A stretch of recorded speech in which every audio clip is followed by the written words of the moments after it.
What shall we make today, kids? Samson And Judy's Bake and Bake.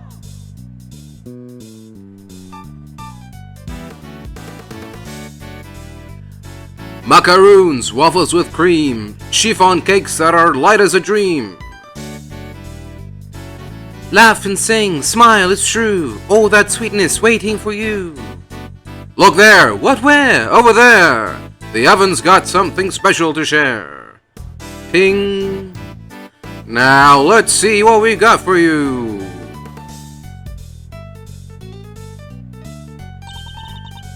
It's cooking time. Are you ready to make something special together?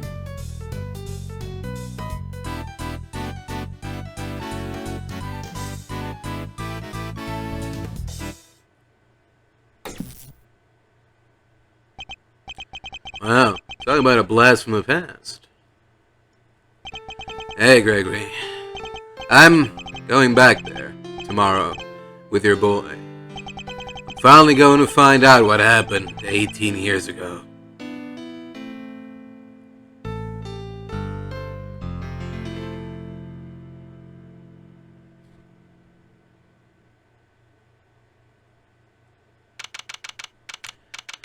April 2nd, 10:05 a.m., Zodiac Hall, Fountain Room.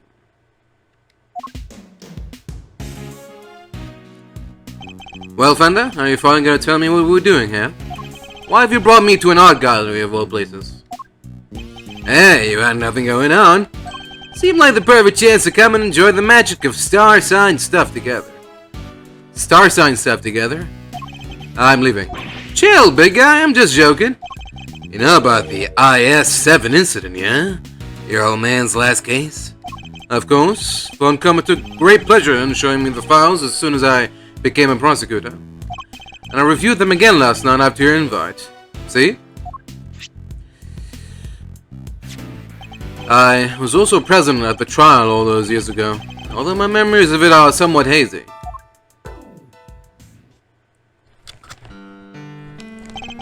As a child, I was completely in awe of my father. The sight of him in court was inspirational. Gregory Edgeworth, attorney at law, and opposite him, a man who would become my mentor, Manfred von Kammer. It was quite a case. However, it ended with the conviction of the accused.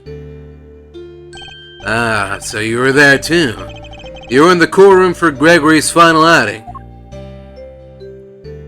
Well, that'll make explaining things easier. I wanted you to know something, see? That something being what really went down. Not the truth in those files, but the capital T truth. It was 18 years ago, smack dab in the middle of a real doozy of a winter. Buildings were covered with a blanket of snow. It looked like the streets were lined with popsicles. But things weren't so innocent behind those frozen doors. In fact, some pretty sordid stuff went down. This was back before yours truly was the fine figure of an attorney you see before you today. 18 years ago. December 24th, 5 o'clock p.m. Detention Center, Visitors Room. Hey, Mr. E! This one really came out of the blue, huh? It did. We were called in before the ink on the arrest papers was even dry. My name is Gregory Edgeworth. I am a defense attorney. I am here visiting a client with my assistant, Eddie Fender. Murder on Christmas Eve? What's the world coming to? In the dark of the night, at the end of the day, I saw two timely saviors coming my way. Welcome, my friends, to the visitor's room, and if we're not finished yet, I'm sure we'll be soon. Whoa! Talk about an entrance. I was not expecting that. Neither was I. Sorry if I surprised you. I'm just so happy to see you both. Thanks so much for coming out. Seriously, I can't thank you enough. You're the accused, I take it? I am. Gregory Edgeworth, attorney at law, at your service. I look forward to representing you. This is my assistant, Eddie Fender. Pleased to meet you, sir. I'll do, everything I can to help. Come now, Edward. Calm down, please. You'll have to forgive him. He is still new to this. He's been helping me out part-time, but he's far from fully fledged lawyer material yet. Nonetheless, I'm hoping he'll be of some assistance in investigating the particulars of this case. Gregory and Eddie, it's an honor to meet you both. My job as a defense attorney is to save my clients from wrongful convictions. So the first thing to do is establish whether or not he is truly innocent. Perhaps you could begin by having you tell us a little about yourself. What am I thinking? I haven't even told you my name. I'm Samson Tangaroa. Tangaroa. It really is you? Samson Tangaroa, world's greatest confectioner? You flatter me, my young friend. And call me Samson. All my pals do. Wow, thanks, Samson, I will. Can't believe I'm meeting you in person. Seems Eddie knows something of our client. Mr. E, it's the Samson Tangaroa, the singing, dancing, confectionery making sensation.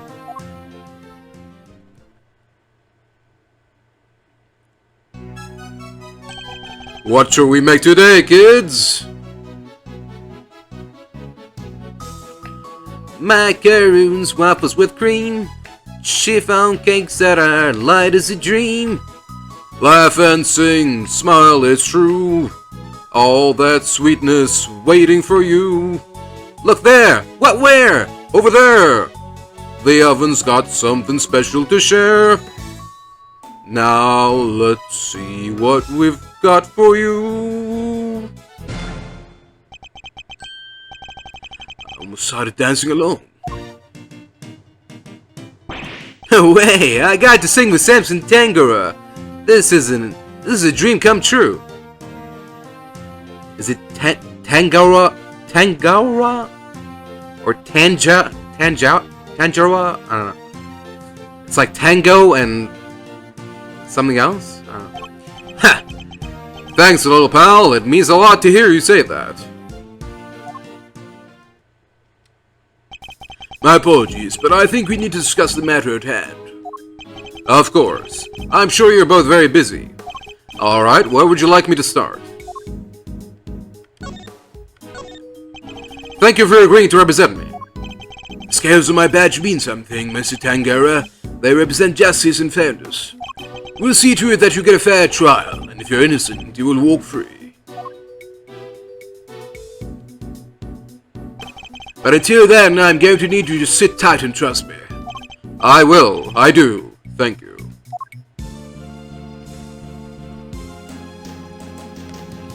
Hold on. Alright. We're good. So, you're not just a confectioner, but also a singer and dancer. I sure am. When I'm having fun, my body just starts moving. You must really enjoy making desserts. Haha, wouldn't be much of a confectioner if I didn't. I live to make sweets that'll bring joy to others. Hey, they're not just things, they're works of art. Sparkling, dazzling, mouth-watering creations, the stuff that dreams are made of. So he aims to create joyous and inspirational pieces, says he. I understand that the incident in question happened at your mansion. It did. We were holding an international confectionery contest there when a body was found inside one of my creations. Inside one of your... No way! The detective in charge placed me under arrest because of it, and now here I am. But I could never take a life. Never. I'm sure the police will see that too in time. They'll realize their mistake. I sure hope so. What can you tell us about the victim? His name is R.T. Frost. He was taking part in the contest. Mr. Frost was a wonderful confectioner. His creations were things of real beauty. I just don't understand. Why did he have to die? I'm sorry. Seems genuinely upset over the victim's death. I think I have a pretty good measure of the man now. Mr. Tangaroa, there's just one last thing I need to confirm with you. You didn't kill Mr. Frost, correct? Correct. I swear to you that I didn't do it. Like I told you, I can never take a life. Never. Seems quite sincere. Alright, I'm going to take you at your word. Thank you for being so forthright with me. Likewise. It's good to talk to somebody other than those detectives. We'll head to the scene of the crime and see what we can learn. We'll be in touch when we have something more to tell you. Goodbye, Gregory. Goodbye, Eddie. I'm counting on you both. September 24th, 6 o'clock p.m., contest venue, Fountain Room. It's pretty cold out there, eh, Mr. A? I never saw so much snow. Yes, it doesn't seem like it will be letting up anytime soon. But just look at this place. What a sweet house Samson's got. It's huge. Yes, big enough to hold an international confectionary contest nonetheless. Welcome, welcome everyone. Come on in, we'll have some fun. What? Oh. Oh no. Are you alright? I'm sorry. Would you happen to be Mr. Gregory Edgeworth by any chance? I would. It's a pleasure to meet you. I'm Eddie Fender, Mr. Edgeworth's assistant. Mr. Edgeworth, Mr. Fender. Welcome to our humble abode. Judy Bound, it's an honor to meet you both. I am the housekeeper here, and Mr. Tangaroa's assistant. You're no housekeeper, you're Judy Bound, the Judy Bound. You know a little something about work? A little? I watch you on TV every chance I get. I'm Bacon Bob's biggest fan. It's very kind of you to say so. We'd be nothing without our fans. And what might Bacon Bob be? It's only the biggest show on TV. Every kid on the planet loves it. The dynamic duo of Samson and Judy make delicious sweet stuff, all while singing and dancing. Like this. Check it out. What shall we make today, kids? I don't know who's saying that. Oh, okay. What shall we make today, kids? Cookie dough, caramel too. Fluffy shell cream, tiramisu. Everyone, come along. Baking treats with a smile and a song. There, ooh, where? Oh, it's there, true. The oven's got something special for you. Just take a bite and you will see. I don't know who's talking. Okay. That was a wonderful performance, Mr. Fender. Bravo. I dance along every time I watch the show. Perhaps Miles might enjoy it too. I'll suggest later. All this dancing really takes it out of a guy. Oh, I'm so sorry. I'm the world's worst hostess. Here, nothing relaxes the body and mind quite like a cup of tea.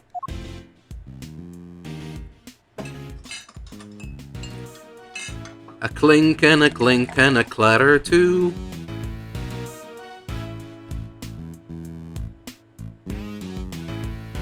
Ah, this is Ceylon, correct? It's delicious. Is Edgeworth on here? Okay. I want to see baby Edgeworth. Citrus aroma is said to improve one's ability to concentrate, as I recall.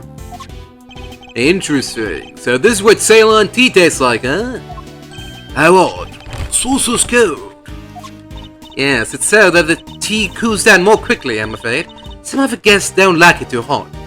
I see. These teacups are very unique too. The design is really something. You think so? Thank you so much.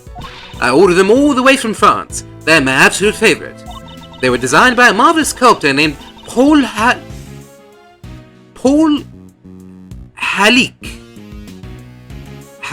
What? Haliqua? Have you heard of him? He makes the most amazing tableware in the world.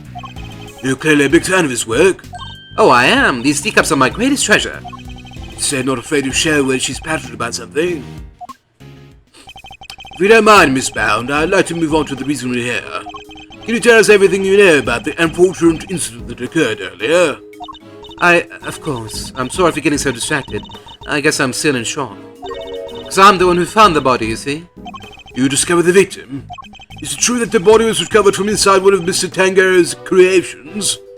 It is. We were in the middle of the contest's final judgment phase when I heard the sound of something big collapsing coming from Samson's room.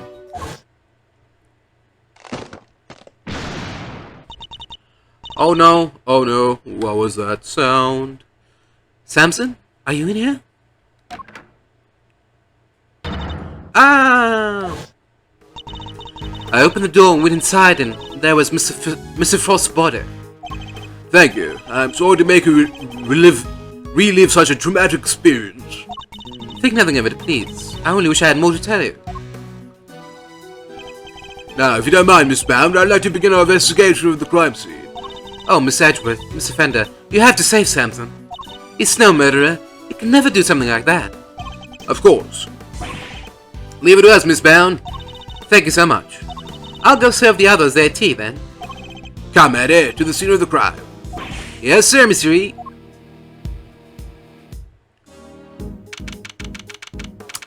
Alright.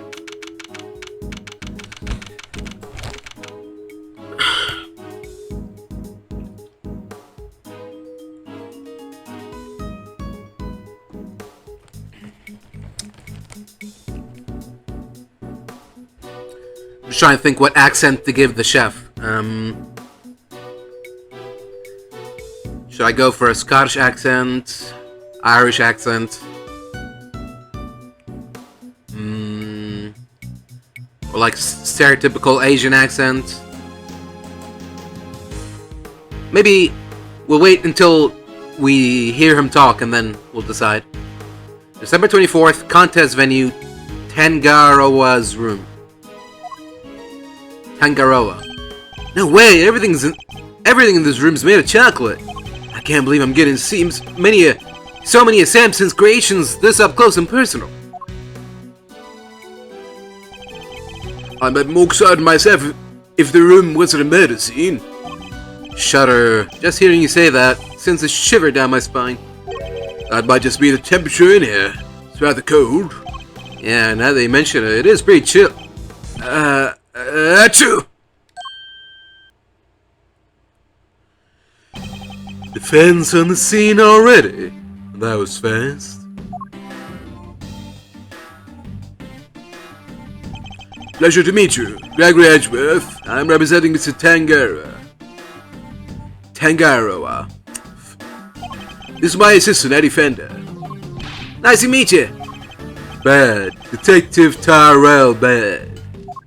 The detective in charge is named Bad. Man, a few words.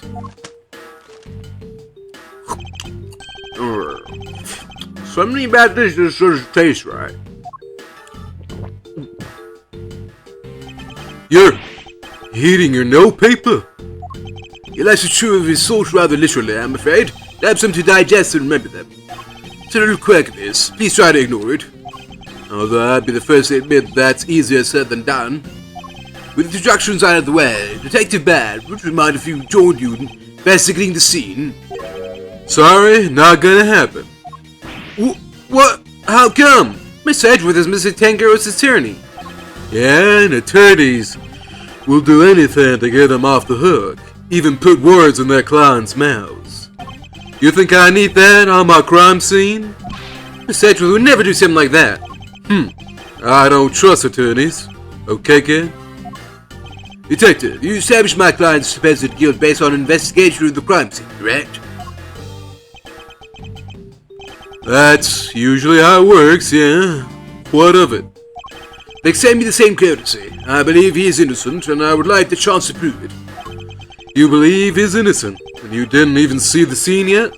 That's some flimsy lore. That's exactly why I wish to see the scene for myself. I need to ensure that my belief is based on solid evidence and sound reasoning. You about to tell me you're not leaving until I let you look over the scene? I am. Tisk. Fine. Knock yourselves out. Thank you, Detective. But I'm coming around with you. Like I said, I don't trust attorneys. If you're good with that, go ahead and get to it. That was a lollipop this whole time. Must admit, I didn't see that coming either. We better get started then. I'll need you to take notes, Eddie. On, Mr. E. Let's get this over with.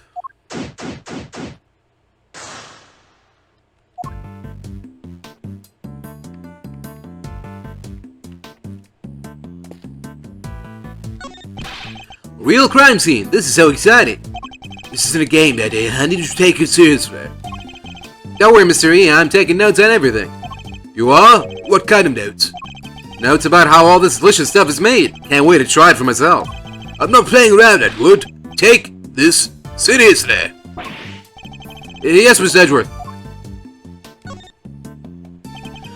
What is it? You're doing this all wrong. Investigation is like a popsicle. You walk around the scene, look at stuff, talk to witnesses. Everything you do is like a lick of that popsicle. Slowly you eat away at it. Till all that's left is a stick. And written on that stick is the truth. And I suppose I better hope it doesn't say guilty. Attorneys are bad luck. Nothing good ever happens with you guys around. You trample the scene, jump to conclusions. You really think that of all of us, me included? Huh. Not a yes, but not a no either. Alright, let's get to work. So this is where the body was discovered? Yeah. They took it away already, but everything else is just how we found it. It appears the body was inside the treasure chest. Yeah, a woman by the name of Bound found it. Samson, are you in here? Ah! Seems she heard something breaking and came in to see what it was. Only read just a little more information. There's something else in here. It looks like a seal of some kind. With somebody's initials and an intricate shape carved into it. Is it for making those fancy wax things on documents? Do you think it belonged to the victim? No idea. No idea, but it's gotta get logged anyway, so I'll take that.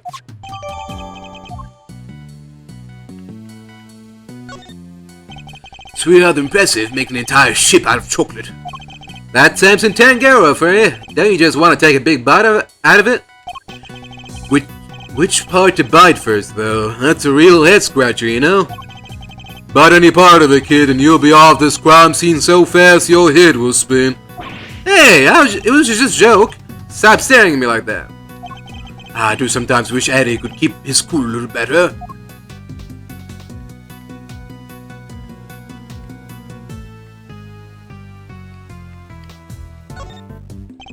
One of the stands for the ship is broken. The ship must have collapsed onto the treasure chest and smashed it open. Wait, do you think... Could that be how the victim died? Was he crushed by the ship? If he was, this becomes an accidental death and not a murder. You too serious? No way, Detective. For the moment, we are simply discussing a possibility. I was being serious, though. Detective, can you tell us a little more about the state of the victim's body? Let me see. Got a picture here someplace. You can see for yourselves. Death was from blunt force trauma. What about the weapon? Has it been found yet? You can ask the prosecutor in charge about that. Detectives not one for sharing much, I see. Would you mind if you borrowed this? No skin off my nose. It's not like it's official. Bound took it with an instant camera when she found the body. An instant camera? Like it's disposable or something? No, it means that it develops the pictures right there and then when you take them. No way! Sounds pretty convenient. Now then, I better get my facts straight to take down some notes of my own. There's something in this picture that contradicts with the current crime scene. I'll need to call on my pals to Deduction to figure out why.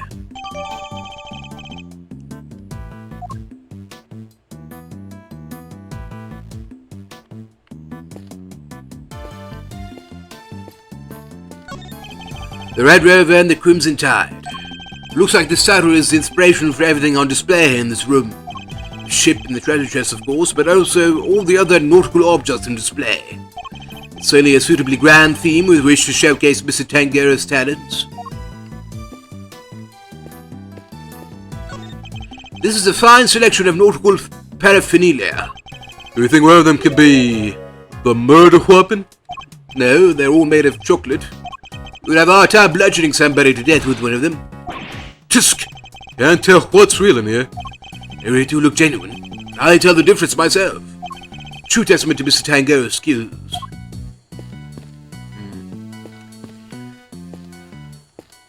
What if you freeze the chocolate first? What are you investigating, officer?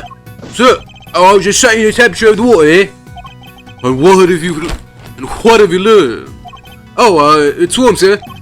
The stream in each room flows into the main fountain and then the water is circulated back to the rooms. Unusual, to say the least. I've never seen a house quite like this one. Rich folks, they're all crazy. How's it looking over here, officer? Nothing of interest in that cupboard, or...? Yes, sir.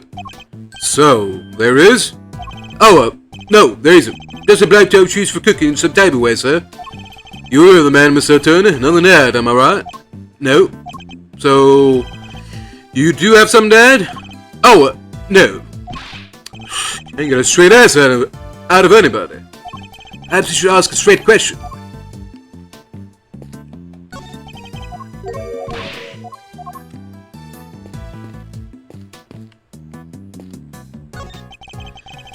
There's some very tasteful tableware here, along with some kitchen utensils.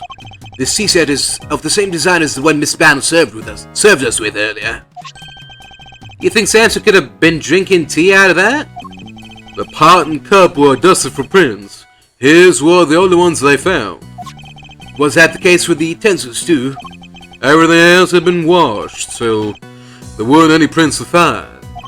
Mr. Tangaroa was wearing gloves while he was working on his confectionaries. That would explain why prints were only found in the teapot and cup.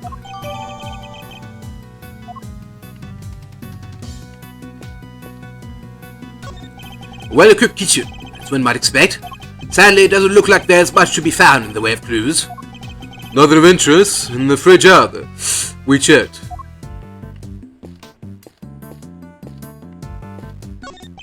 Gloves. Tangaroa wore them, but when he was working on his masterpiece over there. Oh, Gloves. Tangaroa wore them when he was working on his masterpiece over there. They're conveniently good at hiding fingerprints too. I suppose it's possible to employ them in such a manner. But is it really all that suspicious to find a pair of gloves in a kitchen like this? I'm a detective. Everything's suspicious. That's the job.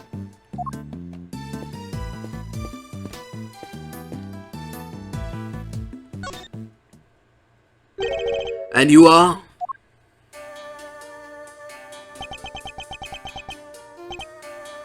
Harunga.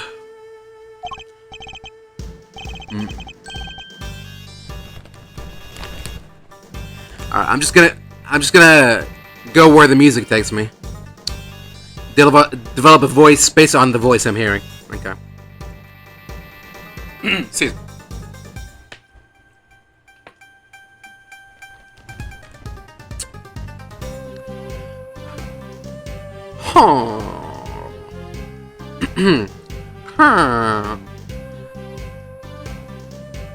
Sorry.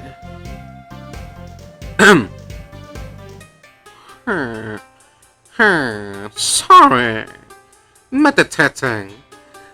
Did you want something, detective? I don't know, is this supposed to be... Sorta, I wanted to be Asian, but it became German for some reason. Sorry, meditating. Did you want something, detective? Oh, I'm an attorney, not a detective. Gregory Edgeworth. A pleasure to meet you. And I'm his assistant, Eddie Fender. Oh, I see. Name's Camera Augusto. Shit, well, that ruins everything.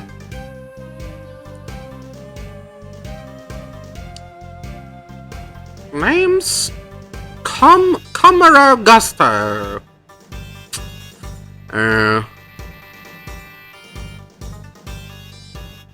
Name's Carmelo Gusto. Carmelo Gusto.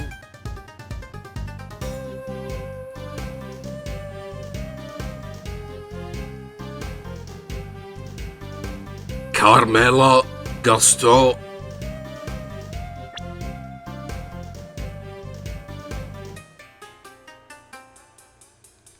You know what? Whatever. I don't care about the name. I'm sticking to it. Okay. Oh, I see. Name's Carmelo Gusto. I am a confectioner here for the contest. You are? What's your specialty, Mr. Gusto?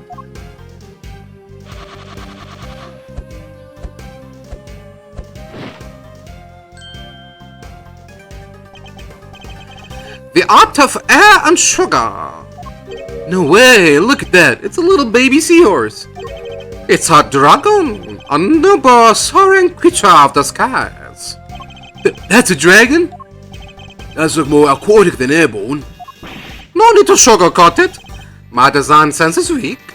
I know that better than anybody. That's why I'm heading to Zangfa when this is all over. I need to terrain hard. Perhaps we should get off the subject of his design sense for now. So what are you doing in there, Mr. Gusto? I didn't think they were allowing civilians on the scene yet. Better for to know more about one of the pieces in here. Makes sense, seeing as he's a contestant. Perhaps I should ask him a few questions of my own.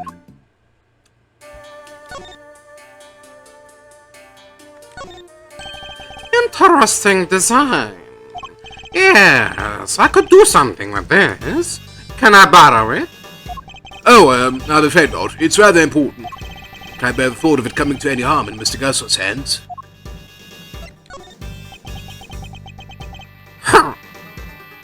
Sorry, meditating. Did you want something, Detective? As I told you, I'm an attorney. I was hoping you'd take a look at this. Is he meditating again? Perhaps I'd better present him with something more meaningful.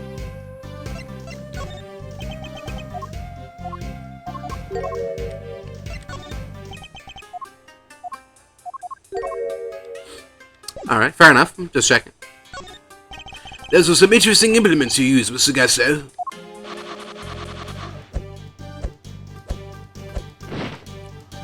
Oh. Sugar brewing pans. They put air into the sugar.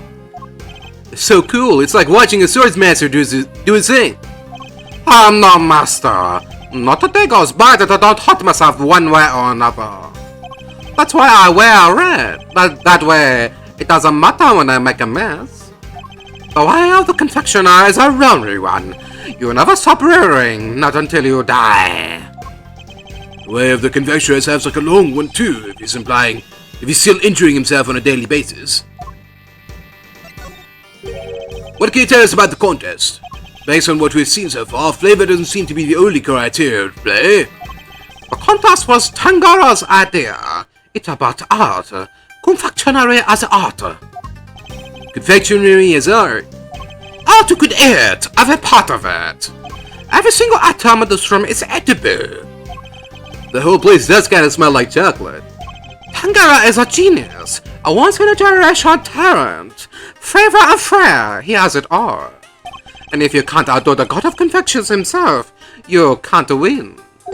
I don't know, man. Beating out the greatest in the world seems kinda hard, yeah? As it should be. Whoever beats him becomes the greatest in turn. That's a real prize here. Nothing else matters. So you're competing for a title, effectively? And a treasure. The ultimate cookbook. Tangaroa's most prized possession.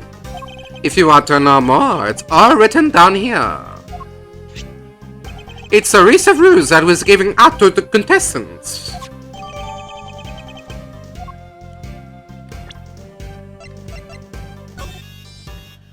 Prizes. The Ultimate Cookbook. The title of World's Greatest Confectioner. Rules. 1. Judging will proceed clockwise from the leftmost room. All contestants to gather in Mr. Tangaroa's room when judging ends. Non-confectionery items may not be used as a decoration. Stands and display materials will be provided.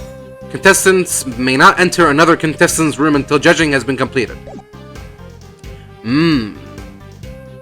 So what was the victim doing in Tangaroa's kitchen?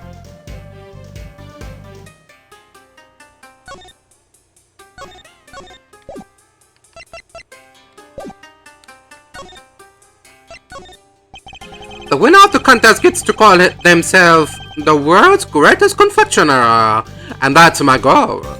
After that, I'm going to thank Fa to own my crafting skills. Once my creations look as good as it is, I'll be truly unstoppable. Shouldn't you have perfected that before entering the contest? Sorry, I don't know much about what happened. I only heard about it after the judging was over. How is the judging organized? It started at 3 p.m. Tangaroa began making the rounds right around then. He left his own room, then worked his way around the venue clockwise.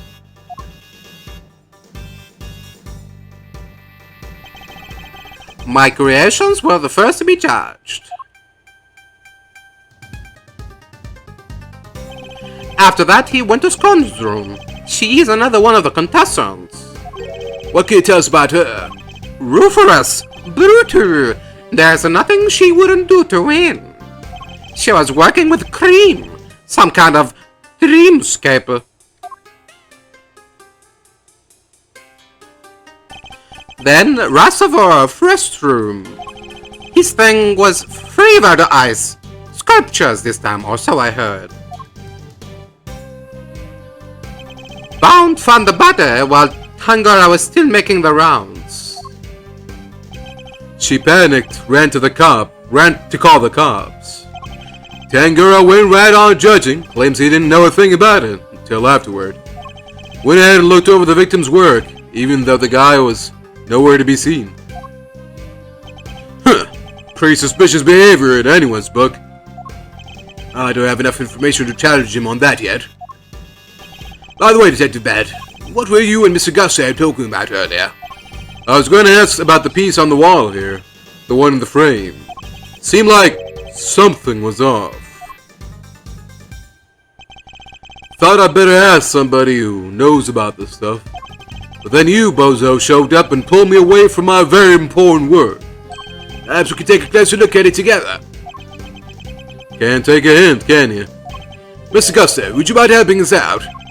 Of course! Confectionary is my wife. If you have any questions, I'll be happy to answer them. Thank you. That's very kind of you. A candelabra made of chocolate. There's a title here, The Light of Life. Well, this particular light seems to be missing one of its life-giving flames. Does it have some sort of symbolic meaning? Or could it be missing? Looks like a fire alarm. Yeah, and before you start prodding it, it's not made of chocolate. Push it and bells will start ringing. People will come running from the security room. A whole bunch of hassle. So don't. I know you want to, but don't. Honestly, the thought hadn't even crossed my mind. Huh. Typical attorney. What does being an attorney have to do with anything?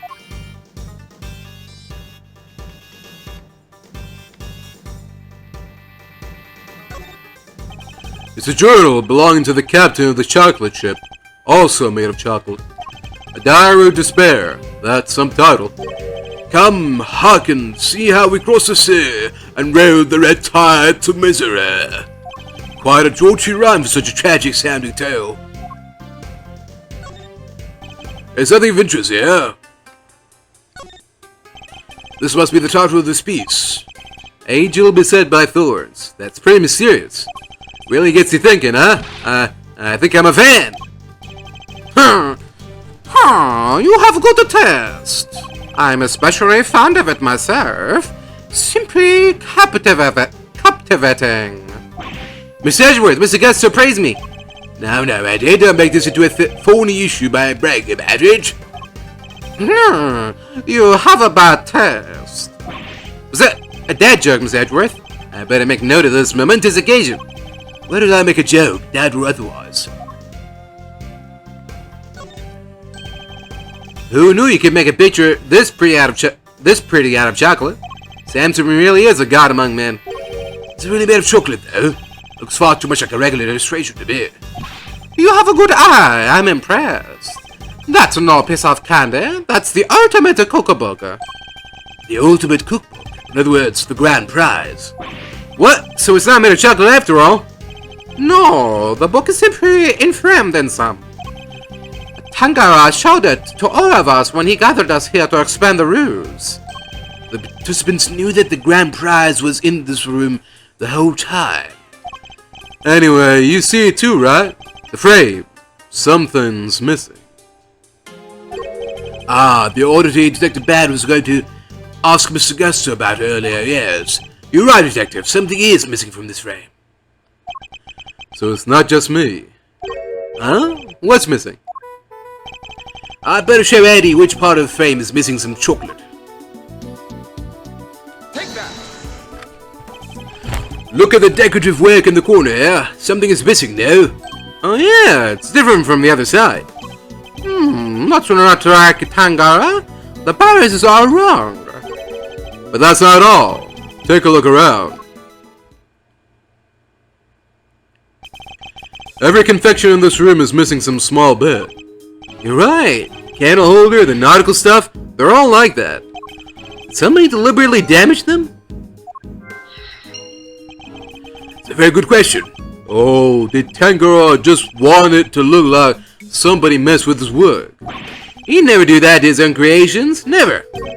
Does have some deeper meaning for the case.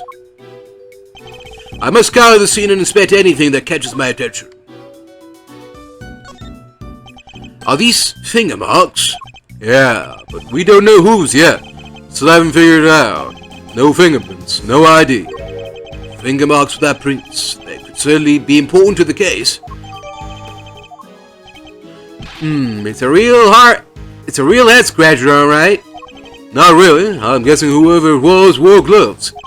Where's your sense of romance? Of adventure? There doesn't tend to be much of either at a crime scene, Eddie. Achoo! Are you alright, Eddie? Yeah, but sure is chilly in here. Yes, it wasn't exactly warm out in the factory room either. But it's even colder in here. Would you like to borrow my jacket? No, I'm fine.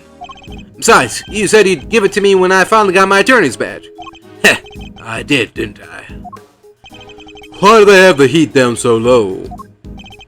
Chocolate needs to be kept at the right temperature. Take a look behind that panel on the wall. What panel? Look at that! He was here this whole time. There's one in each of the contest rooms. Tangaroa hid them so they wouldn't spoil the aesthetic of our works. What do the controls do? They adjust the temperature and variety. Goes all the way down to minus 22 degrees Fahrenheit. Cold enough to keep any confectionery from melting. So, in effect, each room is a giant freezer. It's 59 degrees in here. No wonder I'm cold. Hey, Detective Bad, you, mind if we turn it up a little? Preservation of the crime scene is the foundation of detective work. I'm not a detective. Same goes for attorneys, Eddie. We must never disturb the scene of the crime.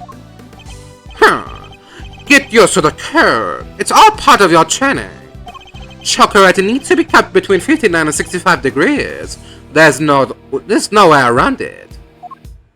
You know the temperatures by heart, huh? Guess it is your job. It's a very risk I should know. And a real confectioner should be able to tell you that and more. Alright, what about lollipops and cream? If it's not too hot or too humid, a lollipop should be found just about anywhere. Cream needs to be kept around 50 degrees. Need to watch out for heat and humidity, huh? Duly noted. Did the bad kind of brighten up when he was talking about lollipops, didn't he? Suppose he must be very fond of them. I don't believe there's any more to be found here. The picture is not made of chocolate. It's the cover of a book, the ultimate cookbook. The ultimate cookbook. In other words... Oh. The pictures aren't made of chocolate. It's a cover of a book. The ultimate cookbook. The ultimate cookbook. In other words, the grand prize. Yes, and framed in chocolate. Tangaroa showed it to all of us when he gathered the cedar span roost. Elizabeth knew that the grand prize was in this room the whole time.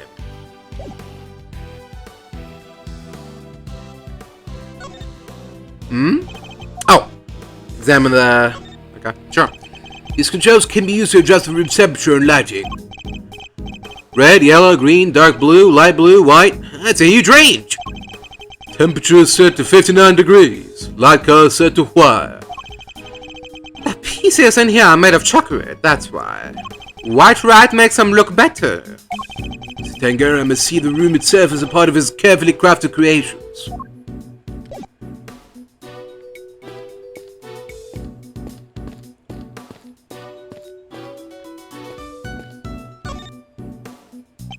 I must scour the scene and inspect anything that catches my attention.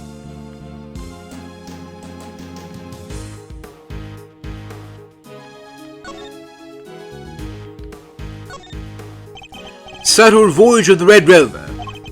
After sailing the seven seas, the legendary ship happens upon a great treasure at last. This piece is a tribute to the adventurous spirit of our ancestors. Who knew? They sailed 6 whole seas before they've had anything. Not exactly the luckiest crew out there. Sometimes you gotta take a bunch of wrong turns before we find the truth. That's what being a real detective is all about. They even have detectives back in those days.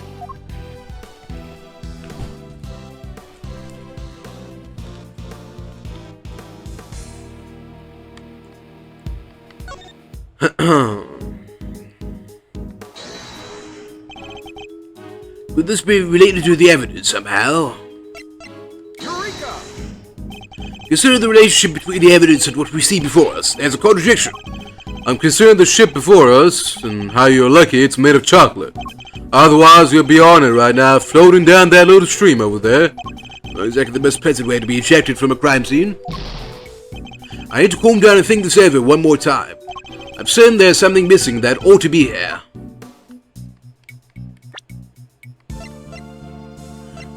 Chocolate? Chocolate?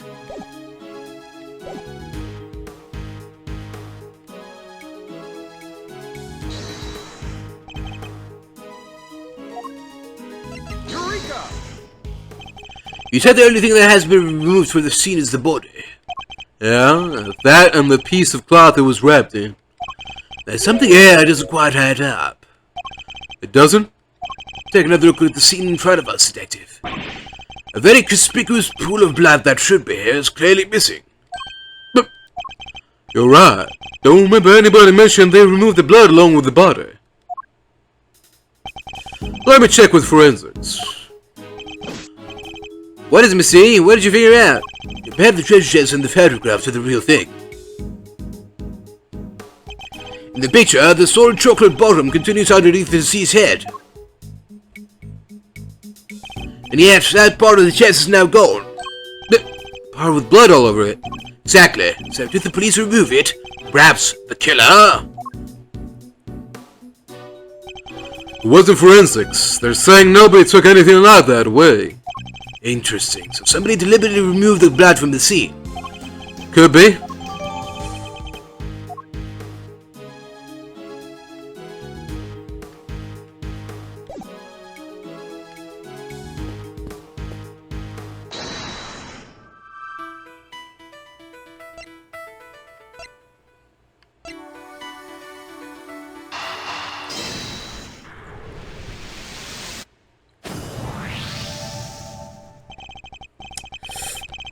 The stand broke and the ship collapsed with it. And the loud sound it made brought Miss Bound running. Yeah, said the ship had already keeled over by the time she got in here. Why did the stand collapse? What caused it to break? Maybe the whole thing was off balance from the get-go. Could that really have been the case?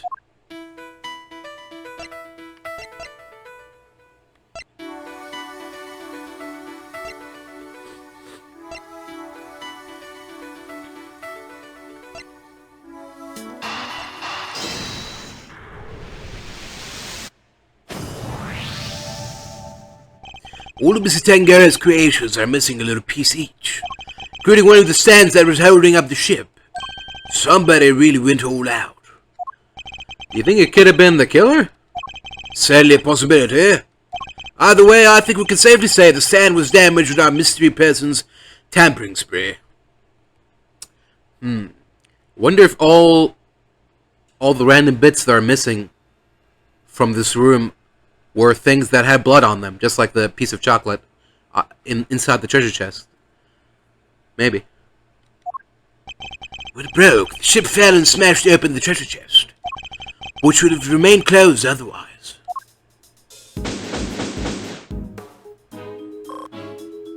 Wait. I think we're about done here for now.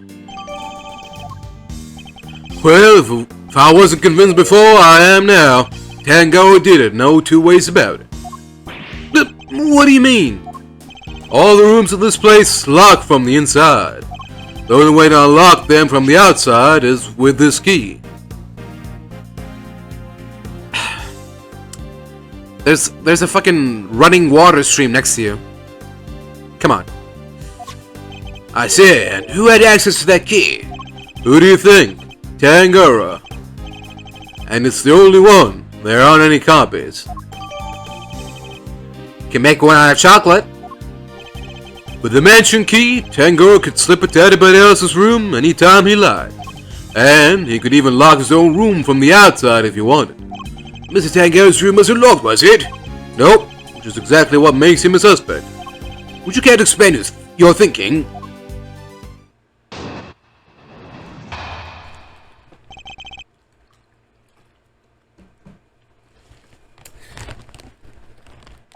If the door had been locked when the body was found, Tangaroa would have been the obvious suspect. Which is why he deliberately didn't lock his room.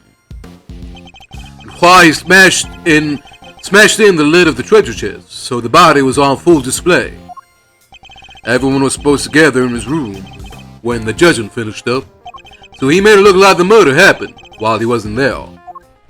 The one thing he didn't plan on was bound finding the body. Anyway, that's my thinking on this whole thing. Good enough for you, Mr. Attorney? Do you also believe it was Mr. Tangaroa who damaged the other pieces in this room? Yep. I know you have to believe your client. That's your job, but I'm a detective and I serve the law. No matter how squeaky clean somebody might seem, a suspect is still a suspect. I fully understand your reason, Detective. Now, would you mind if I applied a little critical thinking of my own? Huh. Do your worst. Just as a detective won't compromise his devotion to the law, I won't compromise my beliefs either. I'm not about to just accept his version of events.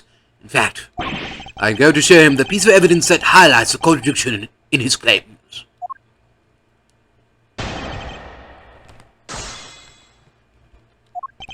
If the door had been locked when the body was found, Tangaroa would have been the obvious suspect. Hold it! That's hardly solid grounds on which to base your suspicion of Mr. Tangaroa, Detective. And that's hardly solid grounds to start shouting objections left and right on, Mr. Attorney. Maybe quit interrupting and let me finish. Which is why he deliberately didn't lock his room. Hold it! And why would he deliberately not lock his door? Because if he'd locked it, he might as well have held up a sign saying he did it, since he had the only key. But maybe it was just a coincidence. Maybe he just left it unlocked without meaning to. He just happened to leave it unlocked, and somebody just happened to find a body inside. Come on, kid. You'll never make detective thinking like that. But I don't want to be a detective. I want to be an attorney. I'd be grateful if you'd stop trying to see my apprentice. Look, there's a reason why Tangaroa left his door unlocked. And why he smashed in the lid of the treasure chest, so the body was on full display. Hold it! You're saying Mr. Tangaroa himself deliberately smashed the treasure chest open? Yep. If he hadn't, the body would have never been found. I struggle to see how he managed to destroy his creation while judging the contest at the same time. Exactly, and besides, there's no way he would have disrespected his sweets. He eats every last crumb on Bacon Bob while dancing. That's the only way his stuff gets destroyed. This isn't about what happens on TV, kid. You know about bacon pop, Detective? Am I the only one who isn't familiar with the show? Wow, I never would have guessed. Can you sing the theme song too? Never mind that now. Focus. The point is this. Tangaroa was responsible for breaking that lid. Everyone was supposed to gather in his room when the judging finished up. Hold it. The judging began in Mr. Guster's room, correct? Yeah. Kinda wanted to check his hard candy self out myself. In that case, how about a demonstration?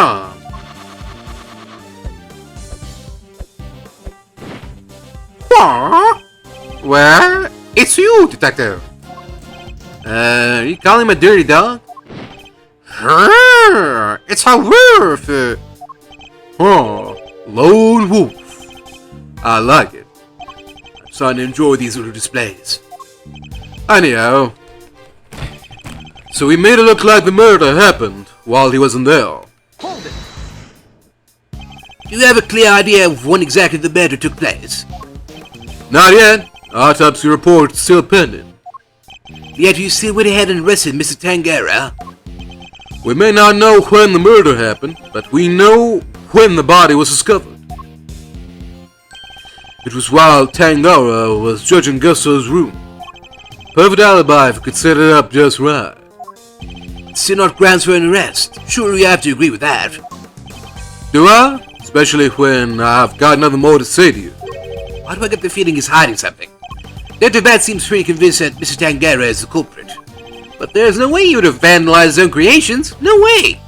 Still, the treasure chest did get smashed in. There's no denying that. Perhaps we should focus more on what led to the body's discovery. Doing so should make it easier to spot the flaw in Detective Bat's theory. It would be loud when the body is found.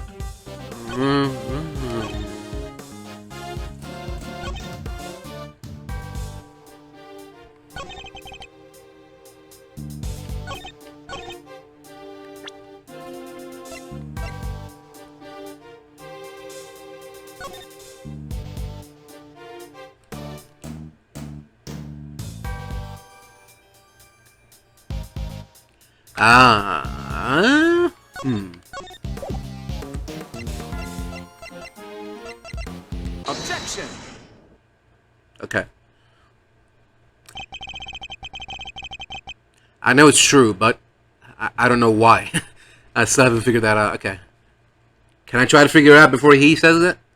He said that he smashed the lid of the treasure chest and then he basically started judging the contestants. So our counter argument is that Miss Bound went into the room as soon as she heard something breaking, so he wouldn't have had time. She would have seen him come out as soon as she went in, because it happened around the same time. Is that the argument we're going to make? Let's see. We've established that the body was hidden inside the chest, that Miss Bound only came running into this room when she heard a sound. Seems reasonable to infer that the sound was out of the chocolate bed collapsing. Sure, seems likely, based on the evidence. And yet you assert that it was Miss Tangaroa who had smashed into the chest. I believe this photo makes it clear that it was the ship that did the smashing. Okay, he dropped the ship on the chest. If that had occurred only moments before Miss Bound had entered the room, then it could have been broken by Mr. Tangaroa, who was out judging the contest at that time. I never said he did it then and there. He could have done something to the stand so it collapsed when he was in the middle of judging. Objection. Have you any way of proving that assertion? Nope, but the investigation isn't over yet. There's still time. Who doesn't have anything conclusive. Have you found any prints in this room besides those of Mr. Tangaroa? Yep, all on the door. Yep. But we found Tangaroa's and Frost's prints on there too. We were all brought in here for our briefing, right before we started work on our creations. Those prints are probably from them. I take it you haven't checked any of Mr. Tangaroa's works for prints yet? Why would... We know that somebody tampered with them, therefore it's possible they left some prints behind when they did so. Fine, but if we don't find anything, your guy's still top of my list. Got it? You, check all of this chocolate stuff for prints, now. Yes, sir, right away. Get to bed. We finished listening to shortly, and we found prints that don't belong to Mr. Tangaroa, sir. Go on. Whose? Delicia Scone, sir. Delicia, like Felicia? Felicia? Delicia Scone, sir. She's one of the contestants. Good work. You can go back to whatever you were investigating before. Yes, sir. So it seems we have a suspect besides Mr. Tangaroa. Even without your lonely input, I wasn't about to wrap up the investigation anyway. I'll go speak to Miss Scone and see what she has to say for herself. Lucia Scone, Miss Augusta mentioned her too. Said that she was ruthless, that she'd do anything to win. The Scone lady sounds like a pretty suspicious character, huh, Mr. E? Yes, We better try to speak with her ourselves as well. Is that too bad? Would you mind if we accompanied you? babysitting you's not my job. Oh, come on. But I guess you did pick up a couple of useful clues already. So if you want to tag along, be my guest. Thank you, Detective. You're too kind.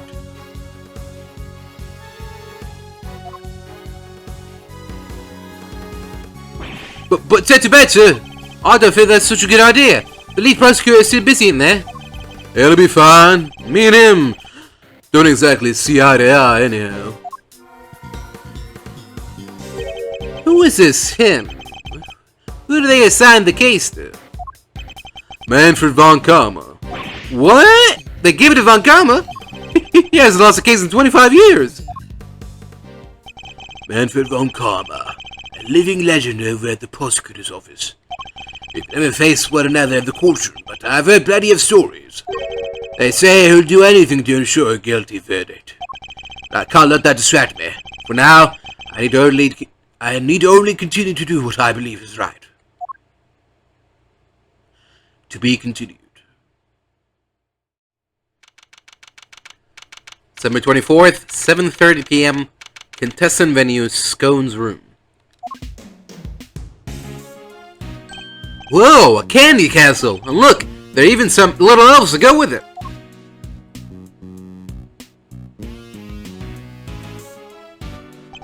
Room's laid out, pretty much the same as Tangaroa's. Side is cold though, that's something. Let's see, yeah, looks like there's a temperature control panel in here too. Over there where that orange light is, right? We better take a closer look at it when we can. It's like a fairy tale storybook in here. And this whipped cream covered construction must be the work of Miss Delicious Scone. Where is Miss Scone? Me? Why, I'm just over here, dearie.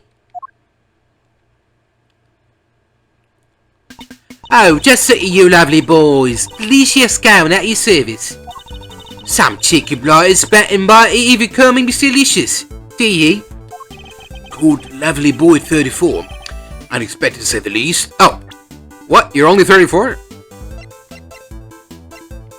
Where are? Oh, he's not here. Okay. Okay. I mean, to be fair, that's like old man age in Ace Attorney Land. Lovely boys? Really? Even Mr. E? Oh, yes, dear. You, detective over there, you're all lovely boys to me. I'm nobody's lovely boy, lady. Name's Bad. Wonder just how old she is. Finish this up so we can get out of here, Mr. Attorney. Yes, alright. What's the meaning of this? Chit-chatting with the defense? Mr. Edgeworth, some scary guy just stepped out of the castle. Von Karma. What? He's Manfred von Karma? Hey, sorry, mannequins. Notorious prosecutor Von Karma himself. It's a pleasure to meet you, Mr. Von Karma. Gregory Edgeworth, attorney at law. Huh, I couldn't care less what your name is. Your job is to lose to me and disappear, never to show your sniveling face again. What a thoroughly rude individual.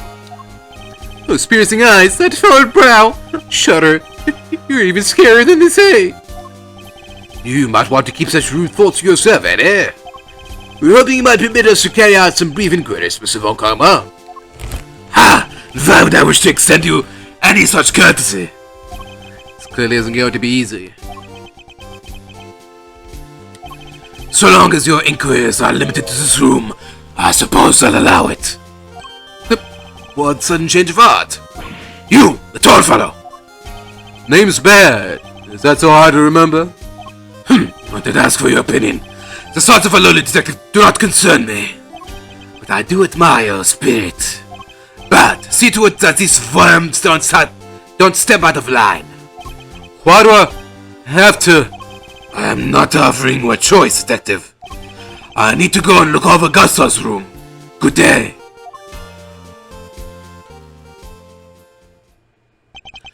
Great. More babysitting. Why is Bad and Mr. Volcoma investigating together? They don't seem to know each other well enough for there to be bad blood between them. Well, looks like we have permission to investigate. Guess we better get to it. Indeed, I'm not sure I trust Mr. Volcoma's methods. But at least we can do that much. Hold up. I haven't been over this room yet either. You're not messing it up before I get my chance. You'll have to wait until I'm done. Huh? But I thought you were the lead detective. How come you didn't take a look at this room yet? Because I wasn't the first one they assigned. One of Von Karma's pets was on the job before me. Right up until just now, in fact. I got here not long before you did. That answers my question as to why they're working separately, I suppose. What say we look over the room together, detective? Worked out well enough before. Then you won't have to worry about us messing things up. You can keep an eye on us as we go. What kind of screwball attorney asks to have a detective breathing down his neck? Guess I'm stuck with you for a little while longer. Yes, you're amazing, Mr. E. You have our thanks, Detective Bad. Don't be too grateful. This is my scene. The second you get in my way, you're out of here. Of course, we understand. Now, shall we begin?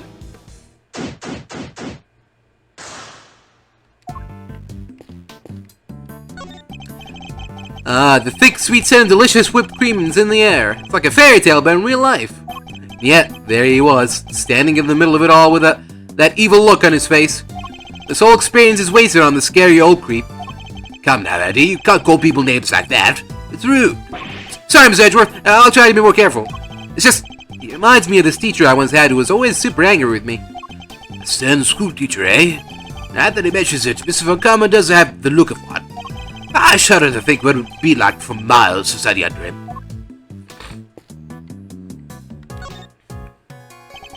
What is it?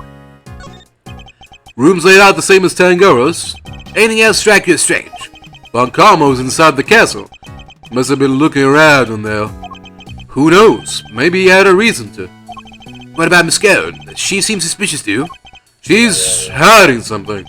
I bought my badge on it. Call it Detective's Intuition. Detective's Intuition, eh? Well, I have to say, I don't disagree. Something's not right here. I think we'd better hear Miss Scone's side of the story.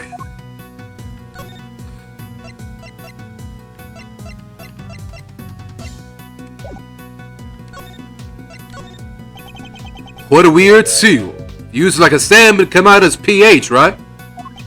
But if it's just for show like a ring, it appears to say H9, I believe. H9. Hit 9, maybe? Someone's hit and streak? Nah, seems unlikely. Sounds like Detective Bad might be a fan of baseball. Okay. Yeah, okay. Sure. I thought it was supposed to be a lowercase q, but HQ, H9 maybe? Okay, sure. It's an incredible piece of work. Hard to believe this whole castle is made of sugar and cream. I know, right? It's like we're inside a magical medieval story or something. I don't know you're so into such fantastical things. Sorry, Miss Edgeworth. Didn't mean to get so carried away there. Oh, no need to apologize. I admire your enthusiasm. I sometimes wish my own son was as animated as you. You have a son, Mr. E? I do. He's still at elementary school, yet he'd rather read a statute book than a fairy tale. Can't help but worry that his interest will make it hard for him to make friends. Don't say that. He sounds super interesting. He'll make a ton of friends, me included, I'm sure. I'd like to think you'd be more of a big brother to him than a friend, Eddie. Big brother, huh? Guess I have some growing up to do, but I take this more seriously. Indeed. Then with that in mind, shall we continue our investigation? I must scour the scene and inspect anything that catches my attention. Doors to the castle have been left wide open. Yeah, was the guy born in the barn? Could have at least closed them behind him. I'd like to see you say that to Mrs. Volcama's face, Eddie. Wait, there's a bunch of stuff inside. Let's see. Hold it, kid. If anybody's gonna be handling evidence, it'll be me. Cream's going all runny. It's all over the detective's shoes. Why are all these items being stored inside a candy castle? Alright. Tell me what you want me to look at first. There's a bunch of blue cloth back there. 1, 2, 3, 4 rows all together. Well, they certainly are made of candy. Nope. No idea what this stuff is for. Almost looks like somebody hid it in here. I think I've seen fabric of the same color somewhere else before. 2 big rock crystals. Looks like somebody was using the castle for storage. The castle for storage. Kinda expected something a little more exciting behind those doors. Oh, I know. Maybe they're giant uncut gemstones. Maybe this whole thing is based on a story about a castle with a priceless treasure hidden inside. I think I treat my priceless treasures with a little more care. There's something on the bottom of them. Looks like a little stand or something. I was right. They are gemstones. The stands must be so they can be put on display. Well, whatever they are, it seems they're not just a large set of paperweights.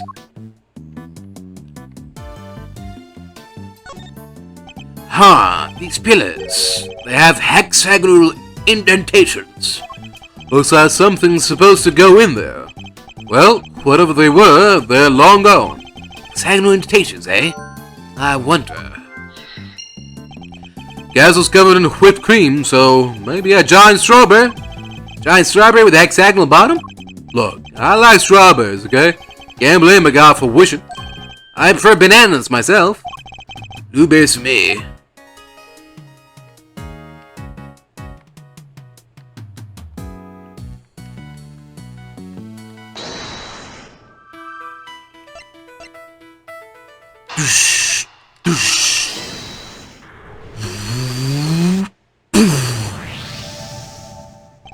The rock crystal stands in the pillars in front of the castle feature the same hexagonal shape. I believe the crystals are meant to be placed on top of the pillars. Oh yeah, hexagon to hexagon. Makes perfect sense. If that's the case, then why were they being hidden inside the castle? The rows of blue cloth and the rock crystals inside the castle. I imagine both must belong to Miss Scone. Miss Scone, what were you using the items inside the castle for? Oh, those? Sorry, Lambkin, but I'm not allowed to say. Let me guess, Von Karma? Oh, you know! Please don't ask me to tell you. My goods for gods. Seems the prosecution really has no intention of sharing anything with the defense. And thought we were onto something with those giant rock crystals, but... What's that, dearie? You're interested in my little trinkets? Your trinkets? Yes, my sweet. I use it to make people all lovely and relaxed. You use rock crystals and cloths to do that? I do. It's wonderful. You should see it. And they're not just any rock crystals either. They're great big lumps of soil with lights inside them. Wow, those things are lamps? Tee-hee-hee. Oh, that's not even half of it. Those cloths hold an even more exciting secret. She really opened up the moment we started talking about trinkets. Since you're here, why don't I give you lovely boys a taste of my relaxation magic, eh? Oh, Betty Pumpkin, can you get it all out and set it up for me? Name is bad. Is that a no? Why you be so selfish, Betty Pumpkin? You, have you finished taking photos of this room yet? Yes, sir, we have, sir. Then help Miss Scone here with something, will you? Yes, sir. Right way, sir. Tee-hee-hee! Oh, you're a sweetie at heart, aren't you, Batty B? That's amazing, Miss Scone. You got him to do exactly what you wanted. That's some talent.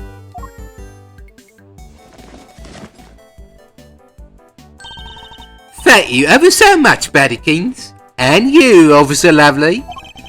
She's even given nicknames to the forensics guys now.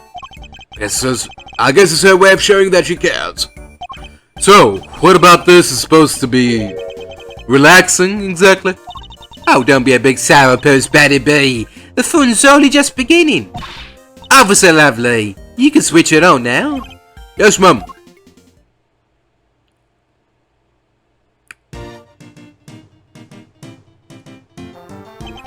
Huh. Wow, it's beautiful. It is. I wish my son were here to see it. Isn't it, though? Isn't it just wonderful? The 4 adorable elves in the sweetest little castle made of sweets. That's my theme, you see. I thought it would be extra lovely if it was all lit up.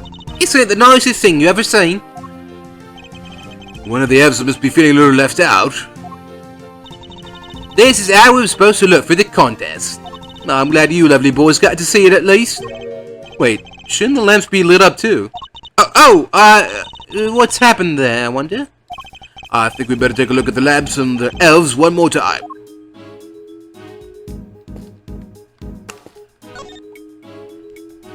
I must scour the scene and inspect anything that catches my attention. Hello. The lamps appear to be broken. Bulbs are smashed, both of them. Maybe they fell and broke on the floor. Look, there's even a red stain on the one on the left. That's not just a stain. That's... Yep, it's blood, alright. I can smell it. What? Blood? Why is there blood on this lamp? Could it have something to do with why its bulb is broken? Better take a closer look at the other one too. Doors look nicely decorated now thanks to the beautiful cloth around it. A cloth which we found inside the castle. Welcoming doorway makes a welcoming home. That's just common sense for us detectives. Says the man who just trampled all over the castle's entranceway. But I'll hold my tongue for now. My shoes are already covered in cream. I wouldn't go any closer unless you want the same thing to happen to you. We've seen what's behind those doors. There's really no need to look again.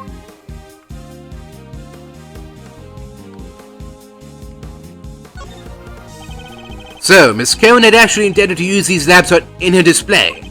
But why would they stash inside the castle? Maybe because they're broken? Except, there's plenty of other places she could have put them. Best place to hide some salt isn't some sugar. Isn't that how it goes? Perhaps the best place to hide are trees in a forest. Anyway, if their intention is to put these salt lamps in a final display, that contradicts a certain piece of evidence in my possession. I'll need to put it out by making a deduction.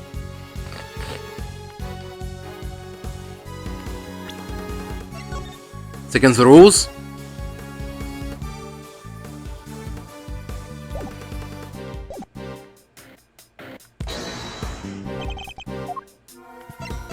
Eureka! Take a look at the list of rules for the contest, Detective. Non-confectionary items may not be used as decoration. That means the salt lamps and the luminous cloths would both have been against the rules. Is that why they were stashed away inside the castle? I think we need to dig a little further into this with Miss Scone before we can say for sure.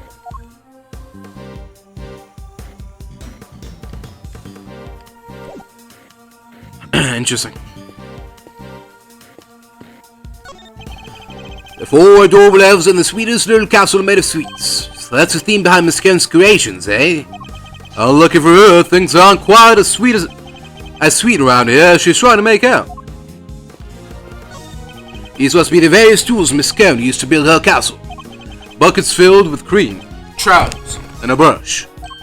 Is she a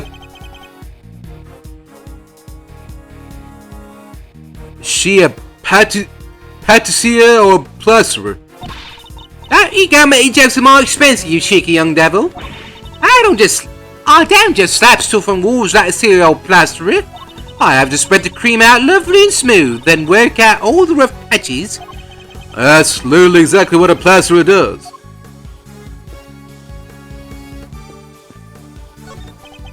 What's the matter? Something weird about the ladder? It's not a ladder, Detective Bad, it's a stepladder. Same difference. Far from it, actually. You'd know if you observed their basic natures more closely. Amazing, Mr. E. I'll have to remember this for future reference. You do that, kid. You do that. The world needs to know. There's a blowtorch and some chemicals here. I guess it's all for cooking with. Wonder what these chemicals are. Let's take a look at the labels. Mango Down 911. Homicyanide 247. Wait, they're all poisons? No, sir, they're common colorings and flavorings used in candies and desserts. First is concentrated mango, boiled down to its purest essence, hence Mango Down. They're asking for trouble with a name like that. Now, I'm curious as to what homicyanide might be. It's, cyan-colored hummus. Don't turn around. Don't turn around. You turn around, you'll eat it. Can't eat the castle. Don't eat the castle. I guess he's watching his sugar intake. It's one way to do it. There's a small door on the wall here, just like Mr. Tangaroa's room. Here, I'll open it. Temperature 68 degrees. Light set to green. Didn't Gusto say cream needs to be kept at 50 degrees? Temperature in here is too high. That is odd. I wonder why.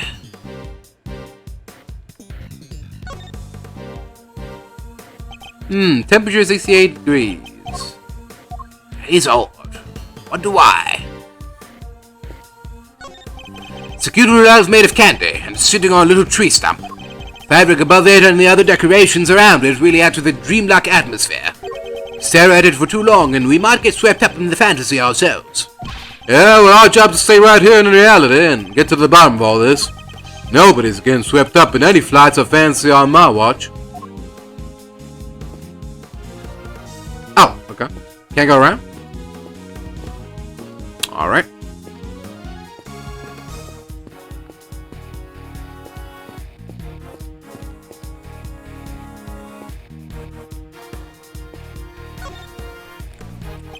This elf doesn't have an illuminated cloth over it like the others. It's not fair if you leave the poor guy out, Miss Scone.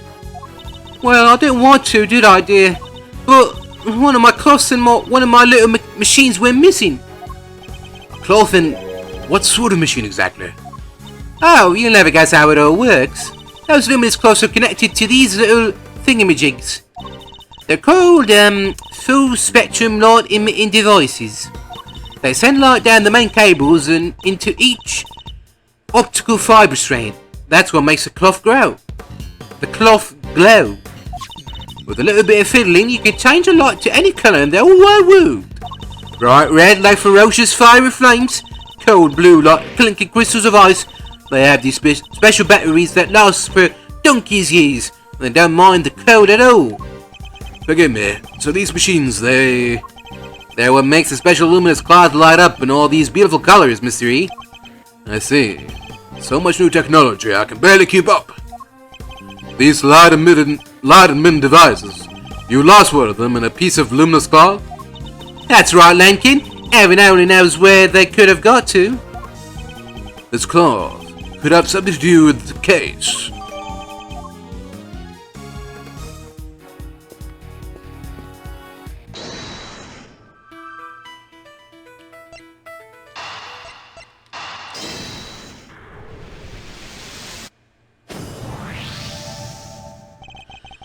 The whipped cream in this room is collapsing because the temperature is too high. It's 68 degrees. My must-have shoes can vouch for that. And yet, when you opened the doors to the castle, the handles themselves were just fine. Yeah, they were sturdier than expected. Sturdy? That's not the way I would describe most things made of confectionaries. I think we better take another look at those handles, don't you? What the? I think it's safe to say those handles aren't made of candy. It's not just the handles, the whole castle, little else. They're all just plastic models with whipped cream smeared on top. What? So none of this is confectionery art after all? No, It's simply made to look like candy, with the cream having been added to lend it all an air of authenticity.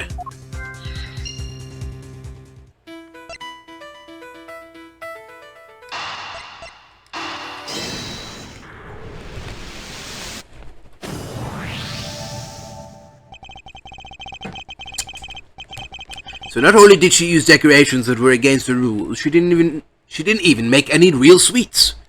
Miss Scone made a mockery of the rules. yeah, guess she's not gonna get crowned world's greatest now. Why is it so warm in here? You think it's got something to do with all this? That's a good question. I think we better go ask Miss Scone herself.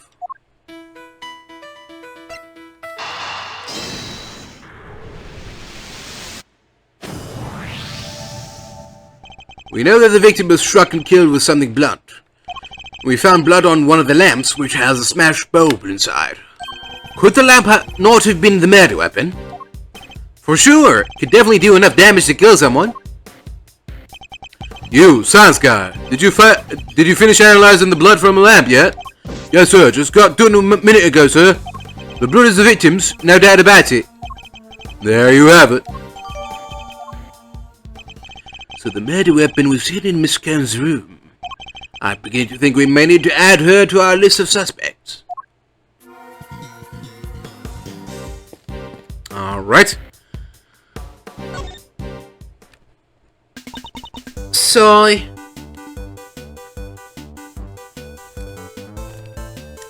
You have some explaining to do, lady. What's the matter, Miss Scone? You seem a whole lot less cheerful than you were a minute ago. Is it Mr. Okama? Something happened between you two? Why, yes, nothing happened at all. But you just said yes. Tee-hee-hee. That was hello, yes, you silly boy. Aren't you just as sweet as a sugar dumpling? Remind me, what was your name again? Oh, Eddie. Eddie Lumpkin. Oh, you'll go far, dearie, I can tell. Eddie Lumpkin? Seems our English gentlewoman has taken a liking to you, Eddie. No small accomplishment. She's not exactly what I picture when I think of a gentlewoman, Mr. E. Never mind that now. We should ask her a few questions while we can. Yes, dear? What's this when it's at home? It's a badge that proves I'm a qualified attorney. Gosh, well done you. Shall I show you something lovely in return?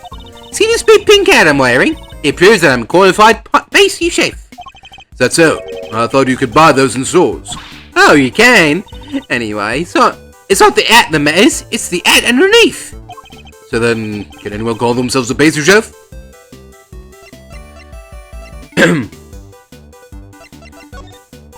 Ooh, look at that! Don't you have the loveliest toys, Gregory Pegleg? But that colour, oh no, that won't do. Here, let me put a lovely splash of cream on it. Please stop that! Oh, you've got quite the eye, haven't you, dearie? You'd be amazed at how it works. Actually, never mind. Can't go giving away my secrets now, can I? Oh, that was strange. What just happened? Mr. Volkama bully her into staying silent about what she knows.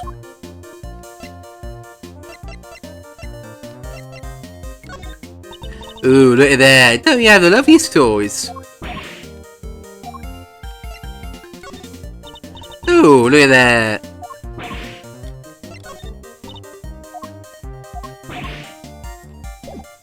Alright.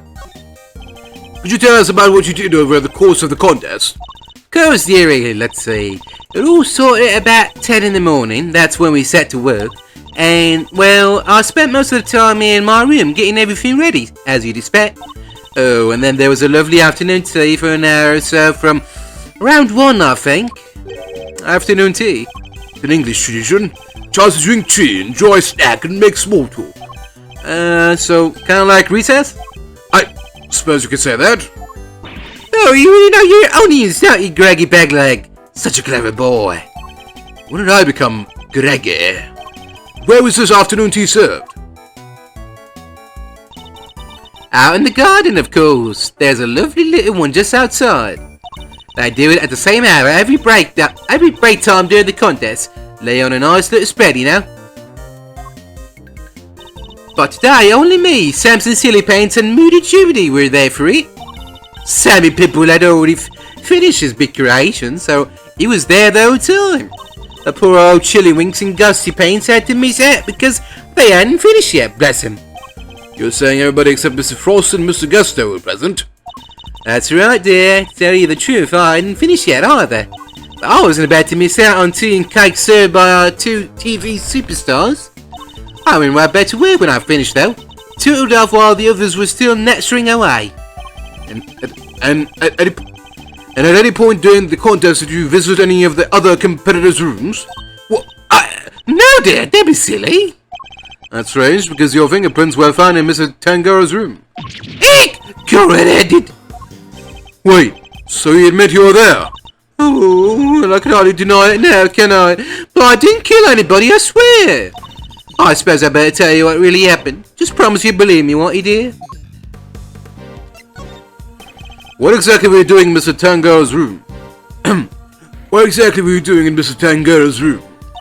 Well, I suppose you'd call it research. Research? Sammy Pippi's a dab when it comes to the old sweet making. Everybody knows that. So when I noticed there was no one in there, I just popped in for a quick bit of research, like I say. What kind of research leaves fingerprints? Yes, that. Well, it stands to reason I'd leave fingerprints, doesn't it? After all, it's hard to research if you don't have a little nibble now, is it? What? You ate little pieces of them? So, the trace of tampering in Mr. Tangaroa's room, that was all you? I'm ever so sorry, sweeties. I didn't mean to make a mess. I had to take a little bite here and there, didn't I? I didn't want poor Sammy Pooper getting upset, so it was just the teasiest bits and pieces. And the stand holding up the ship? You took a bite out of that too, I suppose? Oh yes, dear. Of course I did. Who was you? You brought the whole thing crashing down. Eek! I'm sorry, my lovely. Truly I am. Hold on. Is that why you left the afternoon tea early?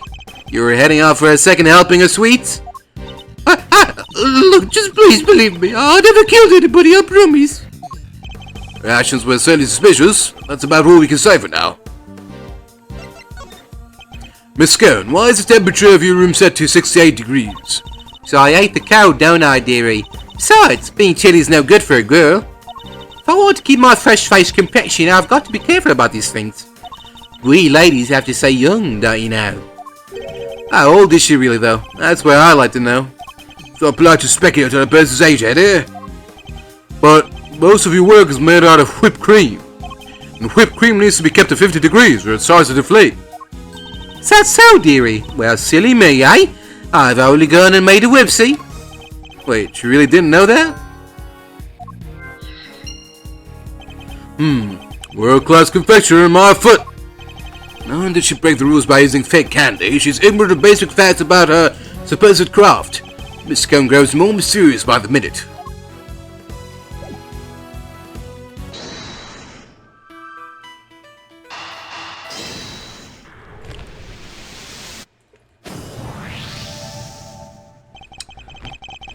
Miss Scone appears to lack basic knowledge about how confectionery is created. She says that she's stuck into another entrance room for research purposes. Hardly the actions of a world-class confectioner competing for a major prize. Yeah, not how I picture a top pro acting. She may be just lack a little confidence, or was she not actually a confectioner at all? Perhaps she had another agenda altogether. After all, we only have her word for it that she went into that room to do some research. Wait, you mean maybe she went in there to commit a murder? There's no way of saying so for certain just yet. But she is hiding something, that much I'm certain of.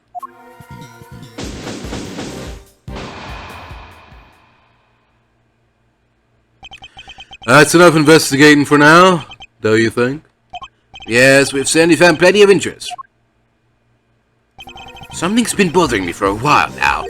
Mr. Volcano would have surely found the bed weapon when he searched his room, and yet he didn't arrest Miss Scone. He didn't even seem interested in crushing her. I think our first priority should be to find out what he is really up to. Detective Bad, I have a few things I'd like to ask Mr. Von Karma. Me too. Him and Scone. Eek! How could you, Betty Bumpkin? Stop staring at me like that. It appears Detective Bad is just as suspicious of Mr. Von Karma and Miss Scone as I am. Miss Scone, would you be so kind as to accompany us? Of course, dear. Where are we off to? To find Mr. Von Karma. December 24th, 8:05 p.m. Contest venue, Fountain Room.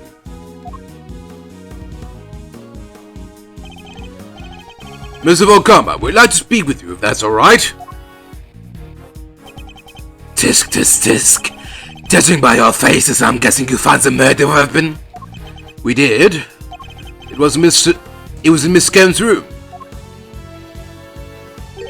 Which means that Mr. Tangaroa should be no longer the only person of interest. Ha! Nonsense. Doesn't matter where the weapon was found. Tangaroa is guilty. And as long as this is my case, guilty he shall remain. How can he be so sure of Mr. Tangaroa's guilt? You have an explanation, I assume, for why the med weapon was in Miss Scone's room? Of course I do. And I'll be delighted to share it with you.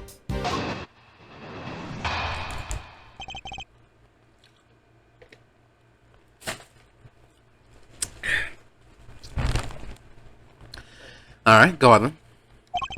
Tangaroa killed Frost with one of Scone's salt lamps in order to frame her for the murder. To complete the deception, he took it back to her room once the deed was done. After all, if it had been found near the victim's body, Tangaroa would have seemed doubly suspicious. A body may be hard to move, but a murder weapon, considerably less so. As that is why there was no piece of evidence on the scene that pointed to a particular suspect. So it's your assertion that Mr. Tangaroa took the salt lamp back to Miss Scone's room? It is indeed. But it is more than an assertion. It is a fact based on my own investigation. You mean you have proof that he did so? Huh, I don't need any such thing. What? Tisk, tisk, tisk. If you have a rebuttal, I'll be happy to hear it. But I highly doubt you'll be able to follow to my logic.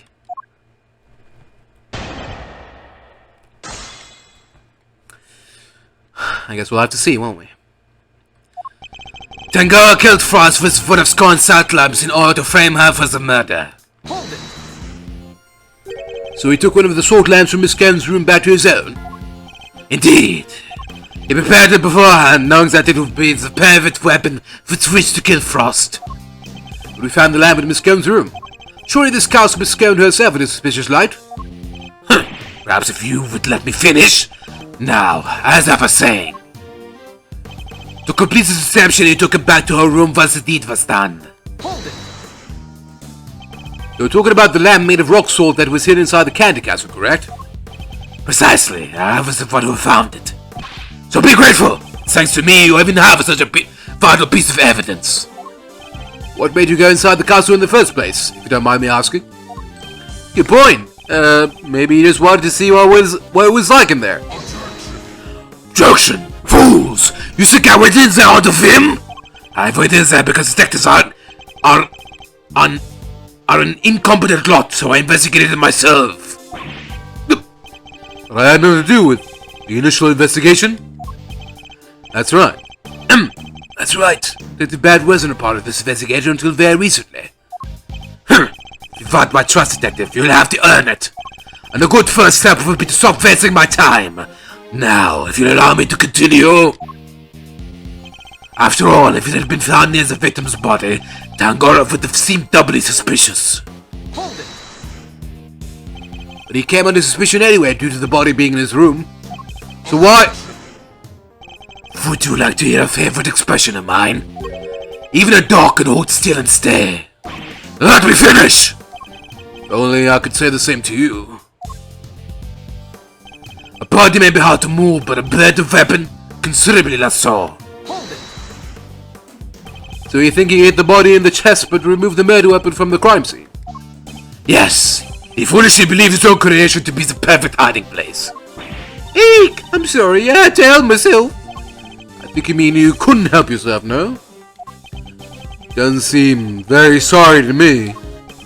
In any case, the weapon was taken away while the body remained at the scene of the crime. And that is why there was no piece of evidence or the scene that pointed to a particular suspect. Hold it. But if there's no proof, how can you say for certain that Mr. Tangaroa is the culprit? Tisk. Is that the best you could do at pressing me? Listen here, the presence of the body in Tangaroa's room is in itself proof enough of his guilt. Objection. And you didn't find evidence pointing to any other possible suspects? Perhaps you should take another look. You might. You really don't give up, do you? There is no need to take another look.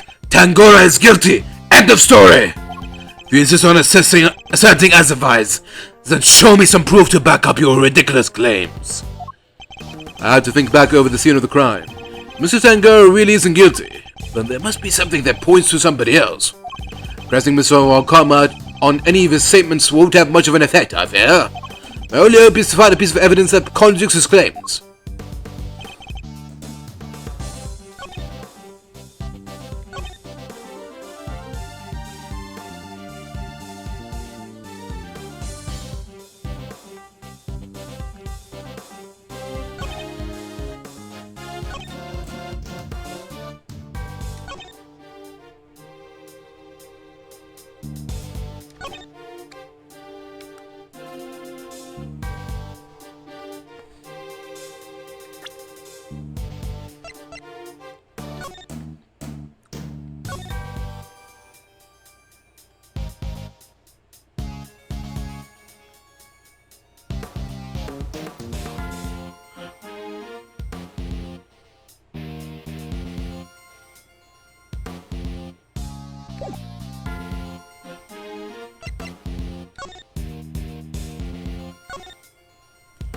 A roll of cloth of navy blue. It's a very calming hue. I like it.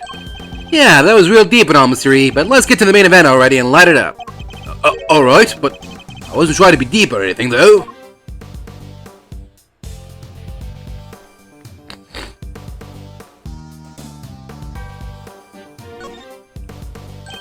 Whoa, look at all these buttons. I believe they're for changing the color of the light. Try pressing one, Eddie. There, now the cloth is all lit up. So pretty, no matter how many times I see it. The cloth is now glowing with a pale blue hue thanks to the light emitting device. Didn't Miss Scone say one of these cloths and its machine are missing? Who do you think could have taken them? I have no idea, but I suspect it might have something to do with our case somehow.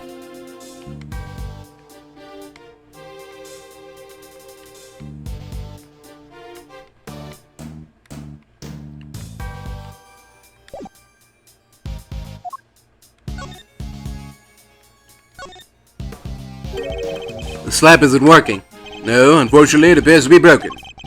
Would have been nice to see it all lit up just once. Miss Scone said it's good for relaxation, right? I could use some of that. Perhaps I'll get one for the office. So the lamps both have these hexagonal stands on the bottom, right? Yes, I imagine the indentations of the pillars were made to accommodate them. Boy, do they fit like a glove.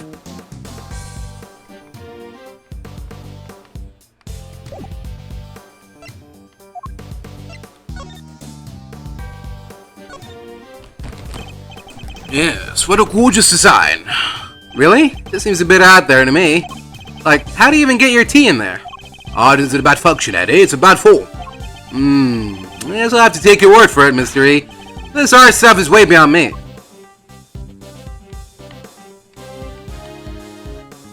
Oh! Look, there's something stamped on the bottom. It says PH. I suppose that must be Paul Halleck's pottery mark. Those are his initials, after all. Miss Bound said she is a big fan of his work. His initials, huh? So if I made it, it would say EF? Perhaps you should practice by initializing your personal belongings first. PH. Interesting.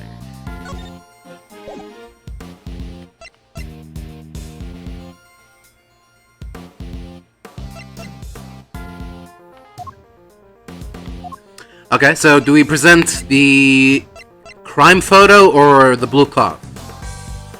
Let's try the cloth first. Objection! Okay. It's true that the murder weapon and the blood-stained chocolate were removed from the scene of the crime, but something else remained that does point to one person in particular. Take another look at the photograph of the body, if you will. The cloth covering the victim's lower half. Is that not one of the same luminous cloths we found in Miss Scone's room? What's that, dearie? One of my lovely colourful cloths at the scene of the crime, you say?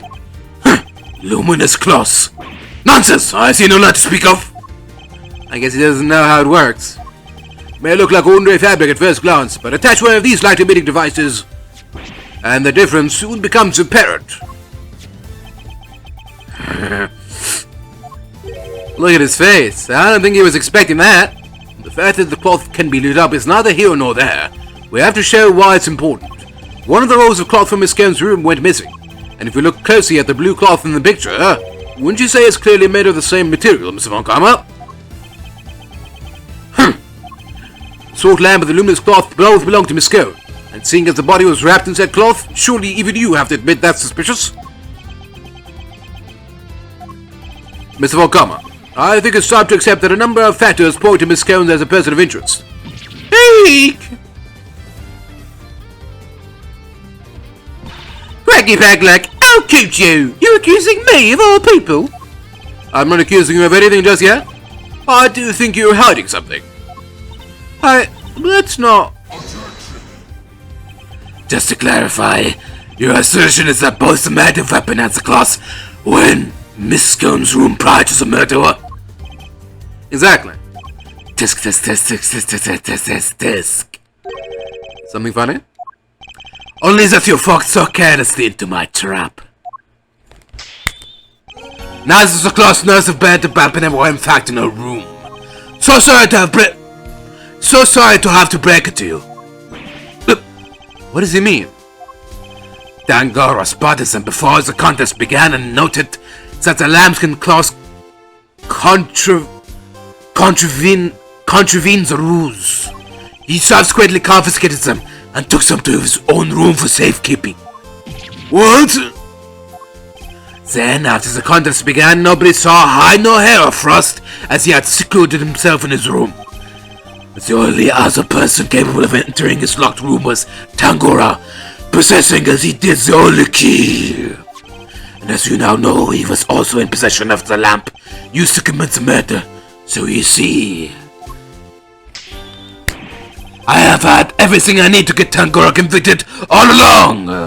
Well, how does it feel to have lost to me before even setting foot in the courtroom? This can't be happening. Wait, all our hard work was for nothing? Miss Scone, why'd you tell us yourself was confiscated by Mrs. Tangaroa? Well, dear, Mannequin said if I spilled the beans, I'd end up being the one under suspicion. Mr. Von Karma said that? And he wasn't wrong now, was he? You two accused me yourself just a second ago. Tisk. Pathetic. Curse you, Von Karma. You led us to the murder weapon knowing that we'd make certain assumptions as a result. One more thing, my pathetic friend. There are two and only two sets of fingerprints as a murder weapon. Two? Yes, those of Delicia Scone and Samson Tangaroa. No others were found. Tangaroa used the lamp he had confiscated to murder Frost.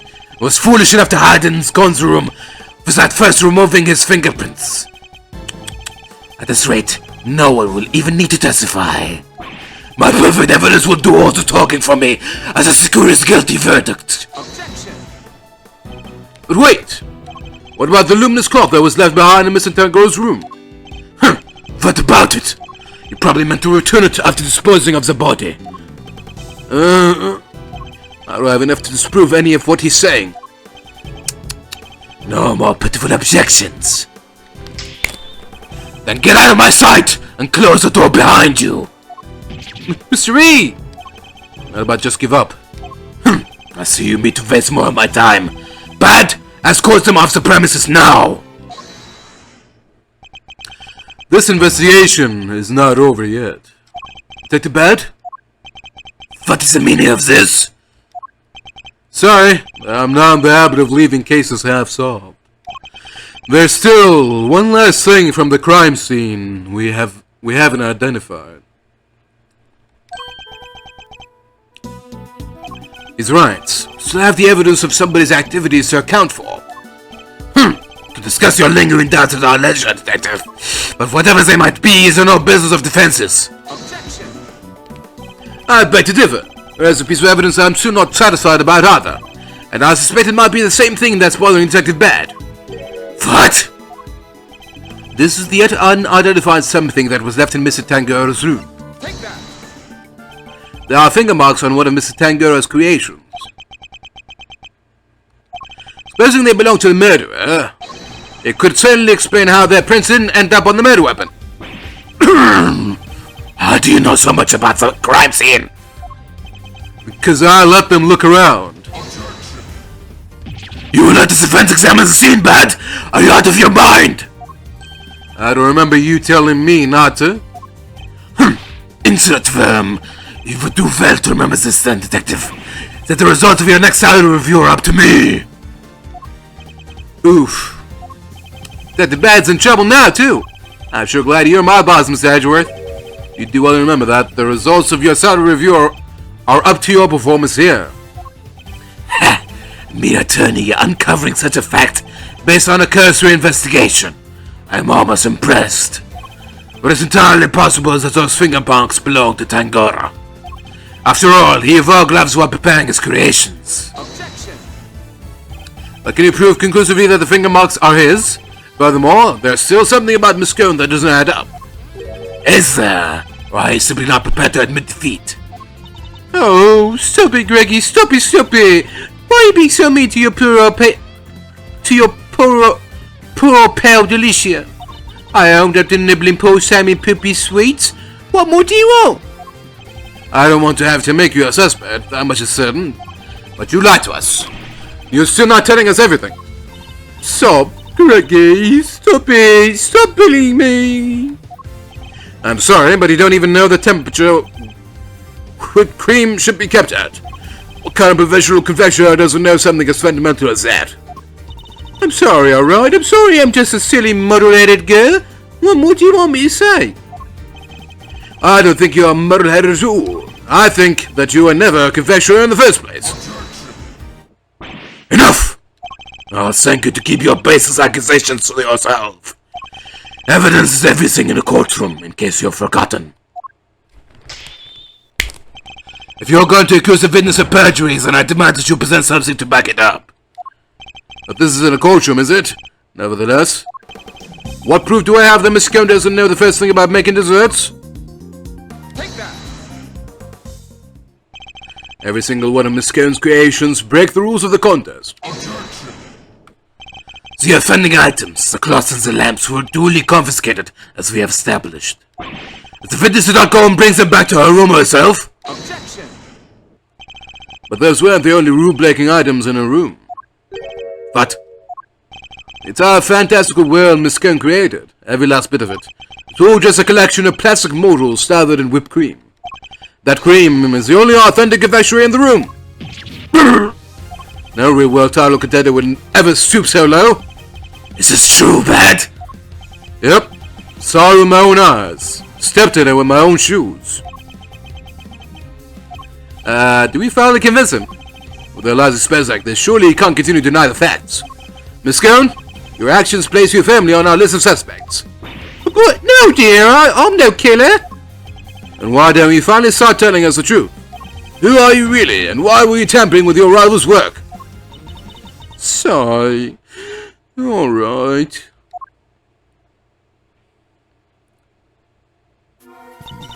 Truth is, I'm not the adorable little cook you see before you. I'm actually a pharmacist, if you can believe it. A pharmacist? Can't blame him for being so surprised. This couldn't be further from what we'd imagined. So what's somebody in your line of work doing entering a contest like this one? Well, I just love eating sweeties, if you must know. Sammy Pooper sweets are the best, or so they say. I just had to enter.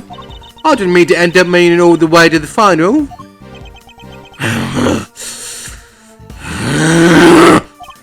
Even Mr. Von Karma is lost for words. That's it? That's the only reason you're here? Yes, dearie, and it was all worth it. Samson's silly pains and sweeties are the tastiest treats I ever did eat. And the finger marks? Were you the one wearing the gloves? Eep! No, that wasn't me, dear. I don't even wear gloves.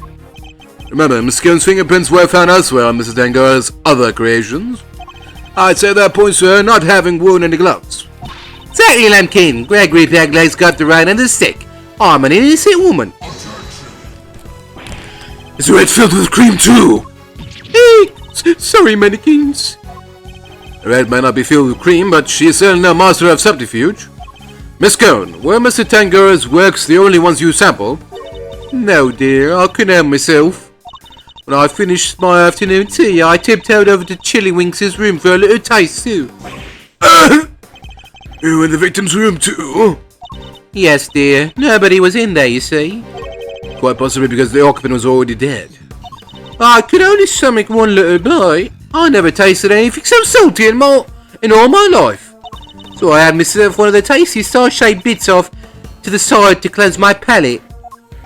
You have quite a sweet tooth, don't you, Miss Scone? Indeed. What did she sample? What didn't she sample? That's everything, I promise. Greggy Peggles, mannequins, I'm so sorry. I didn't mean to make a mess of things. As long as what you have told us is the truth, that's all that matters in the end. Do not think for a second that this means I myself believe you. I'm going to investigate the victim's room now. We'll see how truthful you've really been after arms through. Mr. Valkama, please, let us come to you. I think it's only fair that we be allowed to investigate the veracity of our conclusions. Accompany me if you like, but don't think for a second you'll be permitted to conduct your own investigation. We'd like to accompany you all the same.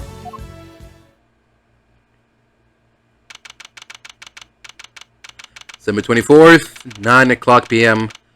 Contest venue, Frost Room. What is the meaning of this?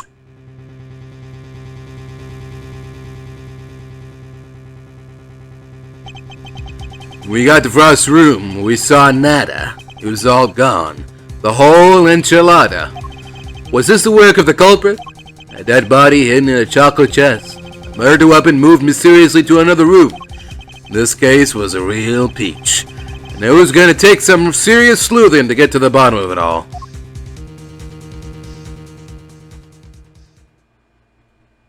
To be continued.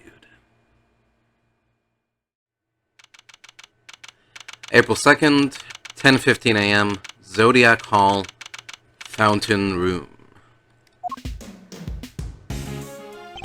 Whoa, went deep on that one. Sorry, Malzerino. Didn't mean to bend your ear for so long. I had no idea that was how it all came about. I read the files, but they don't go into anywhere near that level of detail. Heh, I'll bet they paint things in a much rosier light for the prosecution, too.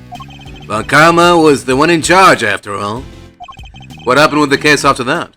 Well, what with the eye sculptures vanishing from the victim's room, things hit a bit of a rough patch. So rough, in fact, that it took a full year before they could even reach a verdict in the trial. A year. This was back before they brought in the whole initial trial thing. You didn't have to finish up in double quick time like you do nowadays. I see. Did they ever find out how the victim's creations managed to just disappear? Well, there were sorbets, or frozen desserts, or whatever you want to call them. Ice, in other words. And if it's made of ice, it can melt, which is exactly what they concluded must have happened. But there's a chance that wasn't how things actually went down. What do you mean? So this place is a gallery these days, but back then it was Samson Tangaroa's place, yeah? Tangaroa's place, yeah? Indeed, on the site of the IS-7 incident. Well, where it is, Frost's eye sculptures are suddenly back on display 18 years after that fateful day. But the very sculptures the victim made. Who knows? Could be they're just modeled on the originals. but I figured it was worth coming down for a little look-see just in case. Seemed like the least I could do for poor old Gregory. Well, alrighty then. Let's go take a look at these icy marvels, shall we, kiddo? I believe they're on display in the Winter Wing, as it's very snazzily known.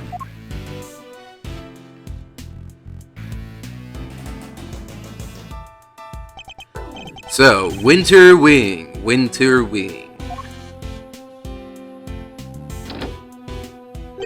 Huh? I don't believe it. It's locked.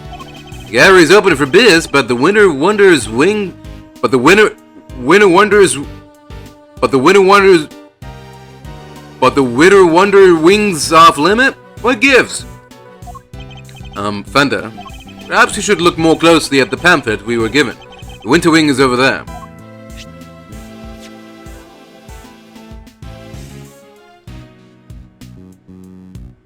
It is? Freaky. Could have sworn it was this one. Anywho, shall we? Time to dive on in and see what we should have seen 18 years ago.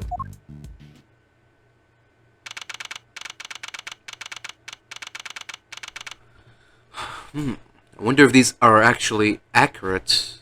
And if so, who had the knowledge of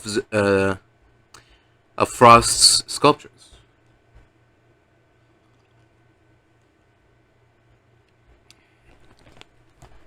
Tangaroa was there, I suppose.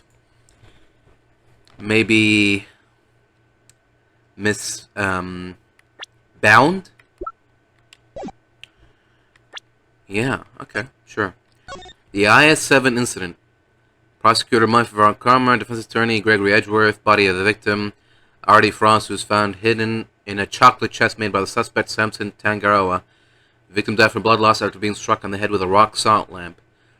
Okay, so that's definitively the murder weapon. Okay, suspect is found guilty of the crime as its main perpetrator and subsequently in prison. Winter Wing, Autumn Wing, EL, 10 a.m. to 5 p.m. Summer Wing, Spring Wing, Fountain Hall, Reception, Security Room, Entrance, Garden. Okay, okay. Each room is kept at a specific temperature to reflect the season it represents. Autumn, Capricorn, Aquarius, Pisces, Aries, 64 degrees Fahrenheit. Winter, Taurus, Gemini, 27 degrees Fahrenheit. Spring, Virgo, Leo, Cancer, 53 degrees Fahrenheit. Did I say spring or summer? Spring, yeah? And summer is Sagittarius, Scorpio, and Libra, 78 degrees Fahrenheit, okay? Sure, I'm sure these will be used as evidence somehow later. Either the astrology signs or the temperature, or whatever. Okay. Sure. Brr, I see they're still keeping it chilly as all heck in these rooms. It's about to turn into a popsicle stick. I'm about to turn into a popsicle stick. It is a winter wing, you know, but you're right. It's like a freezer in here. Could be a trick of the light, but it feels like the whole room is made of ice. Temperature controls will be somewhere at the back there, if memory serves. Hey, Mouser, can you go peep the degree count? I'm thinking a complaint to the management is in order. There is such a thing as too cold, yeah?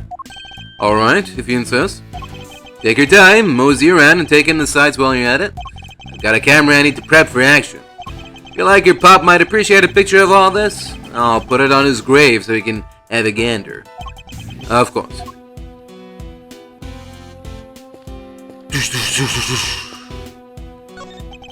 There's a huge block of ice on display here. Must be incredibly heavy, though maybe not. Why with it being hollow on the inside? There's a constellation engraved into the surface, along with some explanatory text. The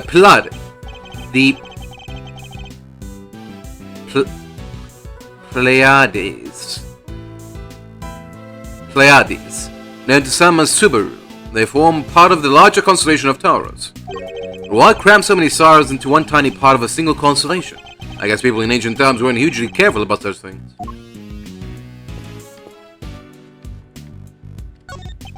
Boy wearing a back... Oh, that's a boy? boy wearing a backpack. What's he doing at an art gallery on his own? Sigh, she wanted to run a gallery so bad she just quit the industry? I don't get it. I just don't get it. Does this boy know the owner of the gallery, perhaps? There are 2 large ice statues on display here.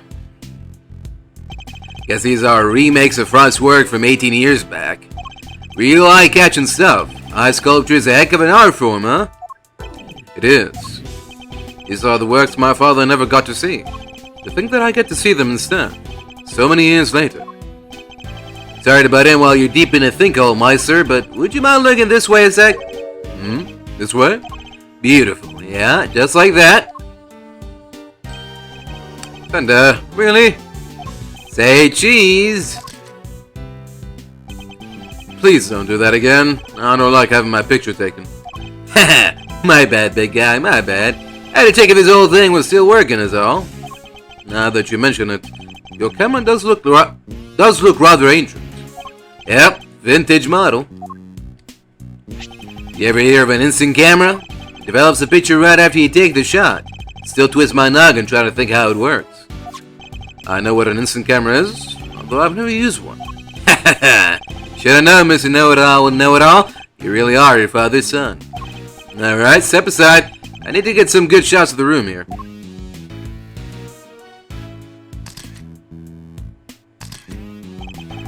Who's joking? He looks very serious about the pictures he's taking.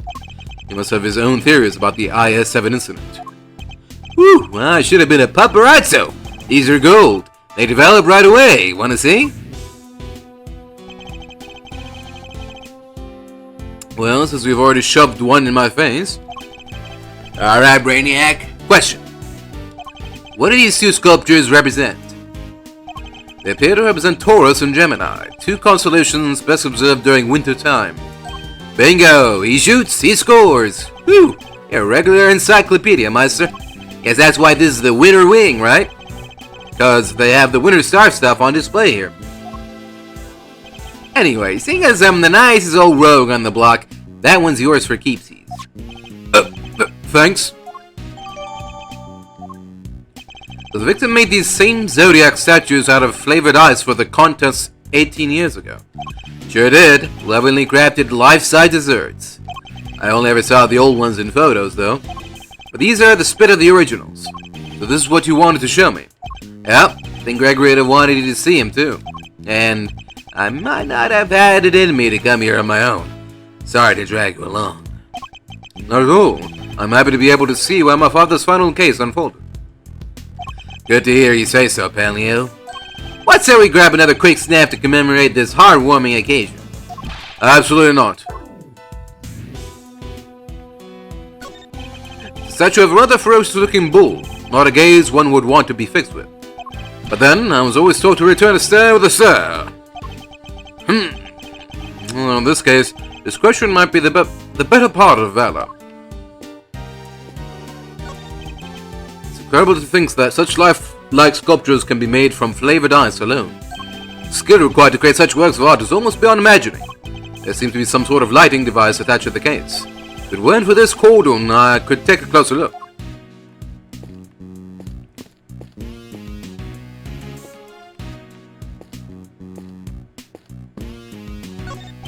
The slab appears to be made of rock salt. It's illuminating the diagram of the zodiac just above it. Yes, both Gemini and Taurus are not only zodiac signs, but constellations that are visible during winter. Winter constellations are on display in the winter wing, and, uniquely, these statues are made of flavored ice. According to the pamphlet we received, the ones in the other rooms are made of crystal glass. Ice might be rather fitting for the summer wing, too. But it's like a nice snow cone on a sunny day. But then, it would probably be too similar to this room, I suppose.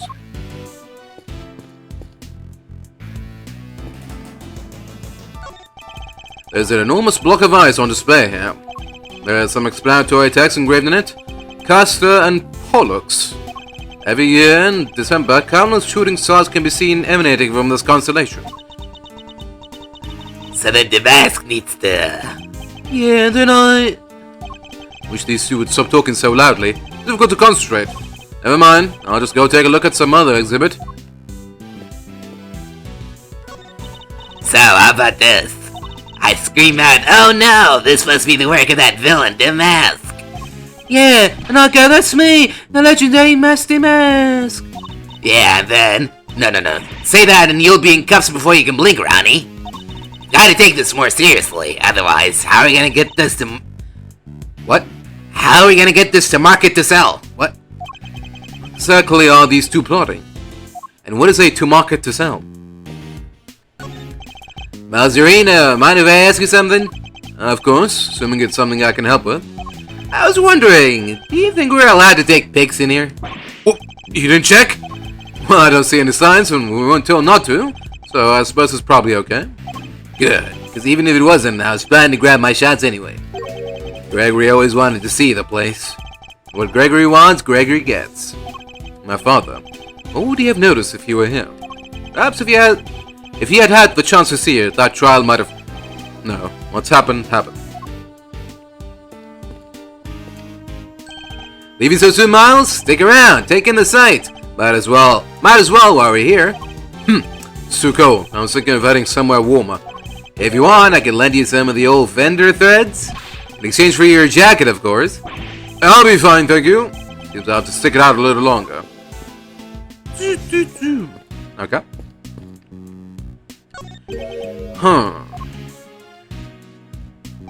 Fender, I can't seem to find the temperature controls you mentioned. Oh yeah, it's a little tricky if you don't know where it's at. Here, I'll have it open for you in a jiffy. Huh? Dang, thing's locked. Makes sense, I guess. Wouldn't want the visitors cranking up the thermostat and melting the art. According to the pamphlet, the winter wing is kept at a constant 27 degrees. Woo-wee! That's colder than a snowman's cold bit. I'm gonna freeze to death in here. Guess there's only one thing for it. Somebody's getting a snuggle.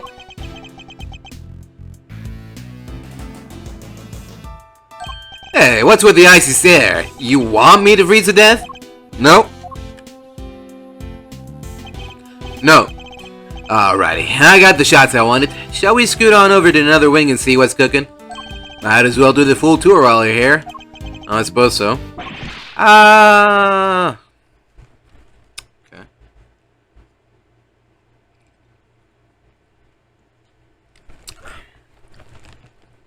Is this gonna be someone we know that is surprised to see us, or just a random person? What was up? Came from the fan room. Come on, let's go see what's up.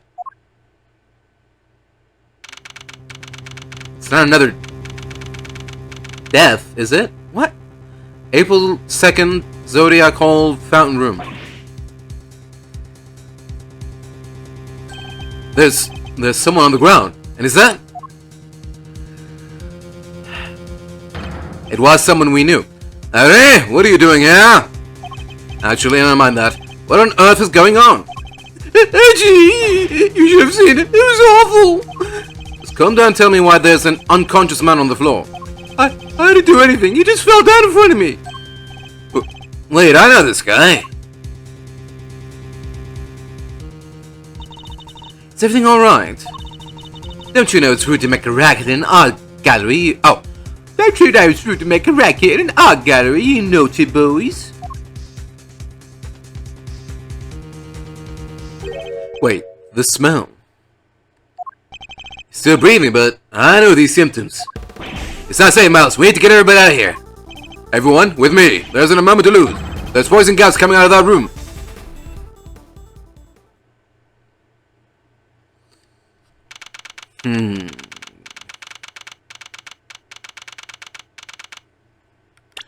Which room? He came out of the locked room, right? The autumn wing. Which is kept at 64 degrees Fahrenheit. It's not that cold. So, is it possible that... Here's my theory right now. Someone blended some deadly chemicals into some ice and put them in the autumn wing. And when they started to melt... But if they melt slowly, they wouldn't release any gas. Okay, never mind. I was thinking that the gas released from the melting ice, you know, picks up the chemicals with it. What's the word? Aerosols it? You know, makes it airborne? I don't know. Okay.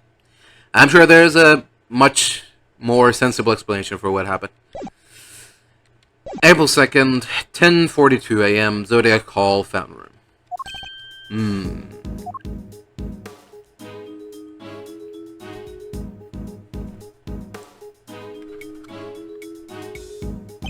How's the victim doing, Fender? Not good. He inhaled a lot of gas. He's still out and it sounds like it's pretty serious. But the paramedic said there are no signs of external injury and that he was conscious before it happened. Anyway, he's alive. Just barely. He's lucky we found him when we did.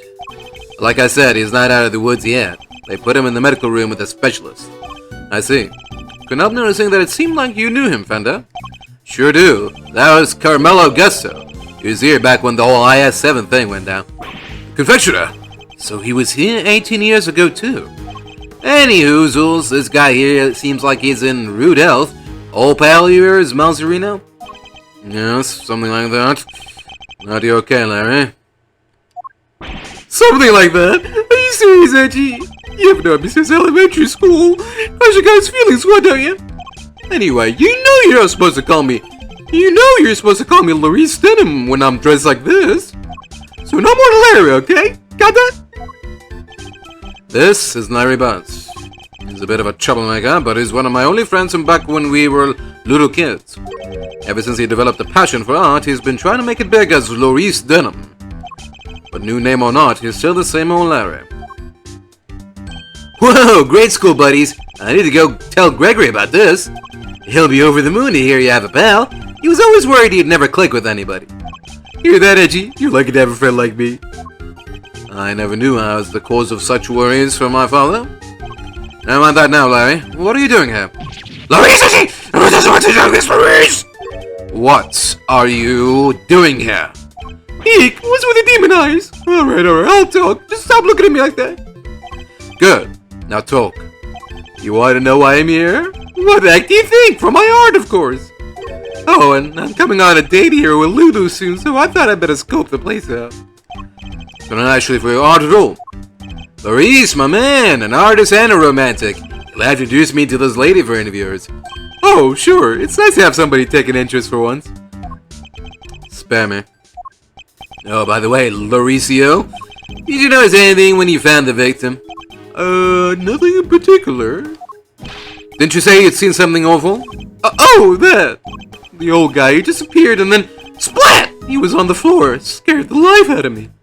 But for once, I had nothing to do with any of it. Don't look so proud, that's the least we should be able to hope for.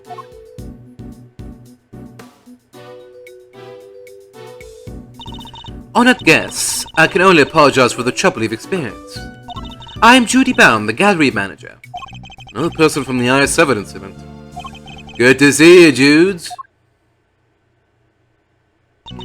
Mr. Fender, it's always a pleasure. Well, someone's grown. She was at the reception desk when we arrived, so she's the one in charge here. I can't believe you had to go through something so awful, and on our first day in business. Hey, quit that. It's not your fault. Oh wait, I guess I better introduce you guys. Judy, me, Miles Edgeworth, son of the late great Gregory.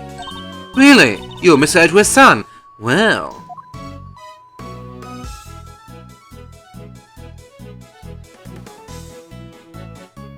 Alright, isn't this fabulous? The great man's son here with us.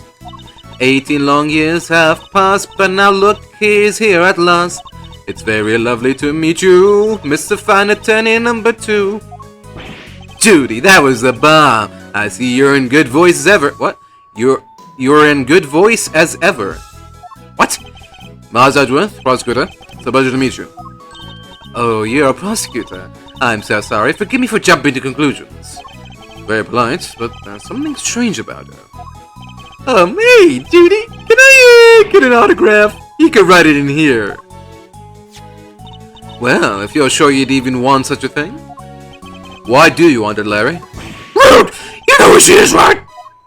Come on, Miles, sir. You don't keep up with showbiz news or nothing. I guess that's no big surprise. What's going on? Why are they looking at me like that? Judy here's a living legend. Not just TV, movies, musicals, chart-topping hits, you name it.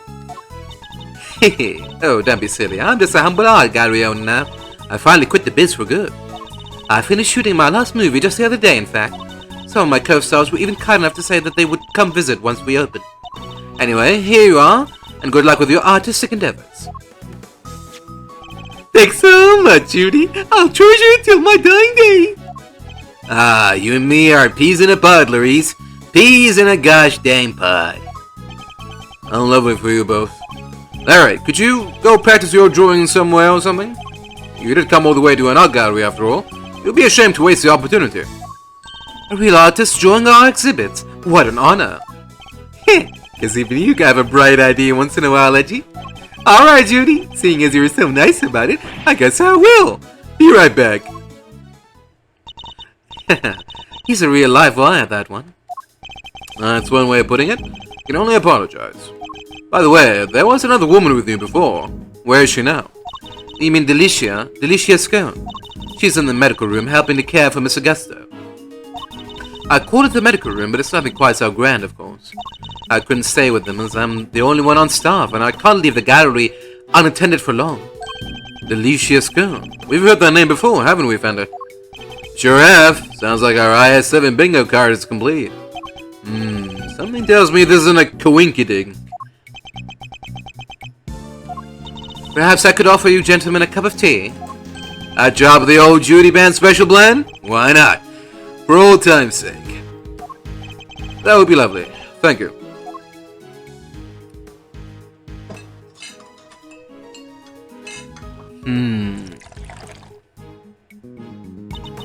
Now, if you'll both excuse me, I'd better go and explain things to the other visitors. You go do your thing, Judes. Thanks again.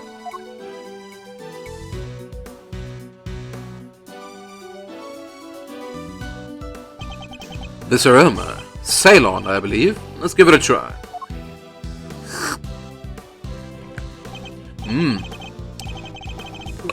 This is a fine blend. A top quality Ceylon indeed.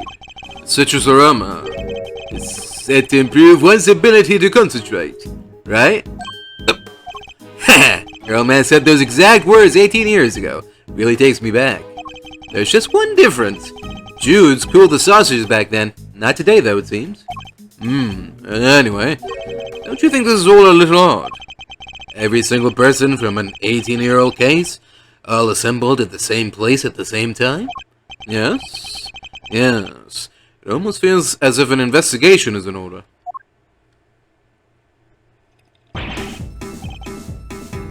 What? Okay. Miss Edgeworth, sir, you alright? Miss Edgeworth, Mr. Fender, we heard you got caught up in a poison gas attack, so we came as fast as we could. Well, if it isn't the cavalry. Come on, team, bring it in. No way! Besides, you're both doing just fine. Gummy and I got ourselves all worked up over nothing. Is that the gumshoe? What were you thinking bringing Kay with you?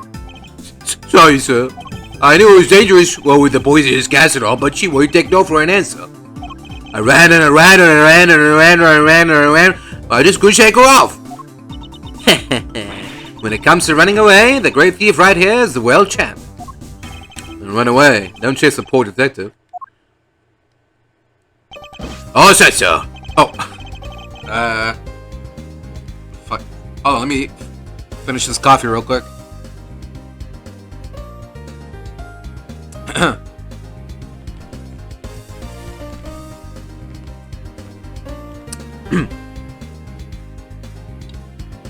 Oh, sorry, sir. Just say the word and I head in there and start investigating. You guys stay here. That gas could still be dangerous. Alright. We're counting on you, detective.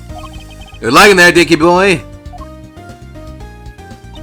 No way, Gummy almost looked like a real detective. I am so proud of him. But he is a real detective. Question mark. This is Edgeworth speaking. Mr. Edgeworth, looks like the gas has mostly dissipated, sir. Oh. Very good, detective. Now calm down and tell me what you see. Yes, sir. First up, the exhibits. There is a statue of two people on the left side. On the right, some kind of two-horned animal. Wait, statue of two people and a two-horned animal. Sounds familiar. Wait.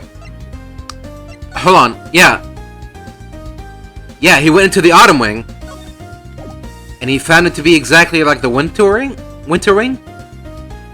With Taurus and was it Gemini or Pisces? No, Gemini. Yeah, Taurus and Gemini. What? Huh? This is supposed to be the Autumn Wing, right? Or what?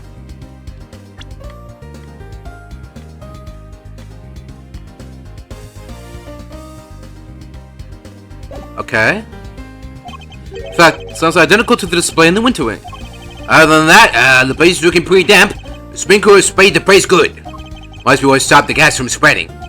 Sprinklers? Are there any signs of a fire? No, sir, and the fire alarm hasn't been triggered either. Sprinklers look like the type that detect heat and smoke. When they detect something, they send an alarm, either fire or smoke, to the security room. Guess they read the gas as smoke and triggered the smoke alarm that way. Was anyone in the security room when that alarm went off? This place only has one employee, and that's Judy Bound, the manager. And she was at the reception desk across from the security room the whole time since the guy reopened. So she heard the alarm from across the way and turned on the sprinklers. Yep, seems they can only be switched on manually, and only from there.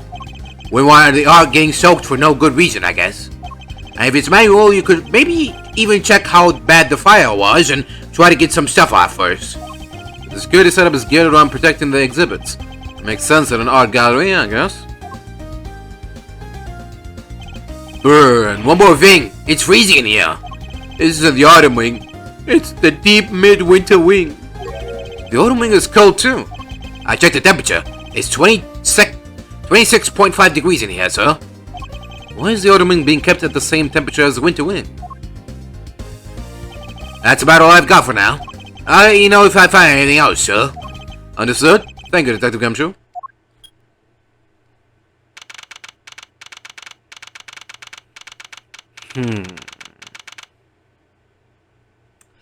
So did someone trick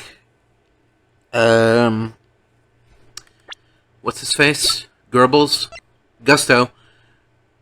Someone tricked Gusto into thinking that he's supposed to be working on the Winter Wing.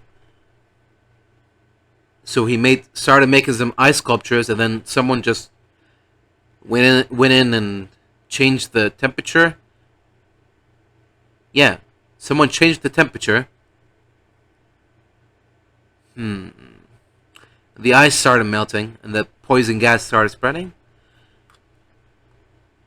I'm still not sure how slowly melting ice can release gas. I think I'm wrong on that. Maybe was it something in the tea? I don't know. Okay. April 2nd, 11:15 a.m. Zodiac Hall Fountain Room. What did Gummy have to say? He said that the Autumn Wing is actually quite wintry. Huh? I don't get it. I'm wondering what it could mean myself, but it's a bit hard to tell from out here. We should try to get in there as soon as the police are done with their investigation. Amen to that. We need to see what the deal is for ourselves. Is there anybody else who might know something in the meantime? Oh yeah, there's one guy. Miles' best bud. His... what? If we have to. I guess we have to.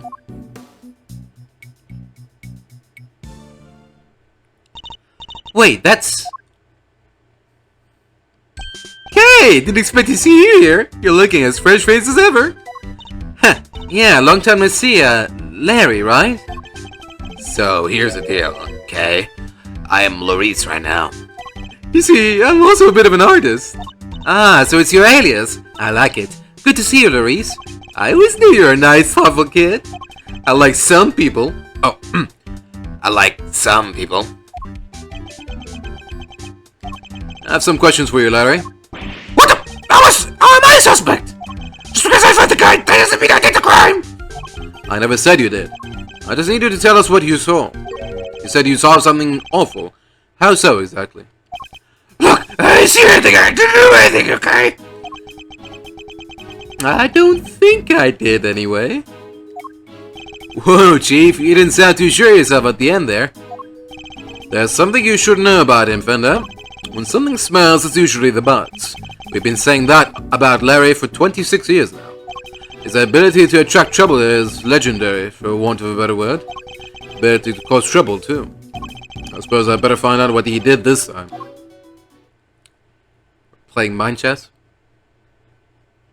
It has been a while. Our aim is to uncover anything that Larry might be holding. However, I see anything and I didn't do anything, and you can't prove otherwise! It's almost impossible for him to keep his cool. I'll need to bide my time when he gets agitated and wait for him to calm down. Let's start by asking him to go into detail about what he's doing here. He shouldn't prove to be too much of a challenge, but let's get this over with.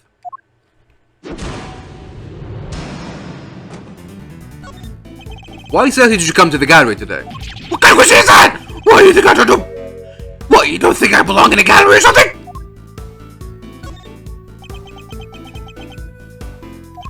Hey, if you're gonna ignore me, then I'm gonna paint your portrait. When I'm done, I'll scribble all over it! I'm joking, okay? I never scribble on one of my pieces. How could I? They're valuable artworks. According to you, perhaps. I imagine I might struggle to agree. Oh, love that funny guy! Luckily, some people actually believe in my work. She's called Lulu, okay? And she says my pictures are masterpieces. So if she likes something, I'll try for her. Anything at all! Where is this Lulu? How come you're here all alone? Boy, the guy can't be apart from his girlfriend for 1 second! I have my own life too, you know? Fine. Lulu said she's a Gemini, okay? So I thought I could do a sketch of the statue to show her on our date. I expect you are pretty proud of the sketch. Not so much this time, actually. But, you know, it being her son and all, I just thought maybe she might kind of like it. Huh. How very like you to try to tell me nothing and give so much away in the process. So to summarize, you came here today to draw a sketch of the Gemini statue for your girlfriend, Lulu. What? How did you figure all that out? From your incessant prattling. You just can't help yourself, can you? Fine, then I won't say another word. Larry may want to keep his mouth shut now, but I'll have my answers one way or another. Let's ask him what he did after he arrived here at the gallery. We'll soon see what he's hiding. It's just a matter of time. Alright, tell me what you did once you arrived here. What's a big idea? What are you saying about that? I remember. I didn't have a pamphlet, so I didn't know what was here, what was where. I just kinda hang around by the fountain. You didn't receive a pamphlet when you paid your entrance fee at the reception desk? Oh, you mean entry isn't... It's not free to get in here? You mean to tell me that you entered without paying? I'm sorry, okay?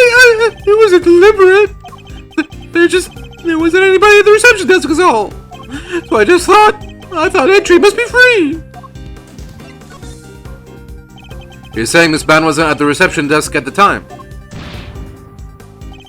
Yeah, but it looked like there was maybe somebody in the little room opposite. Interesting. According to Detective Gumshoe, Miss Ban had to enter the security room to activate the sprinkler system. I expect she wasn't at the reception desk because she was busy responding to the incident. Right after she finally got the place open for business too. Poor Judy. The Winter Wing, the gallery's greatest attraction, and it's gonna be ruined now. You say you don't have a pamphlet, and yet you seem to know all about the Winter Wing. For example, that the Gemini statue you came here to draw just so happens to be in said room. Therefore, it was your intention to visit the Winter Wing all along, wasn't it? Ow! How did you get me again?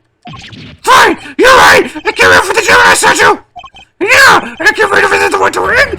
I won't deny it! There's that one to confess so easily. And again, he has always managed to surprise me in unusual ways.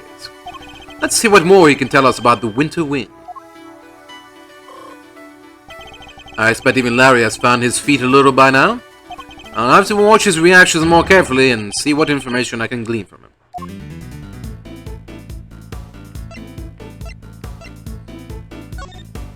What did you see in the Winter Wing, Larry? You don't let up, do you? I told you, I didn't see anything. Galleries are nice and all, but I kinda changed my mind once I got here. Thought I'd go meet my girlfriend instead. If I want to learn more here, I'll need a clue of some kind. I better try another approach for now. Larry, be honest. Did you enter the Winter Wing? What is that? Is that suspicion I see in your eyes? I tried to get in there, sure, but... You tried to get in, but you couldn't. Yeah, exactly. I wanted to get in there, but... that old guy came out and fell to the ground, and... like I said, it was all pretty shocking. So you were unable to enter the Winter Wing because the victim emerged and collapsed in front of you? Yeah, he came out of the Winter Wing door, and then down he went. Wasn't it the Autumn Wing that the victim came out of? That stupid poison gas thing had never happened. I'll be in there happily sketching away right now. Larry seems to have the Autumn and Winter Wings mixed up. Regardless, it seems his aim really was to make a sketch of one of the statues. This could be a useful clue.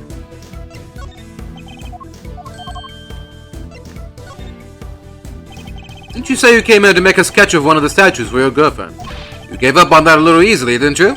Surely you saw something, even if you were distracted by the victim's collapse. Well, I didn't not see something.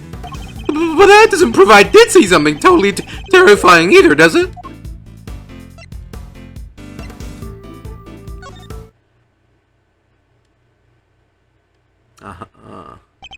Really, Larry? You could at least try to make this a little harder for me. I put it to you, Larry Butts, that you did, in fact, see something totally terrifying. How do you do it, Edgy? I'm some kind of mind reader. Fine, I guess there's no point trying to keep it a secret any longer. I'm not sure there's much point in you trying to keep any secrets, given your track record. Wasn't exactly the most edifying use of my time, but that's checkmate.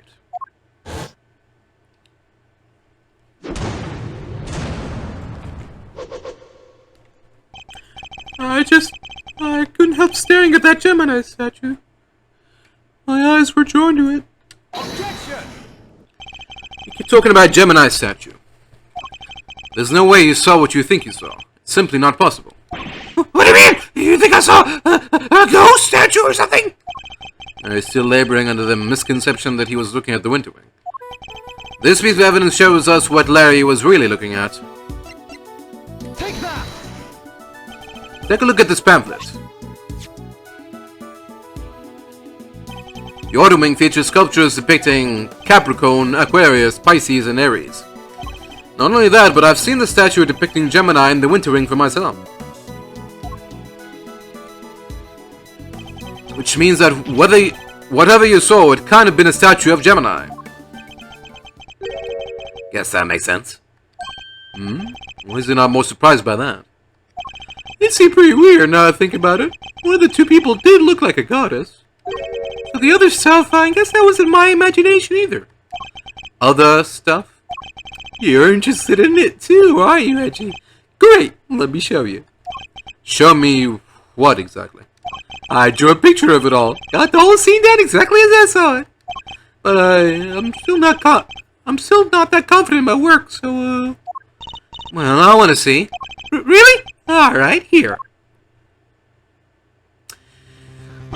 Right. What on earth? It's grotesque.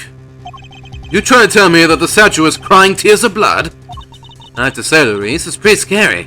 Right? Because it was scary. It was supposed to be a statue of Gemini, but it up and turned into a goddess right before my eyes. Huh? It freaked me out so bad, I screamed out loud. So it was a reaction to the victim collapsing in front of him after all?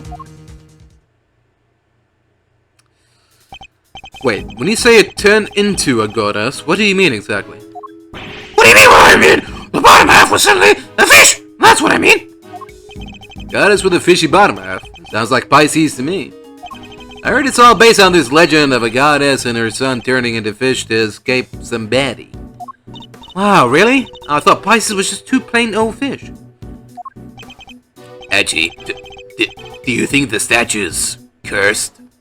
I mean, tears of blood turning into a fish? That's some pretty cursed stuff right there. Don't be a fool. I imagine you simply mistook one statue for the other.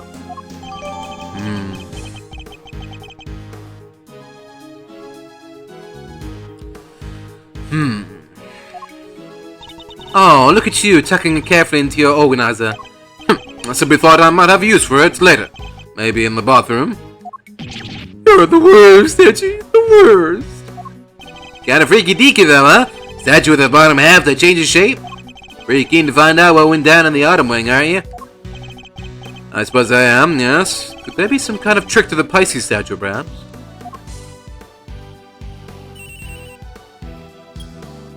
Yes, Edgeworth speaking. I'm just about done in here, sir. There's no danger from the gas anymore. You can come in now. Thanks. Good work, Detective. Seems it's finally safe to enter the autumn wing. Good detective sure has impeccable timing. Come on, let's go take a look. I want to see this Pisces statue. You're going in there, Kate? And maybe I should come along too. Did you really think I was going to leave you out here on your own? I know better than that. Alright, everyone, to the autumn wing. Here we are at last, and it really does look like a lot. And it really does look a lot like the winter wing.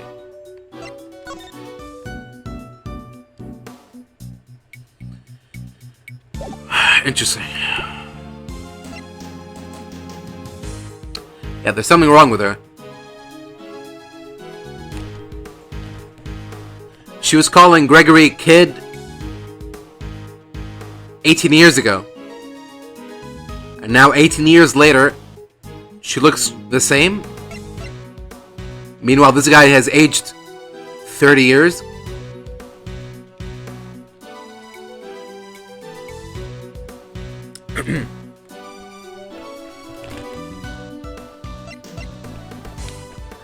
Something is very off indeed. Glad you can make it. Oh, hey there. You're, Harry, was it? Good to see you, Harry. No, for the last time. The name was Maurice Durham. Detective, your report if you don't mind. Yes, sir. Okay, so first off, I found a blowtorch. The nozzle was still warm when I found it, so I guess it was used pretty recently. Somebody using it to heat something. Okay. Yeah. Definitely make, definitely turn ice into, smoke, or what's it called? I guess gas? Yeah, okay. Was the sublighter already like that when you entered? Yeah, guess it was used by whoever let out the gas. The gas was inside the case until someone opened the lid. Is that so? The Pisces statue. Huh? You're sure up on your calculations, huh? You know what the one in the other case is, too? This is the autumn wing, so I imagine it should be Capricorn. Guess there's no fooling you, sir. I thought it was supposed to be Taurus. That weird cloth that's draped around it kind of tripped me up. Isn't that a piece of luminous cloth from way back when? What's that doing here? Now we have evidence from the I-7 incident too. They're gonna look around.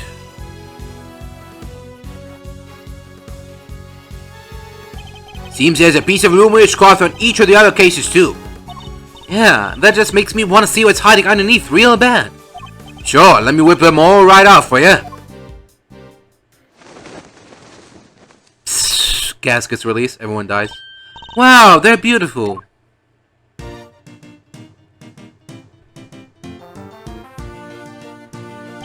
So the transformation Larry witnessed. Could it have been the moment when the cloth around the Pisces statue's lower half fell away? See, AJ? See? I wasn't imagining things, and I wasn't mistaken! Listen, Master, I think we can all agree this room is fishier than a bucket of fish. My hunch is that somebody deliberately tried to make this room look just like the Winter Wing. Yes, I was thinking exactly the same thing. They even covered the statues up in just such a way as to make them look similar.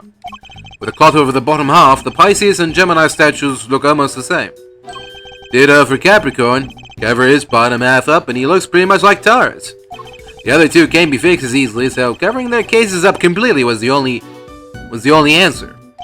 Somebody went to some lengths to disguise the autumn wing as the winter wing. I'd say we need to take a closer look at things in here, wouldn't you, Vanda? Ah, of course. Mr. Winner and Judge Gavel. What the heck are you guys doing here? You're the last thing I need. This is my scene, you hear? Miss Edgeworth, it seems I have failed in my duty yet again. I pray one day to make you see that your presence is not required at every crime scene. That co-opting the good detective for your own ends is neither right nor good. I will have to give serious consideration as to how the goddess of justice would have me judge you. You got it all wrong. It was me who asked Mr. Edgeworth to help, not the other way around.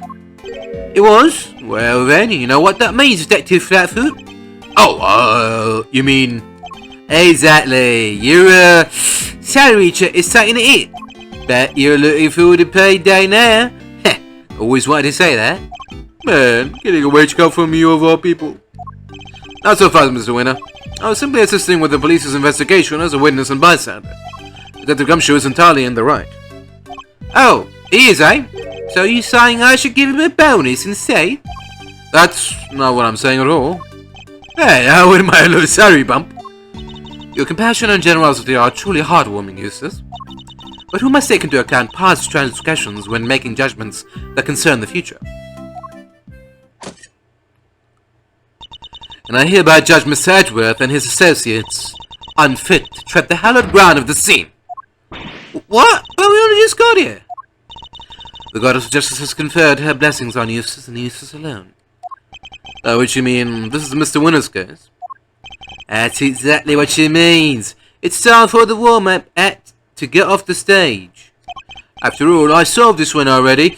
I have a suspect lined up and everything. What did you say? A suspect? Already? Who? Who else but your artist friend over there? Oh? Me? What's going on, Reggie? I guess that's as good as mine. I can't even begin to imagine how the boy's mind works. Unsurprising that you lack the attitude to understand the winning mindset. Lack the attitude? Something tells me he doesn't know the real winning turn of phrase. Well put, Eustace. Mr. Edgeworth does indeed lack a certain aptitude. Yeah, exactly. Where's your aptitude, smart guy? Wow, he's totally shameless. Underestimate my information gathering skills at your own peril. Before we came here, we dropped by the medical room to ask the doctor there a few questions, and he told me where the poison gas came from.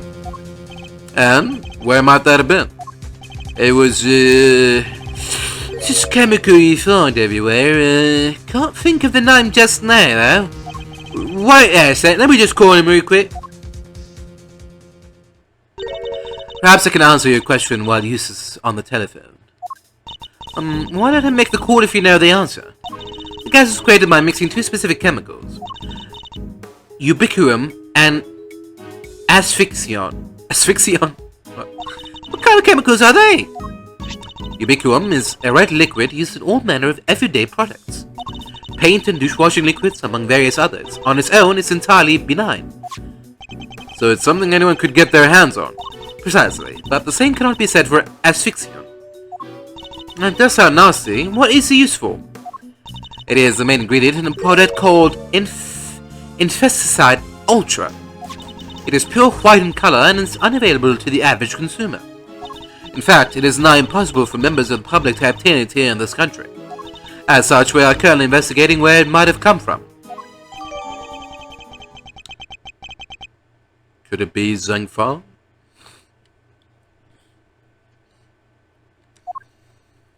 I bet. And I know the name of the chemicals, eh? Don't waste your breath. Judge Gavel informed us already. Huh? Oh, great. That'll make this quicker, I guess. So the source of the gas, ubiquitum, is used in paint and stuff, right? And there was somebody here at the gallery today who brought paints with him. Your friend, the artist. You can't accuse me just because of that! Objection to the paints on that palette in your hand. Gee, is this kid okay? He seems a little... Indeed, I haven't known him long, but he is a little prone to jumping to the wrong conclusions. Hey, quit talking about me like I'm not even here. Ignore them, Eustace. They are simply intimidated by you, nothing more. Why not give them yet another reason to fear you with one of your winning deductions? Winning? Yeah, good idea. Get a load of this, losers.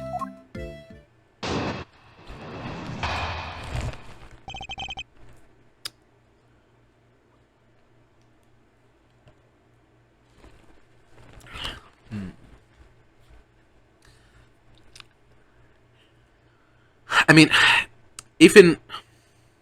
Okay, sure that he has paint on him, right? But where could he have gotten the other ingredient from? You have to prove that he acquired it himself, right? Or, you know, someone associated to him or something. Proving that he has only 1/2 of the poison is not enough, right?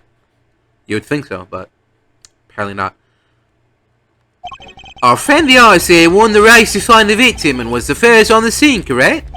And the gas the victim was poisoned with is made from ubiquitous, which, as we know, is found in paint.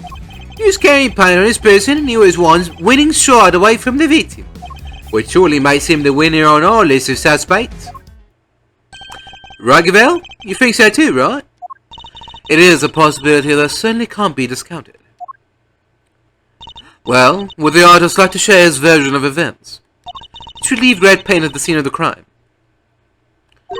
Or something more sinister, the catalyst for a cloud of toxic gas, perhaps. I think I might have left my heart there, you know? And you might have picked it up! I would be careful what you say to me. My gavel is already primed to deliver a guilty verdict. Objection! Ignore him, please, Your Honor. It's for the best. Objection! Quit stalling. You can't run away from the fact that my reasoning is flawless. So admit defeat and crawl on out of here with your tails between your legs, because I win. Huh, I have better things to do than pick holes in your faulty logic. I don't suppose I have much choice.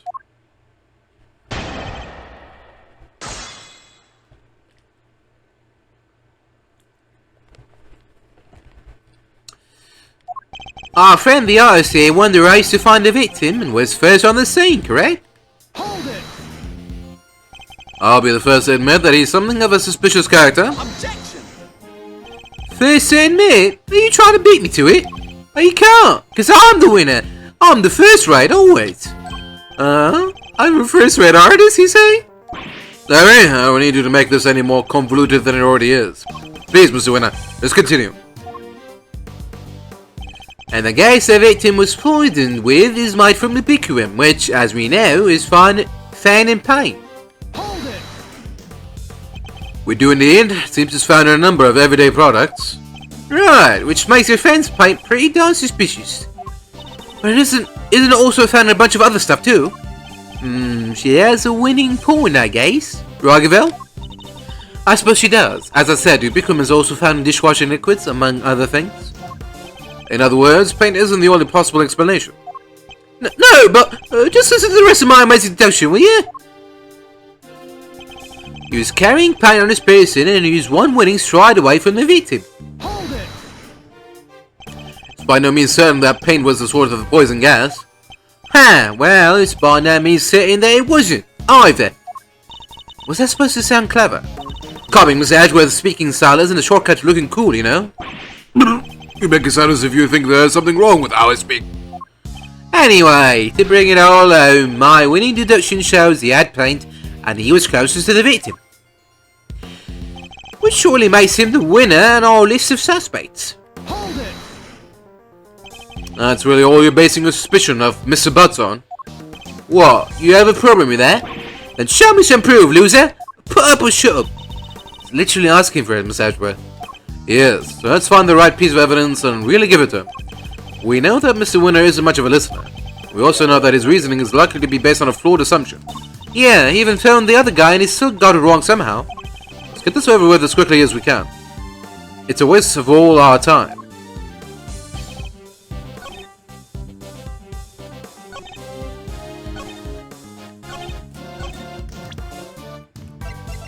Objection! Your deductions are anything but winning, I'm afraid. Unless you're looking to win a prize for incoherence. So you agree that I deserve a prize? What you deserve is to be set right. The gas came from within the case containing the sculpture of Pisces. It did, and it was created by the artist guy. With the red paint that we know is full of ubiquitous. Allow me to offer you a bit of advice, one prosecutor to another. It always helps to listen carefully to others. The gas is created when ubiquitous is mixed with another substance, asphyxion. paint containing ubiquitous alone wouldn't create any kind of gas at all. It would? I thought they said that the guy was asphyxiated with ubiquitous. So you're telling me all this was based on a mishearing of the forensics report? Yeah! The gas has already done its work by the time Mr. Butts found the victim. Perhaps it's your own aptitude you should be worrying about.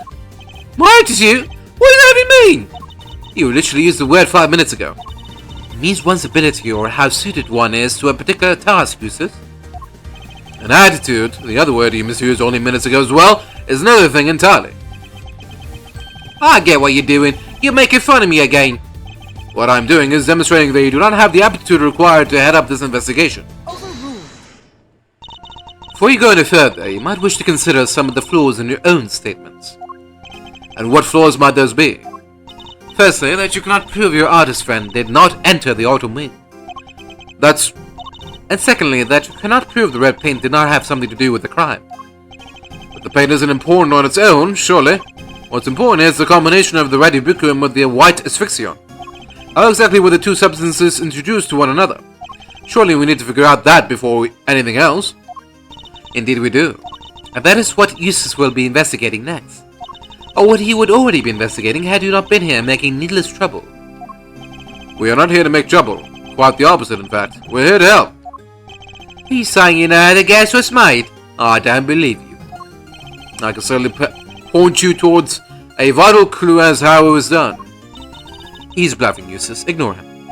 It's fine, Val. He's clearly lying. Might as well let him talk himself even further into a corner. If you're sure. Come on then, show me what you got. What shows how the gas was created, eh?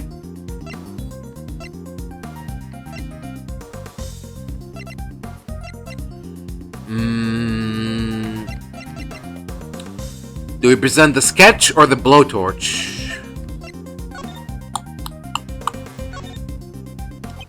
Stock shade of blue. Being around such a glowing color from time to time just might do me some good. Jeez Louise, Malzarina, talk about corny. You could fill an entire extra large bucket by yourself. That's rich coming from you, Fender.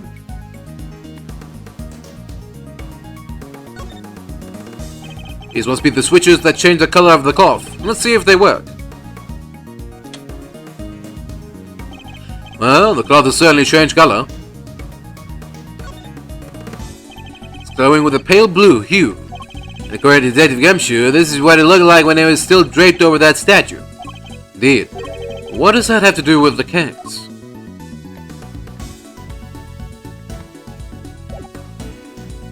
Take that! This piece of evidence shows pretty conclusively how the gas was made. You would be well advised to steer clear of Mr. Edgeworth and his little theories, Eustace. They can cause dizziness, nausea, and perjury.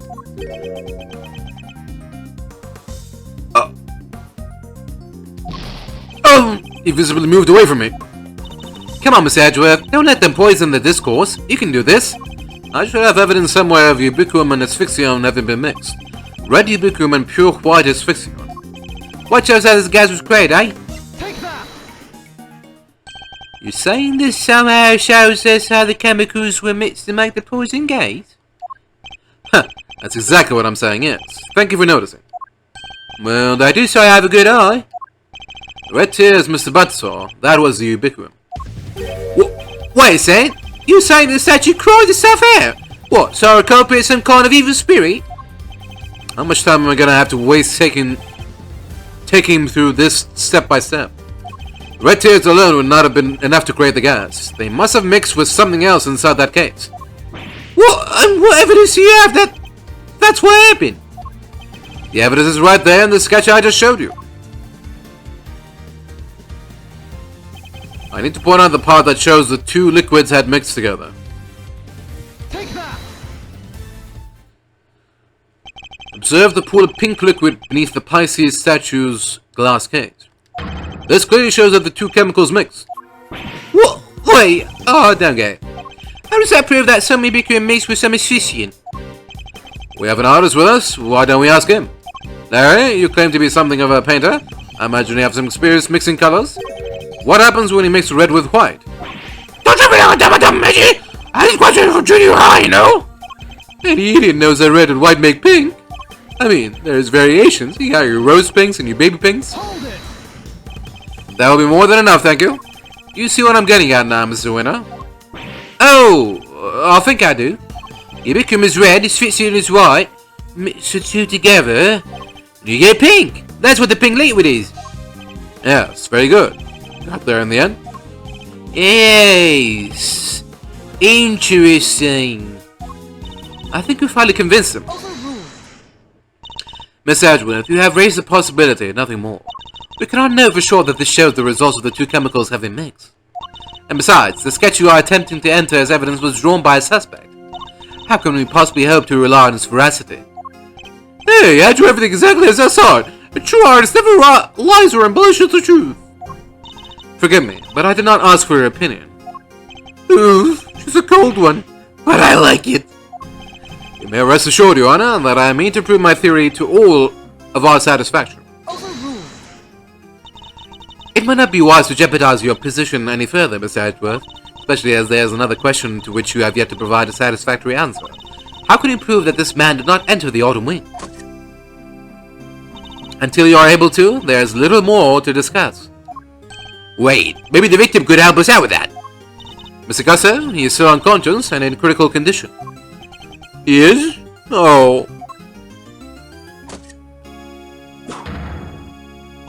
Now, if you don't mind, Eustace needs to carry out his own investigation of this area. If you would be so kind as to leave him in peace.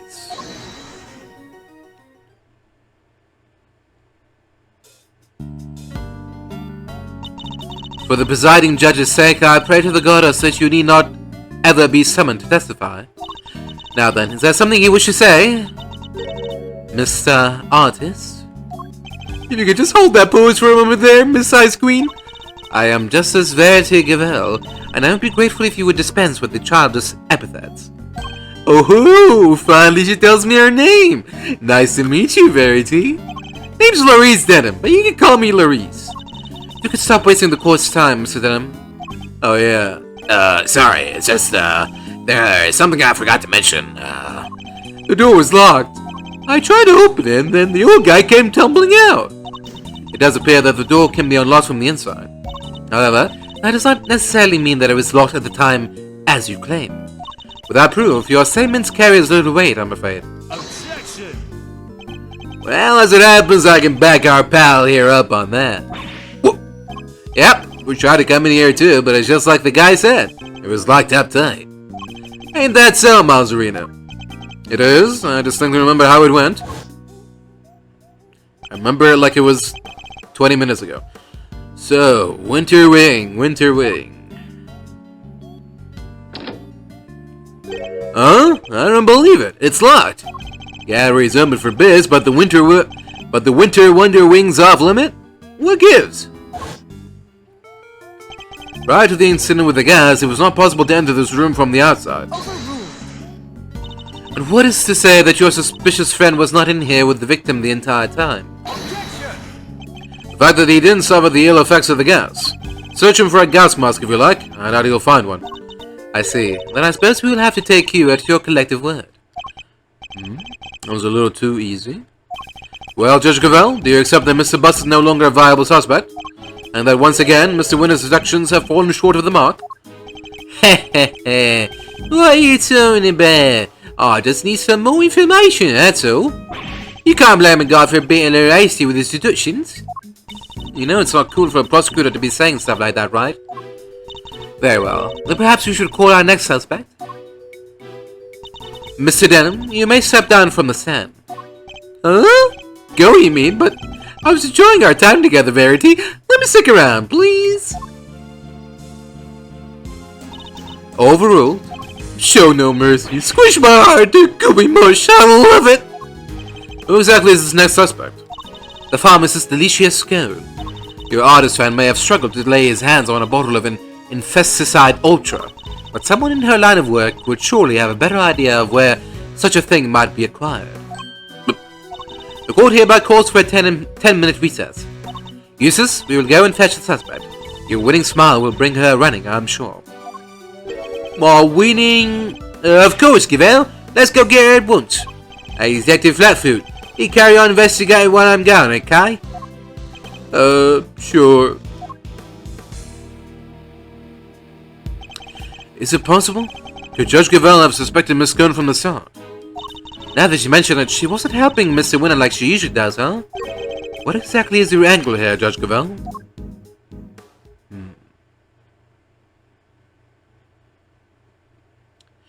To be continued.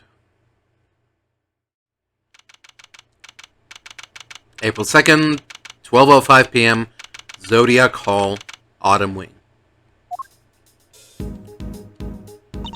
Sure taking that time. I thought it was supposed to be a 10-minute recess. Heh, sorry to keep you losers waiting. Wait no longer. I won the race to find Alicia Scone, and here she is. Hello, dears. This lovely young man said you wanted to speak to me. Alicia Scone, purveyor of the most wondrous wares the pharmacist can offer at your service. Deliciated my pals and even Miss Delicious to some. You call me the winner, and I'll call you whatever I want. Alright, Winnie Pooh, whatever you say. It's lovely to meet you, dearie. So much for call me the winner. Oh, have we met before, young man? Haha, get a load of this, Alicia. That's Miles Edgeworth, Gregory's son. Well, oh, never. Pleasure to meet you, Marcy Smiles. If you must address me by my given name, just Miles will do. Ooh, Greggy Pegleg's boy. And all grown up, too. Makes me feel my age, why don't you? Make me feel my age, why don't you? I wonder just how old she is. Yes, sir, I believe we have some questions for our pharmacist. Oh yeah, what brings you to the gallery today, Miss Scone? Why, I came to see dear old Moody Judy, of course. We've been fast friends for 18 long years. No one's going to stop me visiting here now. I understand that you helped look after Mr. Gusto in the immediate aftermath of the attack. Oh, I didn't do much, really. Just whipped up a quick antidote for the dear old doctor. Wow, you can make an antidote just like that? Oh, yes, dear. As long as I have the right ingredients, I can throw together just about any medicine you like. Certainly helped that the medical room was well kept, though. We were much better off treating him here than losing vitamin and taking him to hospital. Anyway, we did what we could. The rest, well, that's up to him. Do you know the victim? And do you know the victim, Miss Delicious? Oh, yes. Well, sort of. It's been 18 years since I last saw him. Apparently, he's famous these days. One of the best confectionaries in the world, or so they say. Interesting. So he's a well-known public figure? Oh, yes, dear. He was on the news and everything. Confectionery crafting king of the world, they say. Oh, so the old dog really went to Zeng Fa and upped his game, just like he said he would.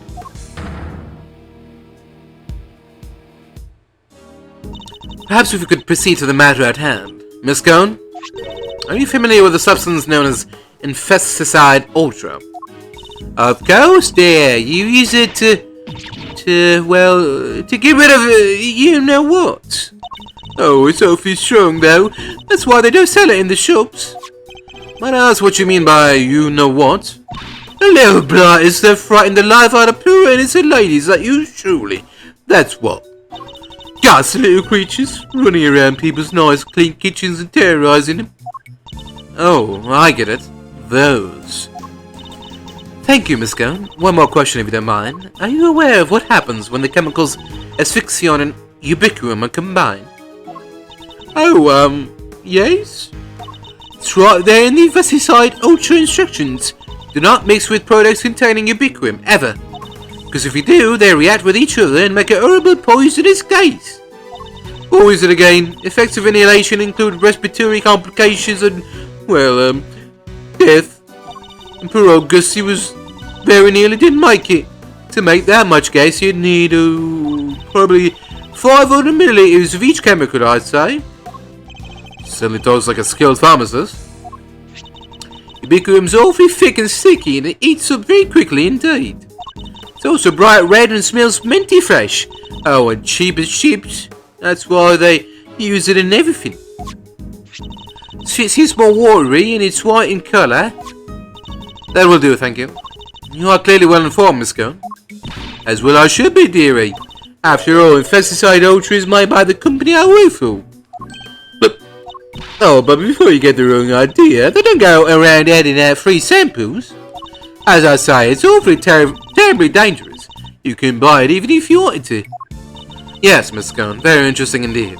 I think that tells us all we need to know. Strange, I thought she expected Miss Scone. Something in that smile makes me wonder if she has some other angle in mind. What is it, Detective Fatfood? Any developments to report? Yes, sir. Turns out the sculpture's glass display case is open from the top. Huh, that's rather unusual. The temperature inside can be adjusted too, all the way down to 0 degrees. The Pisces case was kept at 26 degrees. Dang, we got my hand stuck to it.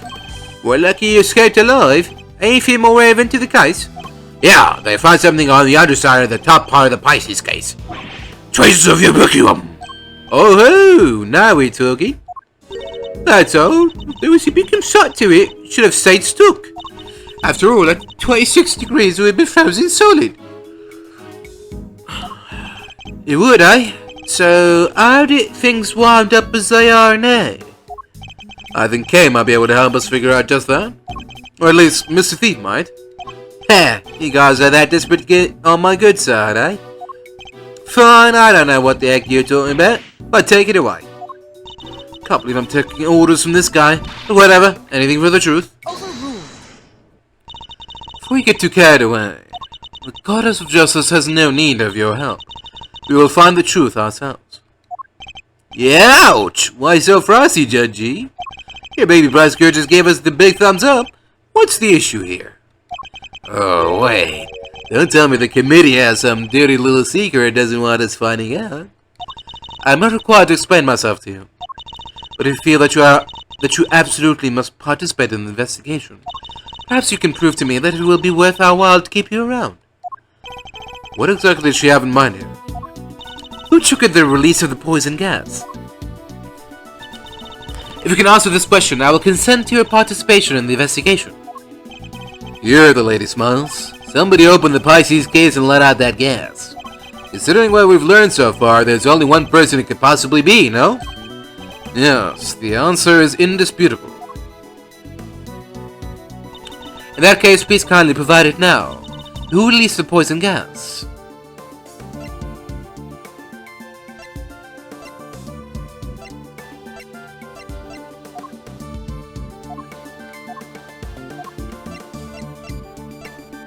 Take that!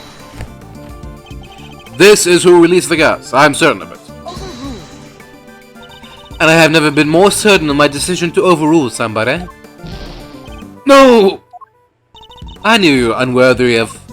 Whoa, hold up, G. Miles was just pulling your leg. Alright, Smiles, think over the situation one more time. The answer is crystal clear. There's only one person who was in this room when the gas was released, am I right? Yes, you're right. Now then, I ask you again. Who released the poison gas? Take that! Victim, Carmelo Augusto is the only person to have entered the Outer Wing. Thus, only he could have opened the case. Correct. That appears to be the only logical answer. Very well, I will permit your participation in this investigation to continue. However, if at any point I feel you are contributing nothing of value, you will be removed. Immediately. Understood? Even if Mr. Augusto did open the case, we still have no idea why.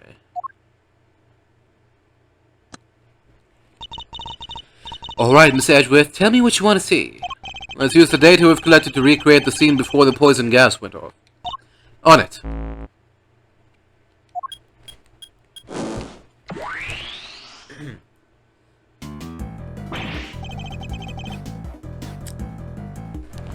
Eek! Don't scare me like that!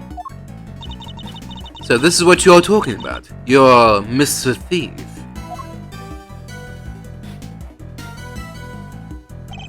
Let's begin by examining the Pisces sculpture. There's a generous amount of ubiquitum frozen to the underside of the top part of the case. Yeah, which is what's keeping that lid on real tight. The actual glass lid is all cracked though, right? Somebody really went to town on your real house there, huh, Pisces? Do we have an idea of how the glass lid might have come to be so cracked?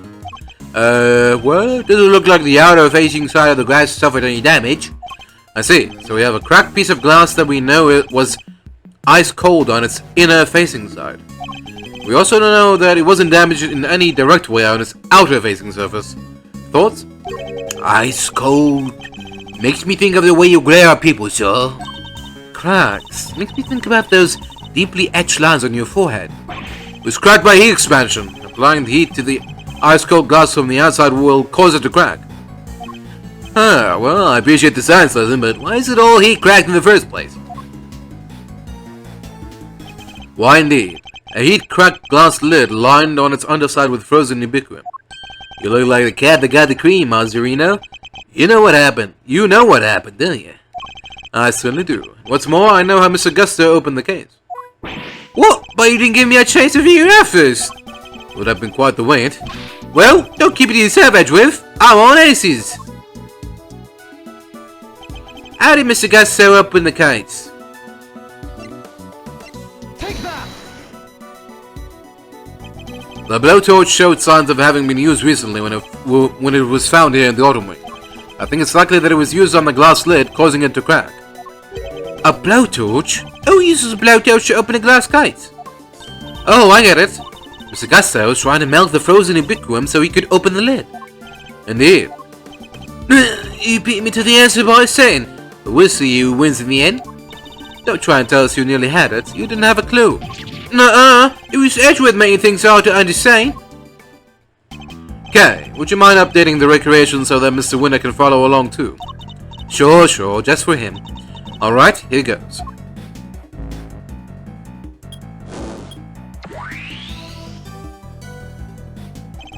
Mr. Gusto was alone in the autumn wing. While he was in here, he used his blowtorch to melt the frozen ubiquitous on the underside of the lid. And?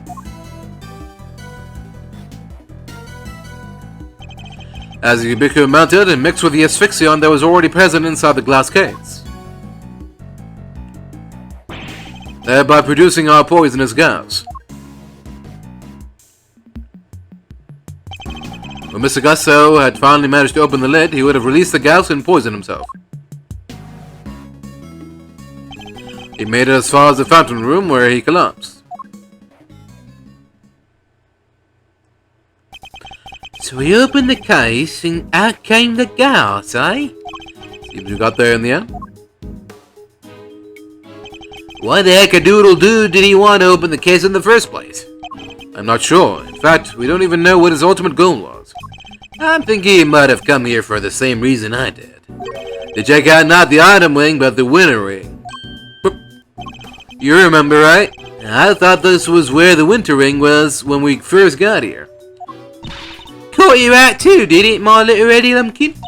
I was ever so confused, what with it being where Chillywinks' room was all those years ago.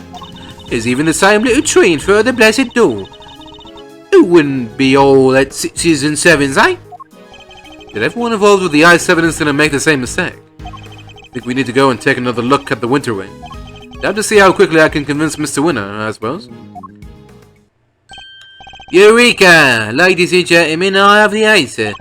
The answer to what exactly? Mail's going to end it all. Dramatic exit stage left, sort of arty-farty farewell. Have you been listening at all this whole time?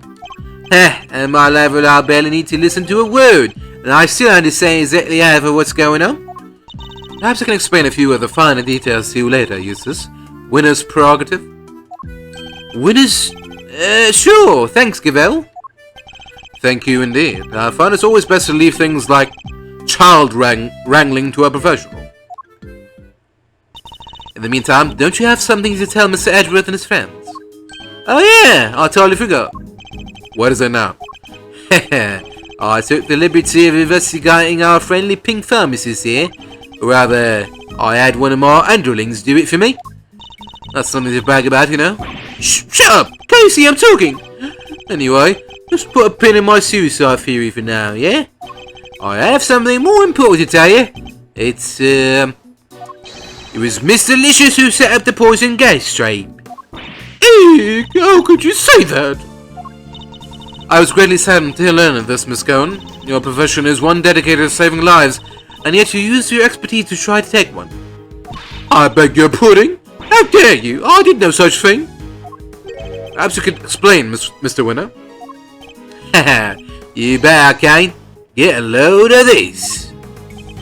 This is Miss Alicia's pharmacist license. And it says right here that she's authorized to handle Infesticide Ultra. A product that we have established contains asphyxion, one of the ingredients of our poison gas. Exactly. It's almost impossible for ordinary people to get a hold of that stuff. But Miss Alicia's is no ordinary person. She's a card-carrying pharmacist. I didn't do it. This is all just a terrible misunderstanding. Objection! And that's not all. There was a bottle of Infesticide Ultra in the victim's pocket. And what do you know? It's covered in your fingerprints. We know that you and Miss Bam took the victim to the medical room. What better moment to slip the bottle into his pocket, eh? No. There was only one person on the premises licensed to carry Infesticide Ultra, and that was you, Miss Scone. Furthermore, you are acquainted with Miss Bound, the owner of the gallery, meaning you would have had access to the building, an ample opportunity to prepare your trap. No, dear. Listen, your dad is saying that Infesticide Ultra was stolen from me. Lying will only lengthen your sentence, Miss Scone. I'm not lying. Oh, it's in my bag somewhere, I'm sure of it. What is she looking for? That's not it. And that's not it. My cloth looks familiar. Ah, here we go. I knew it was in here somewhere. Look. What is this? There's something written on it, I think. April 1st, complaint filed. Offense theft. Items stolen, Infesticide Ultra, 1 bottle. It's a crime report relating to a theft. A what? Say, you silly billies. I told you somebody pinched it off me. A week ago, no less. Which you mean to say that it was not in your possession at any point today? That's exactly what I meant to say. I think the bottle you found might be the one I lost. I always have some in my medicine bag, just in case, you know. I'm supposed to keep my bag locked up tight, but, well, I'd forget my head if it wasn't screwed on. And now, thanks to silly old me, someone's gone and mixed up a cloud of poison gas with the stuff. I see. But why on earth would you carry such a hazardous substance around with you? Like I said, just in case. You never know when one of them might appear. You mean the ghastly little creatures that run around in people's nice clean kitchens type of them? You could just roll up a newspaper and whack! One and done. Psst, Gavel, what do I do now? Ah, of course.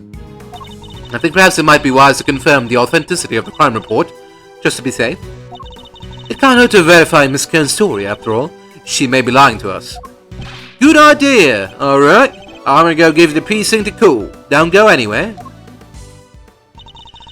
So, Miss Scone might not be guilty after all.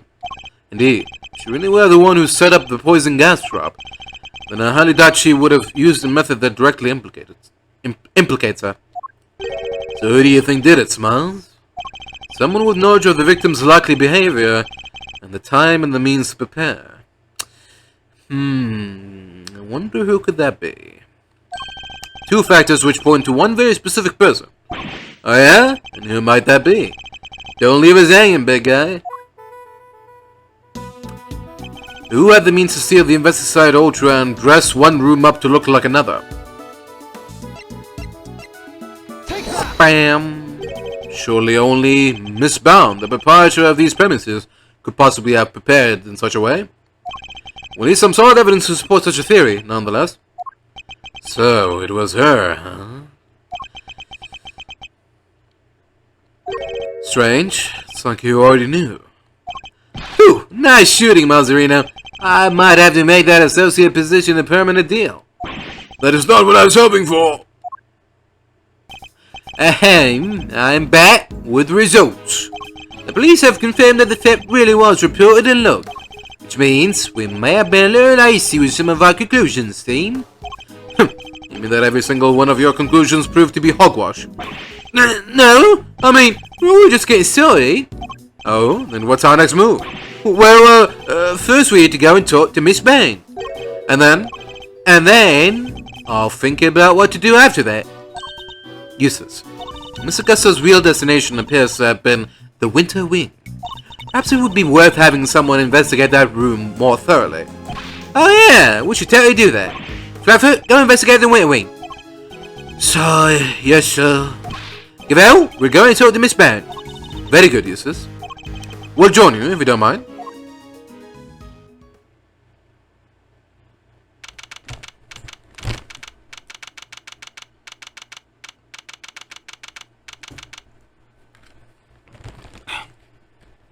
Everyone is invited, I guess.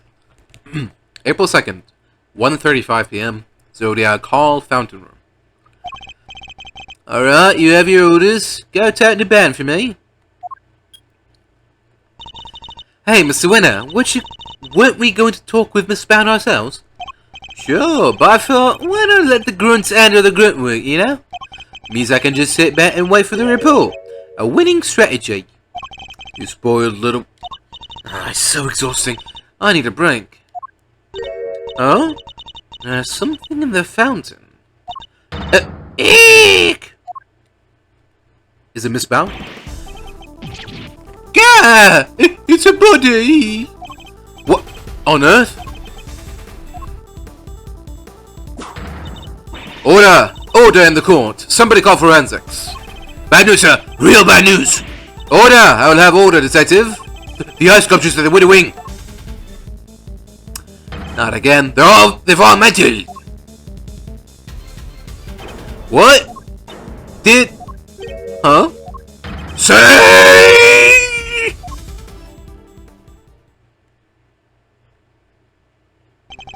What is the meaning of this? Now we have 2 victims. Eesh, talk about deja vu. Just like 18 years ago. Even the ice cream's melted again. Even the ice is melted again. Again. This is like some weird rerun. Same people, same everything. Said it before and I'll say it again. This is no quinkydink. You're with me, right, Malzerino? I am. And I think the answers lie in the IS-7 incident itself. In fact, I'm convinced of it. Heh, great minds think alike. Alrighty then. Time for another trip down memory lane. To be continued. I still can't believe the IS-7 incident was Gregory's last case, or that it's been 18 long years since. Murder at a confectionery contest, and one of the participants, no less, Artie Frost. They pulled his body out of a treasure chest that was a part of Samson Tangaroa's chocolate tableau. He'd been hit in the head with a large rock cell lamp and subsequently bled to death. We found the lamp hidden inside the candy castle Delicia Scone had made for the contest. But then, before anyone had the chance to investigate Mr. Frost's own room, all of his icy creations had melted clean away.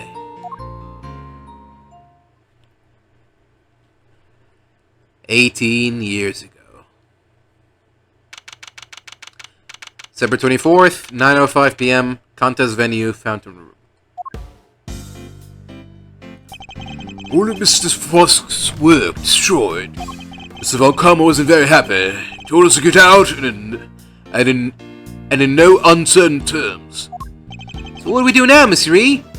I can't believe you just up and kicked us out. Valcama's a total jerk. No, Eddie. It was always the trouble with the police when the prosecutor's office to investigate the scene. Yeah, but you didn't have to talk to us like that. Who cares if you're cops or attorneys? We should all be working together to find the truth. Can't assume that everybody's aims are the same as your own. You may wish to expose the truth, but others might prefer to accept things at face value. Which way of thinking is right will depend on the person.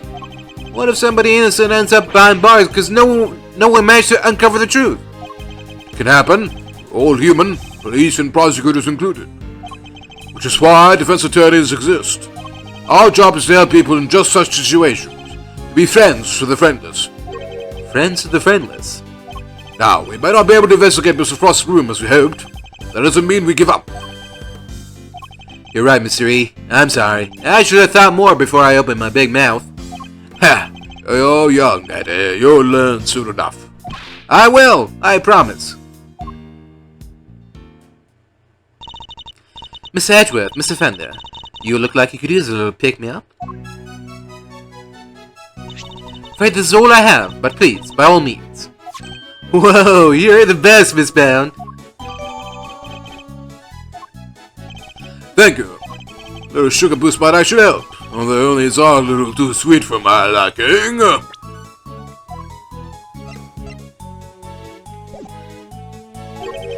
And a little uniquely shaped. What? They look like cubes to me. Misshapen? Okay. I'm sorry if they're not to your taste. No way, they're great. They're so sweet. Hee you're very kind.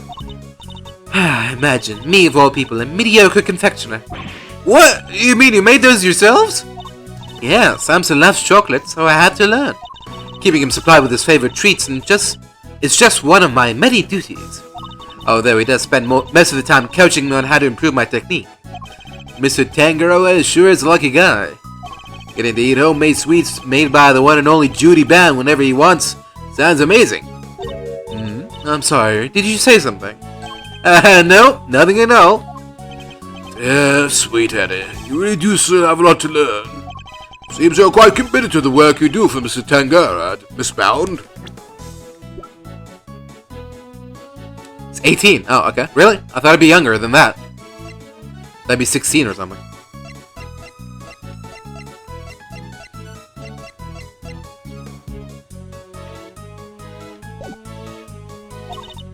Of course, what right would I have to stay here otherwise? What do you mean by that? I was abandoned as a baby. Mr.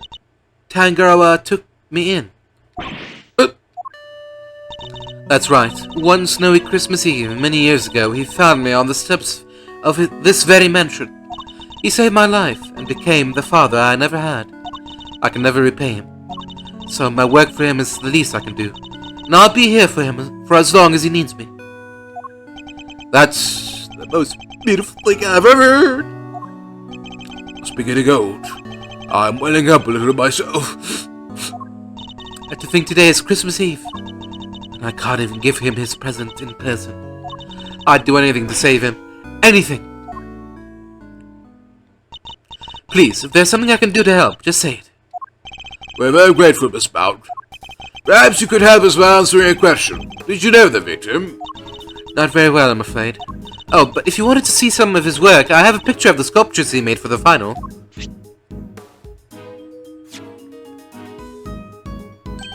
My, they're stunning. Aren't they? I think they're masterpieces. Who would have thought you could make such intricate statues out of favorite eyes? Samson adored them too. Oh hey, that's stars in Gemini, right? I didn't know you were keen on constellations and the Zodiac, Eddie. Oh, I love it. The stories those stars can tell. Take Gemini, for example. See the lyre? That's what the harp is called. And the arrow and the... Hold up. The lyre doesn't have any strings. Huh. Did Mr. Frost forget to add them, maybe? That doesn't sound like something you'd forget to do. Oh.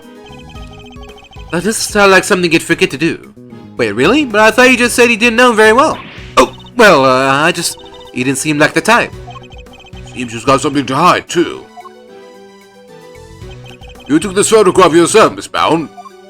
Yes, I use this instant camera here. It develops the pictures as soon as you take them. It's so useful. Oh, I love to see it in action. Then why don't I take your picture? Yes, come on, Mr. E, let's get a shot of the both of us. Well, alright then. It'd be a shame to waste a good head, eh? Ready? Say cheese. There, all done. And the picture's yours to keep, Mr. Fender. Oh my gosh, thank you so much. That's such a cool camera.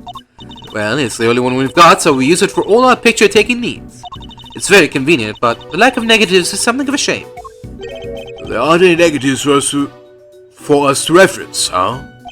I assume Mr. Tangaroa used the same camera during the contest? Yes, you assume correctly. He used it for some work-in-progress pictures of his seascape, and later to take some photos of the other contestants' works. Did you take a picture of the body when you discovered it?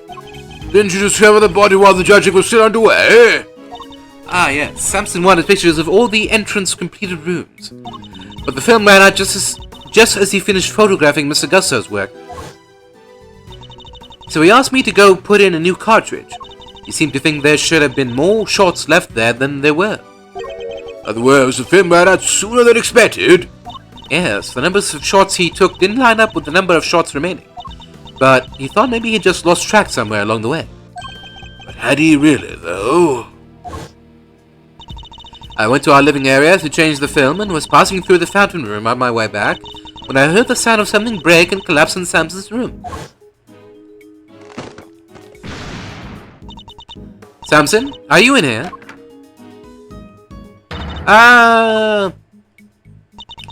Mr. Frost's body was just lying there. I was in total shock. It was all too much. I remember I called the police and then I went to tell everybody else. And the camera, it's been with me ever since. I say, I'd be grateful if you could lend us the camera and this picture, Miss Brown. Of course. Here you go. Thank you.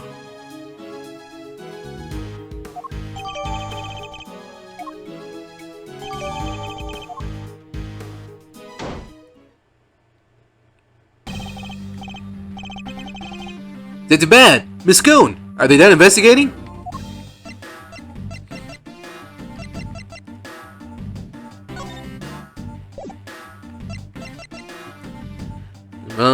Develop instantly. New film cartridges, 20 exposures, but there are only 3 remaining. They're done with me, that's for certain. The big meanie told me to clear off. Honestly, that mannequins will be the end of me. The cheek of him. Guess he got tired of people cluttering up his crime scene. You're running off too, Detective Bad? Yeah, Von Karma seems to think I'm a nuisance. Can't do things his way with me around. Why would Mr. Von Karma go so far as to exclude his own lead detective? Still, I got a pretty good look at the scene. As for Gusto, he's enjoying a nice little chat right now in Frost's room. What about? About the fact that Miss Bounds said she saw him going in there during the contest. Mr. Gusto went to Mr. Frost's room? That's right. I have to say, it looked very much like he didn't want to be seen. I don't know what he could have been up to. Well, he's candidate number 1 at the moment, as the guy who melted Frost's work. Is that really why Mr. Gusto went to Mr. Frost's room? Got a photo of the room right here. If you need it, it's all yours. Wait, what? Why would you just give it to us? Do I gotta spell it out for you, kid? I'm offering to help you guys. I want the truth about this case to come out. Detective! Really, Detective Bad? Mr. Von Karma won't be happy about this. Yeah, well, I'm not Von Karma's stooge. He's gonna stonewall my investigation. And I'm not gonna play by the book either. Can't let some pesky rules keep me from finding the truth. Now can I, Mr. Edward? Indeed. Thank you, Detective Bad.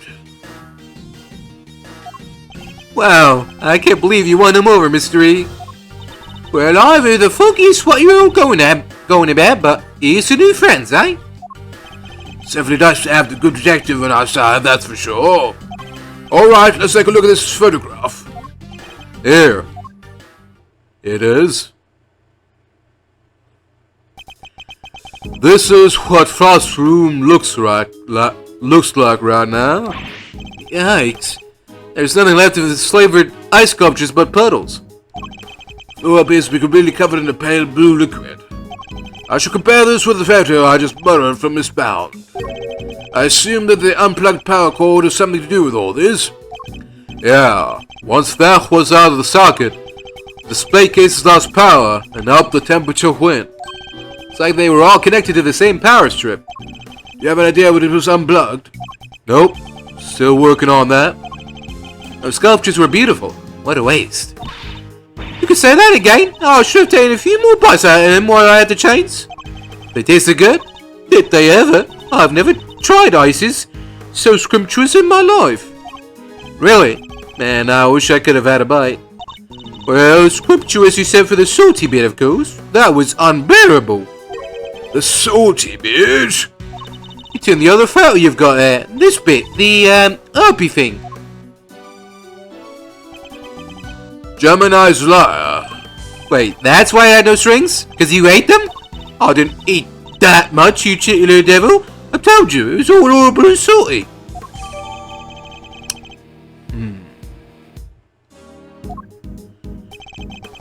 Interesting that only one particular part of this one particular sculpture tasted different from the rest. Could somebody other than Miss Scone really be responsible for eating the rest of the strings? Did you notice anything else, Miss Scone? Come to think of it, I did. There was a funny little mark on Chillywinks' work. It was 2 little letters. Let me see if I can draw it for you. There you go. Yes, it looked just like that. It's almost like a signature or something. Wait. I just knew Mr. Frost wouldn't have made that hop without strings. It's not the type to skip an important detail like that. I hope you don't mind me asking, Miss Bound, but I asserted you didn't know Mr. Frost particularly well. What? No, I barely knew him, I swear. Is that so? You certainly seem to have some strong opinions about his attitude towards his work. No, I just... the sculptures were so carefully made, I didn't think he'd miss something so important. I'm sorry, but I don't believe you. You have a more personal connection to his work than that. What makes you say that? I have an item of evidence that appears to have been one of Mr. Frost's possessions, and it shares a key feature with another piece of evidence. Well, won't know what you're talking about if you don't share. So what are these 2 pieces of evidence of yours? Which 2 items point to Mr. Frost? This is the first. Take that. And now the second. Take that. Link between these 2 pieces of evidence reveals the shocking truth. Really? Not sure I'm seeing this link, Mr. E. That wasn't right. Spound is especially fond of one of the pieces of evidence we've gathered, but I should take another look over them all, I suppose. Now then, which 2 items point to Mr. Frost? This is the first. Oh. Okay. My mistake. Take that. And now the second. Take that. It's been a while, okay? Miss Scone found the 2 letters carved into Mr. Frost's eye sculptures. I think they were a signature of sorts. After all, it's not unusual for an artist to initial their work. I guess not. That's right, dear. It's just like you say. Chillywinks' statues have the letters PH carved in them plain as day. PH? Shouldn't it be AF? You think so, but take a look at this. It's the seal we found at the crime scene. Seems reasonable to assume that it fell from Mr. Frost's pocket, and when pressed into the surface of an item, it would leave behind the letters PH. Same pottery mark we see imprinted on the bottom of the items in the tea set. The same pottery mark? We have already established that the tea set is the work of the sculptor Paul Helique. From that, you can assume that these same letters would mark any item out as a piece of his work. A fact of which you are well aware, correct, Miss Bound? Well, yes, I know that he always marks his work with his initials like that. He's never revealed his true identity in public, so it's the only way to know his works are truly his. You mean Paul Helique was... That's right, Detective. R.T. Frost has another identity. He was no ordinary confectioner, at least as far as Miss Bound was concerned. Everyone here pretending to be something else? Where's the victim? Oh, yeah. Yeah, I guess he could look French. We say Mr. Frost was in fact... an extraordinary confectioner. Mr. Frost was, in fact, none other than famed sculptor Paul Helique. What? Mr. Frost and Paul Helique were the same person? Well, it's not like the mark's hard to copy, though. Anyone who's seen it could fake being him with it. Not exactly conclusive proof that Frost was who he say he was. It's proof enough for Miss Bound. What matters is that she believed it.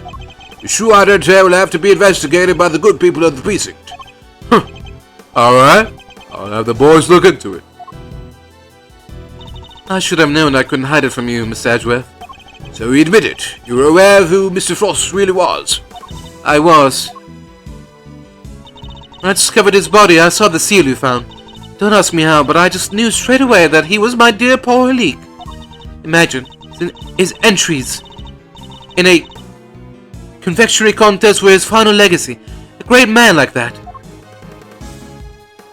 And be honest, did you enter Mr. Frost's room at any point? What? Why are you asking me that? The photograph of Mr. Frost's room. I'd like to know when it was taken. I must have gotten mixed up with the ones Samson took during the judging. Objection! I'm afraid I found that rather hard to believe. You said yourself that the camera ran out of film during the judging, that you've had charge of the camera since before Mr. Tangaroa had the chance to visit Mr. Frost's room. That's how you were able to take that picture when you discovered Mr. Frost's body. I suppose so. This suggests that you took only 2 pictures with the new film, one of Mr. Frost's body and one of his room. But I have a piece of evidence that says otherwise. You do? Which piece of evidence contradicts the assumption that Miss Bound only took 2 pictures?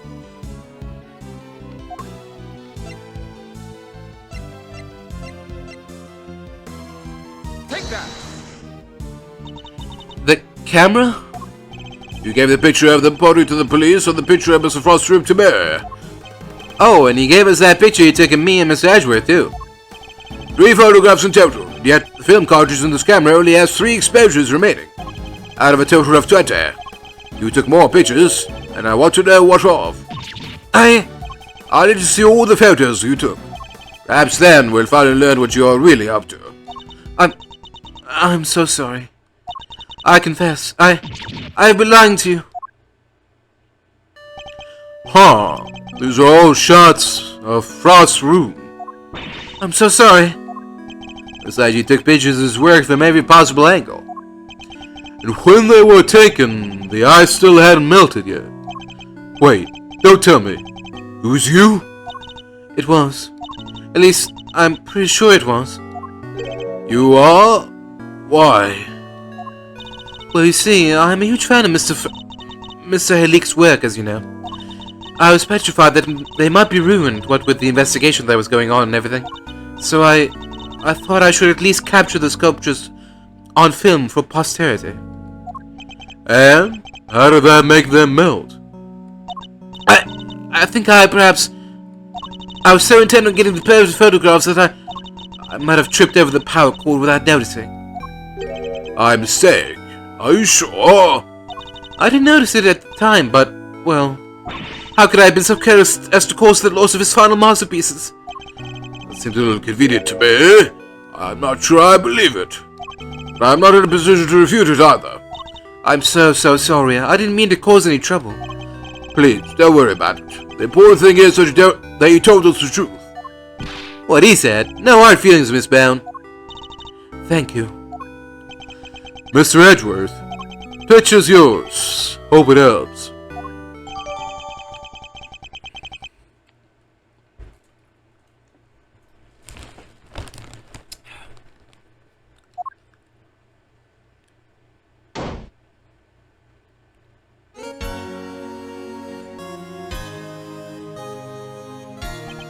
Are you infernal nuisances still here? You don't know when to give up.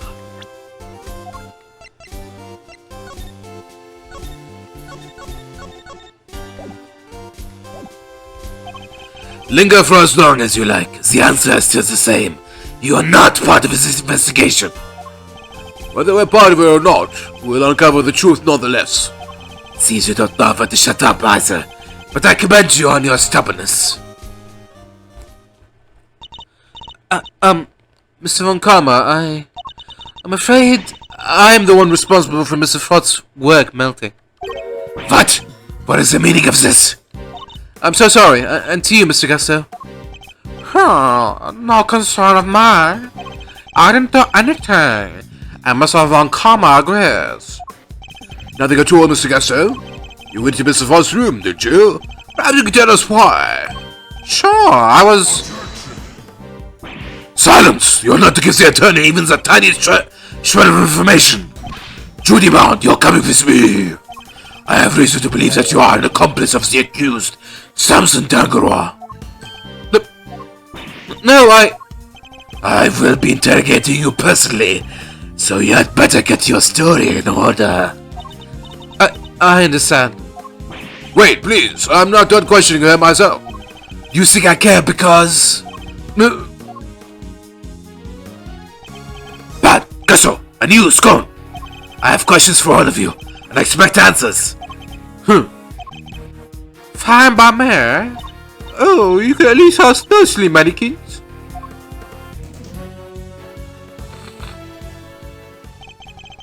He took literally everyone with him. Indeed. Well, I suppose that means there's no point in us hanging around here either. It's time we got going anyway. It is rather late. I hope the snow has let up. You're right. Home time. Guess my stomach's in agreement, too. Haha, alright. Let's go grab a burger. For my own stomach starts grumbling too. Sounds good to me. Let's heat up and rest up. We'll need to be fighting fit for tomorrow. We will indeed. Our first port of call will be with Mr. Tangaroa. To be continued. December 25th, 10 o'clock a.m. I guess I should... Probably saying 10 a.m. is good enough, right? Okay. 10 a.m., Detention Center, visitor's room. Hey, it's Miss Bound. Oh, Mr. Fender. Miss Edgeworth. I'm so sorry about what happened yesterday. She was rather tired. Has Mr. Von Karma finished interrogating you? Yes, though he really only seemed interested in how I melted those sculptures. Are you here to see Mr. Tangaroa, too? Yes, I'm terribly worried about him.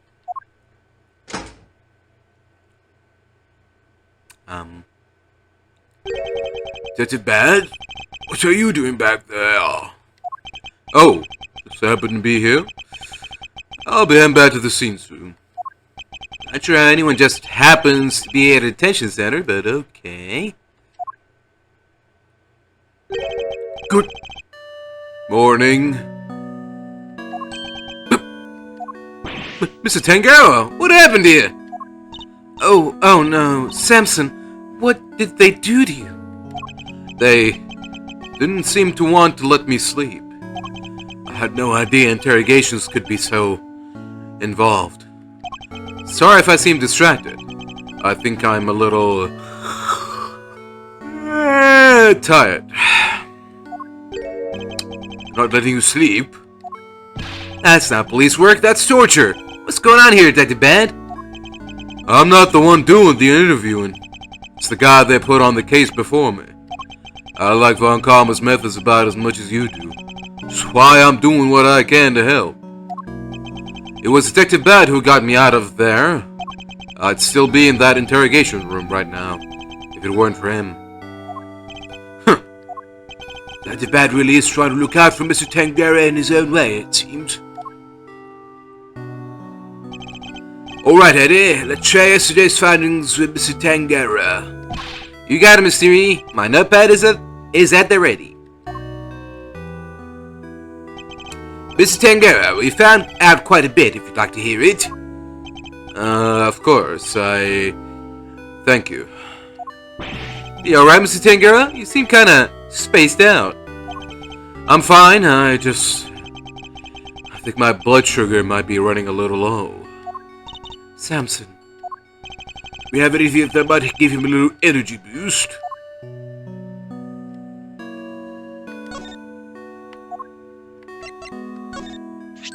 Huh? Is that chocolate? For me? Oh, those are the chocolates I wish I could just give them to you, Mr. Tangaroa, but the rules here don't exactly allow me to do so. Oh, that's a shame. But rules are rules, I suppose.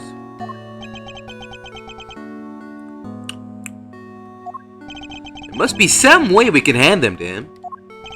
I hope he's as bad as noting the meaningful looks in his direction. Let me take a look at them. If they seem legit, I might consider passing them on to the suspect. Thank you, Detective Bad. My hero. I'm touched. Thank you, Detective. Yeah, whatever. Just sit tight.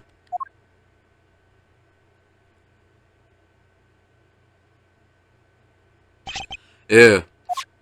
You don't know how much this means to me. Yeah. Keep it down, will you? For both our sakes. Of course, Detective. I wouldn't wish to put your livelihood at risk. Now, to sample these streets. Detective, I apologize for putting you in a tight spot. I didn't do it for you. It was my call. Guess you're not such a bad guy after all. Oh, the sweetness. I feel like a man reborn. Were they your handiwork, Judy? Yes, how were they?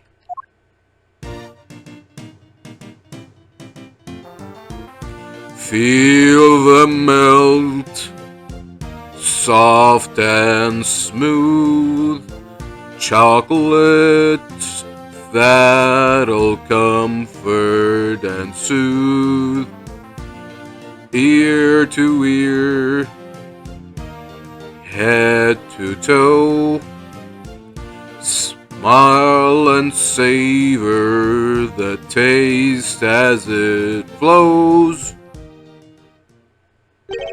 Delicious. They're not exactly beautiful, but they're sweet and oh so flavorful. Thank you, Judy. I'm so glad you like them. I'm glad you're back to your old self. My apologies, friends. The food they serve here is just so flavorless. Between that and the lack of sleep, I was about ready to collapse from sheer despair. Wow, is the food here really all that bad? Just the usual, french fries, ham sandwich, stuff like that. Yes, and yet I couldn't taste a thing. Do you have COVID? Anyway, I'm heading back to the scene. Before you go, Detective, do you have any new information to share? Oh yeah, you were right about the victim's identity. Frost worked as a sculptor in France, where he was known as Paul Helique. Artie Frost was Paul Helique? I never would have imagined. Oh, Monsieur Leek. So the famous French sculptor wasn't a Frenchman after all, huh?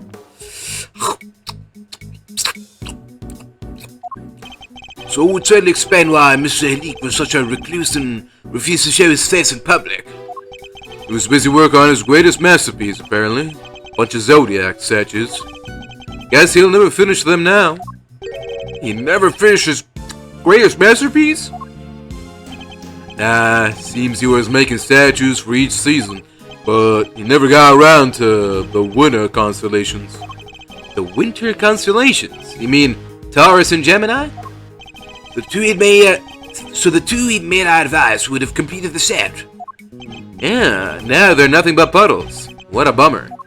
I'm so sorry. Oh no, Miss Brown, I wasn't blaming you. One last thing. Seems he had himself a bit of a spending habit when it came to his work. Every statue cost him millions to make, which means he was always strapped for cash. We're checking to see if there's any chance someone called in a debt. Guess not even famous artists are safe from money problems. Do you have any idea why he entered the confectionery contest? None. Guy didn't even tell his family. I see. Alright, I really gotta get going. I'll go fetch another guard. I can't be hanging around here any longer. Understood, Detective. We'll see you again shortly.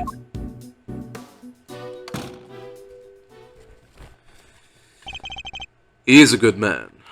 Certainly is. An uncompromising one.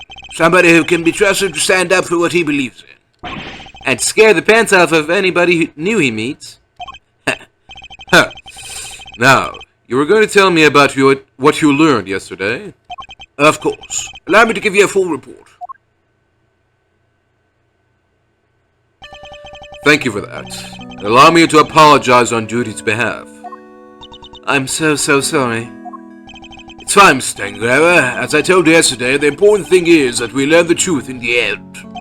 Now, would you mind if I ask you a question or two? By all means. I'll gladly share all that I can. Thank you for agreeing to represent me. Set of scales on my badge represents justice and fairness, Mr. Tangaroa. If you truly are innocent, justice will be served. We will see to it that you get a fair trial. But until then, I'm going to need you to sit tight and trust me. I will, and I do. Thank you. So the grand prize is the title of World's Greatest Confectioner. But you're already known as the greatest in the world. Do you really need to codify it into a title? It's not about that. Titles are an honor, of course, and it's flattering to be held in such high regard. But I'm in this to test myself. I can't rest on my laurels. An artist needs to grow and keep on growing. That's why I can't ever stop. I'll never stop competing, with myself or with others. I see. That's a very admirable attitude. I'm not sure I see anything out of the ordinary. Tangaroa is exhausted from the interrogation. I should try to avoid causing him unnecessary stress. Actually, don't worry about it. It's not important. In fact, you could just forget about it entirely. I'll try, but you've worried me a little, I have to confess. Did you buy this teapot yourself, Mr. Tangaroa? No, it was a present from Judy. It's a Paul Hillique original. I've been a fan of his ever since I first laid eyes on his work during one of my trips overseas. Seem so delighted by this conversation. I'm not sure I see anything out of the ordinary. I'm not sure I see anything out of the ordinary. It's your key, dude. I'm not sure I see... It's a murder weapon, dude. Alright.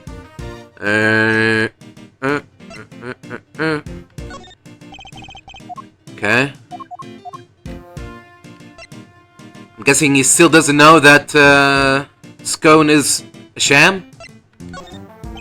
That's the camera I gave Judy for her birthday. Ah, I see. That explains why she carries it around with her everywhere. I was worried she wouldn't like it. I didn't know if it was maybe a little tacky. You can imagine how relieved I was to see her take to it so enthusiastically. Probably because it was a gift from you. I suppose it'd be quite tacky to say so out loud. I'm not sure I see anything out of the ordinary.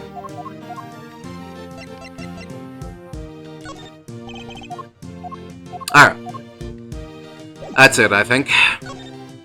What can you tell me about the contestants who took part in the final round of the contest? Let's see. There was Miss Scone. I loved her design concept. Unfortunately, her entry was in violation of the rules, and so I had to disqualify her. Miss Augusto's creations were a perfect balance of flavor and design, at least up through the semi-final. But, disappointingly, his entry for the final was subpar on both counts. And there was actually something a little unusual about his entry for the semi-final as well. Which was? Tasted identical to Mr. Frost's.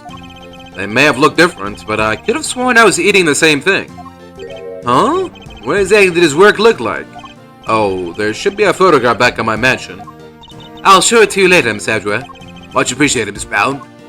Mr. Frost's entry for the finals, that was truly sublime. So we were able to finish judging it, even though his body had been discovered in the meantime? Yes, I wasn't aware of what had happened until after I'd completed my assessment. Mr. Frost wasn't in his room when I visited, so I took the liberty of sampling a bit. Part of the lyre, I believe. I'd never tasted anything like it. It was like a dream. I was so moved that I burst into song. I'm sorry, but are you saying that the lyre tasted good? I'd like to hear more about that, if you don't mind. You're quite sure it was a lyre you tasted when you sampled Mr. Frost's work? I'm certain of it. It was part of the Gemini sculpture, which was the only sculpture in that display case. Mr. Tangaroa, would you mind taking a look at this photograph for me? The part you tried was the lyre. The one shown here without any strings. Oh, there were strings originally. That was the part I ate. The strings were missing because Mr. Tangaroa ate them all, and he enjoyed them? Miss Scone told us she ate a part of the lyre as well, but she said it was far too salty for her to finish. But then it's true. The truth is, I've suspected for a while that there might be something wrong with my sense of taste. Something wrong? How so exactly? There's a taste disorder characterized by an inability to detect salty flavors. And I suspect I've been suffering from it. I eat so many sweet foods on a daily basis that it took a while for me to even notice. But there's no denying it now. I respect why the food here seemed so bland to him. What? But your taste buds are your livelihood. Even if there were some long-term treatment option, I highly doubt a total cure for your condition exists. Nevertheless, you should put in a request to the police for a proper evaluation. Oh, that won't be necessary. I have a recipe for a cure back at my mansion. You do? I do. You can take a look at it for yourself if you like. Samson, we can't share that recipe to just anybody. Judy, Mr. Edgeworth is hardly just anybody. He's my attorney, and I have no secrets from him. Yes, you're right, of course. If that is what you wish. What on earth is the secret recipe for a miracle cure that they've been hiding?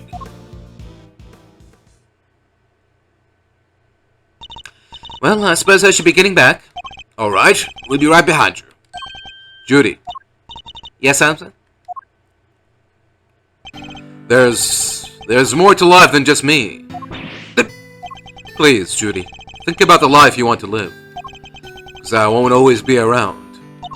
Don't say that. Without you, I don't have a life to live. So I'll be waiting, right there at the mansion, until you come home. Now, if you'll excuse me. Wait, Miss Bound!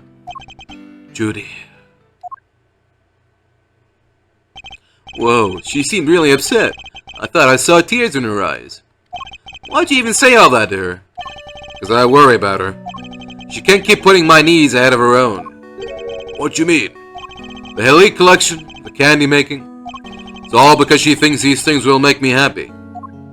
She never thinks about what she wants, what she likes. I just want her to be her own person and to choose her own destiny. The last thing I want is for her to miss out on all that life has to offer because of me. I guess that makes sense. Or does it? He really does see her as his own child. What parent wouldn't want their child to walk their own path? What parent wouldn't do everything they could to protect them? I know exactly how he feels at this moment. I think I've asked of you everything I can for now, Mr. Tangaroa. We should be getting back to the scene of the crime. Oh, you're leaving? I see. I suppose I'll be going back to the interrogation room for another session. Ah, yes. We'll have to do something about that. You'll speak to the police for me? That too, but I'll be putting something else in place as well. An ace up our sleeve for when the time comes. Huh. I look forward to learning more.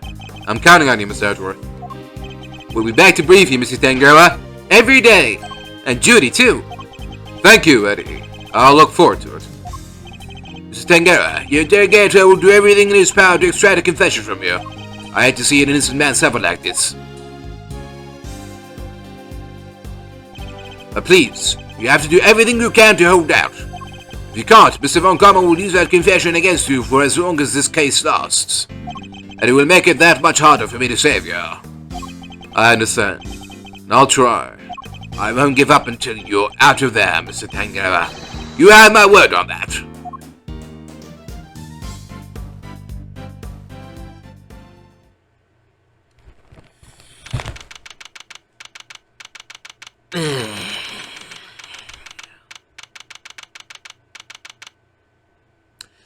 December 25th, 11:03 a.m.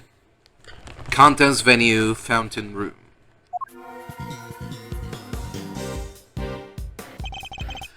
That's too bad. Thank you again for what you did earlier. Yeah, thanks a ton. What are you talking about?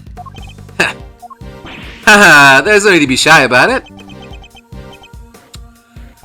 Never mind that now. I'm guessing you two are back here looking to investigate some more? We are indeed. We'll need something sorted if we're going to save Mrs. Tangaroa.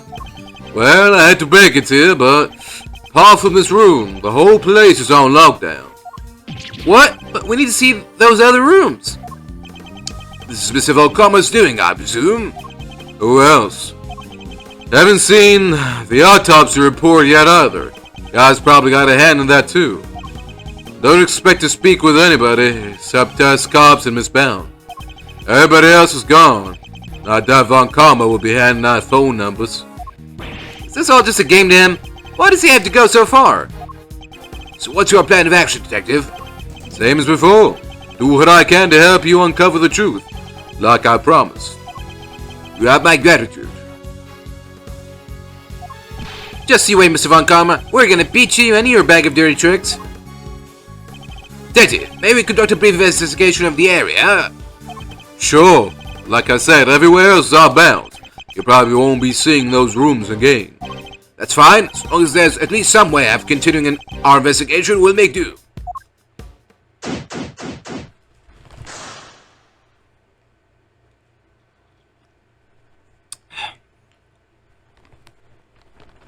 Alright, it's about time. I've been looking forward to investigating this area since this case began.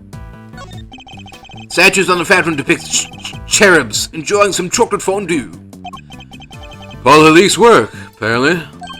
Gotta hand it in. That looks so real. Detective, are you saying that I've personally seen cherubs before? Attorneys, always poking holes in people's words. What? Did I do something wrong? This sign shows which artist's works on display in which room. From left to right, Mr. Tangaroa, Mr. Gusto, Miss Scone, and Mr. Frost. Incidentally, the sign is also made from candor. What were they going to do with all this candor? Somebody going to eat it when the contest was over? Excuse me, may I ask what you're investigating? Sir, I'm analyzing the fat and water to see what might be in it, sir. And? What did you find? Chocolate and what looks like the kind of flavorings and colorings used in frozen desserts, sir. The composition of the chocolate seems to be the same as that of Mr. Tangaroa's work. The flavorings and colorings match the profile of those used in Mr. Frost's ice sculptures. Those little rivers flow from all 4 artists' rooms right here to this fountain. Guess that's how the stuff from the melted sculptures wound up in there. That's not all, sir. We also found blood. What? Why is there blood in the water? Think back to our investigation of the murder scene, Detective. Take another look at the scene in front of us, Detective. Very conspicuous pool of blood that should be here is clearly missing. You're right. Don't remember anybody mentioning they removed the blood along with the body. The victim's blood was mysteriously absent, as was a part of the chocolate chests it had poured on. I believe that the blood probably belonged to... Take that! The victim, huh? I'll have the guy compare it with the blood on the murder weapon.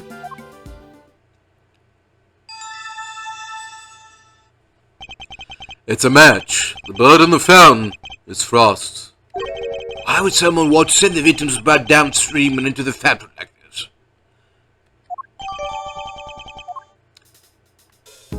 To get rid of evidence? Seems these instruments are used on Mr. Tangaroa's and Miss Bound's TV show, Bacon Bop. Some of the few things in here that are made of candor. Is it just me, or does the detective seem a little disappointed? There's a lie here. Some maracas designed to look like ice cream cones. They're so well made that it's hard to tell what's candor and what's not just by looking. I'd reach out and touch them, but then I'd be disturbing the crime scene. Hands off! I already checked them out. They're real. Check them out how exactly? Did your man handle vital evidence, Detective? I didn't touch them. Not with my hands, at least. Did he? Never mind. I don't want to picture it.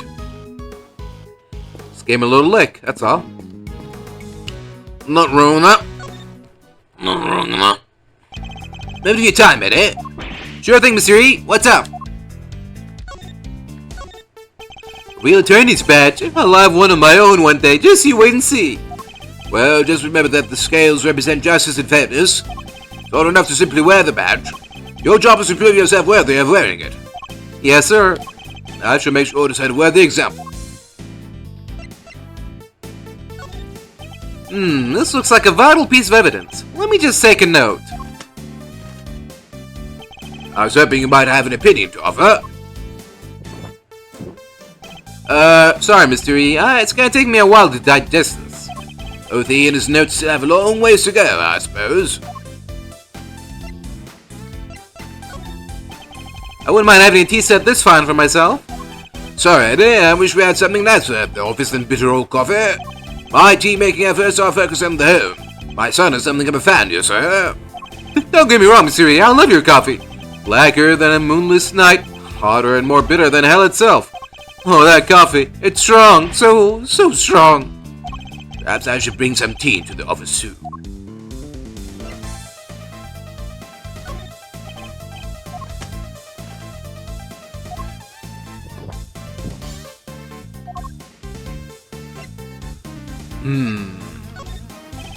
Scone sure had some amazing gimmicks to help make her work stand out, huh?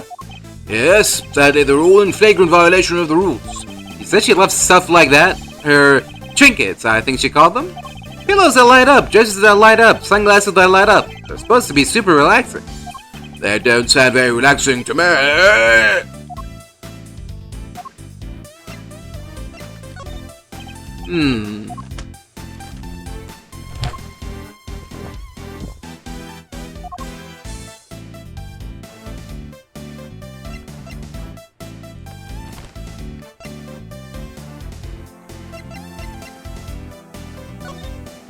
Hard to believe they're made from flavored ice.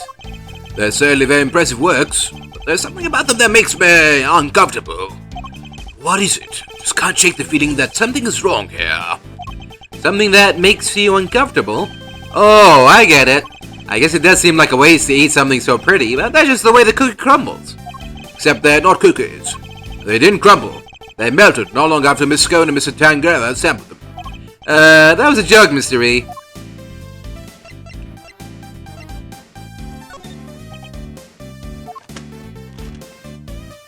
Oh, did we already present that? I forgot. Okay.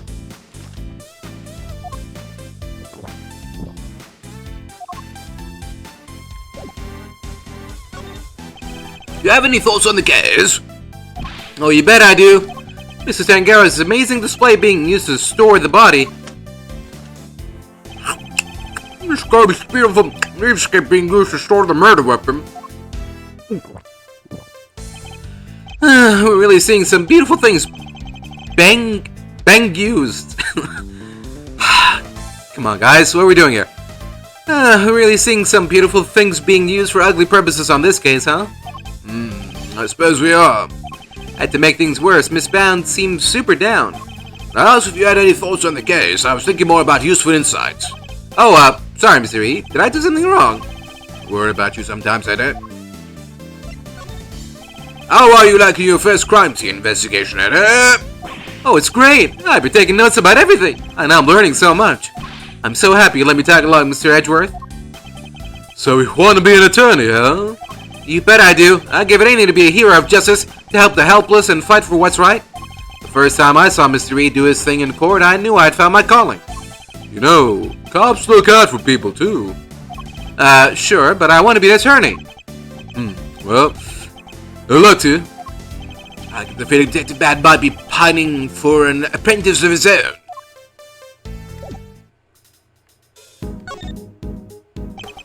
What is it?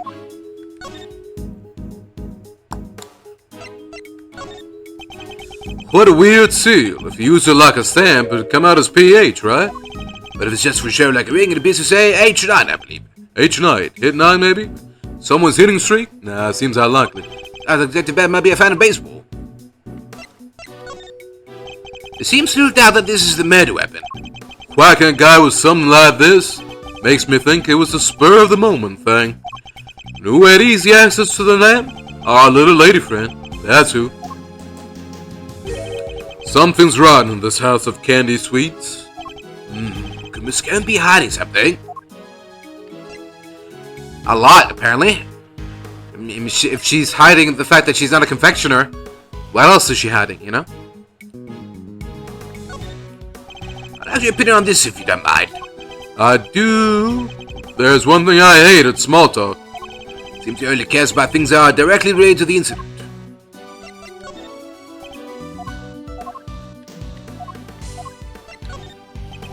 Seems the culprit made sure to wear gloves. Couldn't lift squat from those finger marks. Perhaps you can extrapolate something about the About their... Oh, what is going on?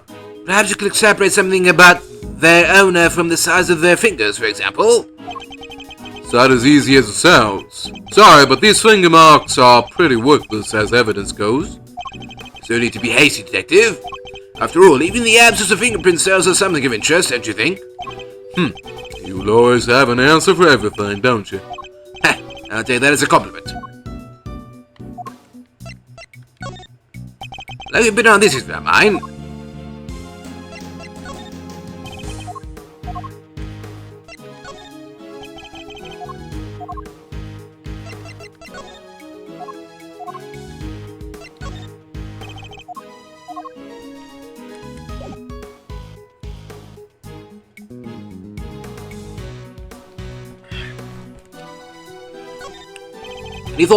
Any thoughts on the case, detective? Officially, as a cop, my thoughts are Von Com is right about everything. But, as myself, I'm not happy. We need to investigate more, here and elsewhere. I'll put a word in for you with forensics. Ask the guy whatever you want. Much appreciated. I am a new Detective Bat. I didn't do it for you. I did it for the investigation.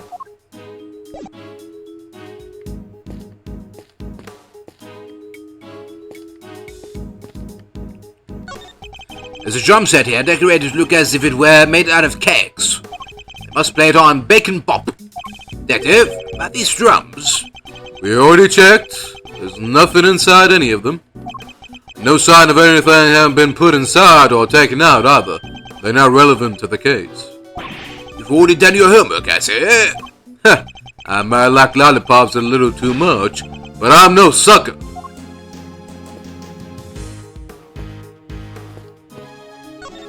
A Santa Cruz statue. Is this made of candy too? That door leads to Tangaroa's room, so yeah, could be he made that thing too. Speaking of Santa, that reminds me, I still need to find a present for Miles.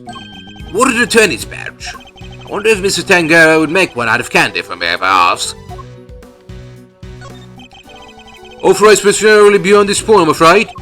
Meaning what? I'm not authorized?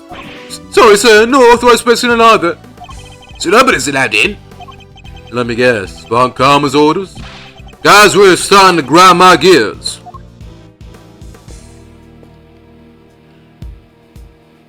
Boom. That's the door to Gusto's room. I guess the candy reindeer is meant to show the way. Big antlers like that? Must be a bull. I think not. Male reindeer shed their antlers in winter. Therefore, this must be a female. Thanks, Mr. Trivia. Attorneys. I'll teach you about reindeer in law school, detective. This is quite the trophy. Awarded to Tangaroa. First place, International Confectioners Association Annual Spectacular. It's made of candy. Guess it wasn't meant to last forever, huh? Makes sense. Prizes, fame. None of it lasts forever, right? I doubt it's anything quite that deep. Where does this elevator go? The second floor. Tangaroa and Bound live up there. Sounds like they live a pretty charmed life. Tea parties, candy making, that kind of thing. They even have a garden. Must be nice on a sunny day. That does sound nice. Perhaps they invite us. Perhaps they invite us when all is over. You'd come, wouldn't you, detective? Don't get ahead of yourself now. I'm not in the habit of pounding around with attorneys. Oh, we don't have the floor plan. Because I didn't see anything about a second floor. But sure, I guess it's possible. These trophies all belong to Mr. Tangaroa. But they're not all for confectionery contests. Some appear to be for charity work. A testament to both his character and his professional achievements. What's this one here? In recognition of Beck and Bob's long-standing achievement in making children's dreams come true. That's so sweet, Scorpio wanted to watch it. Scone's room is through here. Smoked by a snowman. Candy snowman by the look of it. Oh yeah? Well, I'll be. It's really sizing it up. He isn't thinking of making that into his next lollipop, is he? It's a Christmas tree made from candy. These candy statues have everybody on edge. Fans get in here, that's our scene ruin. Yes, it would be pretty disastrous, I suppose.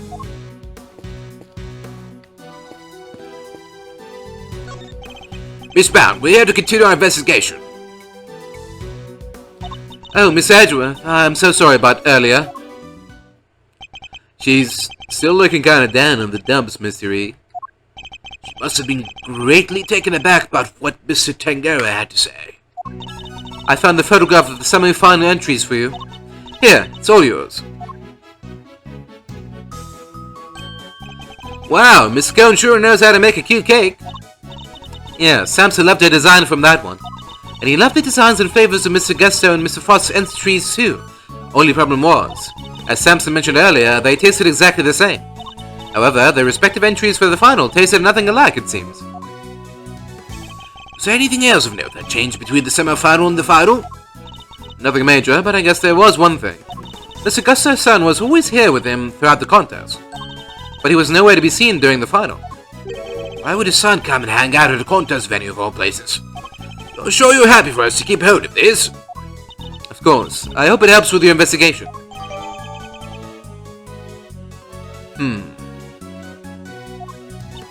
Oh, and I also have the book containing the recipe for the cure Samson mentioned. We've seen this book before. It was in the chocolate frame in Tangaroa's room. That's right. He put it on display there so that everybody could see the grand prize. What? The cure is in the ultimate cookbook? So it's not a book of dessert recipes, I take it? Oh no, we told the contestants, of course. But I guess nobody told you yet. The contestants all knew what the ultimate cookbook was this whole time.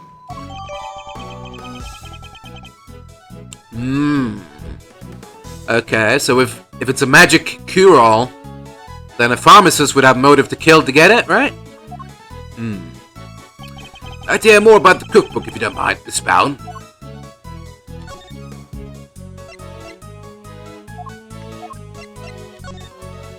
Let me ask your opinion on this, Miss Bound. The hunt is on. The truth will come out. But I don't know. What's that about? Ping. I guess we're going to find out.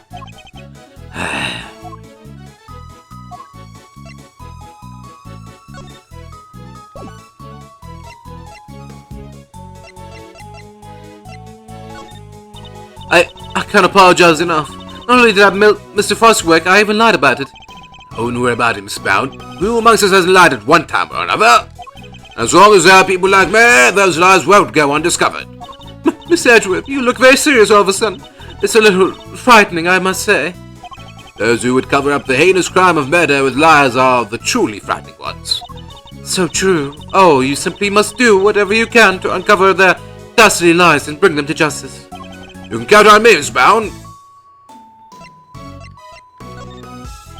Let me ask you a bit on this. Let me ask you a bit on this.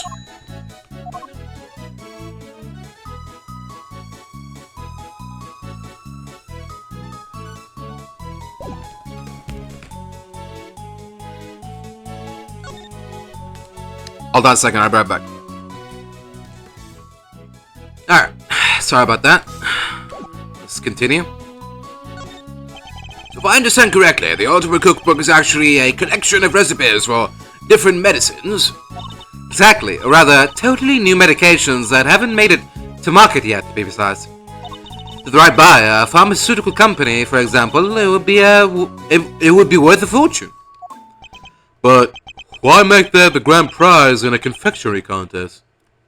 Mr. Tangaroa is the sole heir to the Tangaroa family fortune. Perhaps you've heard of the Tangaroa Group. The Tangaroa Group? Yeah, I think I've heard of them somewhere before. It's a major pharmaceutical corporation. Sells all kinds of pills and poisons. Oh yeah, that new Cold Killer Pro has been making some real waves since it went on sale. I always reach for a cold killer when I'm feeling under the weather. Which is never, as far as I've seen. I'd like to hear more about the Tangaroa Group, if you don't mind. So did Mr. Tangaroa not want to take over for his parents and go to the family business? No, he preferred the idea of making people's lives better through the power of confectionery. His parents supported him in his quest to become the best in the world. Then, when they passed away, he inherited the cookbook. Why would he make such a valuable heirloom a mere contest prize? He's been hounded by so many people looking to make that book their own. He was tired of it. But it would have been an insult to his parents' memory simply to give it away. So he decided to find somebody he felt was worthy of it. But the board of directors love that. Handing over the fruits of all their expensive research someone else. They hated the idea, of course, which is why Delicia entered the contest. The Tangaroa group wanted her to win the book back for them. So you knew she was a pharmacist all along? Yes, and not only that, I told her how to appeal to Samson's taste. I tried to help her win. But why? I wanted to protect Samson by protecting the Tangaroa group. If that cookbook fell into another company's hands, the board would never forgive him. So I wanted to find a way to keep it with the company, but in a way that Samson couldn't object to. That's how Miss Scone managed to make it so far in a contest she had no business taking part in. But Miss Scone wasn't the only one pretending, was she? Mr. Frost wasn't really a confectioner either. He still made it all the way to the final, just like she did. Not bad. Yes, it's unbelievable, isn't it? Such a talented sculptor, and a gifted crafter of desserts, too. Gifted indeed, judging by the standard of his work in the final. How did one man produce pieces of that size and quality in such a short period of time? I'm not sure I have much more to tell you. But if there's anything else I can help you with, I'd be happy to, of course. She's certainly very keen to ensure that she does all she can for Mr. Tangaroa. I could certainly use a cup of the tea you made us yesterday, if you wouldn't mind. I think that might help move the investigation along nicer. Oh, I'll have some too. Your tea's to die for, Miss Bound. Well, how could I possibly refuse? I'll bring it right out. I think that cheered her up. I think that cheered her up a little.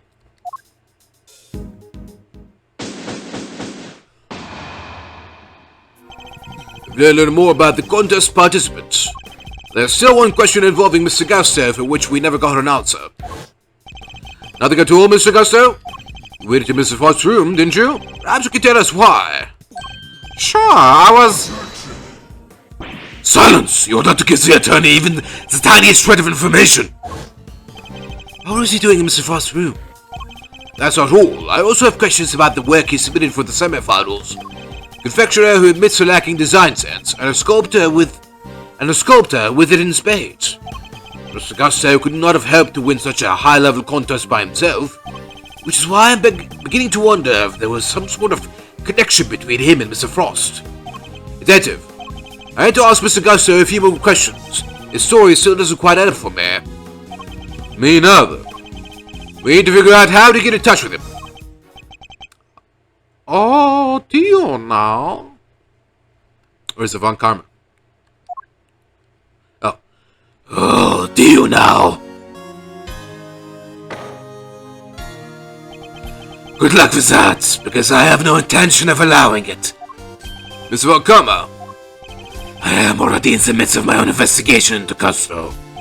So there's no need for the likes of you to pester him with the same questions again. I will, however, be happy to answer any questions you might have. Seems dead set on preventing me from talking to him.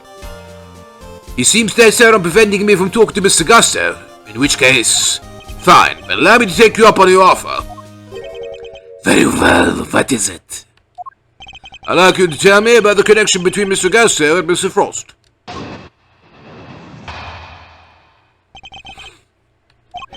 The connection between Gusto and Frost. It was simply a matter of coincidence. They both happened to be taking part in the same contest. That's all? That's all I have to say to you. What? But that doesn't help us at all. We'll have to confront him with evidence if we want to draw the truth out of him. And it's imperative that we do. He's clearly hiding something.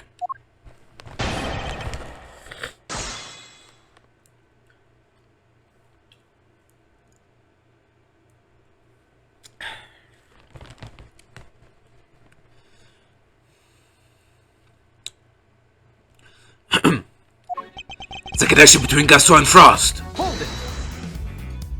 Yes, there must have been a connection of some kind. And if you would cease your baseless interruptions, I would happily tell you what it is. If this were a courtroom, I would have you removed for contempt. But isn't that solely the judge's purview? Yeah, Judge Von Karma would probably have... danced into his tune. What? Even judges are scared of him. Won't be an easy trial, that's for sure. Please, Mr. Von Karma, continue. It was simply a matter of coincidence. They both happened to be taking part in the same contest. Hold it. Granted, it may have simply been a coincidence that they both entered the same competition. That doesn't rule out the connection of some other kind between the two of them. I do hate to repeat myself, but if you do not have any pertinent evidence, then kindly keep your mouth shut! So I'll just do as he says for now. At least until I find the evidence that proves Mr. Gusto and Mr. Frost's connection. Still, the look in your eyes speak volumes. But go on, then! What are you trying to say? Hey, come your mind, will you? Should I keep my mouth shut or not? Seems Mr. Von Karma is keen to keep us away from the truth. Which means the truth must be inconvenient to him somehow, right? Mr. Gusto and Mr. Frost have something in common. I just need to present the thing they share to Mr. Von Karma.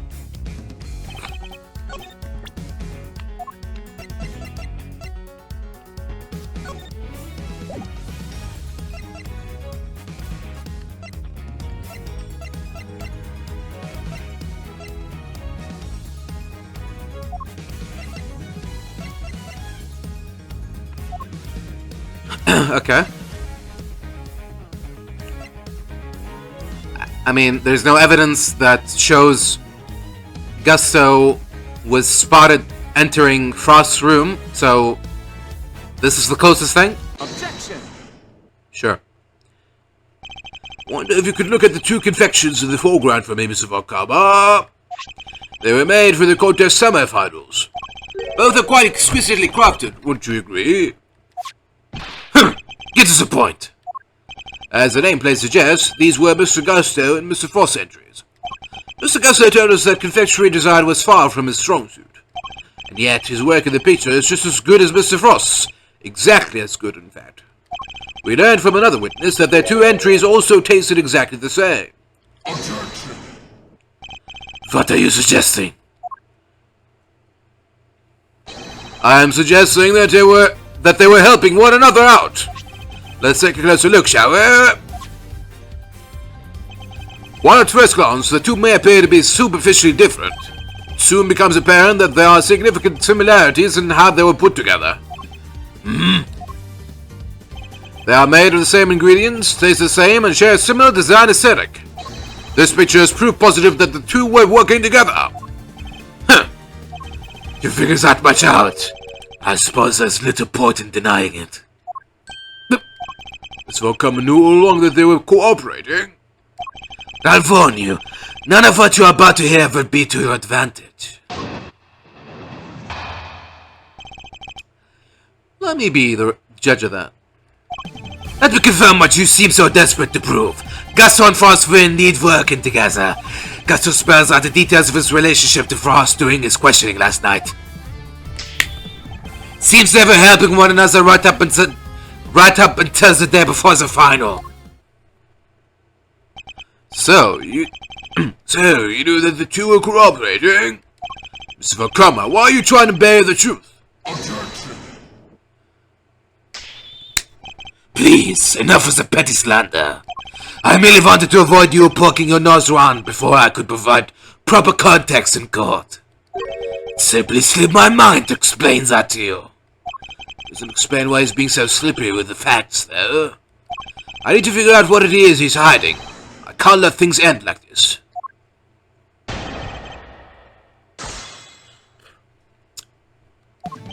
Let me confirm what you seem so desperate to prove. Gusto and Frost were indeed working together. Hold it. So you did know that there was a connection between the two. Why were you trying to hide it? I don't just hand out information like candy, and certainly not to the defense. Not like that lollipop nursing fool of a detective over there.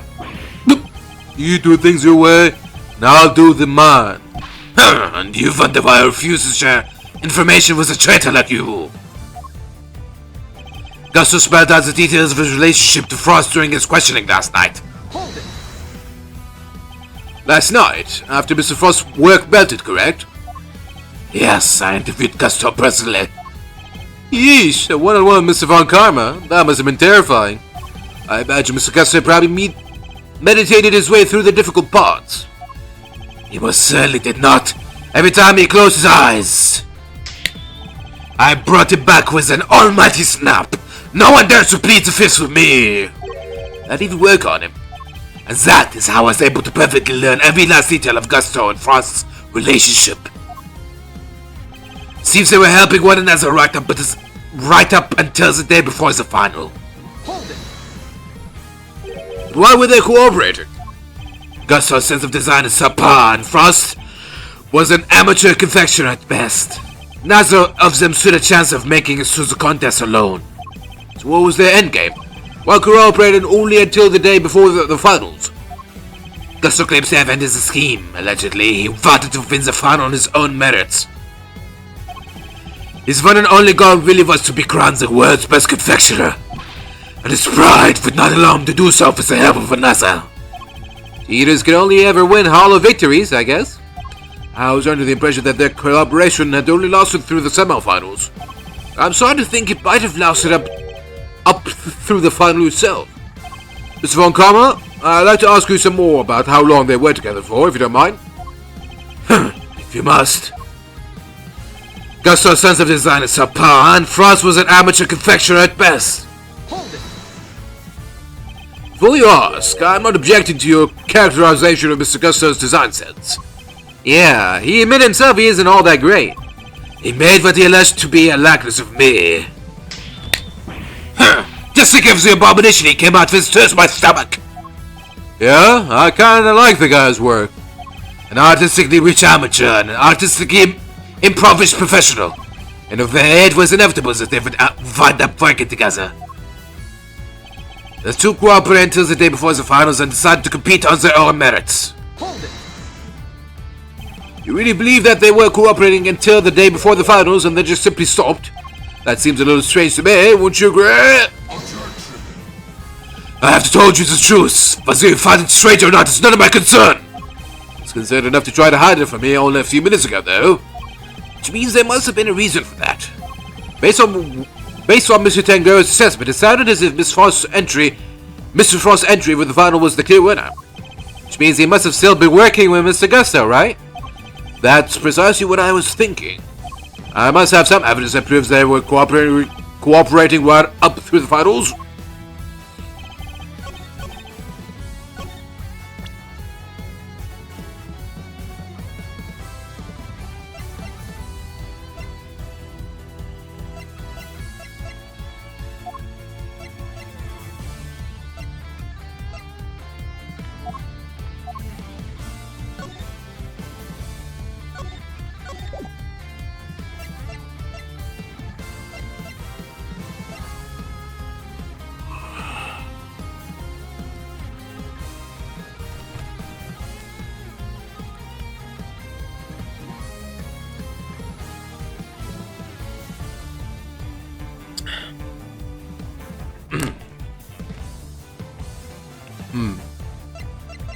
Okay. First I thought of the picture, but the picture proves that he's an expert sculptor. Doesn't really prove that he's also a good confectioner. So I guess the fact that Miss Scone found them to be scrumptious? Objection. Okay. There we go. We're working together during the finals. I found that a little hard to believe. Miss Scone is on record as having described Mr. Frost's creations as scrumptious. While he was certainly skilled, I doubt even he could have become a world-class confectioner overnight. Seems far more likely to me that he and Mr. Gusto were still cooperating during the finals. Objection. How many times must I explain this to you? Assertions require proof, and one person's entirely subjective statement is not proof of anything. Besides, even amateurs can occasionally make delicious food. Perhaps Frost was simply lucky. My wife, for example, is an amateur whose cooking puts first-class chefs to shame. How is that not an entirely subjective statement? Furthermore, you are ignoring another crucial part of the pharmacist's testimony. Namely, is that she also describes some of Frost's work as having been unbearably salty. As of words, your evidence actually shows that Frost failed to produce a perfect confectionary.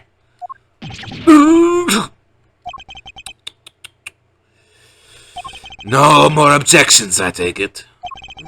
Must be some way I can prove that Gusto and Frost were still collaborating. Mr. E? There's something that's been on my mind. Yes, what is it, Eddie? Mr. Frost's entry for the finals. Wouldn't it have taken a while to make? I would imagine so. Making flavored water, freezing it all, and then carving 2 whole sculptures? Could he really have done all that and helped Mr. Gusto with his work? If it was me, I'd have barely gotten as far as the setting the flavored water up to the freeze part. I just can't see how Mr. Frost could have pulled it off. Perhaps there's some lurely instinct in you after all, Eddie. Your ponderings certainly point to another possibility. Eddie's right. Mr. Frost would have needed to freeze his own large blocks of flavored ice to create his art, and there wouldn't have been time to do that during the contest itself. So what must Mr. Frost have done in order to finish his flavored ice entry within the time limit?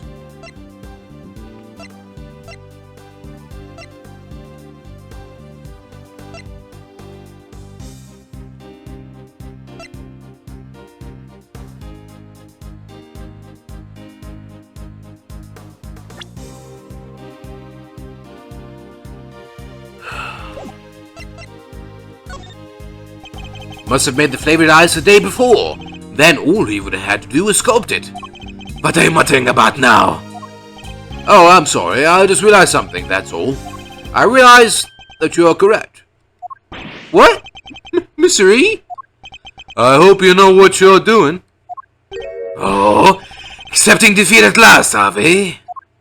The only thing I'm accepting is that perhaps one of the things you said was true.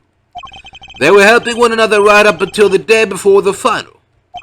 Just as you said, the day before the final really did mark the end of their collaboration. Mr. Frost's entry is carved entirely from blocks of flavored ice. Ice which would have needed at least a day to freeze, and whose flavors would therefore have already been prepared by Mr. Gusto. Yes, which lines up perfectly with what Gusto told me, that he helped Frost until the day before the final.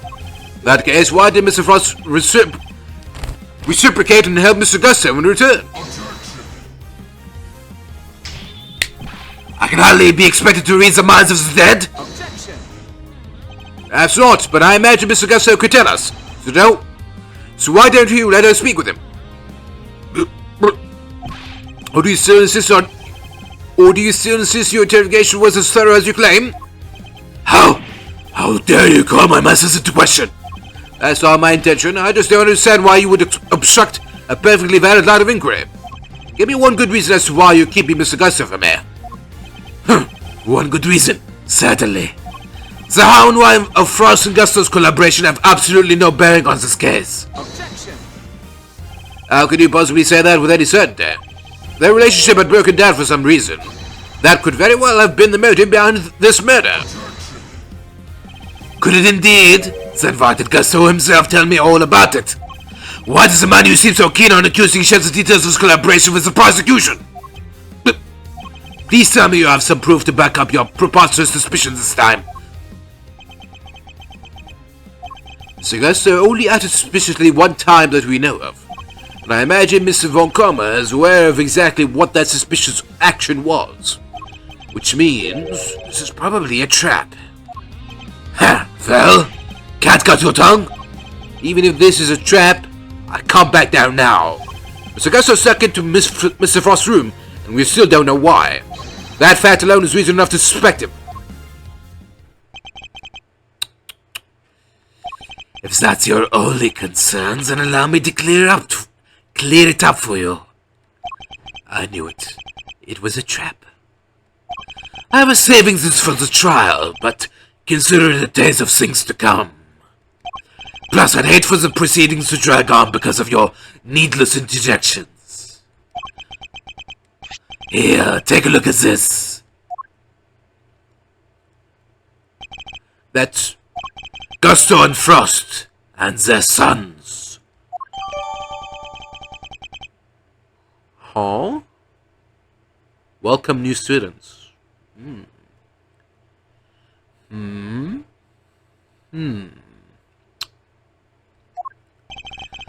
Gusto snuck into Frost's room in order to retrieve this photograph. But why?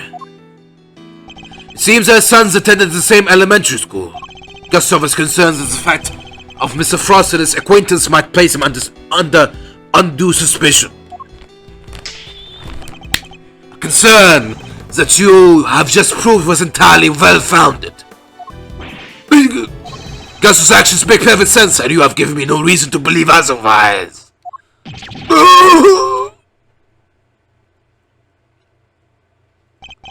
It's never gonna let me talk to Mr. Gusto. Now, if you're quite done obstructing my investigation, I have things to be getting off with. That smug, self-righteous jerk. I'll give him something to be getting on with. What do we do, Mr. E? Mr. Tangaroa's finished if you can't figure something out. Things to be getting on with. What exactly could those things be? He has a body, a murder weapon, and a suspect in custody. Prosecution needs to pursue Mr. Tangaroa. Surely they have all they need. So why is Mr. Volcoma still investigating the scene of the crime?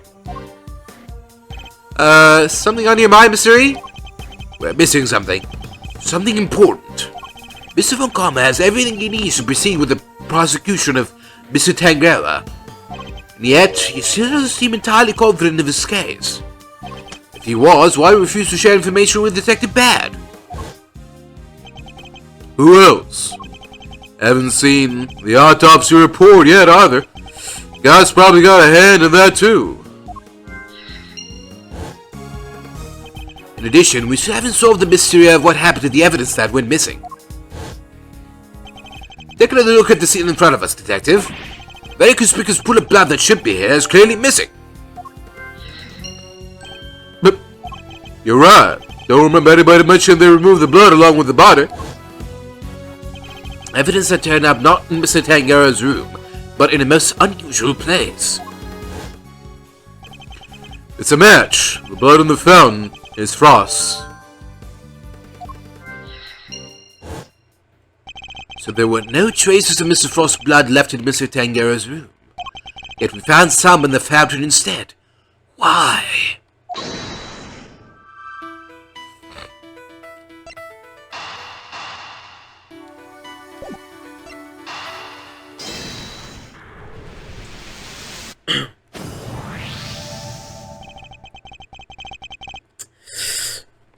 Mr. Frost's blood went missing from the crime scene. But traces of it showed up in the fountain. Why go to the trouble of removing the blood from the scene after the body had been discovered? Why only the blood? Surely the body would have also been in the way. Wait. Could someone have moved the body aside to get to the blood?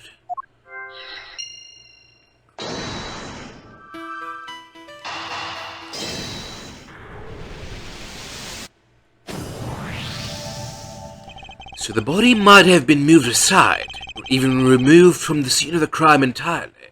Wait, is he not even dead? What? Did he fake his death? There's no autopsy. And we haven't seen the body. What? No, that can't be it. After all, as far as we know, there's still no autopsy report. We've learned plenty about the murder weapon and the suspect, but very little about the body itself. Our assumption thus far has been that the body had been recovered by the forensics team. But what if that assumption is false? What if Mr. Von Karma wouldn't show Detective Bad the autopsy report out of something other than spite? Is this what he's investigating? He's looking for the corpse that disappeared? What if we've been thinking about this the wrong way around all along? The question isn't why did Mr. Von Karma hold back information about the body, it's did Mr. Von Karma even have any information about the body in the first place? How do things look from that angle? Perhaps the body had been removed by the police in order to carry out an autopsy. Perhaps it had already been removed and hidden away by the culprit before their arrival. Mr. E? We both heard the rumors about Mr. Von Karma's questionable methods, fabricated witness statements, shady deals, forged evidence even. Sure, everybody heard of that stuff, but what's that got to do with us right now? I would never judge a person on the basis of rumors alone.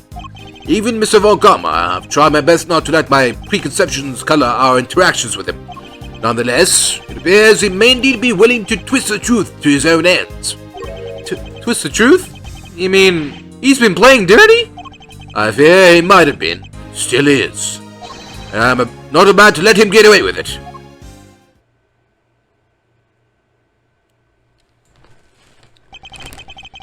I'm returning to the prosecutor's office. Don't breathe a word about anything to that infernal attorney. Yes, sir. Hold it. Yes, what is it now? I have a few questions, Mr. Von Karma, about a certain fact you've been keeping from us. Really? You mean to cause the message of an officially sanctioned investigation into questioning it again? I'm warning you, if you obstruct the police and their work any further, there will be consequences. Objection. It's not the police I have an issue with, Mr. Von Karma. It's you! What? Isn't it on the prosecution to work out who the real culprit of a crime is? Huh, what foolishness is this? I have no intention of debating what the prosecution role is or is not for the likes of you. But let me make one thing clear. My job is to identify suspects and ensure that every last one of them is convicted at all costs. Believe me when I say I'll leave absolutely no room for doubt when I present my perfect, unassailable cases. Objection. How far would you go for your perfect cases? Would you create facts out of whole cloth, perhaps? Ha! I thought you had outdone yourself already. But now you intend to accuse me of fabricating evidence. I do. Because it is why you've done nothing but hinder Detective Bat from doing his job at every turn. What are you talking about? You didn't shut him off. You didn't shut him out of the investigation because you wanted him to keep an eye on us. You didn't stop him from finding out that you don't have the body. What? He doesn't have the body? Objection. Ridiculous! You're clutching at straws. I will tolerate no more of your preposterous slander. Let's examine it. Prove me wrong if you can. I'm afraid you'll have to try a little harder than that. I am under no obligation whatsoever to prove your baseless accusations one way or another. Objection. As you must have seen for yourself, a piece of bloody chocolate is missing from the scene of the crime. Why did it disappear, and where did it go? What does it matter? Some blood went missing from the chest where the body was found, so what? So what indeed? That's precisely my question. If the body was still at the scene when the police got here, removing the blood would accomplish nothing. However, let us suppose for a moment that the body was not. Someone had wanted to erase any trace of what had happened in that room, then it all makes perfect sense. Objection. What is this petty obsession with the bloodstain? Since it's so important to you, why don't you tell me where you believe it went? Of course, after all, evidence is everything, as you never tire of telling us. I believe this should back up my theory quite nicely. What evidence do I have that shows where the blood from Mr. Tangaroa's room went? The family photo.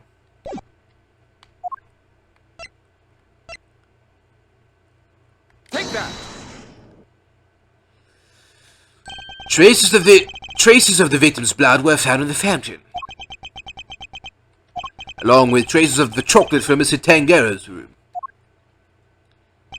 I believe the missing piece of blood-stained chocolate was dumped into the stream that flows to the fountain, which strongly points towards one certain fact.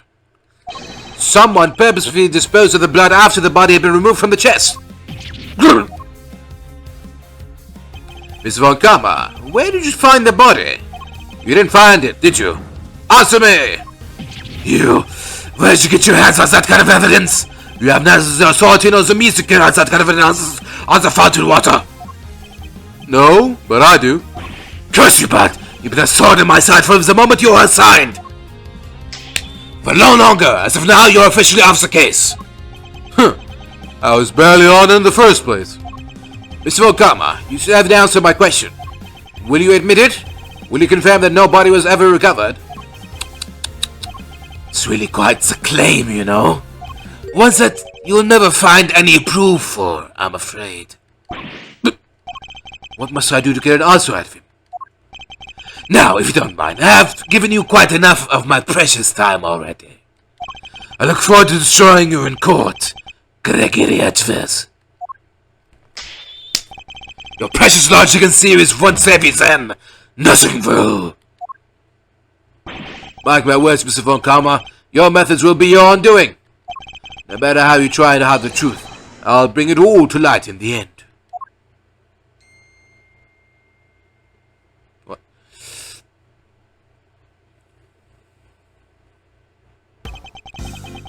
Forgive me, Detective. I didn't mean to put you in a difficult position. Don't sweat it. It's always gonna end this way. Honestly, nobody's ever sidelined me the way he did before. First time for everything, huh? You know, I think you might be right about the body being missing.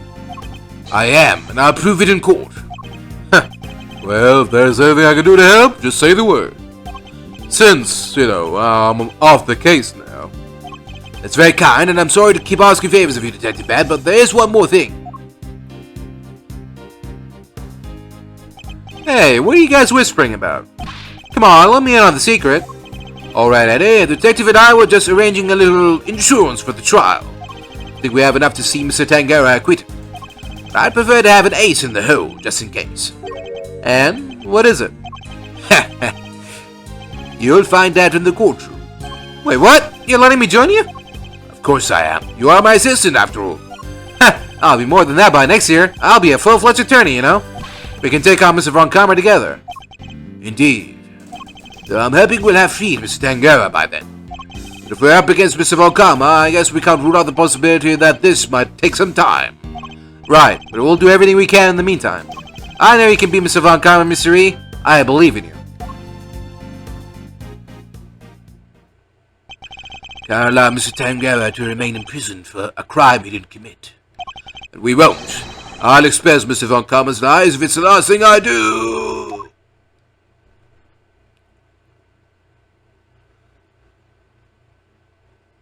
To be continued.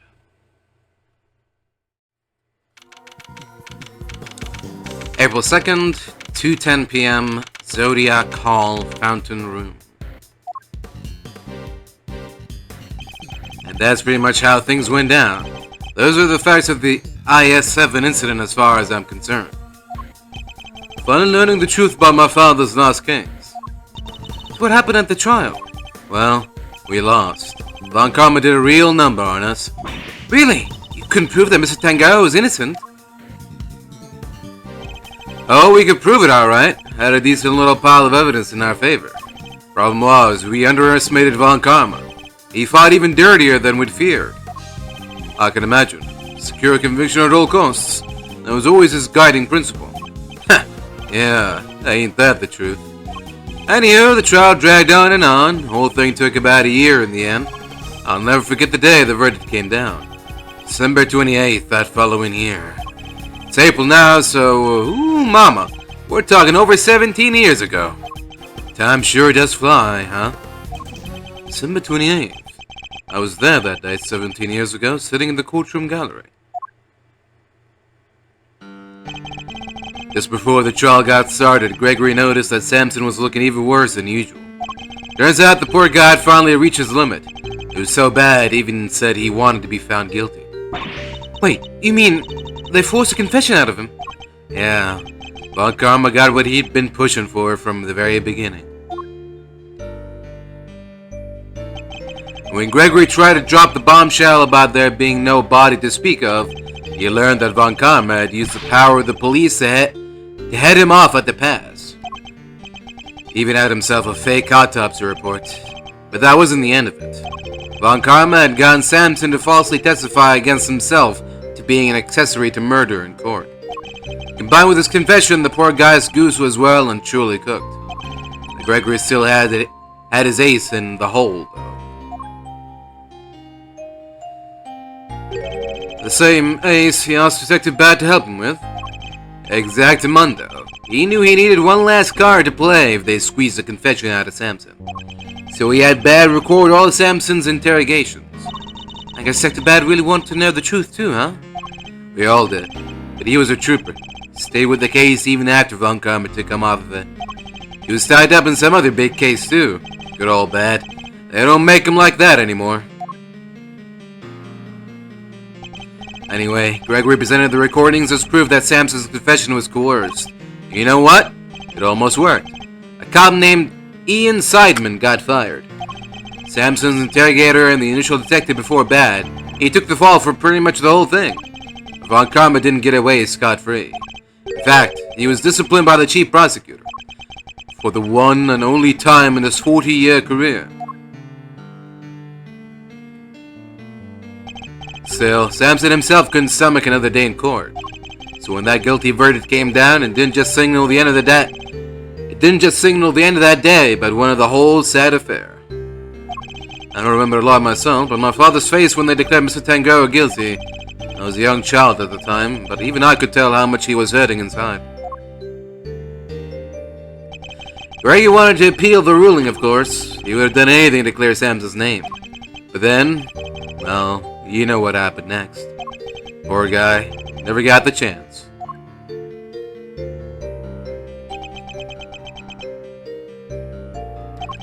I should have left with him that day. I'll always blame myself for not doing that. But I shoved that aside and obsessed over something else instead. Or rather, someone else. I hated what you did. Hated you for choosing to stick with Von Karma.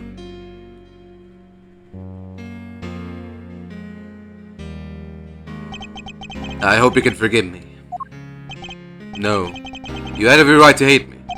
I went on to become a prosecutor as planned, and that's when Mr. Von Karma showed me this case file. According to these records, Mr. Tangaroa was convicted as the main culprit in Mr. Frost's murder. No. That's not right. Samson was convicted as an accessory to murder. Strange. The file clearly states that he was the perpetrator. Plus, I'm fairly certain that all of Mr. Von Karma's cases were successfully solved. Mind if I take a peek at those? This file's been doctored. The part about the verdict, it's been changed. What? Here, feast your peepers on this.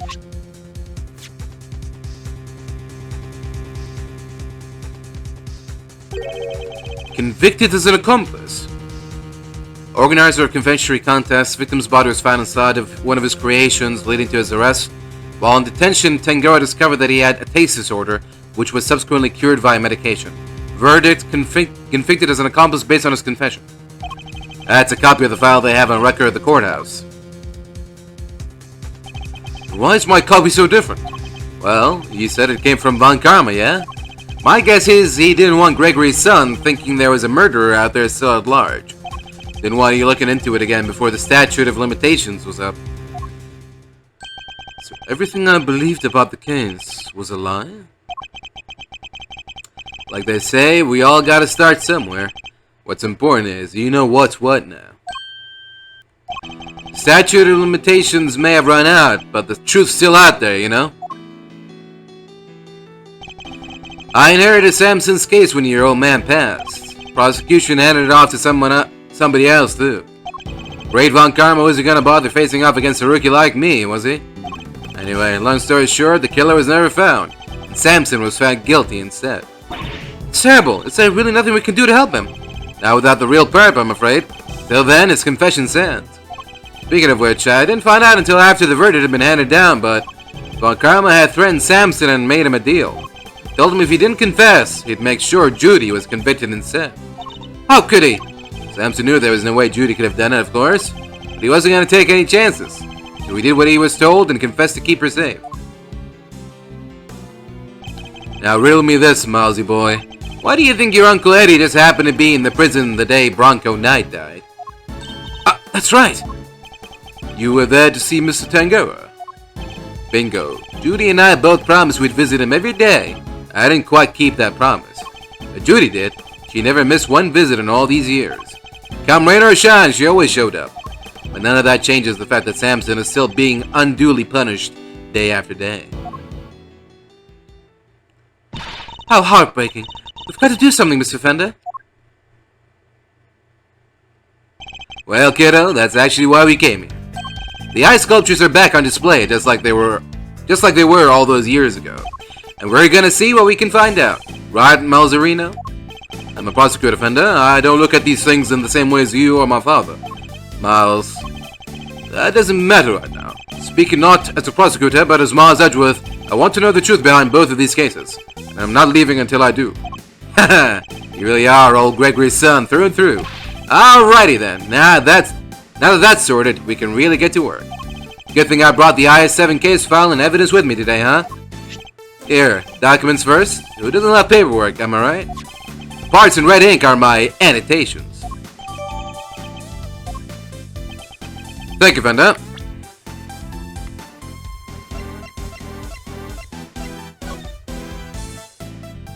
Statute of limitations expired 3 years ago on December 24th. What? The statute of limitation for murder is 15 years? Surely be more than that. 30 at least. Maybe forever. Okay, rock salt lamp. December 24th. Accomplice based on the confession. Artie Frost, also known as Paul Halik. No detailed autopsy report due to the body going missing. Alright. And here's some evidence for you. Enjoy. It's quite a few, so I'd take a minute to scope them out if I were you. Yes, I see. I'll take a look at them in a bit. Use blowtorch. Gallery pamphlet. Wintering photo. Sketch. Ingredients. Ultimate cookbook. Frame finger marks. Salt lamp. Picture of the salt lamp. Picture of the family photo. You know, our current case is just full of loose threads too, come to think of it. Indeed. The key players of that incident 18 years ago who just happened to get caught up in another incident. The eye sculptures on the Winter Wing that are perfect replicas of the ones from 18 years ago. The poison gas attack in the Autumn Wing, which has been disguised to look like the Winter Wing. The two chemicals that were found inside the Pisces statue's display case, ubiquitum and asphyxion, that form a poisonous gas when mixed together. The victim of the gas attack, Carmelo Gusto, who is no stranger to the events of 18 years ago, and who is still unconscious and undergoing treatment in the medical room. And finally, we come to the body floating face down in the fountain. And the fact that the ice sculptures have melted, just as they did all those years ago. The events of the present day would appear to be intimately linked with the events of the past, which means they may be able to help us learn more about what happened 18 years ago. Sounds good to me. Let's get investigating. Objection! Oh, no you don't. Are you forgetting somebody? I could have sworn this is my investigation. Use is quite wide. I do hope you aren't intending to obstruct him in his duties, Miss Edgeworth. I would hate to have to add a guilty to my report to the committee. What am I guilty of now? Of course not. I am simply offering once again to do what I can to help with this investigation. Your offer is duly noted, and duly declined. Oof, she isn't pulling any punches. The identity of the body from the fountain is currently being ascertained. It is only a matter of time till we have all the information we need. Perhaps I can help you speed that process along. I think I have an idea of who our mystery victim might be. What? Really? Then you have to tell me. It's the law. Very well. Maybe it isn't just the art sculptures that have resurfaced after 18 years. The body in the fountain may also be a visitor from the past.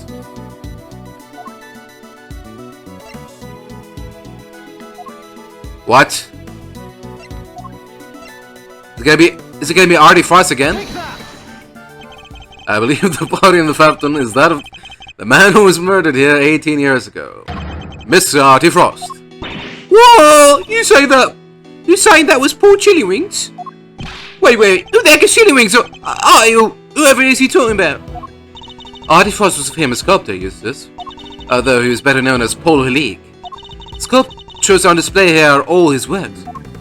No way! Sounds like he did well for himself. Always good to encounter a fellow winner. Mr. Frost was the victim in the IS-7 incident. Also, Judge Gavelle knows about the IS-7 incident. Miss Edgewood, the IS-7 incident is an 18-year-old case, and according to police records, the victim's body was recovered and an autopsy duly carried out. Sure, that's what the records say, but the records can't always be trusted. What are you insinuating? That while the records say stuff like body totally recovered, the defense back then begged to differ. Not that it stopped the prosecution from shutting them down hard, of course.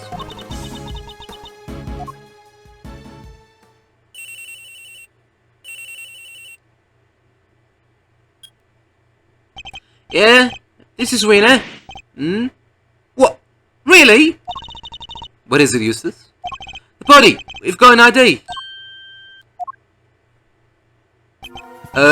Some sculptor code Frostus, mate. So I guess Edgeworth called it? Goddess of Justice! My father's deductions were right all along. Well, Judge Gavelle, I'd say this changes things, wouldn't you? Perhaps now you'd admit that I might be of use to this case. More than a certain junior prosecutor, anyway. No fair! You try to steal the win! I'm doing no such thing. All I want is to uncover the truth. And if we're going to get to the bottom of what happened here, we'll need to work together. We do not need to do anything, and you do not need to know the truth. This case is none of your concern. Objection! Whoa there, Judge G. I think I might be wrong about that. Another of your interruptions, Mr. Fender? Yep. See, I was on the defense team for the IS-7, so this case is very much my concern. I was one of the pesky kids pushing the theory that the body had actually gone missing. The prosecutor at the time may have brushed this off, but you can't deny the testimony of your eyes. Or, to put it a little more bluntly, the prosecution's case was rotten from the ground up. When there's been a miscarriage of justice caused by the prosecution, it's the committee's job to fix it, no? And who better to help you unpick the mess than someone who was there at the time? Unless you have an ulterior motive? Judge Gavelle seems to know the facts of the I-7 incident in some detail. In which case, I suspect she must be here on the committee's behalf. Your connection to the case is noted, Mr. Fender, but I fail to see how it concerns Mr. Edgeworth. He's the son of the original defense attorney and the protege of the case's lead prosecutor. If that's not enough for you, he was at the trial too. I think it's just possible he might have a little something to bring to the table, don't you? Very well, you may both assist in the investigation, but only if you refrain from interfering with the work of others. The winter wing is off limits for now. This room, however, is all yours. Alrighty, right here we're on the same wavelength, G. Why don't we bring it in to show we're all on the side of justice? Do not test me, Mr. Fender. Your permission to investigate can be revoked at any time. Duly noted, Your Honor. This is a turn up for the books, huh, Milesy? We get to do our thing after all. Thanks for your immeasurable help as always. Haha, no sweat. Besides, I was mostly doing it for me. Huh. Okay, I'll be investigating my own thing, so just holler if you find something interesting. I will. Well, okay, shall we? Heck yeah, let the investigation commence. We're so unclear on two key facts. How Mr. Frost's body came to be where we found it, and the source of the ubiquitum. You're right, we need some more intel. Indeed. Let's focus on the ubiquitum first and foremost. It's used in stuff like dish soap and paint, right? Correct. It's also bright red in color and has a distinctive minty fragrance. Okay, sounds like we know what we're looking for.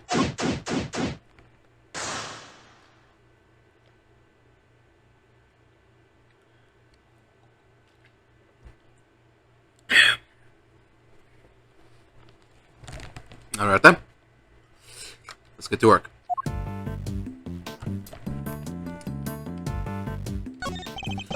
Boys, we taking back to the lab, sir. Autopsy is underway. And how's the rest of the fountain looking? Rather beautiful, actually, sir. The water is crystal clear and kind of soothing. Almost as if there wasn't a body floating in it not so long ago. Seems the police have already removed the body. Why did the body of a victim from 18 years ago turn up in this fountain? And why wasn't it all rotten and stuff? Did it slowly shuffle its way here? Yeah, I remind you that zombies aren't real. Seems likely that the body was preserved somehow. Really? Is that even possible? Hey, Mr. Forensics guy, anything to report? Yes, ma'am. Traces of both human asphyxia have been detected in fountain. I'm gonna say they were probably carried here by the stream from the autumn wing. In addition to those two chemicals, there's also a large amount of sugar. The composition of the sugar is being analyzed as we speak. There's sugar in the fountain. Where would it even have come from? It's a sculpture of a brave warrior battling against a serpent. Did Paul Halik make this one too, Miss Edgeworth? He did. Seems he was fascinated by fantasy and mythology when he was a young child. This piece embodies the tragic yet gritty determination of the young as they face an impossible situation. It's called the math test. Talk about relatable.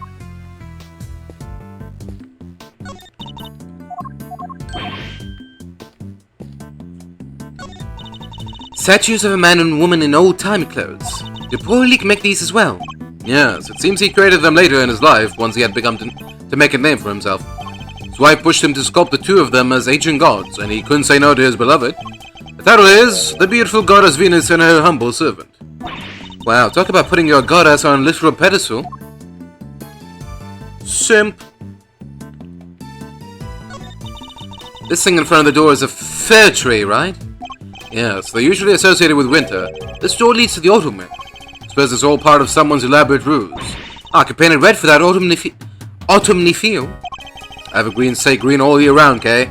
Hence the name? Sure, I know that.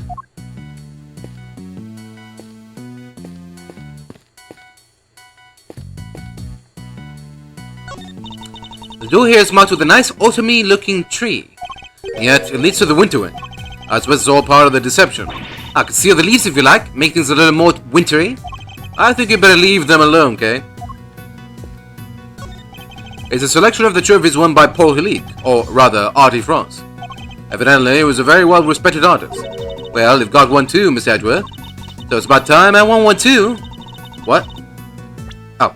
Well, you've got one too, Miss Edgeworth, so it's about time I won one too. Guess I'll have to find some thieving contest to enter. Oh, you could set something up, something with a nice ceremony at the end, or that. Yes, followed by a swift round of arrests. It seems the elevator is only accessible to select individuals. Wonder what's upstairs. Among other things, the medical room. That's where Mr. Gusto is being treated. I hope he's alright. We've got some questions that need answering as soon as he wakes up. Since there's no way of knowing when that might be, we should explore other avenues in the meantime. Mr. Way, it was very clear that you were only allowed to investigate in this room, so I'm afraid I can't let you pass. Sorry, sir. It wouldn't make much difference if you did, officer. You're standing in front of a wall. Oh, but we all know a few bricks won't stop you, Mr. Miles Edgeworth, sir. Wow, he actually sounds kind of scared of you. Just what kind of reputation do I have down at the precinct?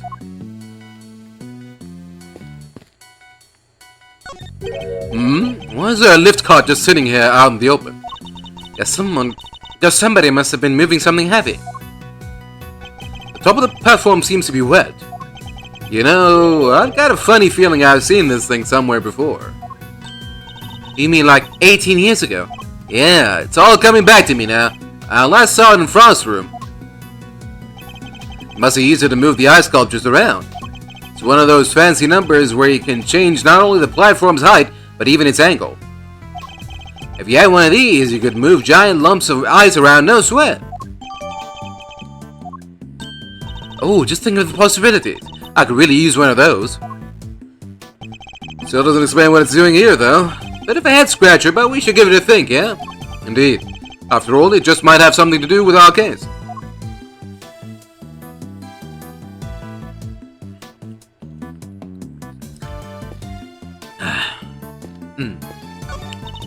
They put sunflowers by the door. Nice. A fitting adornment for the entrance of the summer wing, I suppose? Summer is also vacation time. And every great thief knows that means tourists with bulging wallets. Pickpocketing, gay? Isn't that a little beneath a great thief? Yeah, maybe you're right.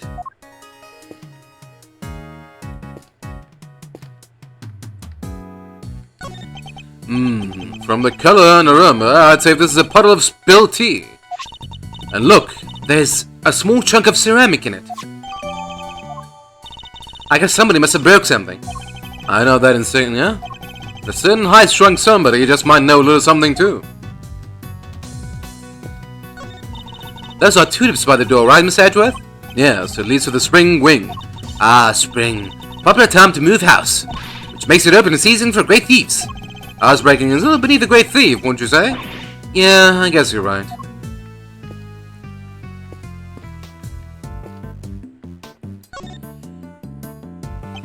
Miss Bound's tea set is laid out neatly on the serving cart.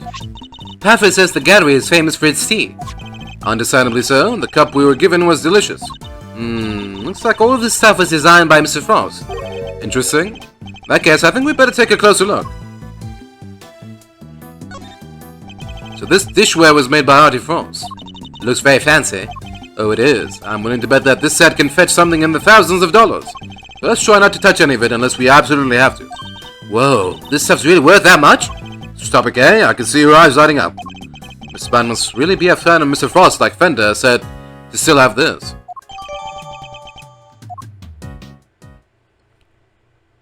Huh? Hey! Hey! What is it? You be careful with that tip by your ear! Why is there so concerned all of a sudden? I want to guess. I can pour you a cup if you like. But, Miss Brown. Oh, Judy! I'm good, thanks. No tea for me. You two knock yourselves out. Thank you for the offer. Yes, why not? A quick break won't hurt. 2 cups coming right up.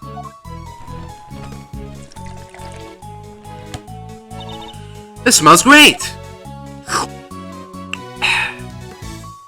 Wow, it tastes even better than it smells. What type of tea is this, Miss Edgeworth? It's Ceylon, I believe. It's usually identifiable by its citrus aroma, but... Miss Brown, is this the same blend you served this morning? Why, yes. Is it alright? There isn't anything wrong with it, is there? Oh no, not at all.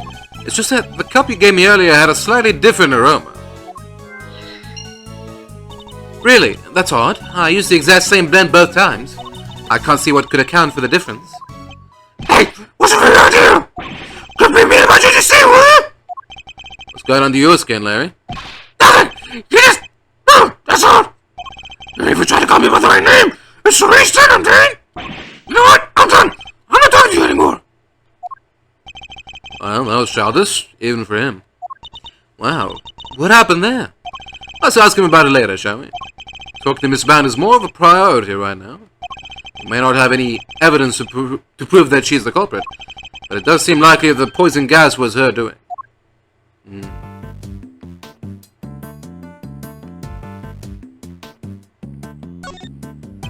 The tablecloth draped over the card is pure white and completely spotless.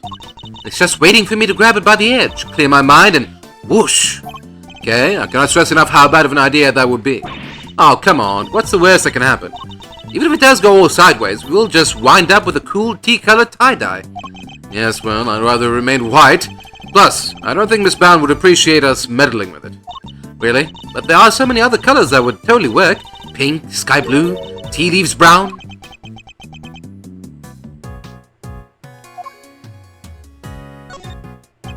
A caddy containing Ceylon tea leaves. It's a well-crafted tin canister designed to prevent moisture and sunlight from damaging its contents. Not a bad thing to use considering the quality of the blend Miss Bound serves.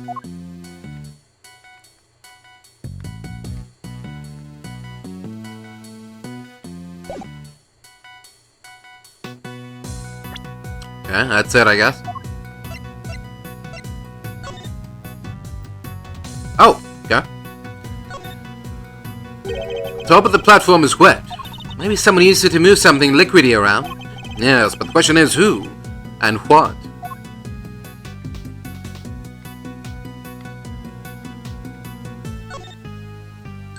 Looks like this pedal lets you adjust the height of the platform, Miss Edgeworth. Indeed. Let's give it a try. If you would, Kay. On it!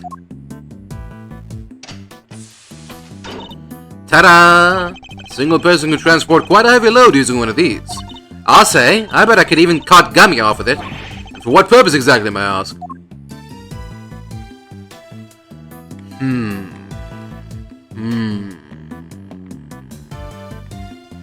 Adding change? The top of the platform is wet. Maybe someone used it to move something liquidy around. Yes, but the question is who and what? Nothing? Nothing of note. Really?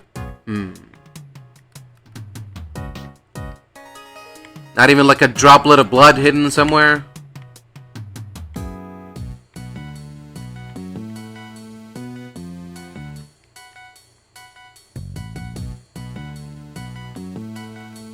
Well, if there is, I'm not seeing it. So, I guess that's it. Wait, haven't we seen these letters before? This is the mark of the sculptor Paul Hulik, I believe. How did a chunk of ceramic end up in the middle of a puddle of tea, anyway? It's just a hunch, but one suspect quickly comes to mind.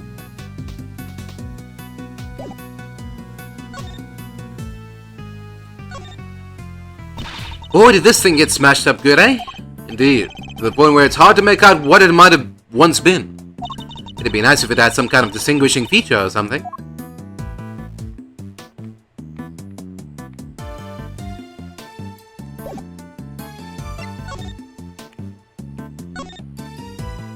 That is one swanky teapot. That's one way of putting it. I lean more towards eccentric myself. Whatever it is, it won't do for a great thief to remain so ignorant about such chic things. Actually, your ignorance is my bliss. Oh. Aha. These letters say PH, right, Miss Edgeworth? Yes, they show that the teapot was made by Paul Hulik. There is initials, obviously. Right, but I thought his real name was Artie Frost. It was, thereby making this a piece by the victim of the I-7 incident as well. His work seemed to be everywhere here in Zodiac Hall.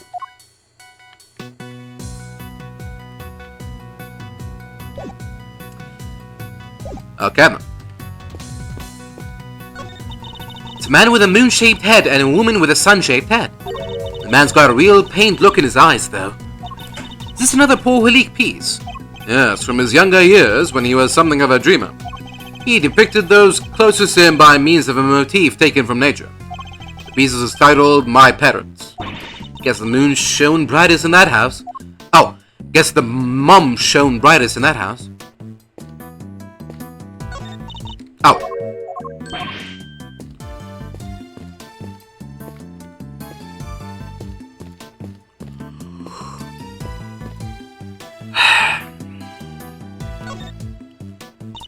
What is it, Miss Edgeworth? There's some kind of connection between our case and the I-7 incident, isn't there, Miss Edgeworth? It's still too early to say for sure, but I find it hard to believe there's no connection at all. And I-7 was your dad's case, right? So this can't be a coincidence. It's gotta be fate. The truth is, ours for the taking, so let's go grab it and solve both cases at once. I appreciate the sentiment. I think our first order of business should be to find out where the ubiquum came from. Gotcha. Red liquid with a minty smell. Let's ask around and see if anybody has any clues to offer.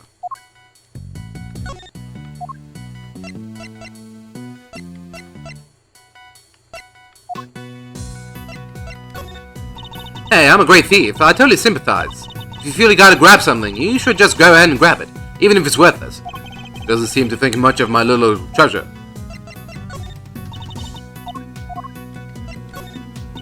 A Pisces statue that's crying blood? There's definitely something fishy about that. Fishy? Get it? It's Pisces, so... Please, Kay. I'm trying to concentrate here. I was only trying to lighten the mood. Alright, then. Don't think you've gotten away with anything, Miss Edgeworth. I'll be reporting your actions to the committee. Do whatever you need to do, Judge Gravel. And we'll do the same. You are the self-styled great thief, correct? Miss Edgeworth's association with such a character will be of interest to the committee too, of course. Go ahead and report me to your stupid committee. I'll be the toast of the thieving community. So Judge Gravel will have to think up some new threats if she wants to intimidate a king. Do you mind, Mr. Winner? You're in my way. Oh, I do mind, actually, and I'm not going anywhere. You'll just have to go around me. Well, we just thought you might want to move to a better spot, that's all. What better spot? I demand you show it to me at once. Is that really all it takes to make you do whatever we want? Hello there, dearie. Still investigating away, are you? Found anything interesting? No, dearie. Well, nothing much anyway. Silly girl, that was a dearie moment. That was more of a lambkin. Sweethearts for when you're being sympathetic, of course, and treasure is for when they're in a tease. Love is for people you're not that keen on, and petal you use when you're trying to get someone's attention. Wow, I didn't realize there were so many rules. Miss Edgeworth, petal, I hope you're getting all this down. Don't even try it, Kay.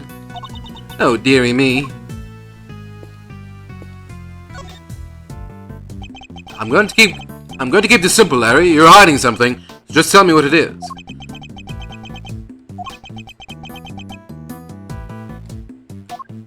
Whoa, quit it with the glare off, you two. It's weird. Oh, come on, Kay. You know me better than that. I wasn't staring. I was struck by an idea for a picture. Now, Edgy, he was glaring. Yes, and I'll keep glaring at you until you tell us what it is you're hiding. I already told you I'm not talking to you anymore. You're talking to me right now. I mean, from now on, I'm not talking to you ever again. Sorry, no. This is getting me nowhere. I suppose I'll have to figure out what he's hiding first before I can get the whole truth out of him. What are you hiding from me? Don't stop hiding things.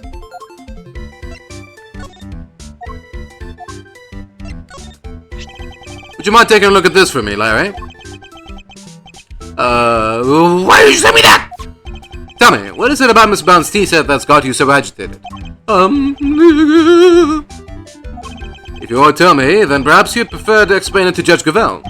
Wait, don't make me look bad for the verity. She thinks I'm a sensible, cool, clinker guy. I don't want her to see the real me, the real low-down, dirty me. I'm not so sure anybody here thinks you're particularly clean-cut, Larry. But if you don't want her to think badly of you, the best thing you can do is talk to me. Alright, I'll talk. Alright, Larry, enough is enough. Now confess. Is there any way to treat your best friend, Edgy?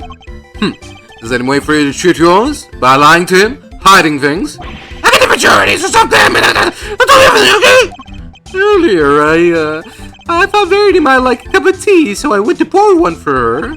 But I got distracted and my hand slipped and smash! I broke the teapot. A priceless work of art.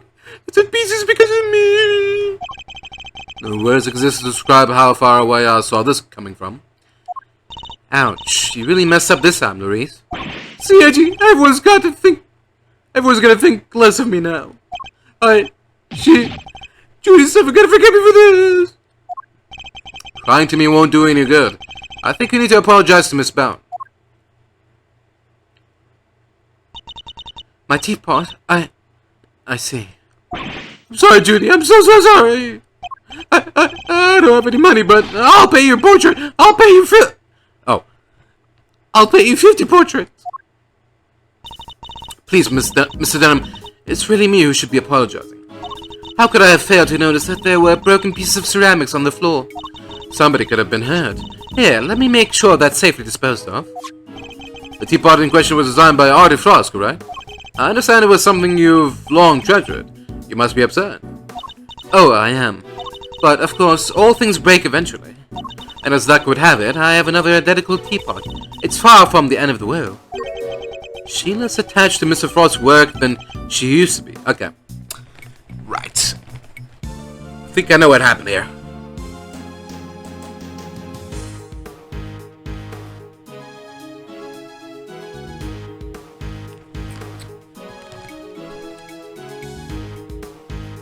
So Artie Frost staged his death. He faked his death because he was indebted to people. The body was never found. Tangaroa was coerced into a confession, ruined his life. Suddenly, Paul Halik resurfaces again. Miss Bound recognizes him and sets up this whole revenge scheme to actually kill him this time for ruining her father figure's life. Is that what happened? I think that's what happened. I can't believe this, Judy. You're the sweetest, the kindest. It's not a teapot you're talking about. It's the one sitting on top of the car right now, right? What do you mean? Yeah, so when I smashed the first one, I tried to hide the pieces in the bottom of the card. And that's when I saw that other pot under there. So I took it out and basically switched the two pots. Oh, I see. Yep, and that's everything I have to tell you. I'll be extra careful not to break the other one. I promise. You have no shame whatsoever, do you? I'm sorry. It's really quite alright. Thank you for being so honest. See, Edgy, isn't Judy the absolute best? I trust you won't take advantage of her kindness and will make amends somehow. I sure will. Once I make it as an artist, I'm gonna give her one of my paintings. She was one of my models after all. It's only fair. This way, I suspect she's likely to make more trouble than amends. Don't you think it would be better for you to keep out of her way for a very long while? Oh, but I will be keeping out of her way, because I've sketched her and the others already. Her and the others. Keen to see my work, huh? Yeah, I drew a few great sketches of some ravishing beauties. Want to see? Interested in Laurice's ravishing beauties, huh, Miss Edgeworth? I'm afraid you've greatly misjudged, eh? I simply wish to see if Larry has captured any unusual details this time, too. Unusual details? Nothing unusual about these! And my best work yet! Really? Now I want to see them, too. Aw, you're a sweetheart, Kay. Alright, let me dig them out for you. Give me a sec, okay? Suppose we might as well take a look. So, these sketches of yours. Seriously, if you want to check out my art, you should just say something to get go! Here, feast your eyes on this. What am I looking at here? I told you already! Ravishing finish! Just a few of the fair faces that have caught my eyes have been here, you know? There's Randy, Judy, and somebody else! Why don't you draw them all on the same page? Well, I meant to draw the room at first, just something to pass the time, and then I saw one beauty, and another, and well, I just scribbled them all down as I went. These were all drawn at different times. Huh? Yeah, I guess. I did one of you too, Kay. You're on a different page, though. Wow, you did? Hee hee, I'm flattered. How true to life are these sketches? Did you only draw what you actually saw? Of course! Think I draw things I can't see? Like using my imagination? Nope, these are 100% true to life, right down to the exact shade of each color. The colors are accurate. Interesting. Much as it pains me to admit it, Larry may have provided me with a useful piece of evidence yet again. The serving card in the sketch, for example. If I compare it to the one here in the room, there's a clear contradiction between the two. I think a little deduction is in order. Could I borrow this page for a while, Larry? Sure thing. You want me to sign it for you? Just a page, please.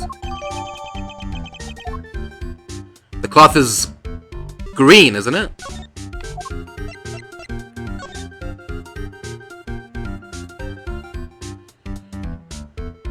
What is she pulling out? That's one of her luminous cloths. Interesting.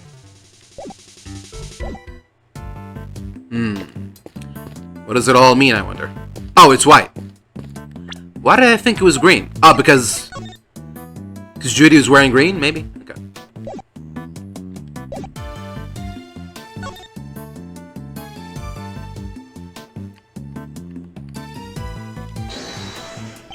Could this be related to the evidence somehow?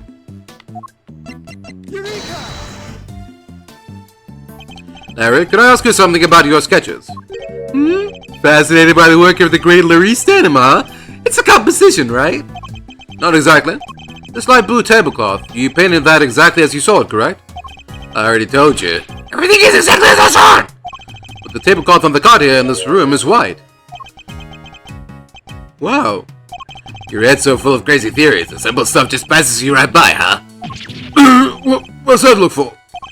Listen, just before I drew that sketch, I was in the middle of some business with the card with the tea set on, okay? What kind of business? That's right. It was the hiding the pieces of the teapot I smashed kind. Something to boast about. Anyway, I was still in the middle of cleaning it all up when Judy came out of the winter wing. I didn't want to get busted for breaking the pot, so I quickly dove out of sight.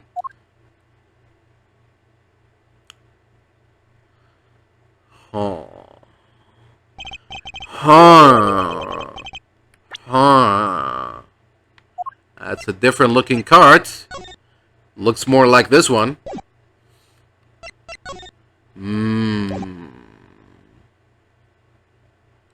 Is there Mr. Frost's body inside?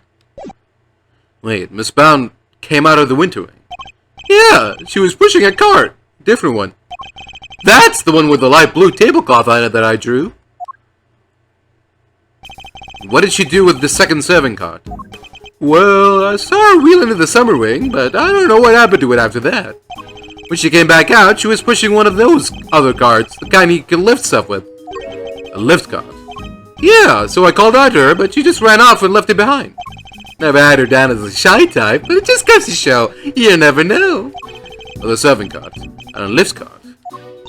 Say maybe another tea set too. We better check with Miss Bound.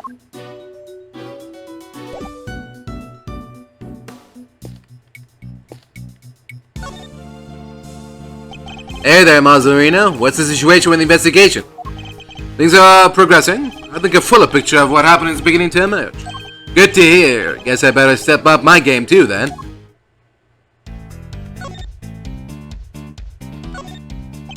Miles Edgeworth, prosecutor. I gotta say, I never saw that coming. I'm sorry, Fender.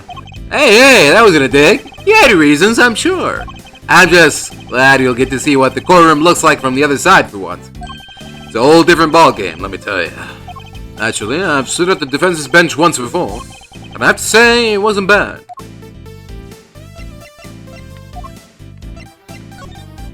I think I get it.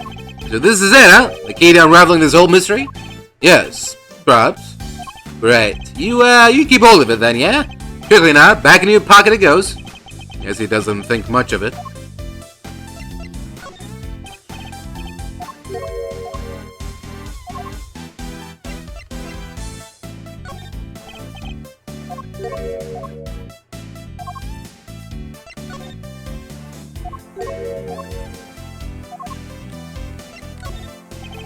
The ultimate cookbook. I'll bet there's some humdinging recipes in there, huh? Any you might be interested in, perhaps? Who, me? Not that I can think of. What about you, Case Torino? I guess I'd like to be a genius, and invisible. Oh, and able to fly. We're talking about medicines here, okay? Not miracles. This case seems to have a lot in common with the incident from 18 years ago. And how? It's got the lot. Melting statues in the winter wing and even the murdered victim's body. But how did nobody ever figure out that the body had gone missing? Fries had no family apart from his son. And, well, the kid kind of vanished. Nobody's seen him since around the time of the incident. Gusto's son, too. Him and his best pal from school both just up and disappeared. What? They were never found. Gusto's boy wasn't. Not as far as I heard, anyhow. Guess Ross's kid turned up in the end, though. He collected his inheritance at some point. But yeah, no family around just after the incident. Frost got no funeral, nothing. Didn't he have a wife? What happened to her? No need for the police to release the body. No need for anybody to find out they didn't have it. I filed their fake autopsy report and nobody was any the wiser. Well, almost nobody. Still can't believe Mr. Von Karma would have stooped so low. Okay.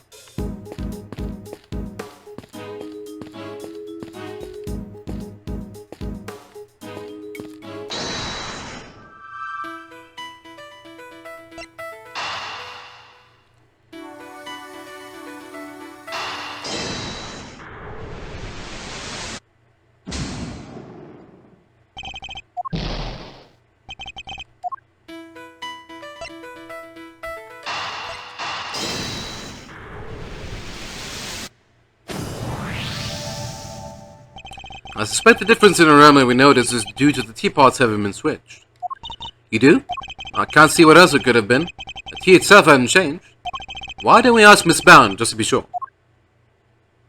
Miss Bound, the difference in aroma we noticed, do you think it could have been because of the different teapot?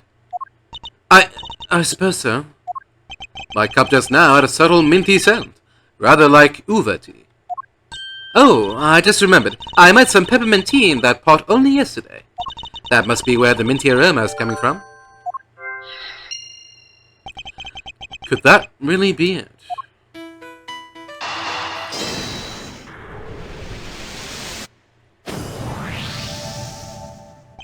The tea from the teapot Larry switched in from under the cart smelled faintly of mint. Right. Miss Bound said she used that pot to make peppermint tea yesterday. Yes. There's something else that's been troubling me. Miss Bounce seemed more taken aback by the switching of the teapots than the breaking of one. You're right. You'd expect it to be the other way around. I suspect she might have been deliberately hiding the teapot underneath the cart. But why? One of Ubiquum's key characteristics is its minty fragrance. What if she had been hiding some in that teapot? What? In the teapot? It's simply a possibility, but one worth investigating, I believe. Mr. Winner, any luck finding that Ubiquum? Huh? Oh! Our people are searching the entire gallery, but they haven't found anything yet. And what about you? Don't tell me you know where it came from. I may have an idea. Ha! I knew it. If I can't find it, there's no chance of you... What? You do know where it came from? Yes. What? Where? It's Bounce teapot. Wow, nice piece. I like it. Yeah, this looks like a fitting prize for a natural born winner. It's not a prize, it's a vital piece of evidence. Oh, it's just evidence. I have one of the forensics people check it out.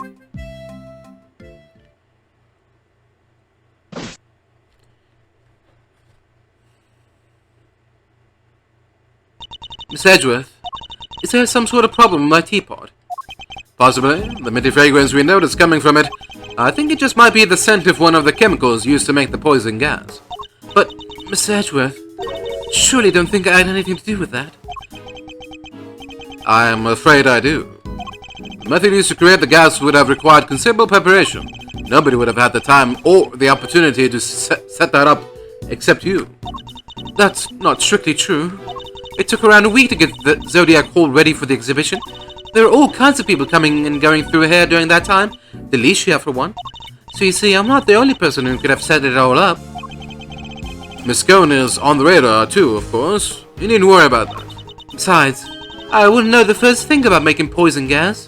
So even if you did find some Ubiquum in my teapot, I wouldn't have any idea what to do with it. But I suppose we should see what the test results say first. Spound claims she doesn't know the first thing about making poison gas. I need to find a way to prove that she's lying.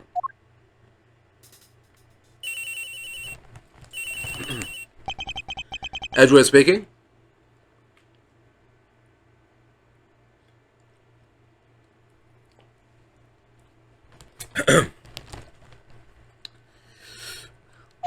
Sir, it's me.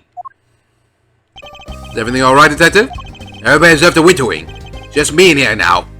Which means I can tell you what we found out. We shouldn't be sharing information about the investigation. After the past week or so, I'm not about to stop him now. The exhibits in here have all completely melted. All that's left in the display cases is some stuff at the bottom. More of it in the Taurus case than in the Gemini case, though. Describe this stuff for me if you can. Yes, sir. It's like a pale blue liquid. I had the lab run some tests just now. The sample from the Taurus case just had a bunch of sugar in it, but the one from the Gemini case had 3 different substances in it, which were sugar, salt, and blood. Blood? What are salt and blood doing in the Gemini case's sample? Can't imagine whose blood it could possibly be, but I'll get it tested right away, sir. Please do, Detective. Oh, I also spoke over the radio with the forensics guy working in the fountain room. He said he just got word that the sugar they found in the fountain matches the sugar in the pale blue liquid. I see. That might well prove to be a significant development. So she killed Paul Halik somehow. Maybe by poisoning his tea or something else. And then she trapped his corpse in one of the display cases? Anything else to report, Detective? Yes, sir. We found one of those light-emitting devices here in the winter wing, too. There were a few of those being used in the autumn wing to disguise it as the winter wing, as I recall. Seems that the equipment from 18 years ago is more than just for show. I need to talk to Miss Scone about this. Anyhow, I better be getting back to it. I'll let you know as soon as we hear from the lab about that blood. Yes, thank you, Detective. Was that gummy? It seemed like he had a lot to say. He did. All of it very useful. I'm gonna prove that Miss Bound's claims about who could have set up the poison gas trap are false. I'll need to talk to a certain somebody else who was here 18 years ago.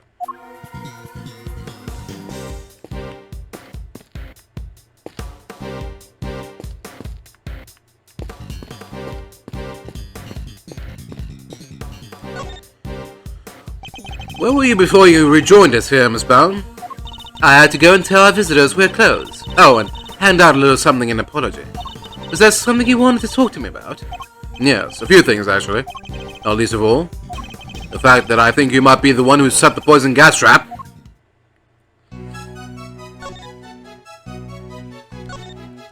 I must admit I was a little surprised to learn that Gregory Edgeworth's son had become a prosecutor. But then, I'm sure a lot has happened since. Yes, that much is certainly true. I'll spare you the details. Hehe, and yet the two of you are so alike. You may have chosen different paths, but I can tell you, you're every bit as righteous and noble as he was. That's very kind of you to say. When it came to his work, my father always had the strength of his convictions. Right now, I'm like a ship lost at sea. I'm not even sure which way to go, let alone who I should be. Alicia gave me a few of these cloths. They light up when you attach them to a special device. How many did she give you exactly? 4, I believe. There are 4 luminous cloths in the autumn wing, but I'm sure I saw another one somewhere else. I get the feeling Miss Brown is hiding something. The hunt is on. The truth will come out. But I don't know what's that about.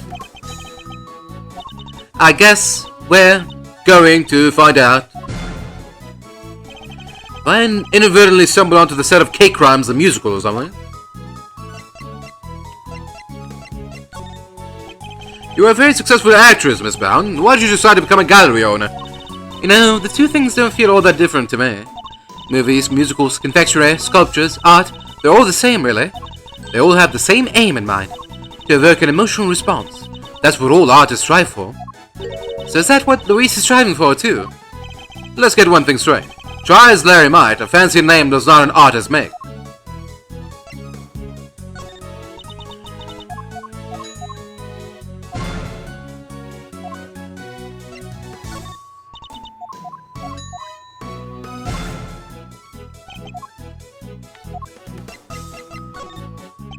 What kinds of pharmaceutical recipes are in the Ultimate Cookbook? Oh, there are so many. It would take a while to go through them all. But if you really want to know, well then let's start the show. Come join me as we sing this song. It's a nifty thrifty 2 hours long. Now one by one we'll sing the things that the world's best little cookbook brings. What do you think, Miss Edgeworth? Want to listen to the rest? No, that won't be necessary.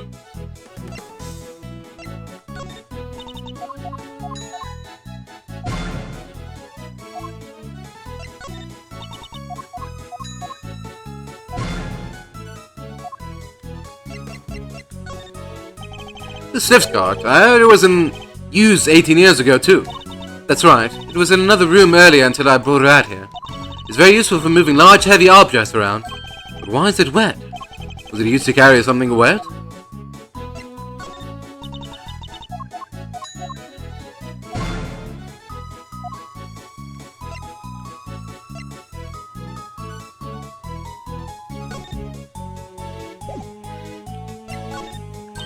Oh my, is that me? Yes, it was painted by the so-called artist over there. It's wonderfully drawn. Would you mind if I kept it? I'm sorry, Miss Brown. I'm afraid it's an important piece of evidence. Oh, I see. That's a shame. Suppose Larry's charm is something of a talent if he can impress a gallery owner with sketches like these.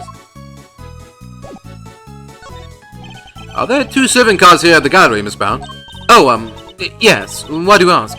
A certain so-called artist showed us this sketch. I couldn't help but notice the color of the tablecloth. It's light blue. Light blue? I'm afraid your friend must be mistaken. I only use white tablecloths, freshly laundered and starched. Like the perfect wrinkle-free one on the card here in the fountain room, right? Exactly. If I saw so much as a blemish, I would replace it right away. Could the color of the tablecloth in the sketch simply be a mistake on Larry's part? Do you have any idea of what you might have been doing when the sketch was drawn? Let me see. I appear to be carrying out my usual duties. I'd like to ask you a little more about these duties, if I may. What exactly were you doing when the sketch was drawn? Because from what I can see, your card doesn't have a T-set on it.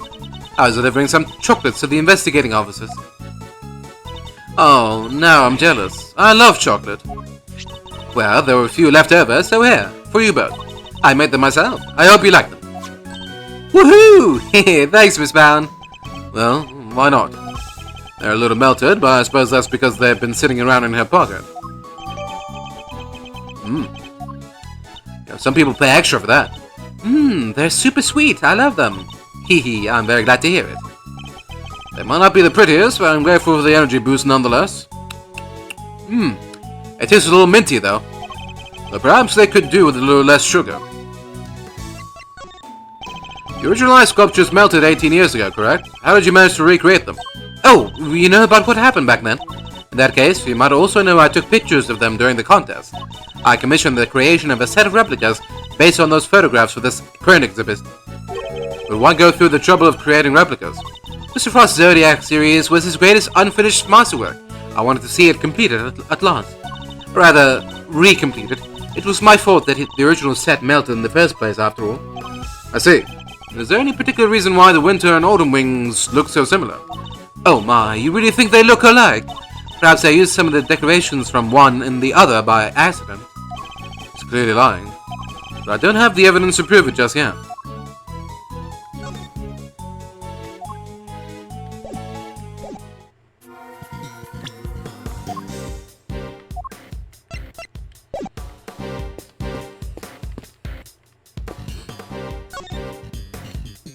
Miss Scone, I'd like to ask you a few questions, if I may. Of course, Dave. Fire away. Anything for you, Marzi Smarzi and dear sweet little tooth decay? Appreciate it if that was the last time you called me Marzi Smarzi. I'm not a fan of tooth decay either. Well, you just have to like it or lump it. I can't change your nickname once I've settled on it. Oh, well, I guess we tried.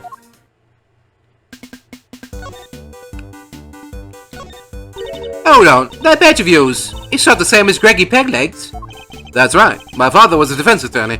I took a different path. Oh, I see. It's like that, is it? Well, I suppose it's to be expected at your age, dearie. But once you're grown up a bit, I'm sure you start to appreciate your own man a little more. Everyone goes through a little rebellious phase. Lord knows I mine. Tee-hee. My grandpa's not the result of some adolescent phase, Miss Scone.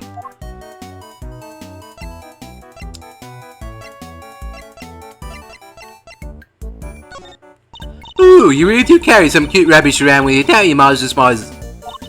What I could do is cover it in whipped cream for you, then sprinkle a few... There have been news for that, thank you, Miss Scone. That stuff doesn't come cheap, you know. Or easy. It's pretty amazing, though. It looks so cool when it's all lit up. I wonder how it's made. Oh, well, if you really want to know, I'll let you in on a little secret. Oh, so it's developed by Blue Screen's Ink. I know where the Great Thief is striking next. With their tech, I could make a glowing cloak and shine brighter than the brightest thief of all. So much for what I wanted to ask. It's true, dearie. I do know how to make poison gas. But the fact that someone knows how to hold a gun doesn't mean they've shot anybody now, does it? I'm not accusing you, Miss Scone. She's right, you know. Just because I'm a great thief, that doesn't mean I can't do good. Exactly, dear. Just because I'm a confectioner, that doesn't mean I can cook. Surely that only applies to fake confectioners. Have you read the Ultimate Cookbook, Miss Scone? Of course I have. I am a pharmacist, you know. Even if I do wear big pink hat. I think it's so cool you're a pharmacist. Well, so do I, dearie. So do I. Aren't you a sweetheart, my little tooth decay? Since when were you interested in pharmaceuticals? Shh. Working my magic, Miss Edgeworth. Buttering her up so she'll do what I want. Anyway, Miss Scone, Delicia, I was wondering if you could maybe... No! I'm in time for you, chicken imp. Once your name's decided, I can't change it. Dang, so much for the sneaky approach. What kind of great thief am I? Not a very good one. Who knew you could make a lamp out of rock salt? Of course you can, dear. You wouldn't want to get it wet, but it's fireproof and ever so sturdy. Sturdy enough to make for a surprisingly good murder weapon, in fact. Yeah. We know that the bulb in this lamp probably broke because it was used in murder. But then, what happened to the other one? Oh, you really do carry some cute rubbish around.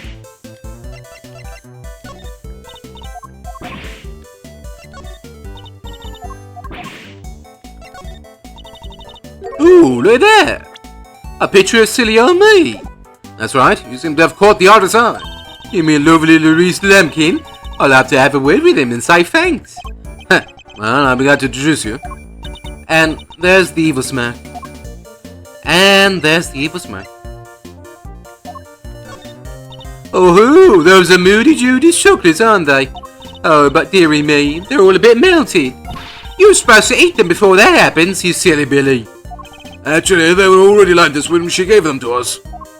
Maybe she was taken in by your sweet face and became all hot and bothered, huh, Milesy Smiles? Okay, Faraday. I'll thank you to never call me that again. What can you tell us about the various devices used to decorate the gallery's exhibits? There seem to be some pretty specialized items in use. Light-emitting devices, luminous fabrics. Oh, I can tell you all about those, dearie. After all, I'm the one who gave them to Moody Judy. This is my way of saying sorry after I broke the rules all those years ago.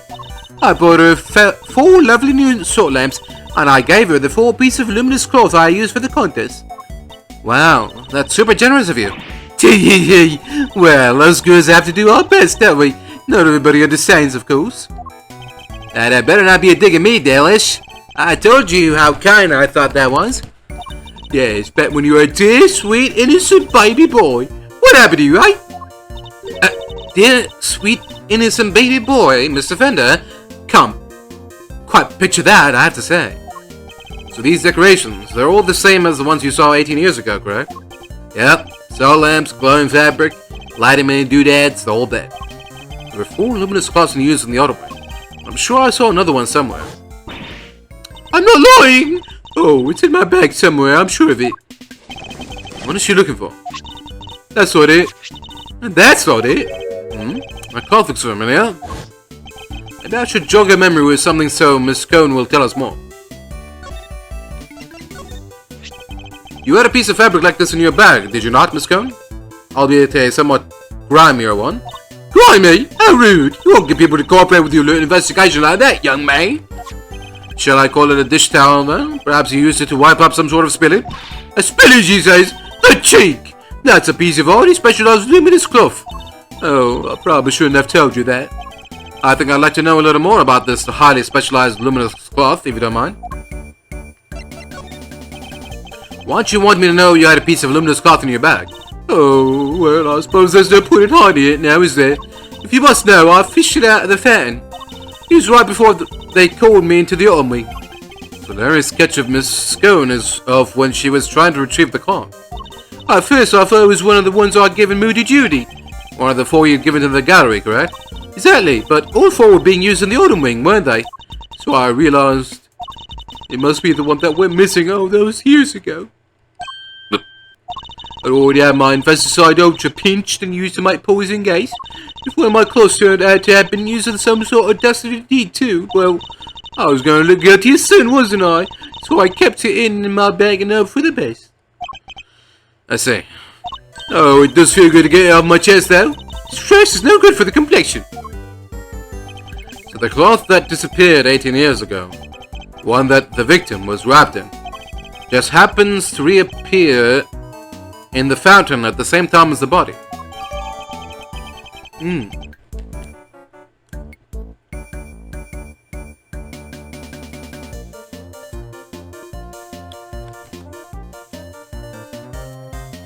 Well, Okay. Well, so was he frozen in the cloth for 18 years, or what's up with that? Miss Scone, you're something of a specialist. How might someone learn to make the poison gas that was used in the attack? Any ideas? Well, any pharmacist who's ever handled Infesticide Ultra would know for herself. After all, it says here right there on the label, do not mix with products containing ubiquitin, ever. What about a layperson? So lucky they'd know, wouldn't you say? I suppose so, yes. Well, not unless they have nose through the ultimate cookbook anyway. The prize from the contest 18 years ago.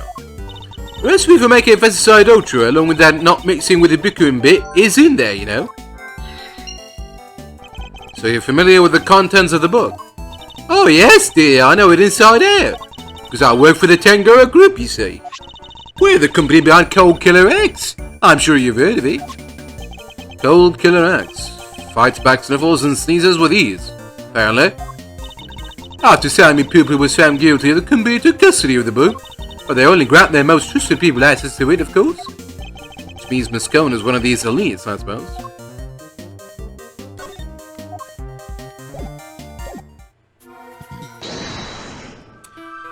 Interesting. Oh. Okay.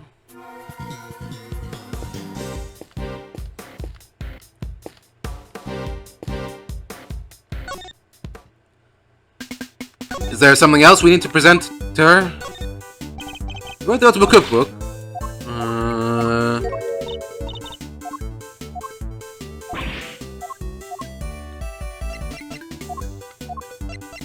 Oh, do we present this, sir? Yeah, picture me. Yep. Okay. Just talk to her again. See what happens.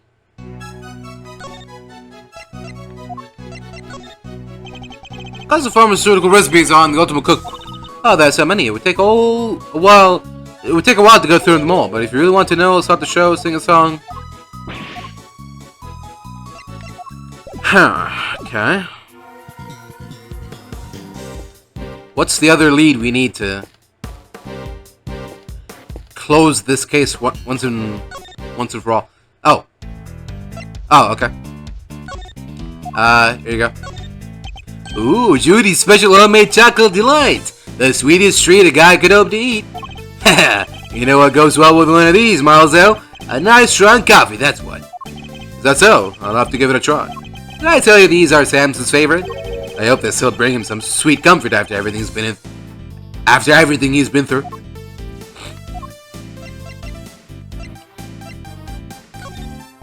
I think I get it.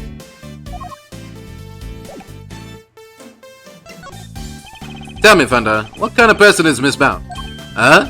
Wait a minute. Don't tell me you've got a thing for her, monster. I do not. Chill. I'm just yanking your chain. Anyway, what can I say about Jude? Well, she's a real brave trooper for one. What else do you call someone who waits around for 18 whole years like she has, Priest Samson? Even after his extended family kicked her out of this place. What? They threw her out? Yep. Jude wasn't technically part of the family, so there was nothing she could do. She had nothing. Nobody. And no job after Samson took the fall. So she had no choice but to take what he taught her and make her own way in showbiz. She's retired from all that now, though. Yes, why did she retire? She'd finally made enough to buy the old place back. She even got the ultimate cookbook back from the Tangaroa group after they basically stole it. Guess this place and everything to do with it was all she ever cared about. They just wanted it back. All of it. Funda seems very sympathetic to Miss Bound's plight. From a less charitable perspective, she has, in a way, taken everything of Mr. Tangaroa's for herself.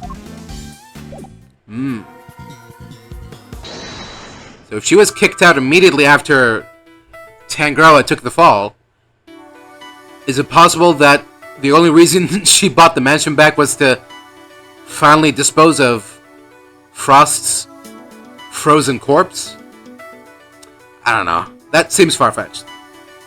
I think my previous theory makes more sense. But we'll see soon enough, I guess.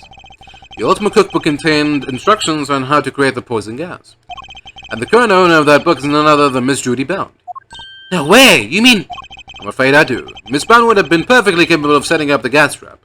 Finally, we can prove that she's been lying to us. Whew. Okay.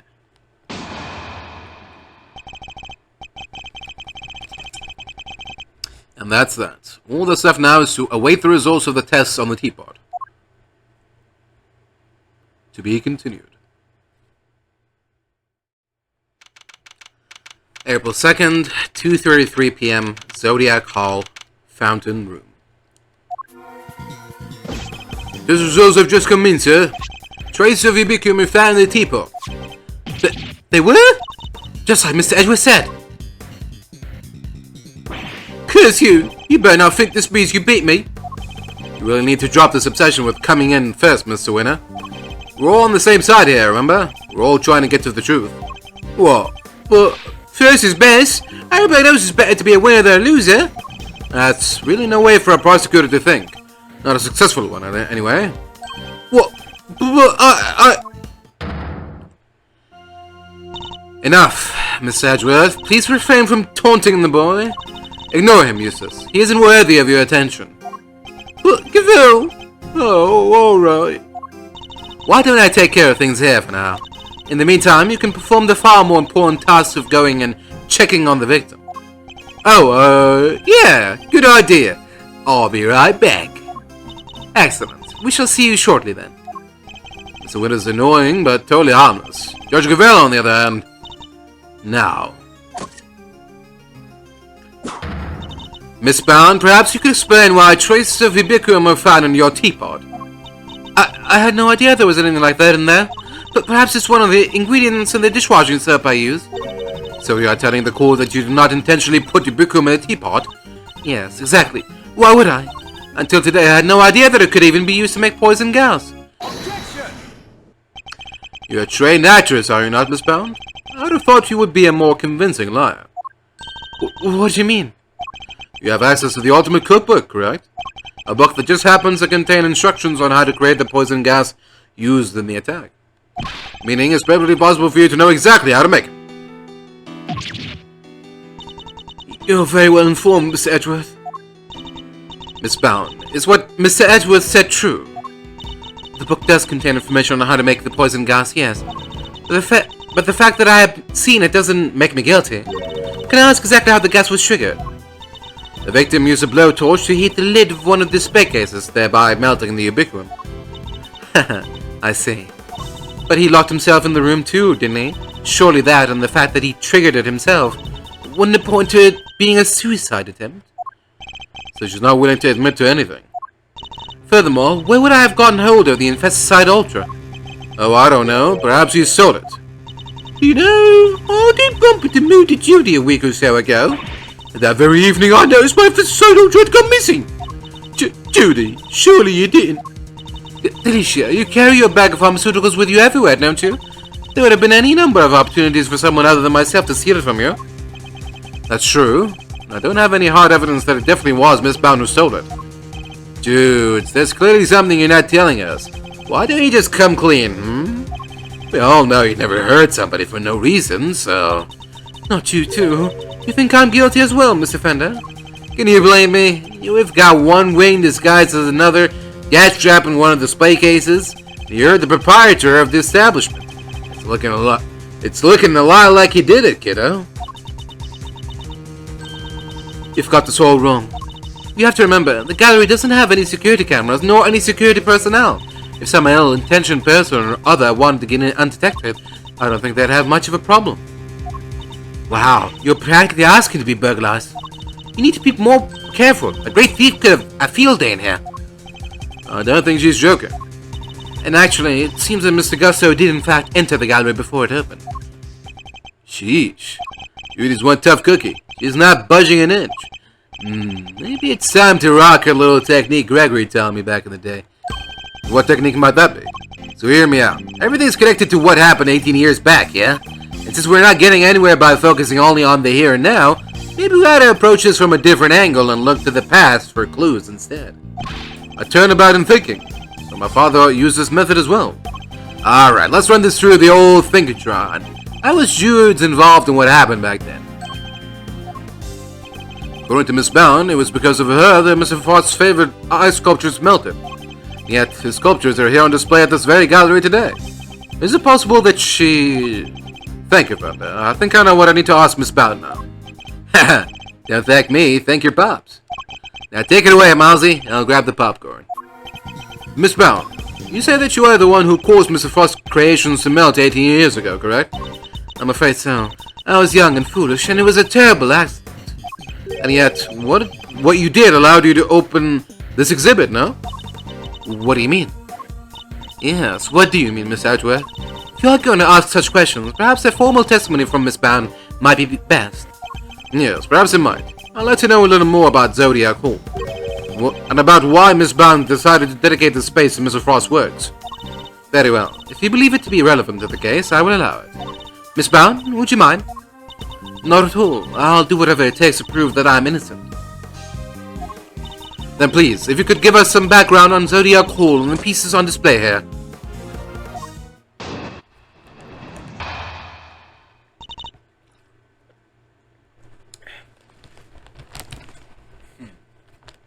So So was the only reason to commission a replica of Frost's work was to draw out the real Frost from the dead or something? Lure him out? Took 18 years, but at long last I was finally able to buy Samson's home back a little while ago. But a place like this is expensive to maintain, so I decided to turn it into an art gallery. To that end, I collected as many Paul Helique pieces as I could from around the world. Because, if I'm honest, it's always been something of a dream of mine to open a space dedicated to his work. Thank you for your testimony, Miss Bound. How wonderful it is that you were able to fulfill your dream. Well, Miss Edgeworth, everything seems entirely above board to me. Judge Gavell, that was simply the witness's preliminary statement. As you surely know, the value of that testimony cannot be evaluated without due cross-examination. Haha, spoken like a true attorney. Very well. You may do what you must.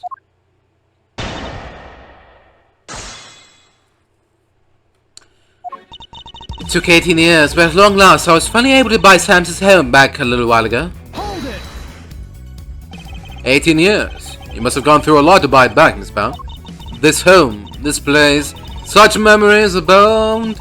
I couldn't stand to lose what I had found.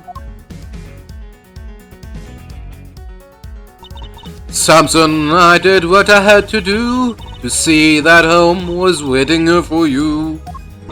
How does she make it look so easy? I'll say, but I wouldn't expect any less from a trained triple threat performer. If you could continue with your testimony, Miss Bound, minus the singing, if you please. But a place like this is expensive to maintain, so I decided to turn it into an art gallery. Hold it! You managed the gallery by yourself, Miss Bound? Yes, well, we only opened today, so I haven't done much actual managing yet, but I have to keep the mansion going. Can't have it falling down around my ears. Samson could come home any day, after all. So she really got the house back for him. I'm so sorry, Judy. I wish I could have done more. Oh, you've done plenty, Mr. Fender. Anyone should have done more, it's me. Even if the only thing I can do right now is to keep the space safe for Samson. To that end, I collected as many Paul Helique pieces as I could from around the world. Oh. Hold it! Paul Helique. That was Mr. Frost's pseudonym, correct? Yes, he adopted it while he was working as a sculptor in France. I see. I'm curious about some of the pieces in your collection. More specifically, how you were able to acquire the Taurus and Gemini sculptures. It was my understanding that Mr. Frost died before he could complete them. Yes, I was able to create replicas for the Winter Wing based on photos of the sculptures he made. Really? Perhaps you could go into some more detail on that. Because if I'm honest, it's always been something of a dream of mine to open a space dedicated to his work. Hold it! Tell me more about this dream of yours, Miss Bound. Well, what I really wanted was to open a gallery with Samson, of course. A gallery of dance, a gallery of song, a gallery of gaiety and candy all day long. That was the idea, anyway. Here I thought art was to be appreciated in silence, not accompanied by musical numbers. Alas, Mr. Tangaroa transgressed against the edicts of the Goddess of Justice, and as such, that part of your dream may go permanently unfulfilled. No, Samson he's innocent. That awful prosecutor refused to listen, but it's true. He never hurt anybody. Mr. Tangaroa gave a false confession in order to protect Miss Bound. The two of them really did what they could to protect one another, didn't they? I was able to create replicas for the Winter Wing based on photos of the sculptures he made. Hold it! These photos you mentioned, do you mean the ones you yourself took in Mr. Frost's room 18 years ago? Yes, you certainly know a lot about what happened back then, Miss Edgeworth. So those statues in the Winter Wing were just copies. I didn't even get to see them before they melted. No, the sculptures in question were definitely not replicas. Which means that Miss Bound is lying. I know, it's such an awful shame. After we went to the trouble to recreate them, too. Sculptures in Winter Wing were replicas. They are the very ones from 18 years ago. I need to show her I'm aware of that, or I'll never get to the truth. Okay. So where is this coming from?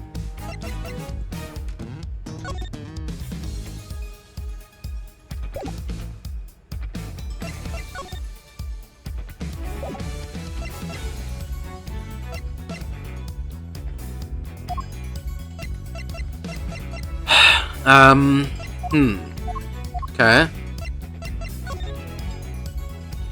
Are we just gonna base it on the fact that the harp strings aren't there? Is that the only connection we have between the past and the present? To prove that these are the same statues? Okay, so do we present the sketch or... Okay. Take a look at this piece of evidence. Oh, you could take a look at my latest dance routine instead. I'm quite proud of it. Your dance routines have nothing to do with this case, Miss Brown. But neither does that piece of evidence, Miss Edgeworth. Shall I continue?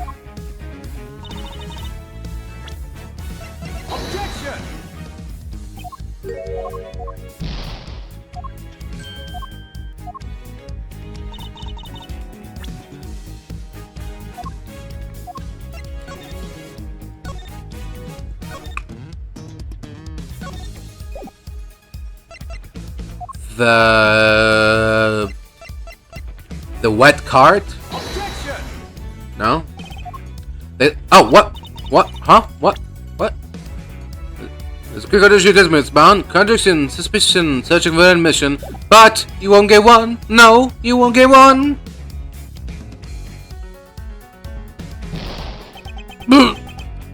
Almost started dancing along. Let's try for an encore, shall we? If you wouldn't mind, Miss Bound. Go. Oh, the sketch? You have the sketch? Oh. It is piece of evidence. You can take a look at my dance routine. What?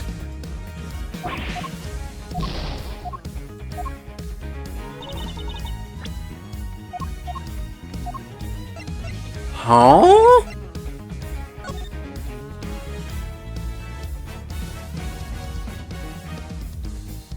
Oh, the sugar and blood? Oh, come on.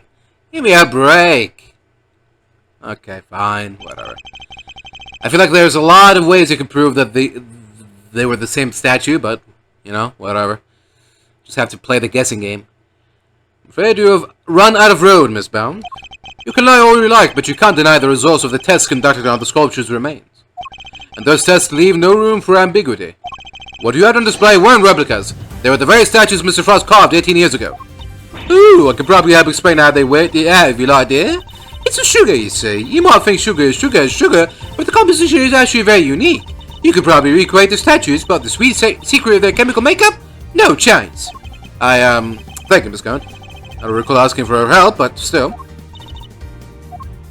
To put it simply, the statues didn't disappear back then because they melted.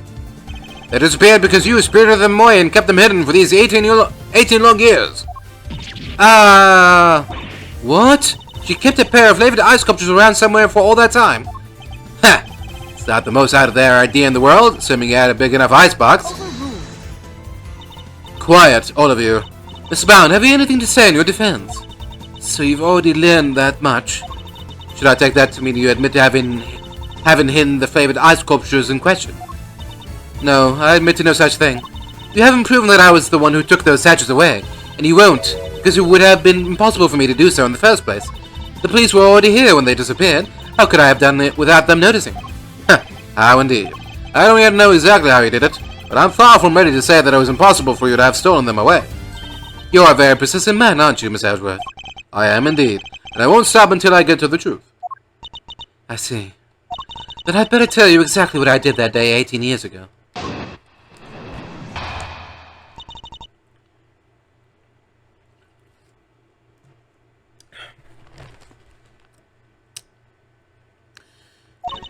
The whole time before judging began, I was waiting upstairs in our living area on standby.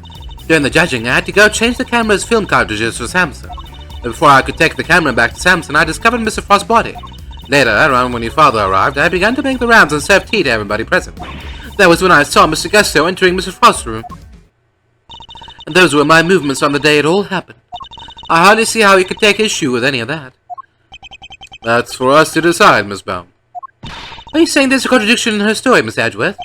I'm more focused on proving the fact that she did indeed steal those statues. Question is, when she would have had the opportunity to do so? If I can pinpoint that, I might be able to prove what exactly she got up to.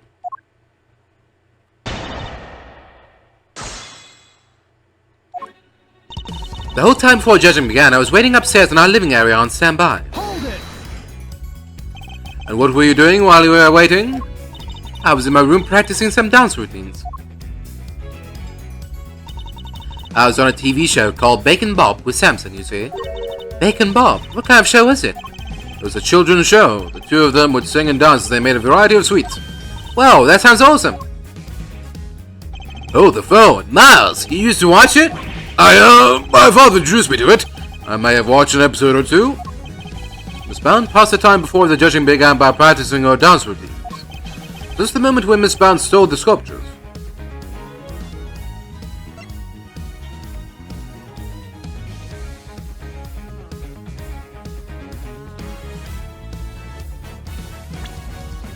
Well, if it was, how do we prove it? You know? That can't have been the moment she did it. I better listen carefully to what she says. During the judging, I had to go change the camera's film cartridges for Samson. Hold it! Were you the only one who was able to move around freely during the judging? Well, I wouldn't say freely exactly, but I was able to move around more easily than the contestants, yes. Even so, I could hardly have spirited the sculptures away while Samson was standing right there, could I? And I ran straight off to change the film as soon as he asked me. I wouldn't have had time. So, changing the film and the camera as requested by Mr. Tangaroa, was this the moment when Miss Bound stole the sculptures? That could have been the moment she did it. I better listen carefully to what she says. But before I could take the camera back to Samson, I discovered Mr. Frost's body. Hold it! You entered the room containing Mr. Tangaroa's work before bringing the camera back to him, correct? Yes, I heard the sound of something collapsing.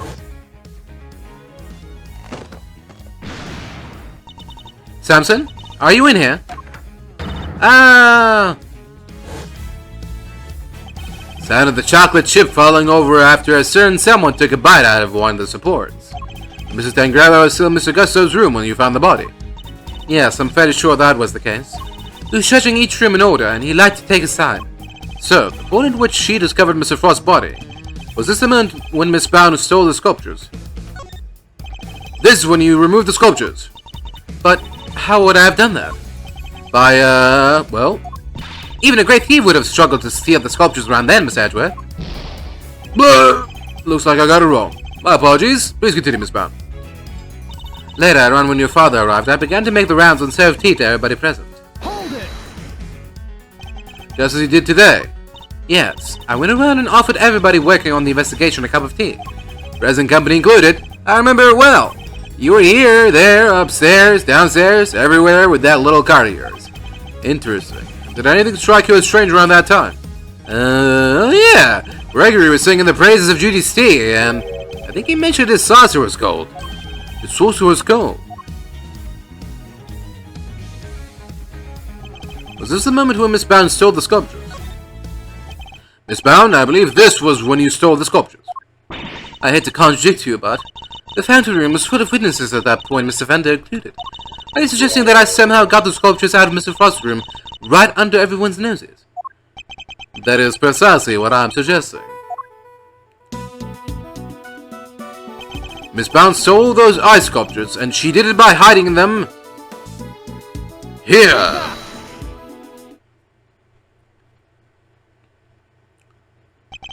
My father and Fender had no idea that one of the sculptures was mere inches away from them.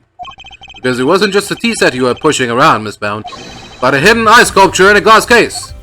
Ah! Surely such a thing would have been impossible. How would a case of that size fit on a serving cart? It would have been spotted immediately. Objection! Who said anything about a serving cart? What?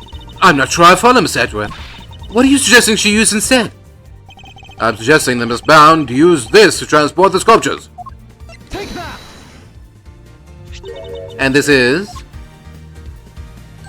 the cart that Miss Bound used to move the favorite ice sculptures out of Mr. Frost's room 18 years ago. And it would appear that the very same cart is still here with us in this fountain room.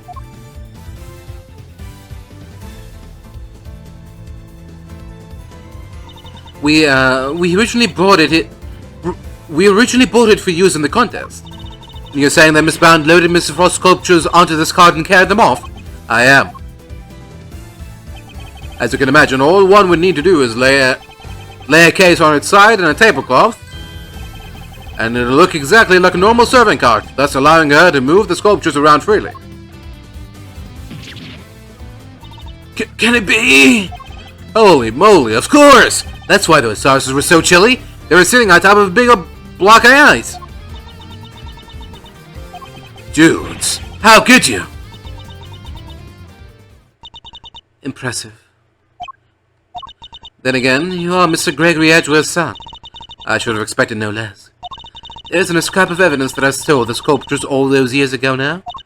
And yes, I knew that no matter what I said or did, I'd always be under a cloud of suspicion. So he admitted. You admit that you stole them from Mr. Frost's room? Yes, I do. I took those sculptures in their glass cases out of that room 18 years ago.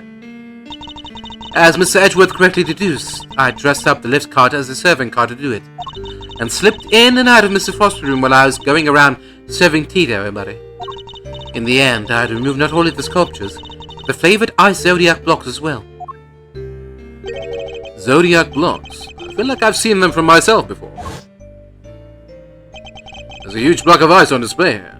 It must be incredibly heavy, though maybe not, what with it being hollow on the inside. Winter Wing really is an exact replica of Mr. Frost's room from 18 years ago, then even though my father never saw them because they'd already melted, Zodiac blocks must have been in the victim's room back then as well. When I had finished moving the 2 ice sculptures and the 2 Zodiac blocks out, I took 2 fresh empty cases to Mr. Frost's room and put them where the original 2 had been. Only the sculptures that had been kept in glass cases, you see, to prevent them from being damaged. The blocks were a little more robust, so they had been displayed as is. As stated in the contest rules, we were responsible for providing all display materials, including cases. Meaning it would have been easy for her to prepare those empty spares she swapped in. Mr. Frost's room contained quite a few other flavored iceworks in progress. I figured if I melted them down somehow, the resulting puddle would look like it came from the sculptures. And that is how the sculptures from 18 years ago came to be in the Winter Wing today. I have to say, Mr. Edgeworth, that's quite the confession. Indeed. I think she offered it so willingly because she knows there's nothing we can do with it. That's all I have to tell you. However, despite everything I've shared, you can't charge me with anything now, can you? What? How'd you figure that? Oh my! I would have thought you might know at least this much given we're at a crime scene. I suggest you memorize the various statutes and limitations outlined in this book. Statues of what? Simply put, Kay, prosecutors only have a certain amount of time within which they can put a suspect on a trial for a given crime. Theft, 7 years. Murder, 15 years. For some reason. Statute is suspended should the suspect flee to... Oh! Right, okay, so there is that. The statute is suspended from the time of any accomplice's indictment to the end of their trial.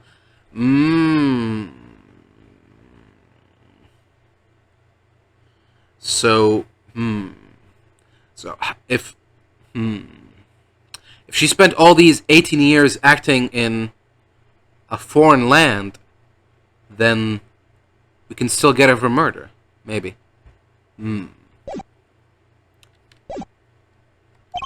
Let's take a closer look, shall we? Oh.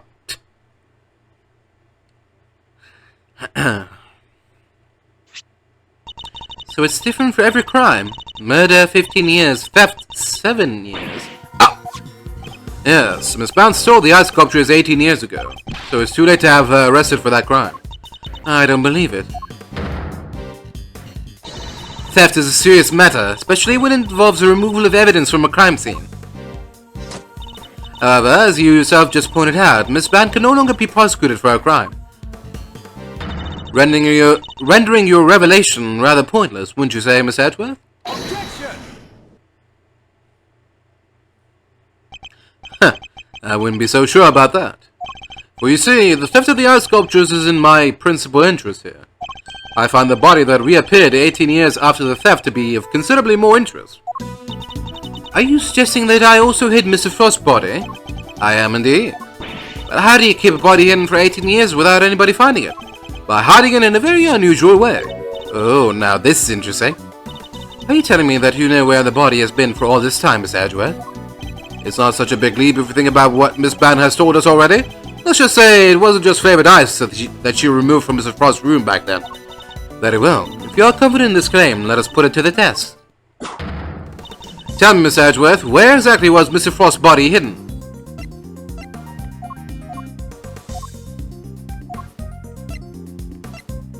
Take that! A photograph of Mr. Frost's works? And of the victim's body, Your Honor. You will have to forgive me, but I don't see what you mean. Where exactly in this photograph is Mr. Frost's body? The victim's body is hiding. Right.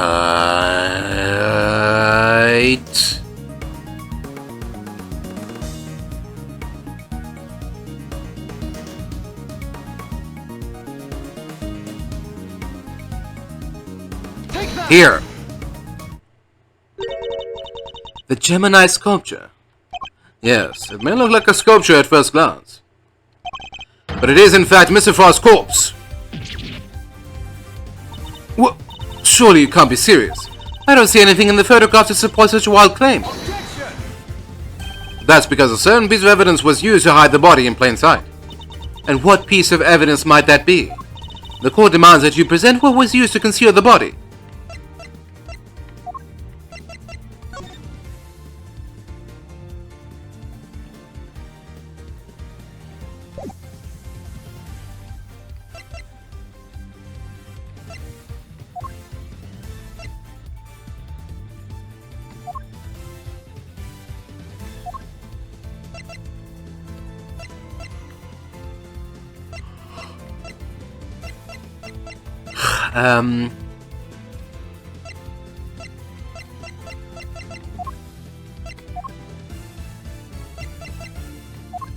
What? Take that! Chocolate? I don't know. This was used to conceal the body. Is that so? I don't know. Seems to me unlikely. Mr. Edgeworth, won't you tell us more? Please go ahead, you have the floor. Are you going to sing that response, Miss Edgeworth? I can help if you like. Thank you, Kay, but there will be no more singing. That better not be. We do not have time for this. Now give me your answer or be on your way. The court demands that you present what was used to conceal the body.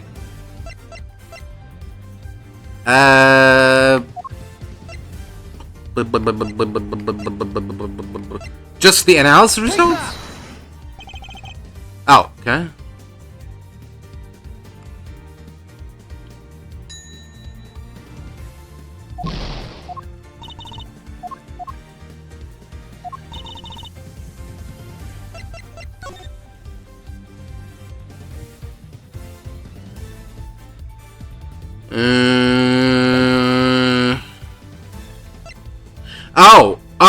Oh.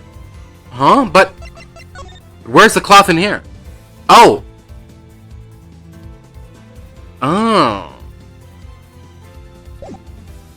Right. Is that supposed to be him covered in a blue cloth? Oh, and when you turn it on, when you turn that cloth on, it emits a light blue hue. Take that! Huh. One of the clothes from In the Autumn Wing. Yes, when it's made to glow in just the right way, it's so visually convincing you might mistake it for ice. Isn't that right, Miss Scone? Well, yes, dear, but you can make it look like just about anything, really. Even blazing fire. And the right shade of blue, it might look like ice, yes. Exactly like it, in fact. Is it not the case that a certain special device is needed to generate these colors, though? Objection! Huh. If you would care to take another look at the photograph of the Winter Wing, Your Honor. You'll notice there's a small box connected to the bottom of the Gemini display case. That's one of the very light-emitting devices in question. Detective Gumshoe even confirmed its presence. In fact, this particular device went missing 18 years ago. Back then, it was no doubt firmly connected to the cloth inside the display case, which means Miss Bound had no choice but to take it with her when she removed the sculpture. So you see, this cloth and the light-emitting device were being used to create the illusion that Mr. Frost's body was in fact a statue carved from ice. No, this can't be. Wait, so you're telling me that when we took that photo of us in the Winter Wing, yes, we were standing right in front of the body. But the body and the cloth were both recovered from the fountain. Why were they found there if the body was supposed to be in the Winter Wing disguised as a sculpture? Objection! Because there would have been no mystery as to how the body had been hidden if we had found it as is. Miss Bound needed to remove Mr. Frost from the Winter Wing in order to throw us off the scent. Overruled! Ridiculous. I don't recall her sneaking around behind our backs to throw a body in the fountain. No, and she didn't need to, because she had another method at her disposal. Her trusty lift card. The same card that had proved so useful in executing her original theft. I believe she wheeled the body into one of the other wings and floated it down the stream to the fountain. The frozen body, being quite so solid, probably got stuck somewhere along the way, which is why only the cloth appeared at first. The cloth Miss Scone discovered. And then, the body followed afterwards once it had cooled enough. It's an ingenious theory, Mr. Edgeworth, but can you prove that it was me? It seems a little unfair to expect me to accept your accusations without proof, don't you think? What about an eyewitness? Do you think someone might have spotted her when she was moving the body? As a matter of fact, I do. And the contradiction in the piece of evidence I was provided will shed light on exactly how Miss Bound moved the body as well. Well, Miss Edgeworth, do you have any evidence to support your allegation? Of course. I have a piece of very compelling proof right here. Then please present it to the court. What evidence do you have that proves Miss Bound acted as you claim? Take that! More drawings. And is that me? Yes, Mr. Butts drew sketches of people as they passed through the fountain room. But what I'm interested in is the cart we can see here. Miss Bound's serving cart, what about it? Huh, you don't see it? She's using the same trick she used 18 years ago. Ergo, we know that Miss Bound was busy moving Mr. Frost's body when this picture was being drawn. What? If I may, I don't see Mr. Frost's body anywhere in that sketch. All I see is a picture of me delivering chocolates to everyone. Really? Allow me to direct your attention to the color of the tablecloth, Miss Bound. I originally thought that Mr. Butts had made an error, but he's assured me that couldn't possibly be the case. This tablecloth appears to be light blue. Yes, a shade of tablecloth that Miss Bound doesn't seem to own. That cloth only appears to be light blue due to the body hiding just underneath. What? But the shape of the card is perfectly rectangular, just as one would expect. Surely it would be immediately obvious if the tablecloth was being draped directly over the body. Objection! None of the body had been placed inside one of the hollow Zodiac blocks in the Winter Wing. Place one of those on the lift cart and easily pass muster as a regular serving cart, wouldn't you agree? Goddess of Justice! Miss Bound, surely now you must admit that it was you who moved the body, just as you did 18 years ago? Haha, I didn't expect you to deduce all that from a single simple sketch. But that sketch alone isn't really enough to prove your theory, is it? Huh, you needn't worry on that front. My case doesn't rest solely on Mr. Butt's artwork. Once you had disposed of the body, your serving cart became a simple lift cart once more, which is exactly what we discovered here in the fountain room. And without a serving cart, you had to find some place to put your chocolates. My chocolates? The ones I was handing out? As we saw in the sketch, you had originally placed them on top of the cart, but the chocolates you gave us came from your pocket. Oh yeah, mine was half melted. It was still super sweet and tasty there. Why did you suddenly feel the need to put the chocolates in your pocket, Miss Bound? It was because you no longer had a serving cart to put them on, that's why. Ah! One moment, please. You have explained what Miss Bound did with the chocolates on the lift cart. But what about the tablecloth? Where did it go? Indeed. If stashing the chocolates in her pocket was the only solution she could think of, I doubt Miss Bound had the time to dispose of an entire tablecloth. Well, Miss Edgeworth, do you have an answer for me? Miss Bound didn't hide or dispose of the tablecloth, Your Honor. In fact, it's right here in front of us. Perhaps you would care to enlighten us. Where exactly is the tablecloth Miss Bound used to hide the body?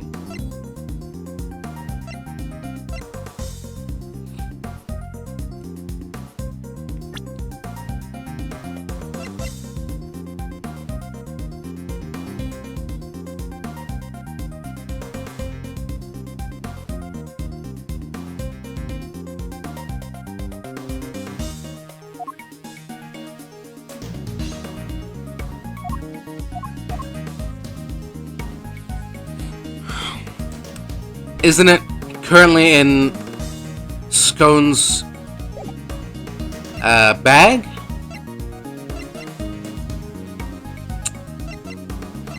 Huh. I believe that the tablecloth is not in this room. Not in this room. Could you be more specific, perhaps? No, not yet. I see. So we are saying it is somewhere out there in the wider world? That sounds dangerously like a desperate bluff to me. Rationally eliminating my choices one by one should leave me with the only possible location. You know, thinking back to the first time I ever met Judes, I remember her wrapping a tablecloth around her waist before getting down to work. Interesting. I think that might prove to be a vital clue. Yeah, maybe. If the defense is done talking amongst themselves, perhaps it can finally enlighten this court. Where exactly is the tablecloth Miss Bound used to hide the body? Miss Bound has the tablecloth on her person. And in plain view, in fact. In plain view? No, surely you don't mean... Miss Bound? It's the cloth around your waist, isn't it? And given that the Zodiac blocks weren't kept in glass cases, that cloth would have been in direct contact with the ice. All we need to do is confirm my theory. All we need to confirm my theory is test the cloth for traces of the sugar used in Mr. Frost's work. The game is up, Miss Bound. It's time to come clean.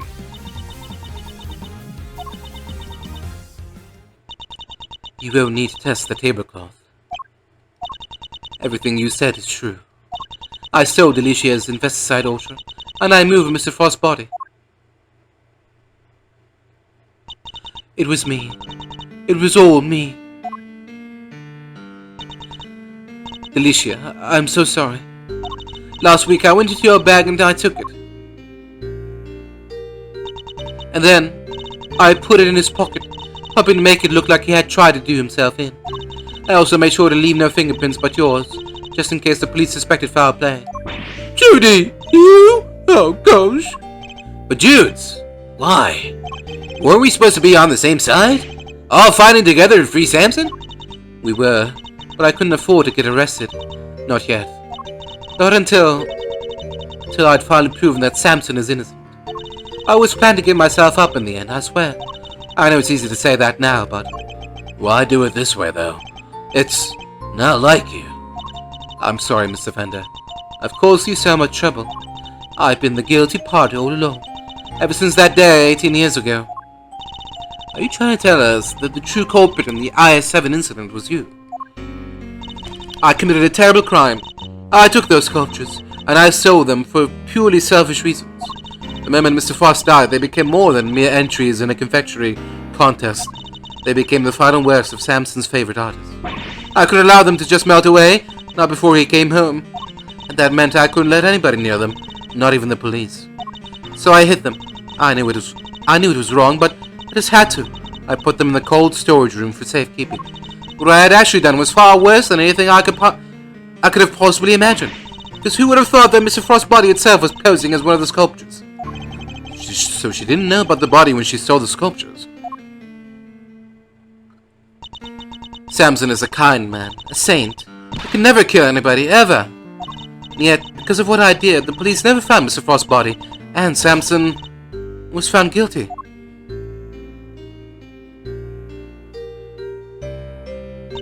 After all he'd done for me, he was my family, the only family I've ever had. He was the most important person in the entire world to me, and Jude. After his conviction, I was forced out of our home. I was finally able to return only a few days ago. When I did, I went to the cold storage room to check up on the sculptures, and that's when I saw it. Mr. Frost's body. It had been there the whole time. Of course, by that point, the statute of limitations had expired. So I did what I did today, because it was the only way I could think of to make things right. Huh? Seems I've misunderstood her intentions. Everything she's done really has all been for Mr. Tangaroa's sake. Hey, what are you thinking about, Miss Edgeworth? Something that's been puzzling me. Why did Miss Bound use poison gas? Why not a more reliable method? Why disguise the autumn wing as the winter wing? The only reason I can think of is to confuse someone who was here 18 years ago. Yeah, wonder what she had in mind. She was trying to prove that Mr. Tangaroa is innocent. Miss Bound's ultimate goal must be to... She's been trying to discover the identity of the true culprit. Miss Bound, your ultimate aim was to see Mr. Tangaroa cleared of all charges, correct? And to that end, you had to expose the real killer and have the police find the body from 18 years ago. Is my understanding of your intentions correct? Exhibiting the sculptures was sure to force the killer to return to the crime scene. After all, they were the only person apart from you who knew that the body was hidden in the icework. So they would have freaked out thinking the body was about to be discovered and come running, yeah? Exactly. Miss Bound ran the risk that the killer might successfully cover their tracks this time. In the worst case scenario, they might even have been able to remove Mr. Frost's body from the scene. So how could she lure the true killer into revealing themselves without putting vital evidence at risk? Oh, I see what you're getting at. You're saying that's why the autumn wing was all winteringy. I am. You were betting on one thing, Miss Bound, weren't you? That whoever opened the Pisces case you had so carefully disguised as the Gemini case would be the real perpetrator of the I-7 incident. No. But that would mean the real killer was... Enough! Not another word! Do you realize the implications of what you are saying, Miss Edgeworth? Are you prepared to stand behind the accusation you are clearly about to make? This Bound set a trap for Mr. Frost's killer, meaning that whoever found themselves caught in that trap is highly likely to be the guilty party. But I lack the evidence to support such an assertion. To accuse someone without evidence is not to be done lightly, so... Should I really go ahead and make my accusation, and name Mr. Frost's killer nonetheless?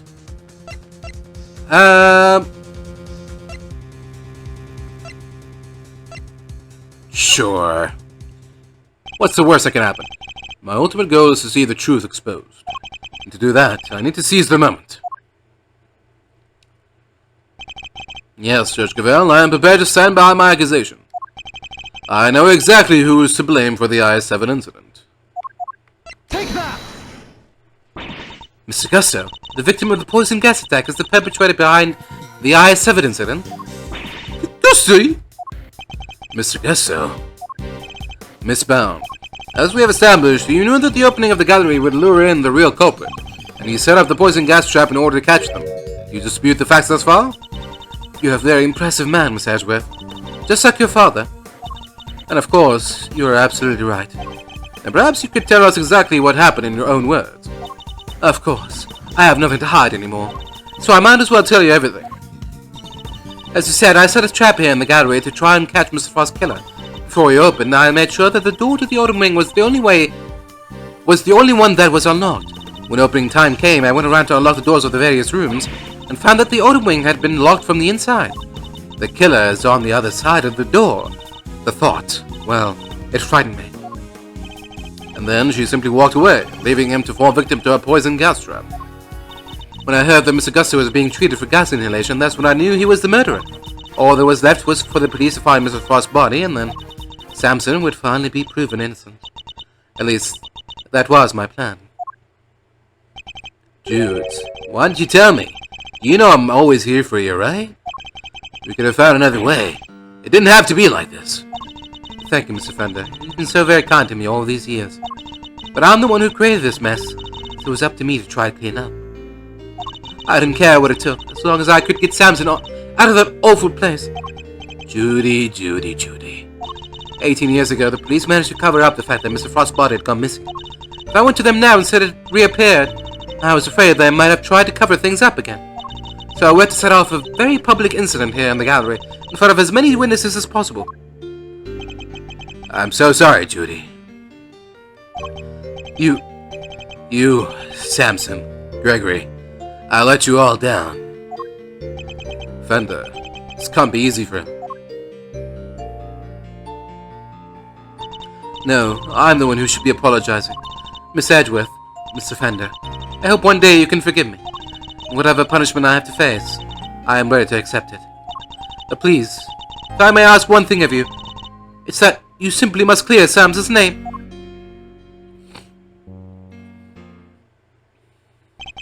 The way the truth of these past 18 years had come to light was unexpected to say the least. And yet, it only set us down a path towards an even more shocking end. To be continued. April 2nd, 3:11 p.m. Zodiac Hall Fountain Room. Miss Bond, are you feeling a little calmer now? Yes. Good. Allow me to get to the point. Regardless of your intentions, you broke the law. Yes, I understand. Nevertheless, I understand that you did what you did in order to prove Mr. Tangaroa's innocence. Therefore, if the real culprit really is someone else, then we have a duty to reinvestigate the case. Overruled. There is nothing to suggest that anything nefarious took place in the official IS-7 incident records. Right now, there is nothing to suggest that we should take Miss Bond at her word either. So our first order of business should be to arrest the culprit of the case before us, Miss Bond herself. Objection! Official records cannot always be trusted, Judge Gravel, especially since there are those prosecutors who would think nothing of twisting the facts. Overruled. Are you suggesting that the committee at the time overlooked just such a prosecutor? That's for you and your people to figure out. However, it is a fact that the autopsy report was faked, seeing as Mr. Frost's body was only found just now. There really is something of Mr. Von Combe in you, Mr. Edgeworth. How so, exactly? By continually defying the will of the committee and bending the truth to fit your needs, that's how. Perhaps it is time you understand how the committee sees this case.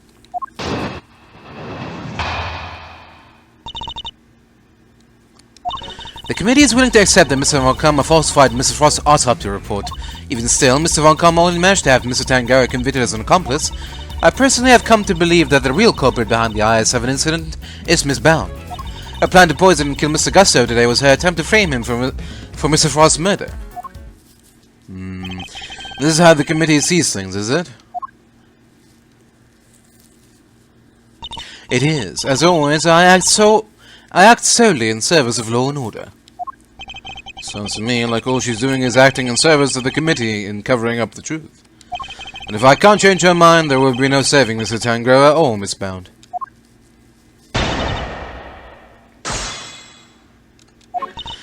The committee is willing to accept that Mr. Von Combe falsified Mr. Frost's autopsy report. Hold it! If you accept that Mr. Von Combe falsified the report, then why won't you reinvestigate the case? Because the goddess of justice is never wrong.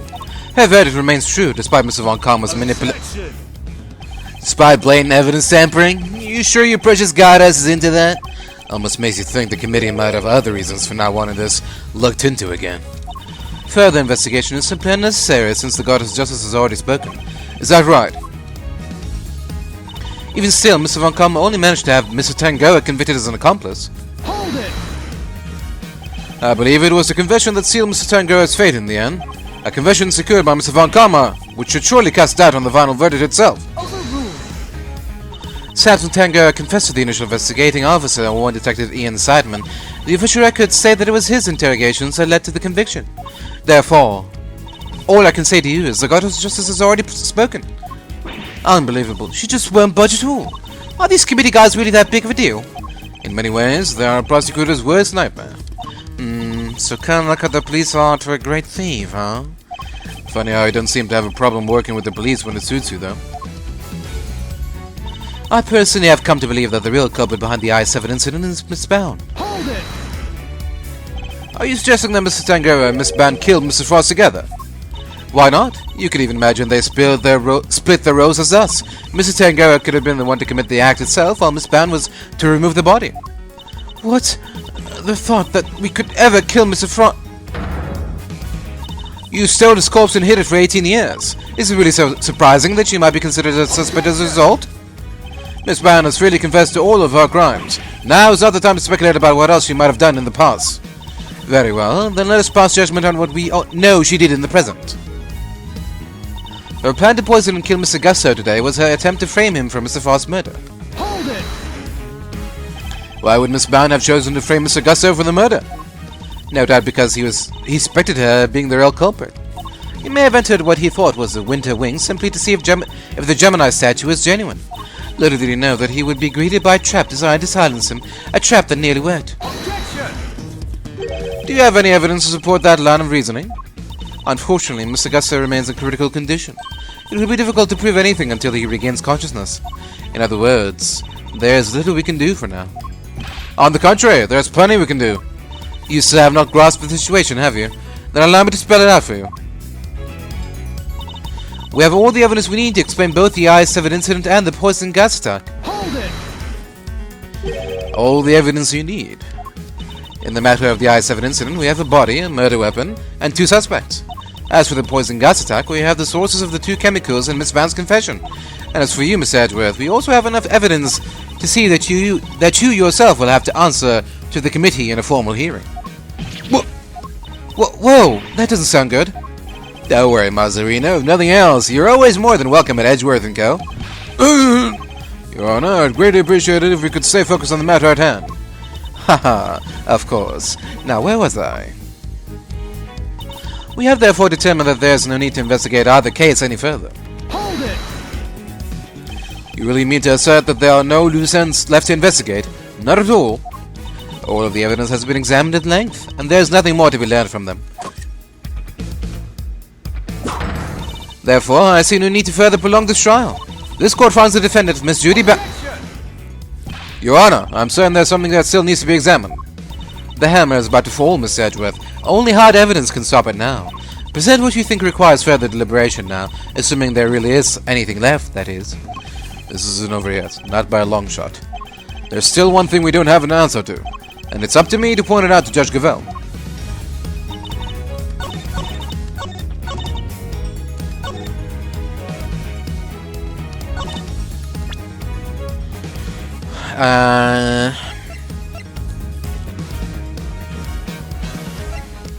We don't know where the asphyxiant came from.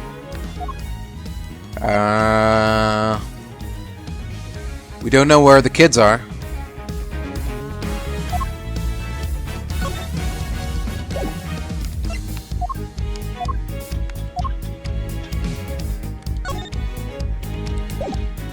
We have all the evidence we need to explain both the I-7 incident and the poison gas attack.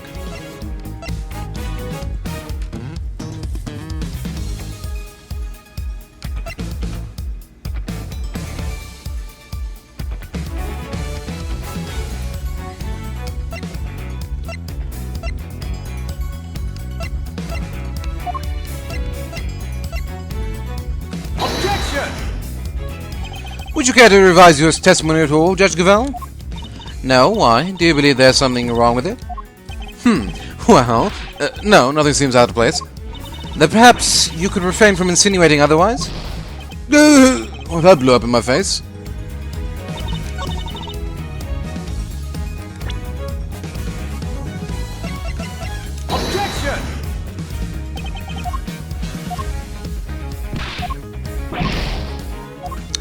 Okay, if it's not the asphyxiant, then the finger mark?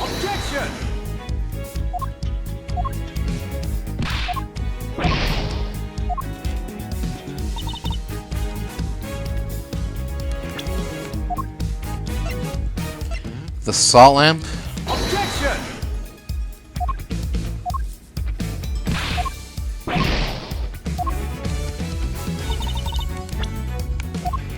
The kids.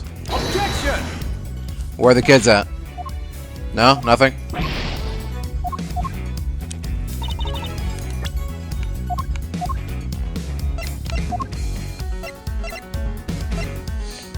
Okay, well, I mean, this is a little bit nebulous. I don't know if...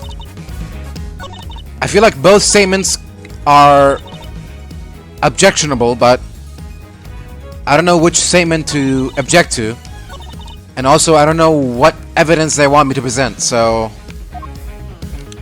instead of just playing the guessing game, I'm just gonna check the wiki, or the guide real quick, and I'll be right back. Alright, well, as usual, the piece of evidence that I thought to have the least relevance in the matter was actually the one that's relevant.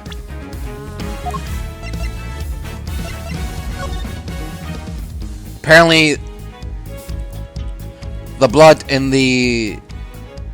But I mean, look, I know this is Ace Attorney where anything goes, but I feel like the blood that was in the case that had Artie Frost's body in it. Artie Frost was there, Artie Frost was killed, blood came out of him, then he was frozen, then he was unfrozen. Huh? Blood, corpse, blood in a place where a corpse used to be. I feel like those two, you know, there's enough electricity there to create a spark, but apparently not. Apparently the blood is of unknown origin or something. So until we can confirm that it's Frost's blood, I guess it could be the killer's blood, but man, where are the odds of that? Objection! But whatever, here we go.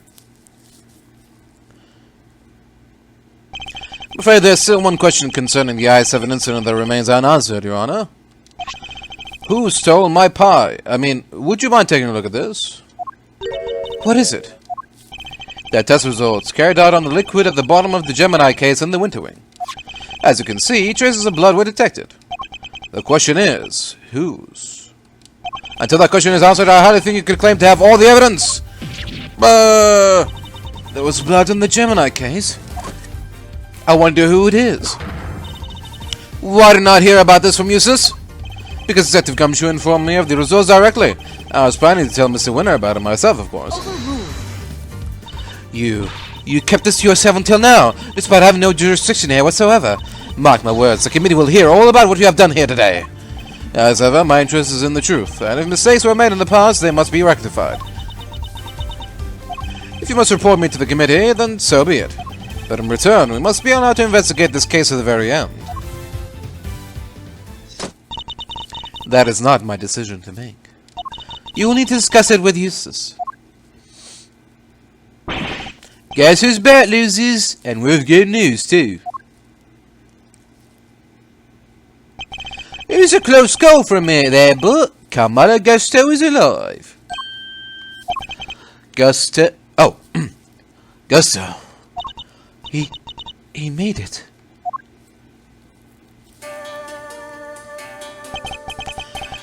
You're the ones who found me? Yep. Long time no see, Gusto. You're the attorney's assistant? You've grown, and you have an assistant of your own now? Assistant? No. He hasn't got the gig just yet. This is Gregory Edgeworth's son. Prosecutor Miles Edgeworth, at your service. Fate moves in mysterious ways. I am in your debt. If you hadn't found me in time, I wouldn't be here to thank you. Oh, you're very welcome. After all, if you hadn't lived, we wouldn't be able to ask you what really happened 18 years ago. What are you talking about? We figured out quite a bit while you were out cold, including the fact that you're probably the guy who off poor Artie Frost. What? Is that true? Miss Bound set up a very elaborate trap to catch Mr. Frost's murderer. A trap that involved rigging the Pisces case with poison gas. Perhaps in light of that fact, you could tell us in your own words what happened back then? Or perhaps you'd rather exercise your right to remain silent. Oh, it's not that. Guess here's a fan of the old meditation. You know, and all that jazz. Wow, sleeping while standing seems pretty cool. That's one heck of a talent. Except there is no sleeping involved in meditation, okay? Hey, guess so, old pal. How about you stop out of it and tell us what went down way back when? I was caught in the ghost trap, so I must be the killer. Is this your idea of a joke? I'm the victim here. Indeed you are, Mr. Gusto, and there's no evidence that you have done anything wrong yet. Mr. Edgeworth and Mr. Fender are merely speculating. Rest assured that they have no authority here, and that you may pay them no heed. Somebody has him to be on my side. Judge Verity Cavell, it's a pleasure, Mr. Gusto. I will assist you in any way you may require. Perhaps you could begin by explaining what actually happened 18 years ago to Mr. Edgeworth. Fine. You want me to prove I'm innocent, Mr. Prosecutor? I'll be happy to. Objection! So this is how you mean to play it, Judge Gravel. You're hoping Mr. Gusser will help you to hide what happened instead of trying to correct the record. I believe only in the infallible judgment of the goddess of justice. That is human. Except it is us humans who make the actual judgment calls in a court of law. And so long as there are those who would use the law to their advantage, our rulings are fallible indeed. If you would use your position to further obscure the truth, then neither she nor I will forgive you. Haha, we shall see about that. What do you advise, Judge Gravel?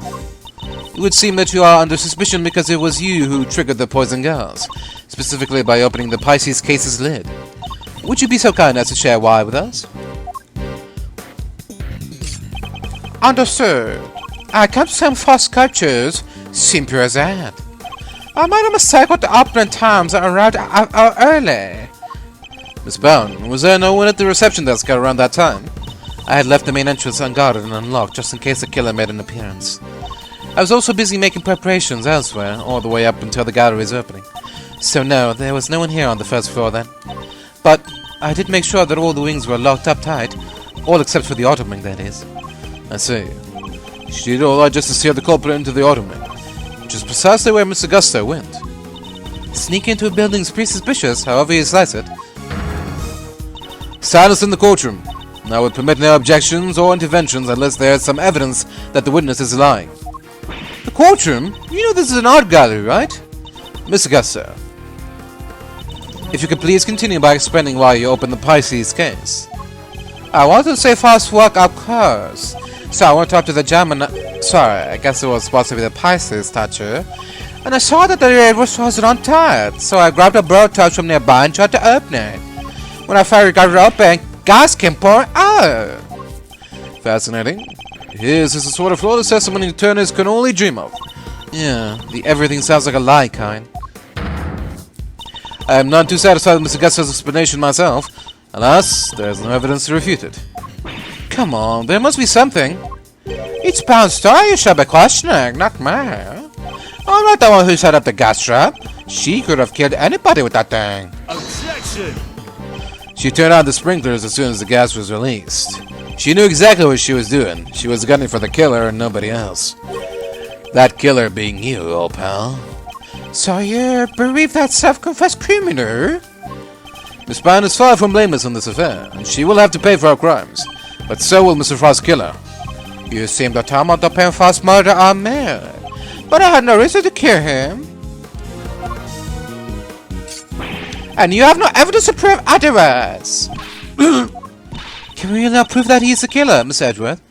Mr. Gusto fell victim to the poison gas. That much is indisputable. Yet, no matter how suspicious his actions in the present may seem, they prove nothing about the past. Yeah, but... then what about you, Mr. Fender? There must be something we can do. You're right. We might not have evidence, but we have plenty of intel. Let's see now. If Gusto killed Frost, he must have had a reason.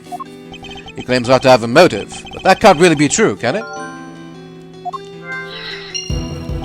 If he did it, he has one. Not many people commit murder just for fun. In fact, the old man had a little back and forth with Von Karma about a probable motive too, remember? How could he possibly say that with any certainty? If their relationship had broken down for some reason, that could very well have been the motive behind this murder. Von Karma wouldn't let us talk to Gusto back then, but we can now. If we can put the pieces together, I think the picture we've been looking for might just emerge. Yes, I think you might be right. I need to think back over everything we know about the I-7 incident, especially the questions that never got answered.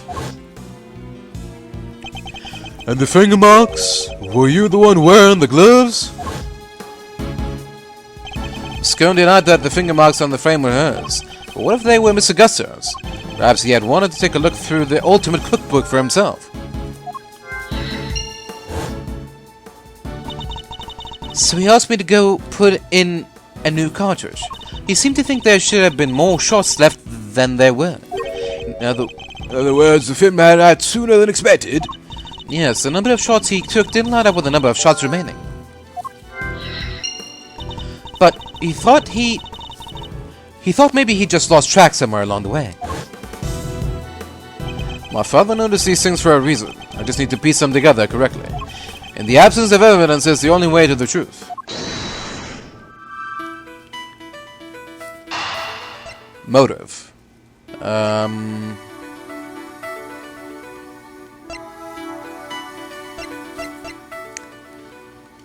Cooperation ended.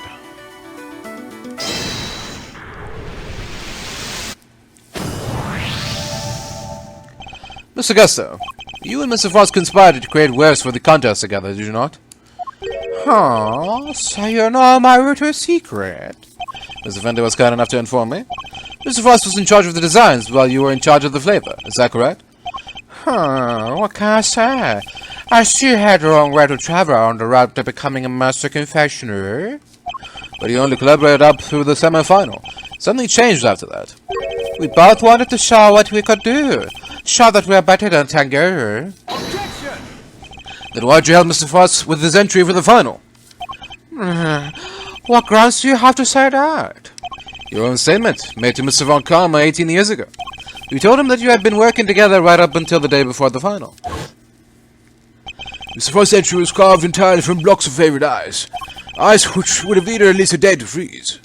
And whose flavor would therefore have already been prepared on Mr. Gusto. Yes, which lines up perfectly with what Gusto told me, that he held Frost until the day before the final. In that case, why did Mr. Frost reciprocate and help Mr. Gusto return? Objection! I can hardly be expected to read the minds of the dead. So, why didn't Mr. Frost help you in return, I submit that your relationship broke down for some reason. And that became the basis of your motive for the murder. That's not how it was. So, we stopped working together, but it was all perfectly friendly. You stopped working together in a friendly way? Kinda hard to imagine, but okay. Besides, how do you think I did it exactly? You think I just showed right into Tangaroa's room and killed Frost? I couldn't have killed the man while Tangaroa was in there working on his chocolate pieces, could I? So, sir, it can't have been me. I wouldn't be so sure. There must be a window of time when Mr. Tangaroa wasn't in his room. And if I can prove that, I can prove that Mr. Gusto had the opportunity to kill Mr. Frost.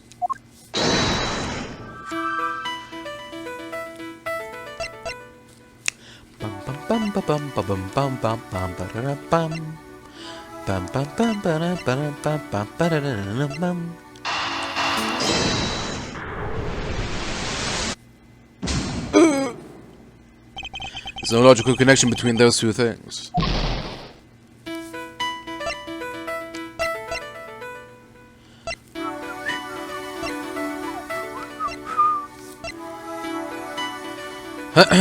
He took a photograph of the cookbook. What? Okay. Photographing the cookbook's contents would be the perfect way to steal its secrets undetected. What if Mr. Gusto did just that? What if he used Mr. Tangaroa's camera to photograph the book? It'd be the perfect crime. So much better than stealing it and getting chased by the cops. A sneaky snapshot or 20, huh? That could work. The other question is, when would he have done it? Good question. What about during afternoon tea? Didn't Alicia say that Gusto and Frost had missed out on the little tea party they had? Which brings me to the next question.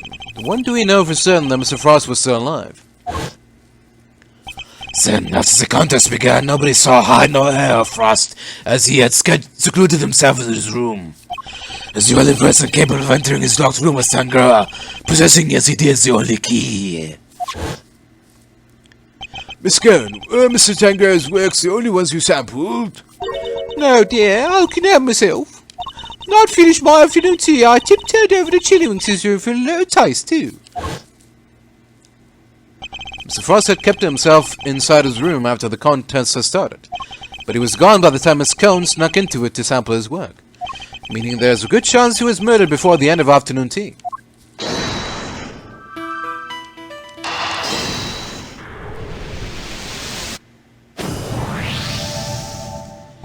We can be sure that Mr. Frost was alive until the beginning of afternoon tea, making tea time the only window during which Mr. Gusto could have killed him. Are you satisfied with Mr. Gusto's story now, Miss Edgeworth? Sadly, I'm afraid I'm still rather unsatisfied. But things are finally starting to become clear, and the truth will soon come to light at last. Do you mean to say that you have uncovered new evidence? Evidence? No. I was hoping I might convince Mr. Gusto to open up to us about it instead. Oh, is it mind games time again? It is. Mr. Gusto, I have a question for you.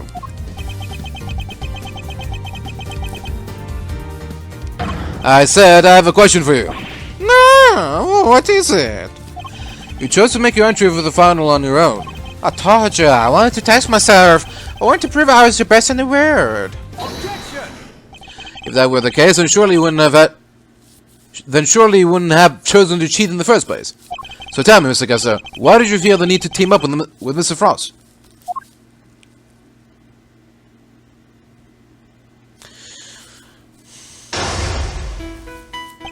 "18 years ago, Mr. Gusto and Mr. Frost collaborated in the confectionery contest. But why did they work together, and why did they enter the contest in the first place? That's the information I need to get out of my opponent somehow." Mr. Gusto seems to have a habit of pretending to be asleep when things aren't going his way. Let's start by focusing on why he chose to work with Mr. Frost. By my hand, now is the time to dig up the truth that was buried all those years ago.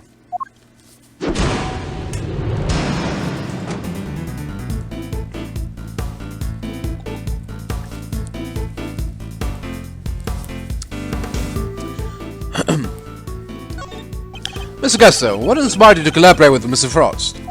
We were acquaintances before we were contestants. He was interested and entered the contest, so we decided to sign up together. And your decision to pair up with a sculptor had nothing to do with your lack of faith in your skills? You don't know, man. We joined forces because we want to make the most perfect creations possible, that's all. Frost and mine were in the same grade as school, so we got along pretty well, too. Oh, so you were just two friends who happened to try for the title of World's Greatest Confectioner?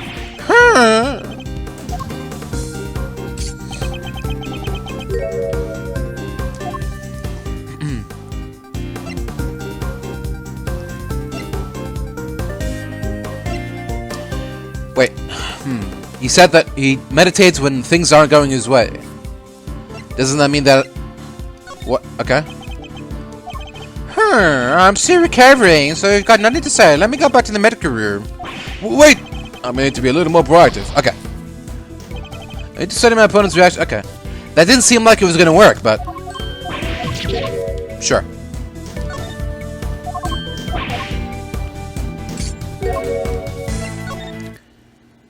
Why would wake up work?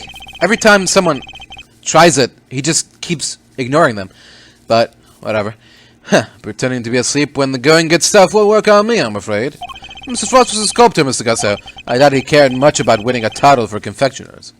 In which case, he probably had a different motive for taking part in the contest, wouldn't you say? Fine, it was me. I wanted that title. Frost was already in it for the prize, the ultimate cookbook. I see. And since your objectives dovetailed so neatly, you decided to work together. But then something happened. A breakdown in your relationship, perhaps. If so, I want to know why. Mr. Prosecutor, I'm still quite unaware after my brush with death. Push me too hard, and I'll be on my way back to the medical room. No, wait. Then you better wrap this up quickly. I'm already dangerously low on patience.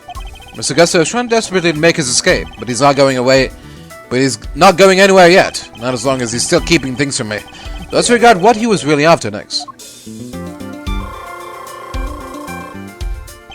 There's no time to lose. I need to pick the right line of questioning and fast.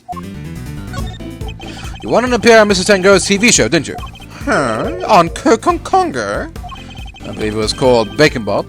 Do you think people would have wanted to watch me dance like an idiot while I work? No, it might have been a bit much for younger viewers. I thought not. Listen, I know what I'm good at, and prancing around on TV isn't it. Maybe you should focus on what you're good at too, because it's so easy asking the right questions. Touche, Mr. Gusto. I need to use my words. What? Hold on. That wasn't my fault. Every time there's multiple questions, when I try one question, it says I need more clues for the next question. I didn't think there was a wrong question this time. Whatever. You two had your eyes on something other than the title, didn't you? After all, I'm not sure the title of World's Greatest Confectioner even counts for that much.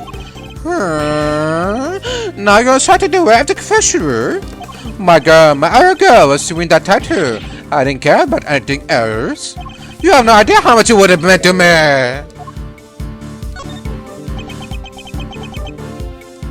Look, my sense of design might have been up to snuff back then, but you should see me now. Oh, so you've improved. You better have. I didn't do all that training in Zangfa for nothing. Zangfa, you say? I worked up to Tangaroa, you know, but I was pouring over the designs of his work. Even used to watch a show with my son.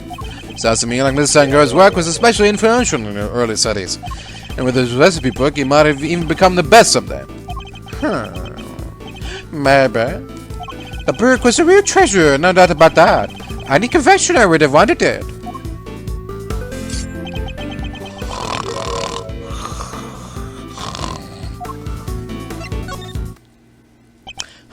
You claim that your only goal was to win the title, yet you also seem to have had an interest in the contest prize, the ultimate cookbook. The greatest collection of recipes by the world's greatest confectioner. I can't say I had absolutely no interest in it. And even if I did, what exactly is so wrong with that? Nothing, I suppose. Only that the book contained recipes for medicines and not desserts. And everyone who entered the contest supposedly knew that. I feel like I'm finally getting somewhere. I can't let him slip from my grasp now. I just need to stay calm and keep the pressure on. Next, let's find out why he wanted the cookbook. Did you know how valuable the cookbook really was? What kind of question is that? It was a collection of Tangaroa's recipes. There isn't a confectioner in the world who wouldn't have wanted to get their hands on it.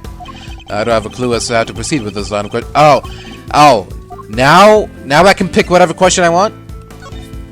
So your plan was to win the cookbook and use it to help you with your own creations. What else? A book like that could have improved my craft and food. You could have made a lot of money if you'd sold it. I don't know much about what was actually in there, but it was worth more than money, I'll tell you that.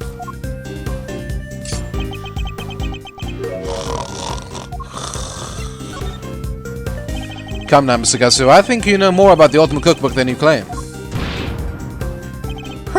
They told us a route about it at the start of the contest. Then you know what kind of recipes it actually contained, don't you? And that they weren't dessert recipes at all. I see you did your homework. Fine, so we know what was really in there. The Ultimate Cookbook, or the Unjust Cookbook, to give it its proper title.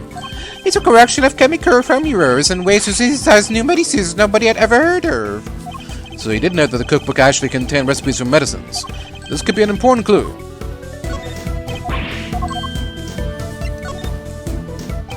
Your designs may have improved thanks to your training in Zangfa, but you clearly didn't do enough work on your skills of deception. You've already admitted that you knew the Ultimate Cookbook was a collection of recipes for medicines.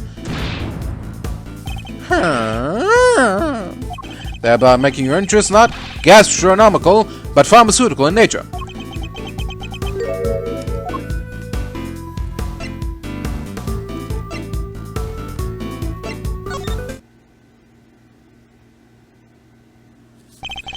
You're a confectioner, Mr. Gusto. You had no professional interest in revolutionary new medicines, which suggests that your interest must have been personal.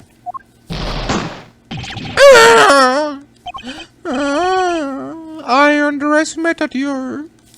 Fine, you're right. Winning the title wasn't the only reason I entered the contest. I needed one of the recipes in that book. It was for my son. He was sick. He was? Tell me more. That's none of your business. I've told you as much as you need to know. He looks rattled, but I can't let him off the hook. Let's find out what this mystery illness was. I've almost gotten to the bottom of this. I can feel it. Just a few more moves.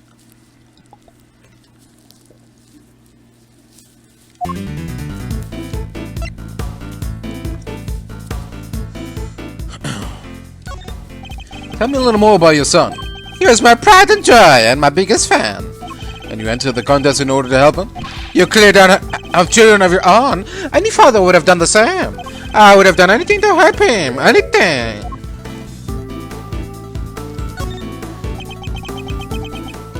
He would come see me here at the contest venue too, right up to the semi-final. Really? You didn't get in the way of your work? If you were trying to beat Samson Tangaroa, surely you didn't have the time to look after a child. Yeah, well, I wanted to do what I could for him. He said he wanted to always be the first to try my recreations.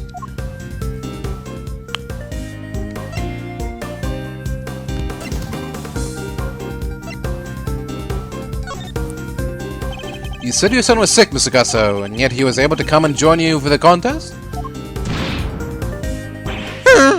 He wasn't that kind of illness. Nothing life-threatening anyway. Feels like it could be an important clue. He just had the autism. Could you tell me the name of the disease your son suffered from? You're a real cold customer, Mr. Prosecutor. Is it enough that he was seriously ill? Why would you force me to tell him? Why would you force me to tell you more? Time to deploy my clue. You've already shared with me that your son's illness wasn't life-threatening, so why are you so reluctant to share any further details? It may not have been life-threatening, but that doesn't mean it had been life-altering. I see. That must have been very hard on both of you. Of course it was. That was why I did everything I could to find a cure. We were desperate. He couldn't taste anything, not even his favorite desserts.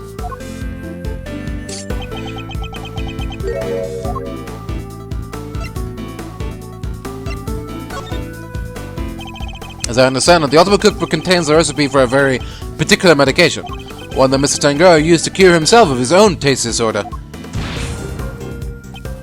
So he had a two? Two, you say? So your son has a taste disorder then, am I correct? How did I let that slip? You've been asking me to believe that you needed to win the cookbook in order to cure your son, but was that really the case? Of course it was! What are you saying? I'm saying that I'm not so sure that's true based on everything you've told me. I don't have a clue as to how to proceed with this line of questioning. I better try another tack. So you needed the cookbook to cure your son? Yeah, nowadays you can get the medication you need anywhere. But back then that book was our only herb. Which is why I didn't dare waste my time on fancy tea parties. I had to give my all to my work. And what about Mr. Tangaroa's work? Surely that tea break gave you the perfect opportunity to go steal a glance at it? And what makes you think I had the energy or time to care about what the others had made? I think you made it abundantly clear how much interest you had in Mr. Tangaroa's work. What's more, if you were that determined to win the Ultimate Cookbook, I seriously doubt you would have passed up on a chance to take a peek at your competitors' entries.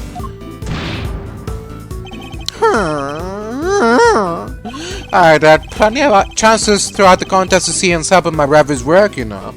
But each time I did, nothing seemed to have any favor.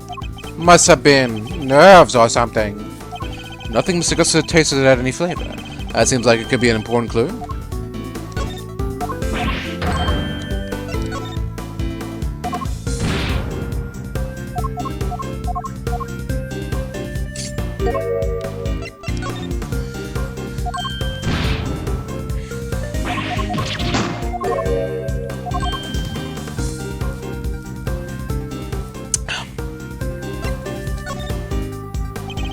Taste disorders are difficult to live with. It's easy not being able to enjoy your food.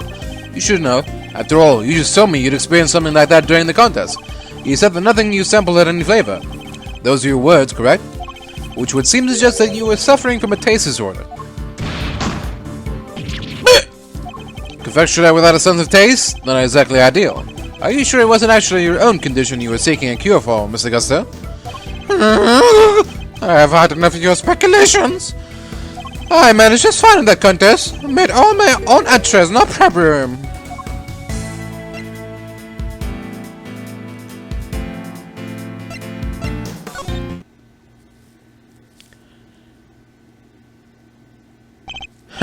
Sorry, but I'm afraid you're contradicting your own testimony. You already admitted that you and Mr. Frost had worked together during the contest. It's too late to claim you did it all on your own now.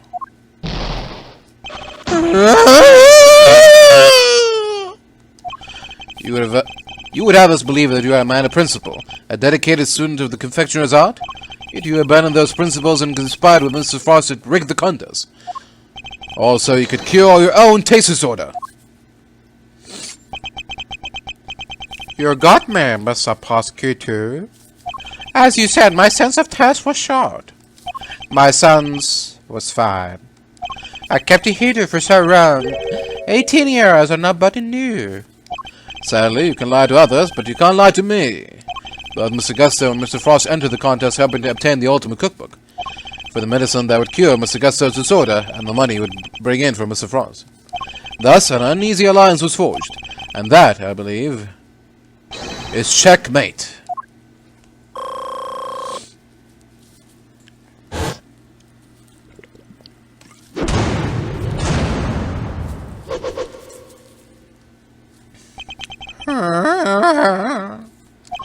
I'll admit it.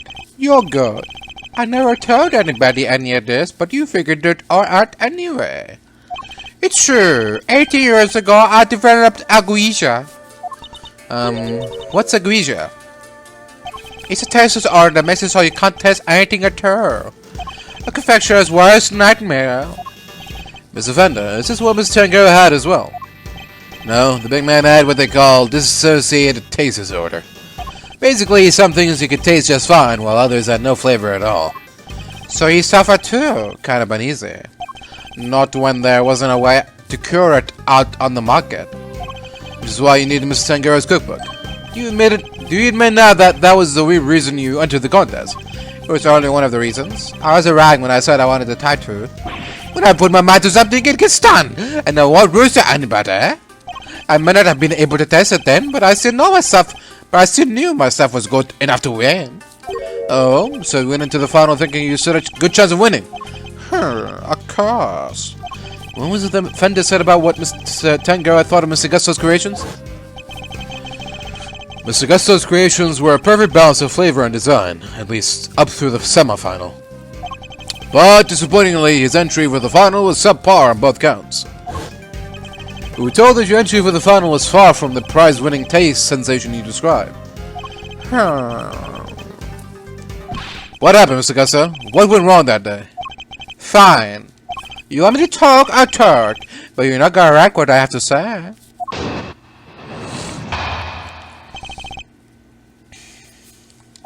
Frost and I were working together right up through the semi-final. I handled the favor, he did the designing. But I wanted to face Tangaroa in the final on my own. No help, just me and my skills. So I helped Frost with his entree, but mine I did her own. If it didn't taste good in the final, that's on me. What can I say? I read training. And that's all there is to it. Happy now? Ugh. There don't seem to be any obvious contradictions in his testimony. Yep, not that I thought it'd be easy to get anything real out of him. He's managed to not let slip what really happened for 18 years, after all. Why don't you try pushing him a bit, Malzarina? See if you can't shake something loose. I think I just might have to, Fender.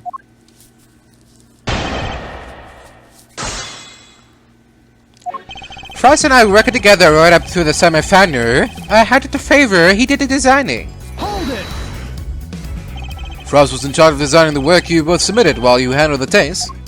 Yeah, he was a sculptor, a craftsman, and his sense of design was second to none. But he was curious about confectionery, which is where I came in. We each did what the other couldn't. Heh, and boy did you not have an eye for aesthetics, not even for the simple stuff.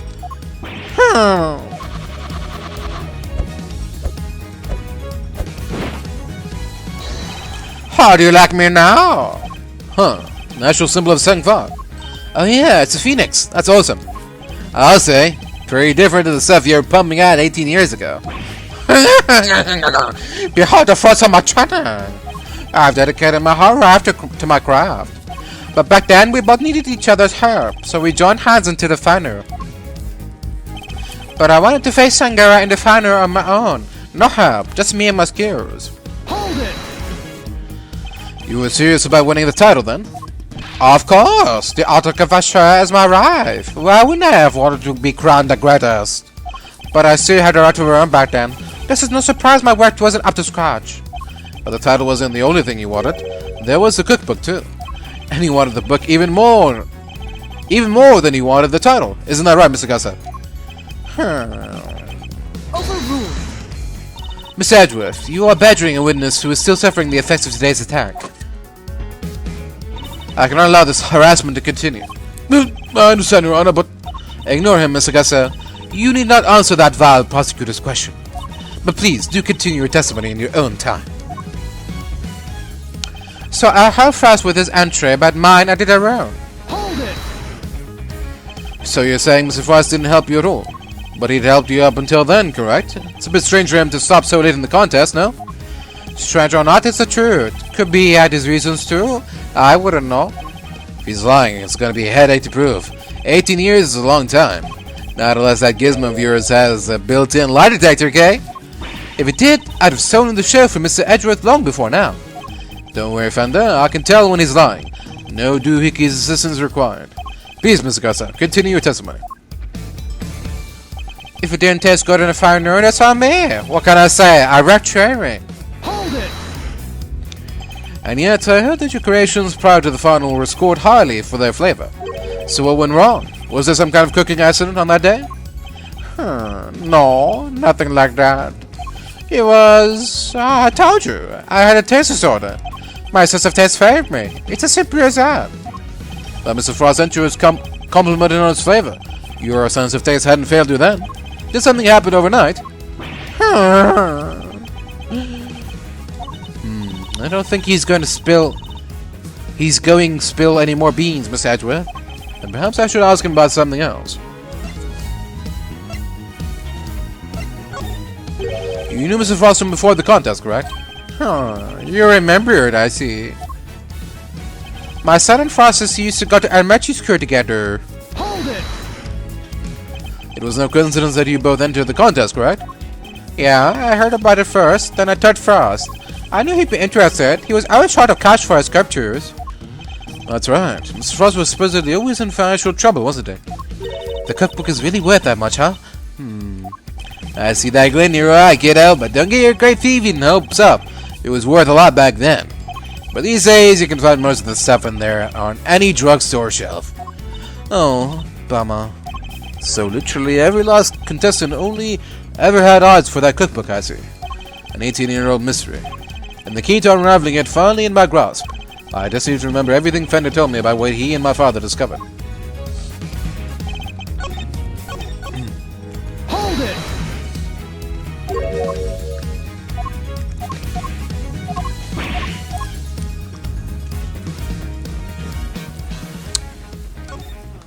Did something change between the semifinal and the final, Mr. Gasso?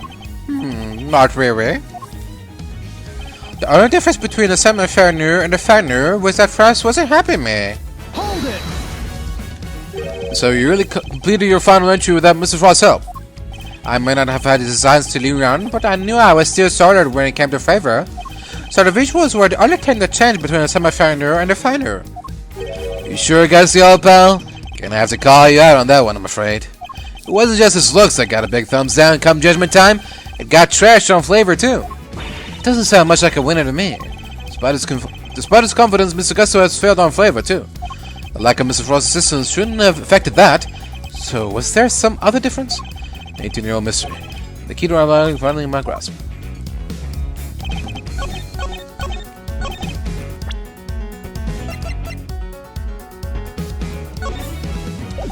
Oh, in here?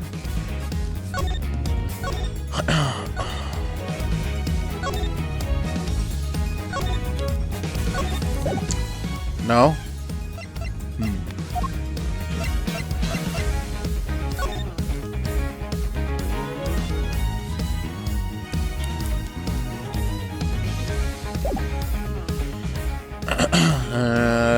Gusto's son visited his father daily up through the semifinal.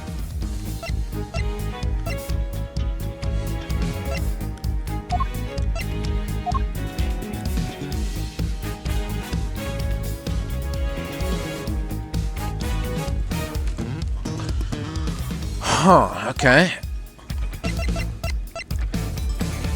Is there something here that proves that Frost was helping him?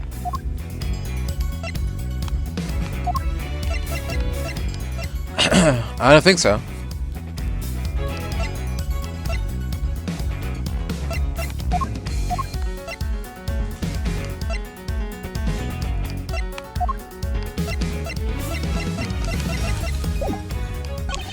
Hold it! Okay. What happens if we stay the course?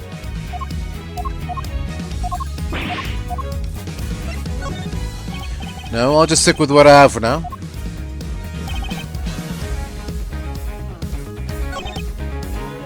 Hold it!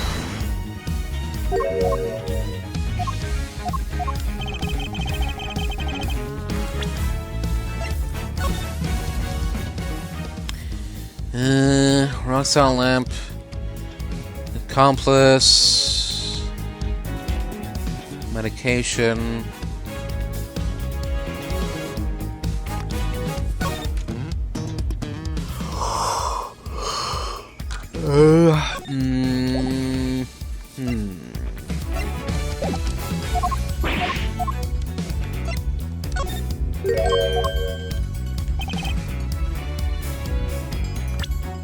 Okay, I mean that's true, so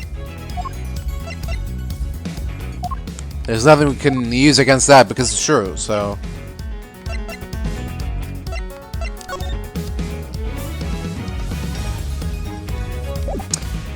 God, I swear, if it's the fucking analysis results again.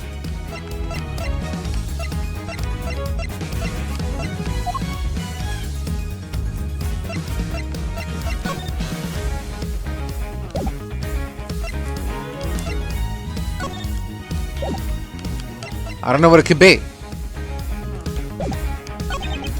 Hold it!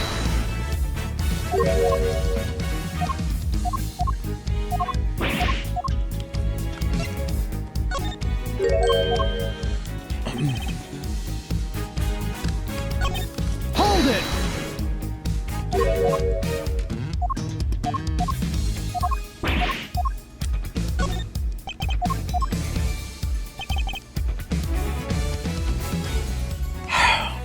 Okay. I know that there's something wrong here, but how do I prove it?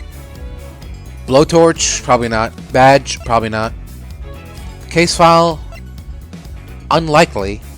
The cloth? Probably not. The sketch? Probably not. The pamphlet? I don't think so. The winter ring photo? Maybe?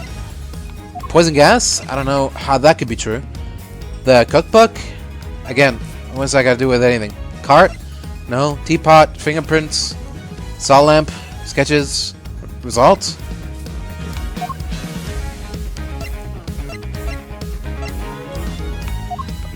Okay, just in case, let me try this. Alright. You're lying, Mr. Gusto, and this proves it.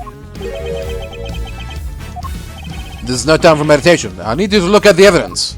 Well, I don't need to look at it. It's garbage, and you need to try harder. Boo! If you're working to improve your professional skills, I wholeheartedly recommend go to Zangfar. 18-year-old mystery, and the key to unraveling it is finally in my grasp. I just need to remember everything Fender told me about what he and my father discovered.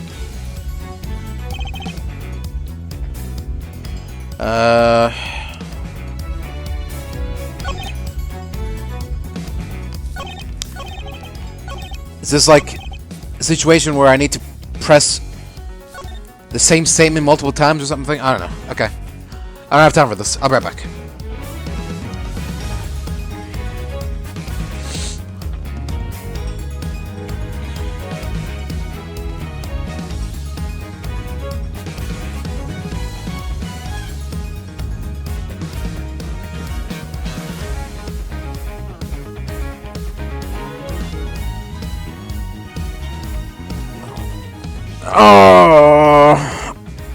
Oh, God.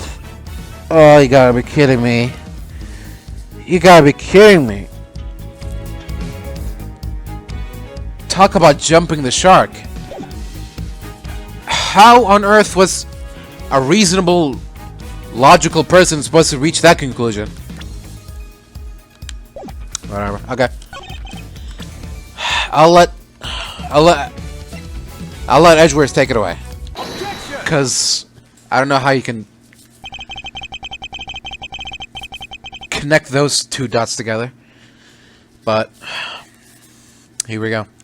I can think of one significant difference between the semi-final and the final, Mr. Gusto. Your son. This is him in the photograph, correct? He told me he was here with you up through the semi-final. He was? What of it? What indeed? He was here with you until the semi-final, until he suddenly wasn't with the final. Now why is that? Perhaps he was preparing your escape route? Was he bringing your murder weapon with you? And just suddenly, your work went from being lauded for its favor to being lambasted for it. I don't think that's a coincidence, do you? He wasn't just spending quality time with his father. He was the true confectioner. I just wanted him to see me hard at work, to show him I was trying my best for us. Who knows, maybe it was him being here that helped me do so well in those early rounds. He talks a good game, but nothing about it. This guy screams super dad to me. Indeed. Thankfully, we would only have to give such an idea credence if his story were true. After all, how much could the encouragement of one small boy affect the taste of a grown man's work? Mr. Gusto prided himself on the flavor of his creations, but then he lost his sense of taste. He must have had a tough time maintaining his high standards after such a devastating loss, unless... I'm sure your son was here to cheer you on, but that wasn't all he was here to do, was it? You're a very suspicious man, Mr. Prosecutor. But why not try answering yourself for a change? What was an amateur school kid doing here other than to support his father? Your son knew the taste of your work pretty well, I imagine, Mr. Gusto. He was my biggest fan. Of course he knew it. In which case, he would have been a good judge of whether something tasted on brand, so to speak, no? What are you praying? You've already told us that you were suffering from a taste disorder. I admit it. You're good. I never told anybody any of this, but you figured it all out anyway. It's true. 18 years ago, I developed alopecia. No one knew about your condition. Indeed, I doubt Mr. Frost would have wanted to continue collaborating with you had he found out. After all, it was your job to make sure his creations tasted good. Therefore, your son wasn't just here to support you. He was helping you by taste testing your work. Dang, now it all makes sense. Frost's stuff tasted good because it really was finished the day before when the kid was still here.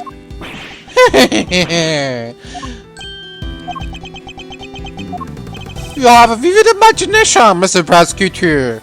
But do you seriously think I just a kid to tell me how to adjust the test of my masterpieces?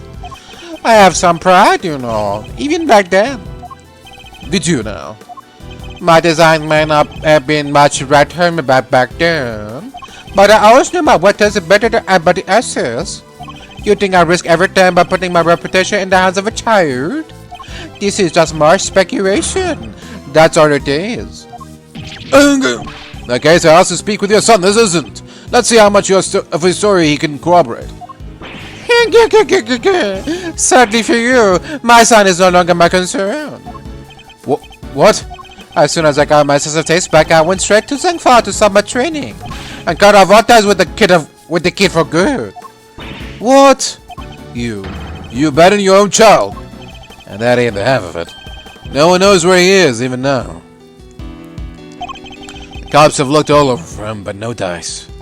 So, still think you can prove you as not theory? I'd like to see your try.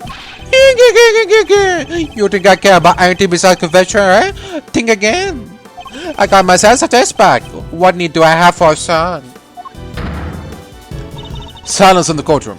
While Mr. Gusto's words and actions may demonstrate a certain lack of humanity on his part, the goddess of justice cannot judge him for that.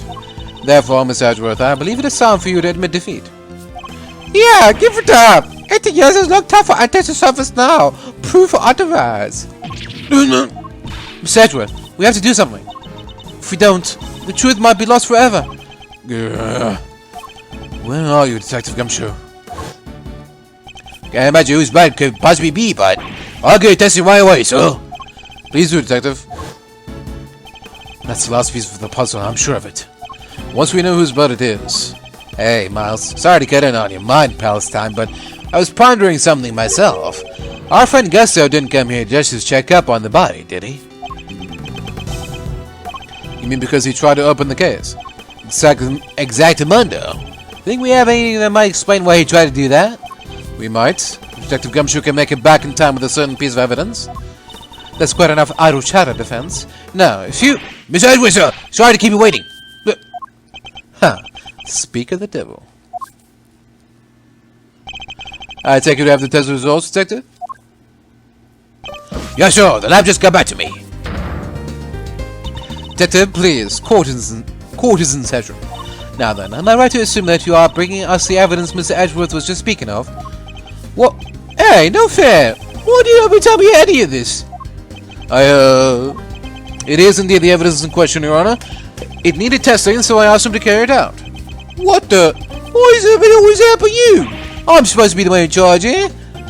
Mr. Winner, I'm sorry I didn't involve you, but this is important. Can we at least hear what the detective has to say? Well, alright. So, Detective Gumshoe, what did the test have to tell us? You're not gonna believe this, but the owner of the blood we found in the liquid at the bottom of the Gemini case is...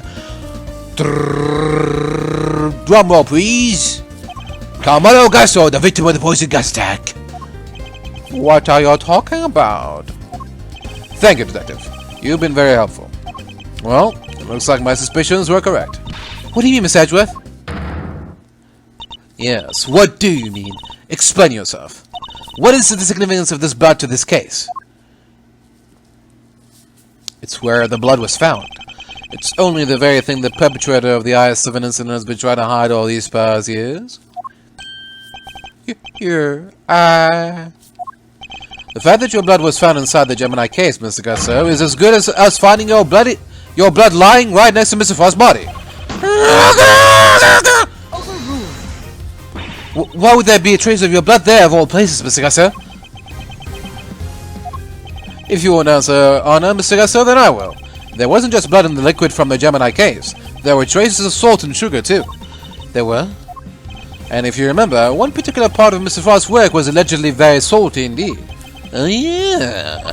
You're talking about what Delicia told us back then, right? What was it again? Did they ever? I've never tried icy sauce scrumptious in all my life. Really? Really? Man, I wish I could have had a bite.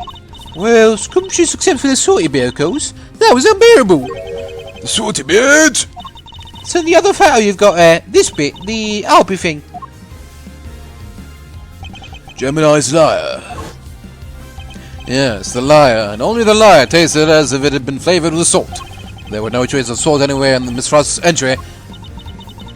Very interesting. Then perhaps you could tell us, Miss Edgeworth, where did the salt on the liar come from? I mean, isn't blood kind of salty?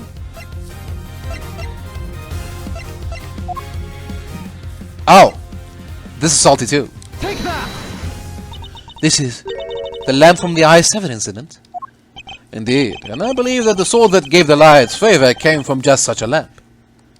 Mr. Von Karma had established that both salt lamps were in Mr. Tangaroa's room at the time of the crime. One of them was used to kill Mr. Frost, and it was stained with his blood. But no corresponding pool of blood was found in Mr. Tangaroa's room. Right, because the culprit had chucked a piece of chocolate with that on it into the little stream.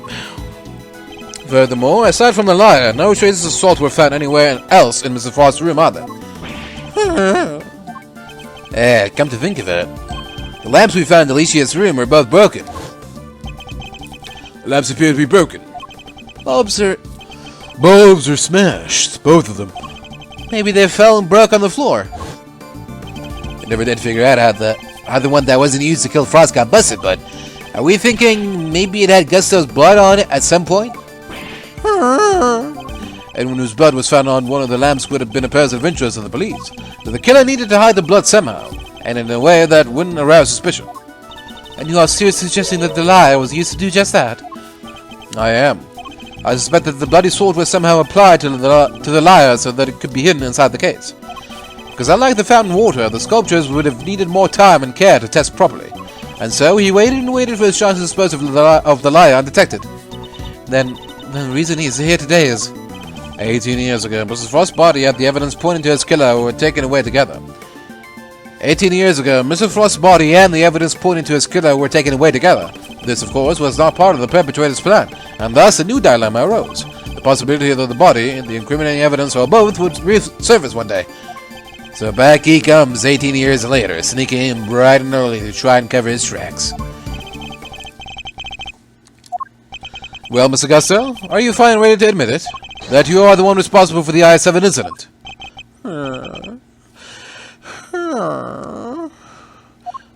Mr. Gusto, it's all because of you that Samson...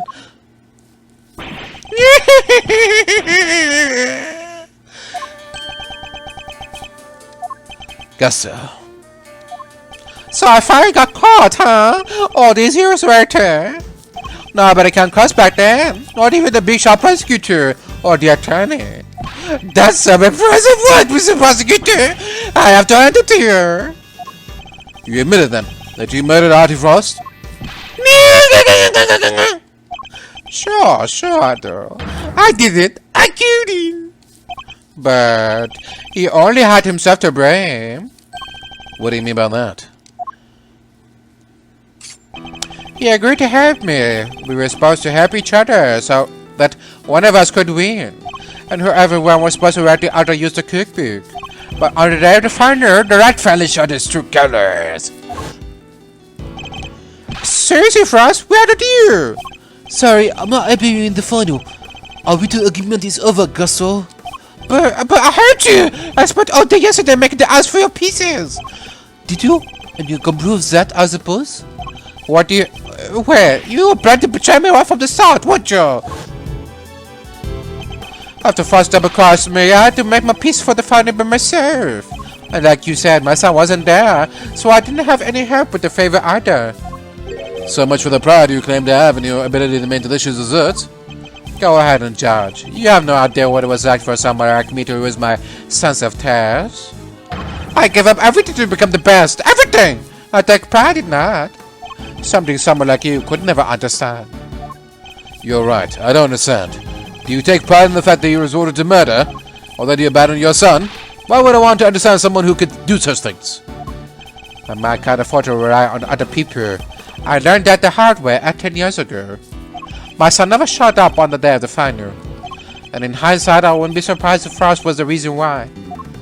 Why would you think that? What exactly happened to your son? How am I supposed to know? I told you, he's none of my concern anymore. And according to you guys, nobody knows where he is now either. You don't care. You're horrible. So with his disappearance, so too went your chance of winning, correct? Yeah, I had to find another way of getting my hands on that book. That's when inspiration struck. I decided to skip afternoon tea and snuck into Mr. Tangaroa's room. Should have been so easy. All I had to do is photograph the phone mirrors I needed and get out of there. But then Frost showed up. I thought I might find you here. Stealing recipes from the famous cookbook. Tut. Frost! What's this? A cure for taste disorders. Oh no, that's just too tragic. A confectioner who can't taste anything? What will people say? You tell her about the...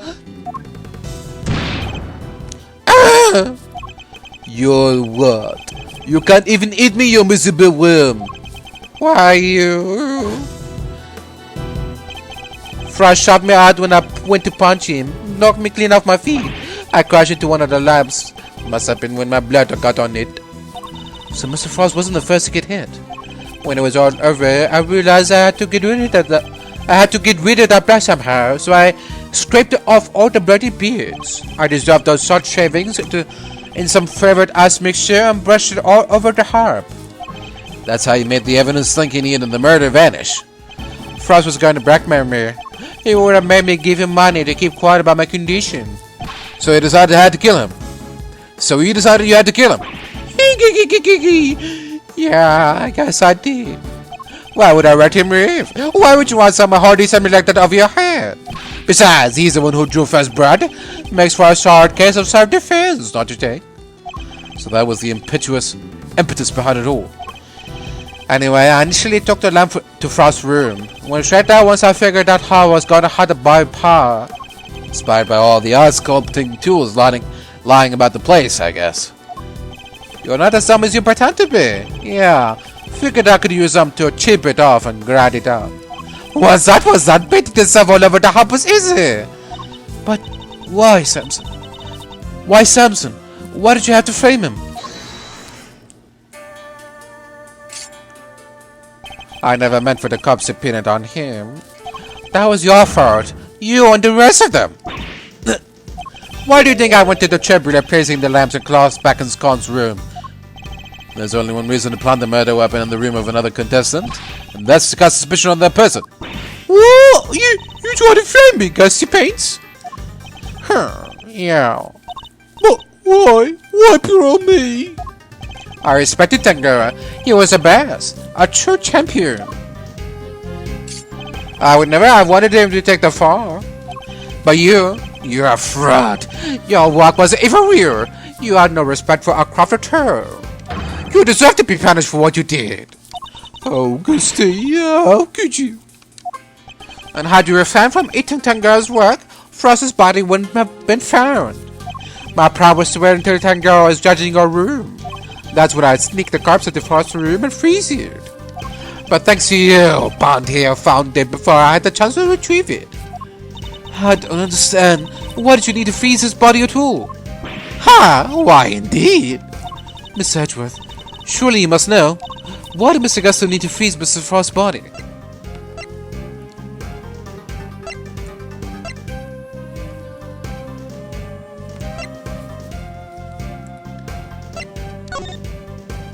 Mr. Gusto needed to freeze it in order to pass it off as an ice sculpture. Is that really why? Now look what you've done, Mr. Edgeworth. This man's so lost in her thoughts she's frozen up. Sorry about that. I guess I wasn't it. Please, Mr. Edgeworth, tell us the truth this time. Why did Mr. Gusto need to freeze Mr. Frost's body? I don't know. Fine, this one. The reason Mr. Gusto had to freeze the body was to hide the true scene of the crime from the police. So you wanted to confuse them over where it really happened? That's one heck of an icy glare from Judge Cavell, Miss Edgeworth. Alright, message received. Please, Mr. Edgeworth, tell us the truth this time. If there's one true answer, why give me an opportunity anyway? Just fucking say it. Mr. Gusto needed to freeze Mr. Frost's body in order to obscure the time of death. They determined that the murder occurred during afternoon tea. He would have been an obvious suspect. Oh. Yeah, okay, fair enough. Bingo! Freezing Frost's body was a CPU. Preparing everything took time. So I decided to put his body in the chest in Tangaroa's room while I got everything ready in Frost's. At the time, it seemed like the perfect hiding place. Never counted on some gluttonous pharmacist showing up and making the whole ship collapse. Oh, I still don't get it though. Why discuss the body as an ice sculpture at all? The sooner it was found, the smaller the effect of freezing it would have had on masking the time of death. Therefore, we needed to disguise it, at least until it had fully frozen. It had fully frozen. How awful. Using Mr. Frost's own word to help you cover up the truth behind his murder. Alright, Tangaroa would have been just fine if the body hadn't been found before I got it out of his room. If already things had gone to plan, you wouldn't have even been arrested or convicted.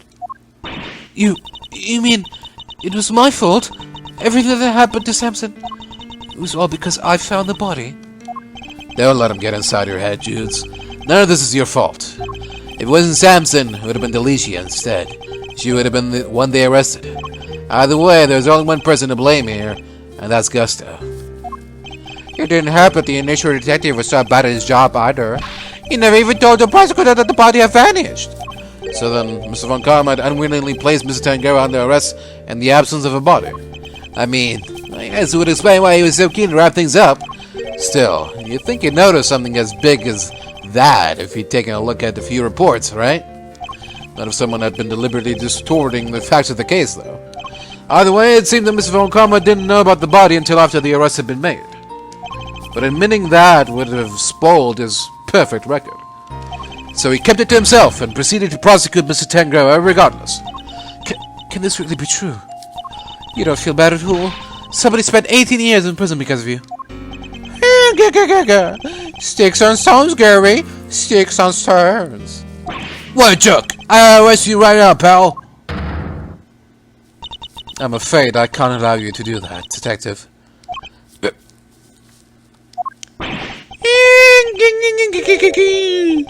So you noticed, huh? Glad somebody did. The judge is right. You can lay your finger on me. What? Why? You just confessed to murder. No idea, huh? Then I guess I better lay it out for you. Diplomatic immunity. I cured Frost 18 years ago.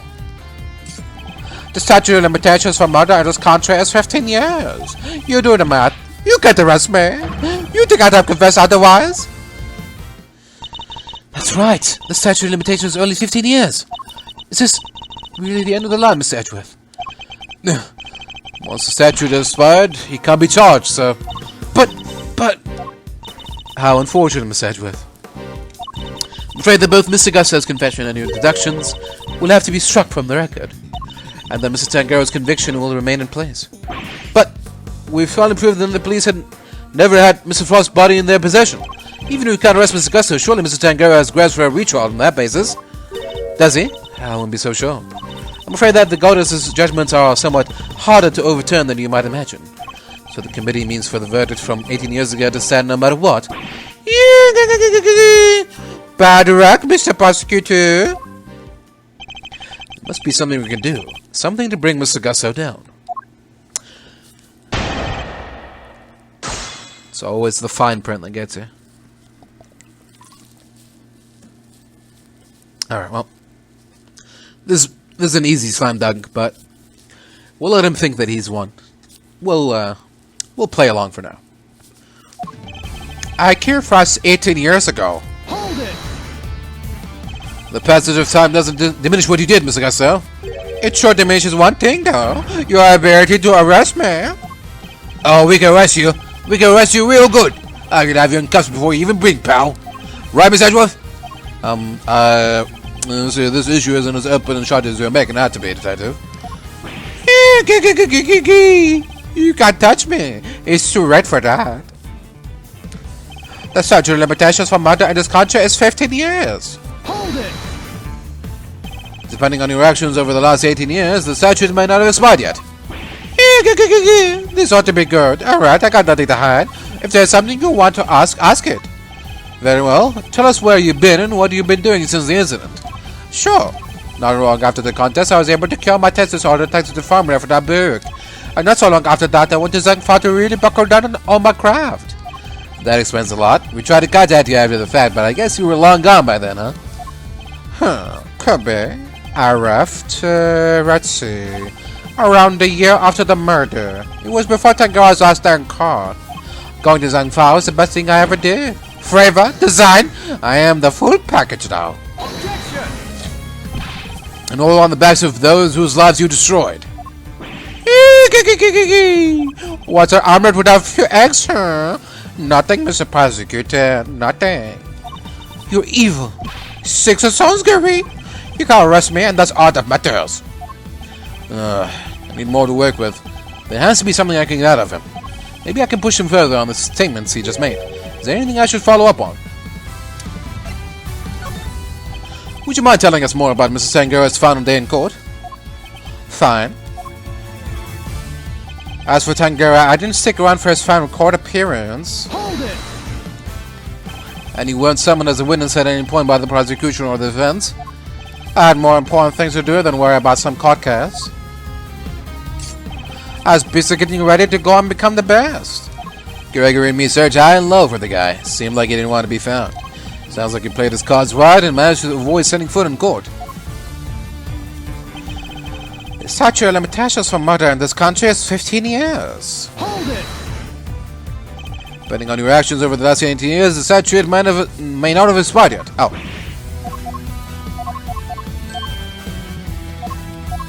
Objection!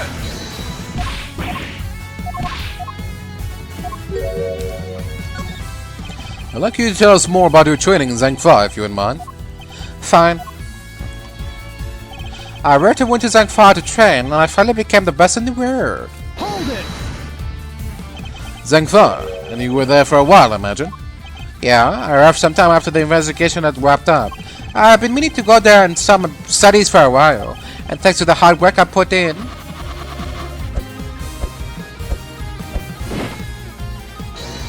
My designs are now world class. Whoa, that's amazing! Your racket? It's yours. Really? Alright. So you spent some time in Zang 5 training. Interesting.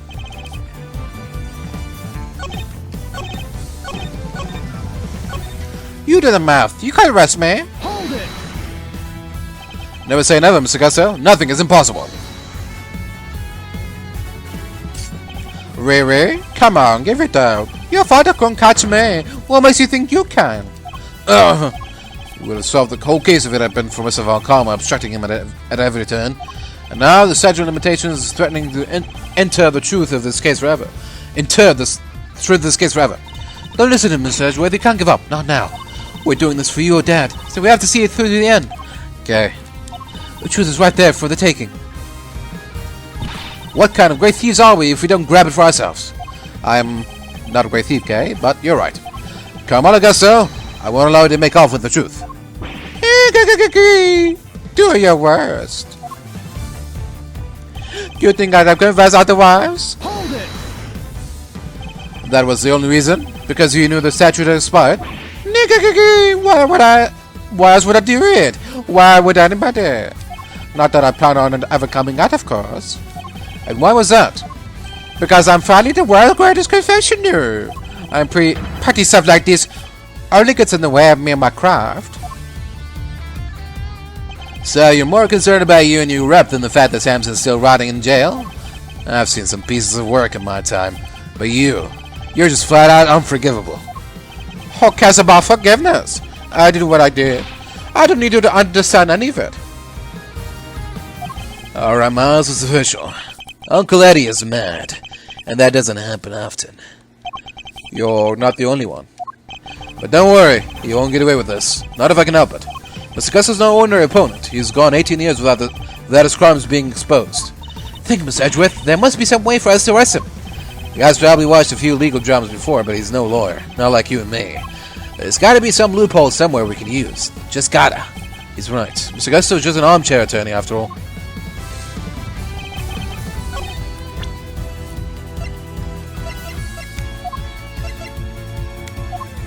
Whopper!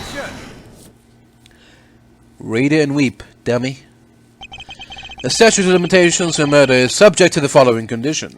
The statute is suspended should the suspect flee to a foreign country, which means that the time you spend abroad doesn't count toward the total time under the statute. No way, so it's like someone hit pause while he was in Zangfa? It appears that there may be time left on the clock yet. But that will depend on how long you stayed in Zangfa, Mr. Gusto. It was 3 years exactly. 3 years? Hold on. Nobody say anything until I've done the math. The murder happened 18 years back. Such as 15 years.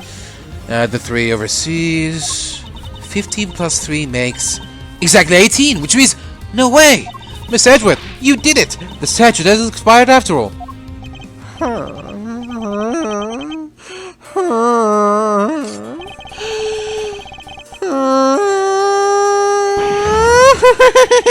Bingo! It is exactly like I do with every house! Oh, he's just been stringing us along this whole time? What? Why is he laughing? We're good, aren't we? We can arrest him now. I hate to break it to you, little sis, but I-7 went down at the end of December. It's April now, which means, strictly speaking, it's been 18 years and 4 months since Frost's murder. If Gusto's stay in Zangfa really lasted 3 years on the nose, it's not enough. We're a few months short. Not enough? But... What did I tell you? You can't touch me! I had to admit it, but he read the board well when he made his confession. How unfortunate, Miss Edgeworth. If only the statute had been suspended for another year.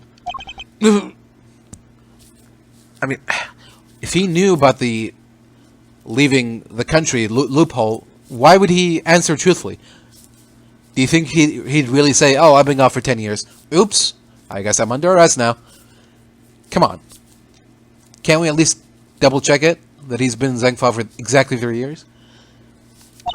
Those who would overturn the goddess's judgment must be willing to pay the price, should they fail. And you, Miss Edgeworth, have failed. There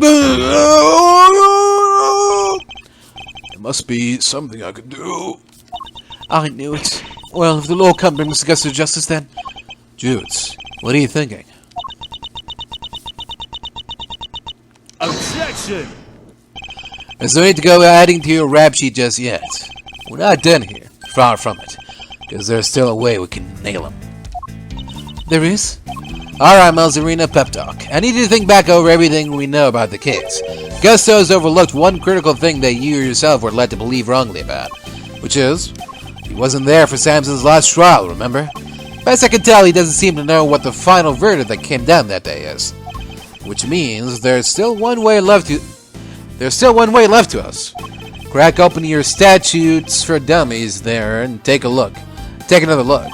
17 years ago, they really did a number on Samson and framed him like a pretty picture. But if we make good use of that verdict now, we can make Gusto pay in full for what he's done. Fender, are you... Those who would overturn the goddess's judgment must be willing to pay the price should they fail. Samson's my client, Miles, and I can't bring myself to use the source's pain as a weapon in this fight. So whether we play our last card or not, it's gonna have to be up to you. I just suspended from the time of any accomplice's indictment. Oh. The statute is suspended from the time of any accomplice's indictment to the end of their trial.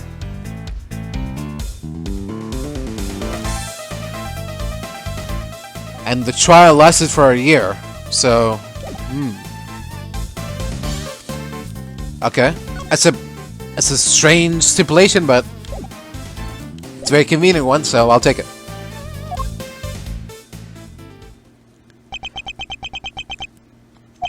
Bringing Mr. Gusto to justice can only happen if I use the outcome of that hard-fought trial. So, should I raise an objection and play that card or not? Yeah, alright, sure. Might as well.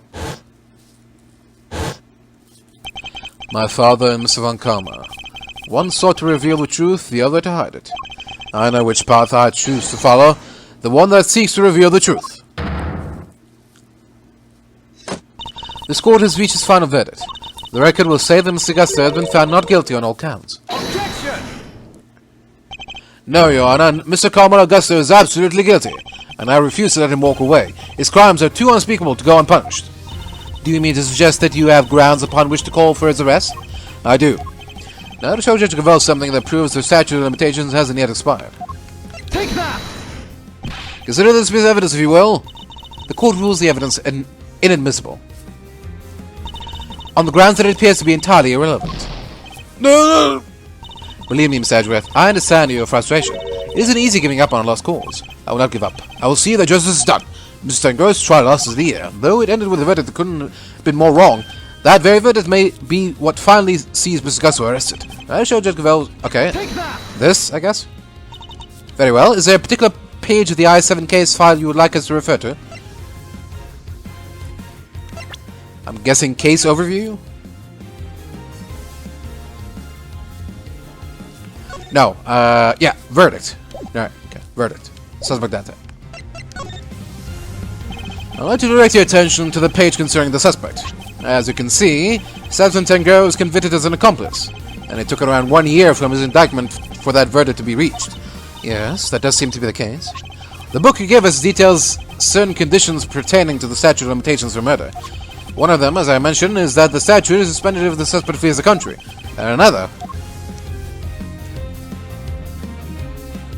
states that the statute is suspended from the time of any accomplice's indictment to the end of their trial. What? Tangaroa's convicted as accomplice? Yep. Guess you were in Zangfa when the verdict came down. Samson was convicted as an accomplice, not as the main perpetrator. Which is clearly news to you. Not good news either, am I right? But how could that be? Tangaroa is an accomplice to anyone. He was innocent and he know it. Oh, we know it. It's what we've been trying to prove all along. And in a pleasing twist of fate, his wrongful conviction will be the very thing that sets him free. If you spend 3 years in Zangfa, and your accomplice, Samson Tangaroa, was on trial for 1 year, it means you can still be charged with Mr. Frost's murder up to 19 years after the fact. In other words, the statute of limitations hasn't expired at all. The goddess's judgment is infallible, but that of her servants, it appears, is not. It seems the prosecutor in charge of this case may have erred. Unbelievably, we may have no choice but to instigate a full inquiry. No, how could this... You weren't supposed to be able to... 18 years. That's a long time to let somebody else suffer for your crimes. It's time to pay the piper, Gusto, and not a moment too soon.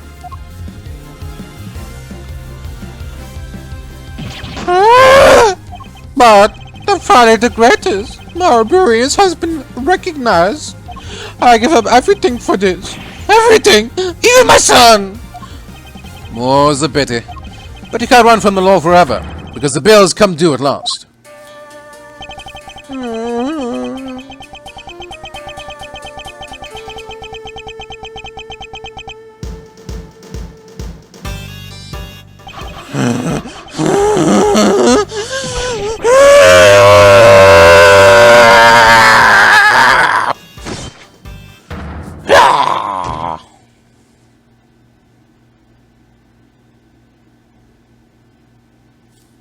Okay.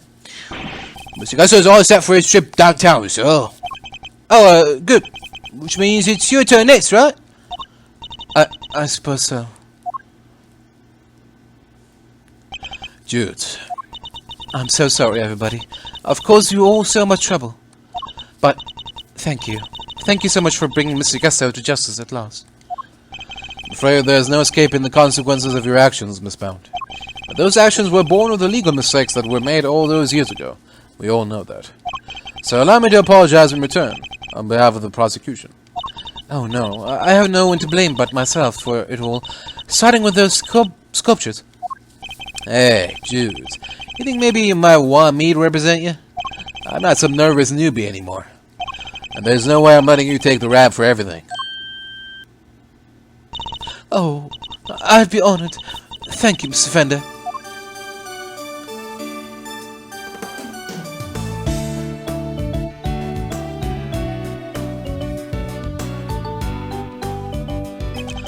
Sorry, man, but you gotta come with me now. Of course.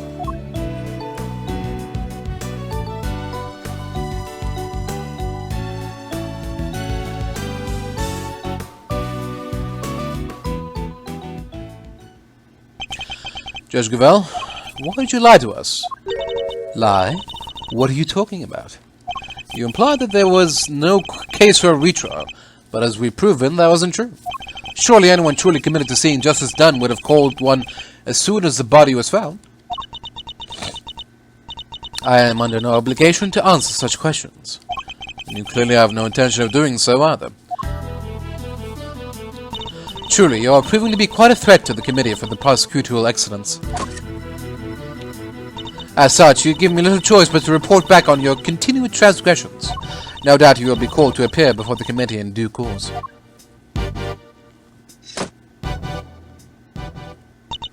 Now, I must be on my way.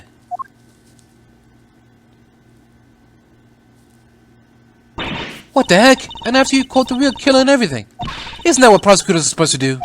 Regardless of how it may all play out, I will never regret what we accomplished here today. Miss Edgeworth. Hey, Miss Edgeworth! Yes? Why'd you sit your nose into this case anyway? You weren't even on the job. My job is to bring the truth to light, Mr. Winner. Not only as a prosecutor, but as a person. I don't get it. I wouldn't expect you to understand. Not as long as you believe that closing a case makes you a winner. That's going way over my head. I'm coming up. What was that all about? Eustace still has a lot to learn, is all. Wisey! Yes? I just want to say old Gregory Blackleg would have been proud of you today. Oh, look at me tearing up. There, and thanks for helping poor Sammy Spoobles. Of course. Hey, Itchy! Looks like you cleared everything up, huh? So, what happened exactly? I was kind of busy sketching. Wait, where'd Judy and Verity go? Wow, you really weren't paying attention, were you? Well, I'm loath to admit it, Larry's sketches did come through for us on more than one occasion. Not that I'm about to tell him that. Quit it with the glaring, will you? Whatever I did, I'm sorry! Calm down, Larry. I wasn't glaring at you. You totally were. You're just like your pop. He was a terrible liar, too. He was? Listen, I'm gonna head out. Need to fill Samson in on what went down today. You want to come with? Yes, of course. Great! Then I'm coming too. April 2nd, 4:56 p.m. Detention Center, Visitor's Room. So what's Mr. Tangaroa like? Can't wait to finally meet him. Oh, he's a real sweetheart. You'll love him. Even while locked up, he can't help but make all sorts of cookies and cakes for everyone. That's why 3 p.m. cake extravaganza is a thing for prisoners and guards alike. Really? That sounds awesome. You think there'll be any left for us to try? Didn't we find a few slices of chocolate cake in the prison the other day? Could they be some of Mr. Tangaroa's baked goods?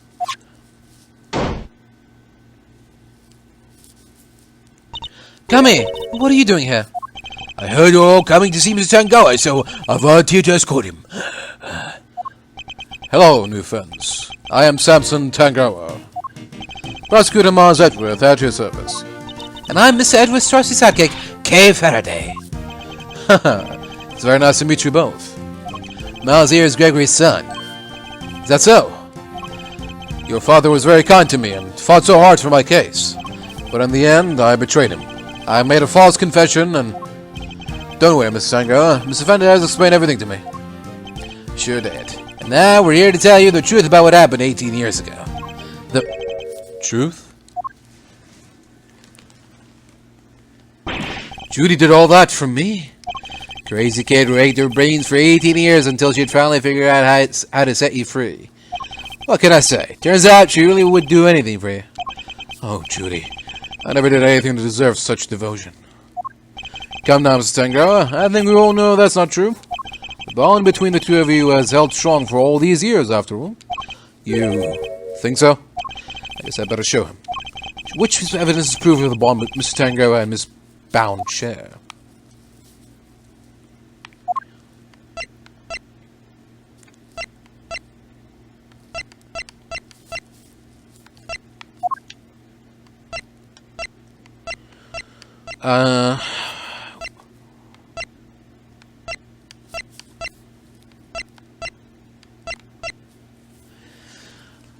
Well, I would say the fact that she bought the mansion, but I guess the next best thing is the chocolates? Take that! Those chocolates. Judy made them, didn't she? Yeah, she did. They're super delicious and sweet. Miss Bound continued making them just as he told her, even after that fateful day, so that there will always be someone waiting for you. So that there would always be some waiting for you when you finally came home. Judy. And now no one's coming home. I bet they're beyond super sweet then, aren't they? Very much so, I'm afraid. I only wish we could hand them to you.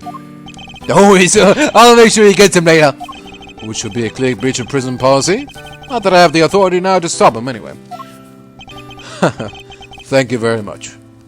You know, Detective, something about you reminds me of Detective Bad. Really, pal? Because I look up to him a lot. He's my role model. You don't say. It seems fate likes to bring people of all sorts together, huh?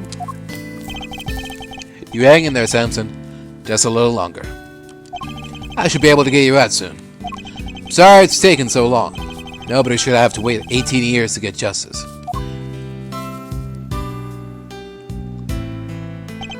Don't be silly, Eddie. I'm the one who should be saying sorry. Rather, thank you. Truly. Samson, Well, I guess it's my turn to wait for Judy to come home now. I better make sure there is something delicious on the table for her when she finally walks through that door. Don't let me down, Eddie. Leave it to me, big guy.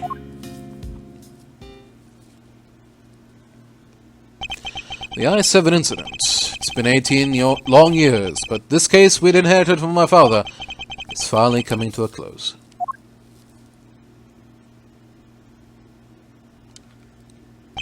Hey, Miles. Thanks for today. And sorry for forcing you to make the final call like that. Not at all. I simply made the call that felt right to me. Huh? What are you guys talking about? You know how Samson was wrongfully convicted? We had to pretend that he wasn't in order to nail Gusto. But to use his false conviction against him, even to save him. As his lawyer, I just couldn't bring myself to do it. Yeah, I can see that. Now that Gusto's behind bars, I can finally start to get that wrongful conviction overturned. Yes, and I'm sure you will. Wait a minute. Does this mean that even if you were only doing what's right, if the false conviction had been overturned before today, Mr. Gusto would have gotten away scot-free? Yeah. It's what we folks in the trade like to call a legal contradiction. Law is far from perfect. Because of things like legal contradictions, right? Yeah, but you never know. Things might change. Law is always evolving, just like as humans. Your Uncle Eddie and Mazzarino included, am I right? Potential for growth and change. In people and in the law, huh? So, Miles, are you going to keep fighting crime as a prosecutor, or help people as an attorney? Something tells me you've got a big decision ahead of you. One only you can answer. I know. Well, let's just say I won't complain if you show up at the office one day. And on that note, it's time for me to skedaddle. I owe you big time, and I always repay my debts. But for now, thanks again for today. I mean it.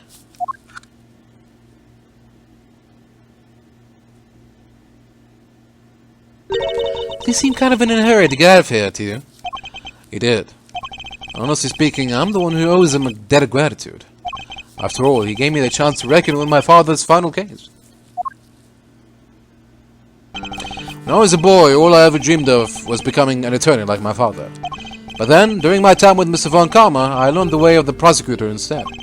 Eventually, with the help of some good friends, I found my own voice and a new way to live. But now my career as a prosecutor is at risk of being taken away from me. Maybe time to take another long, hard look at how I want to live my life, whether I like it or not.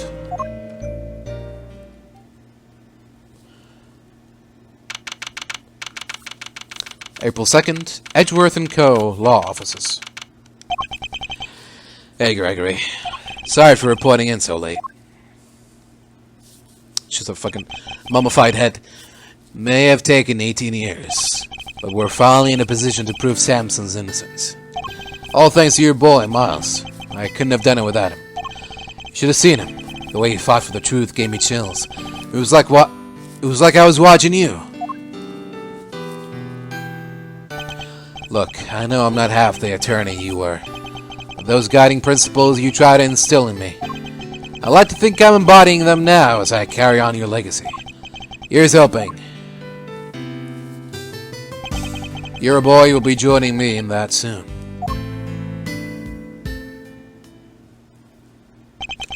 Am I going to fight crime as a prosecutor, or help people as an attorney?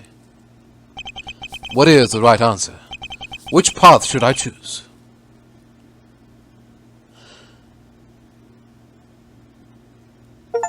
The end.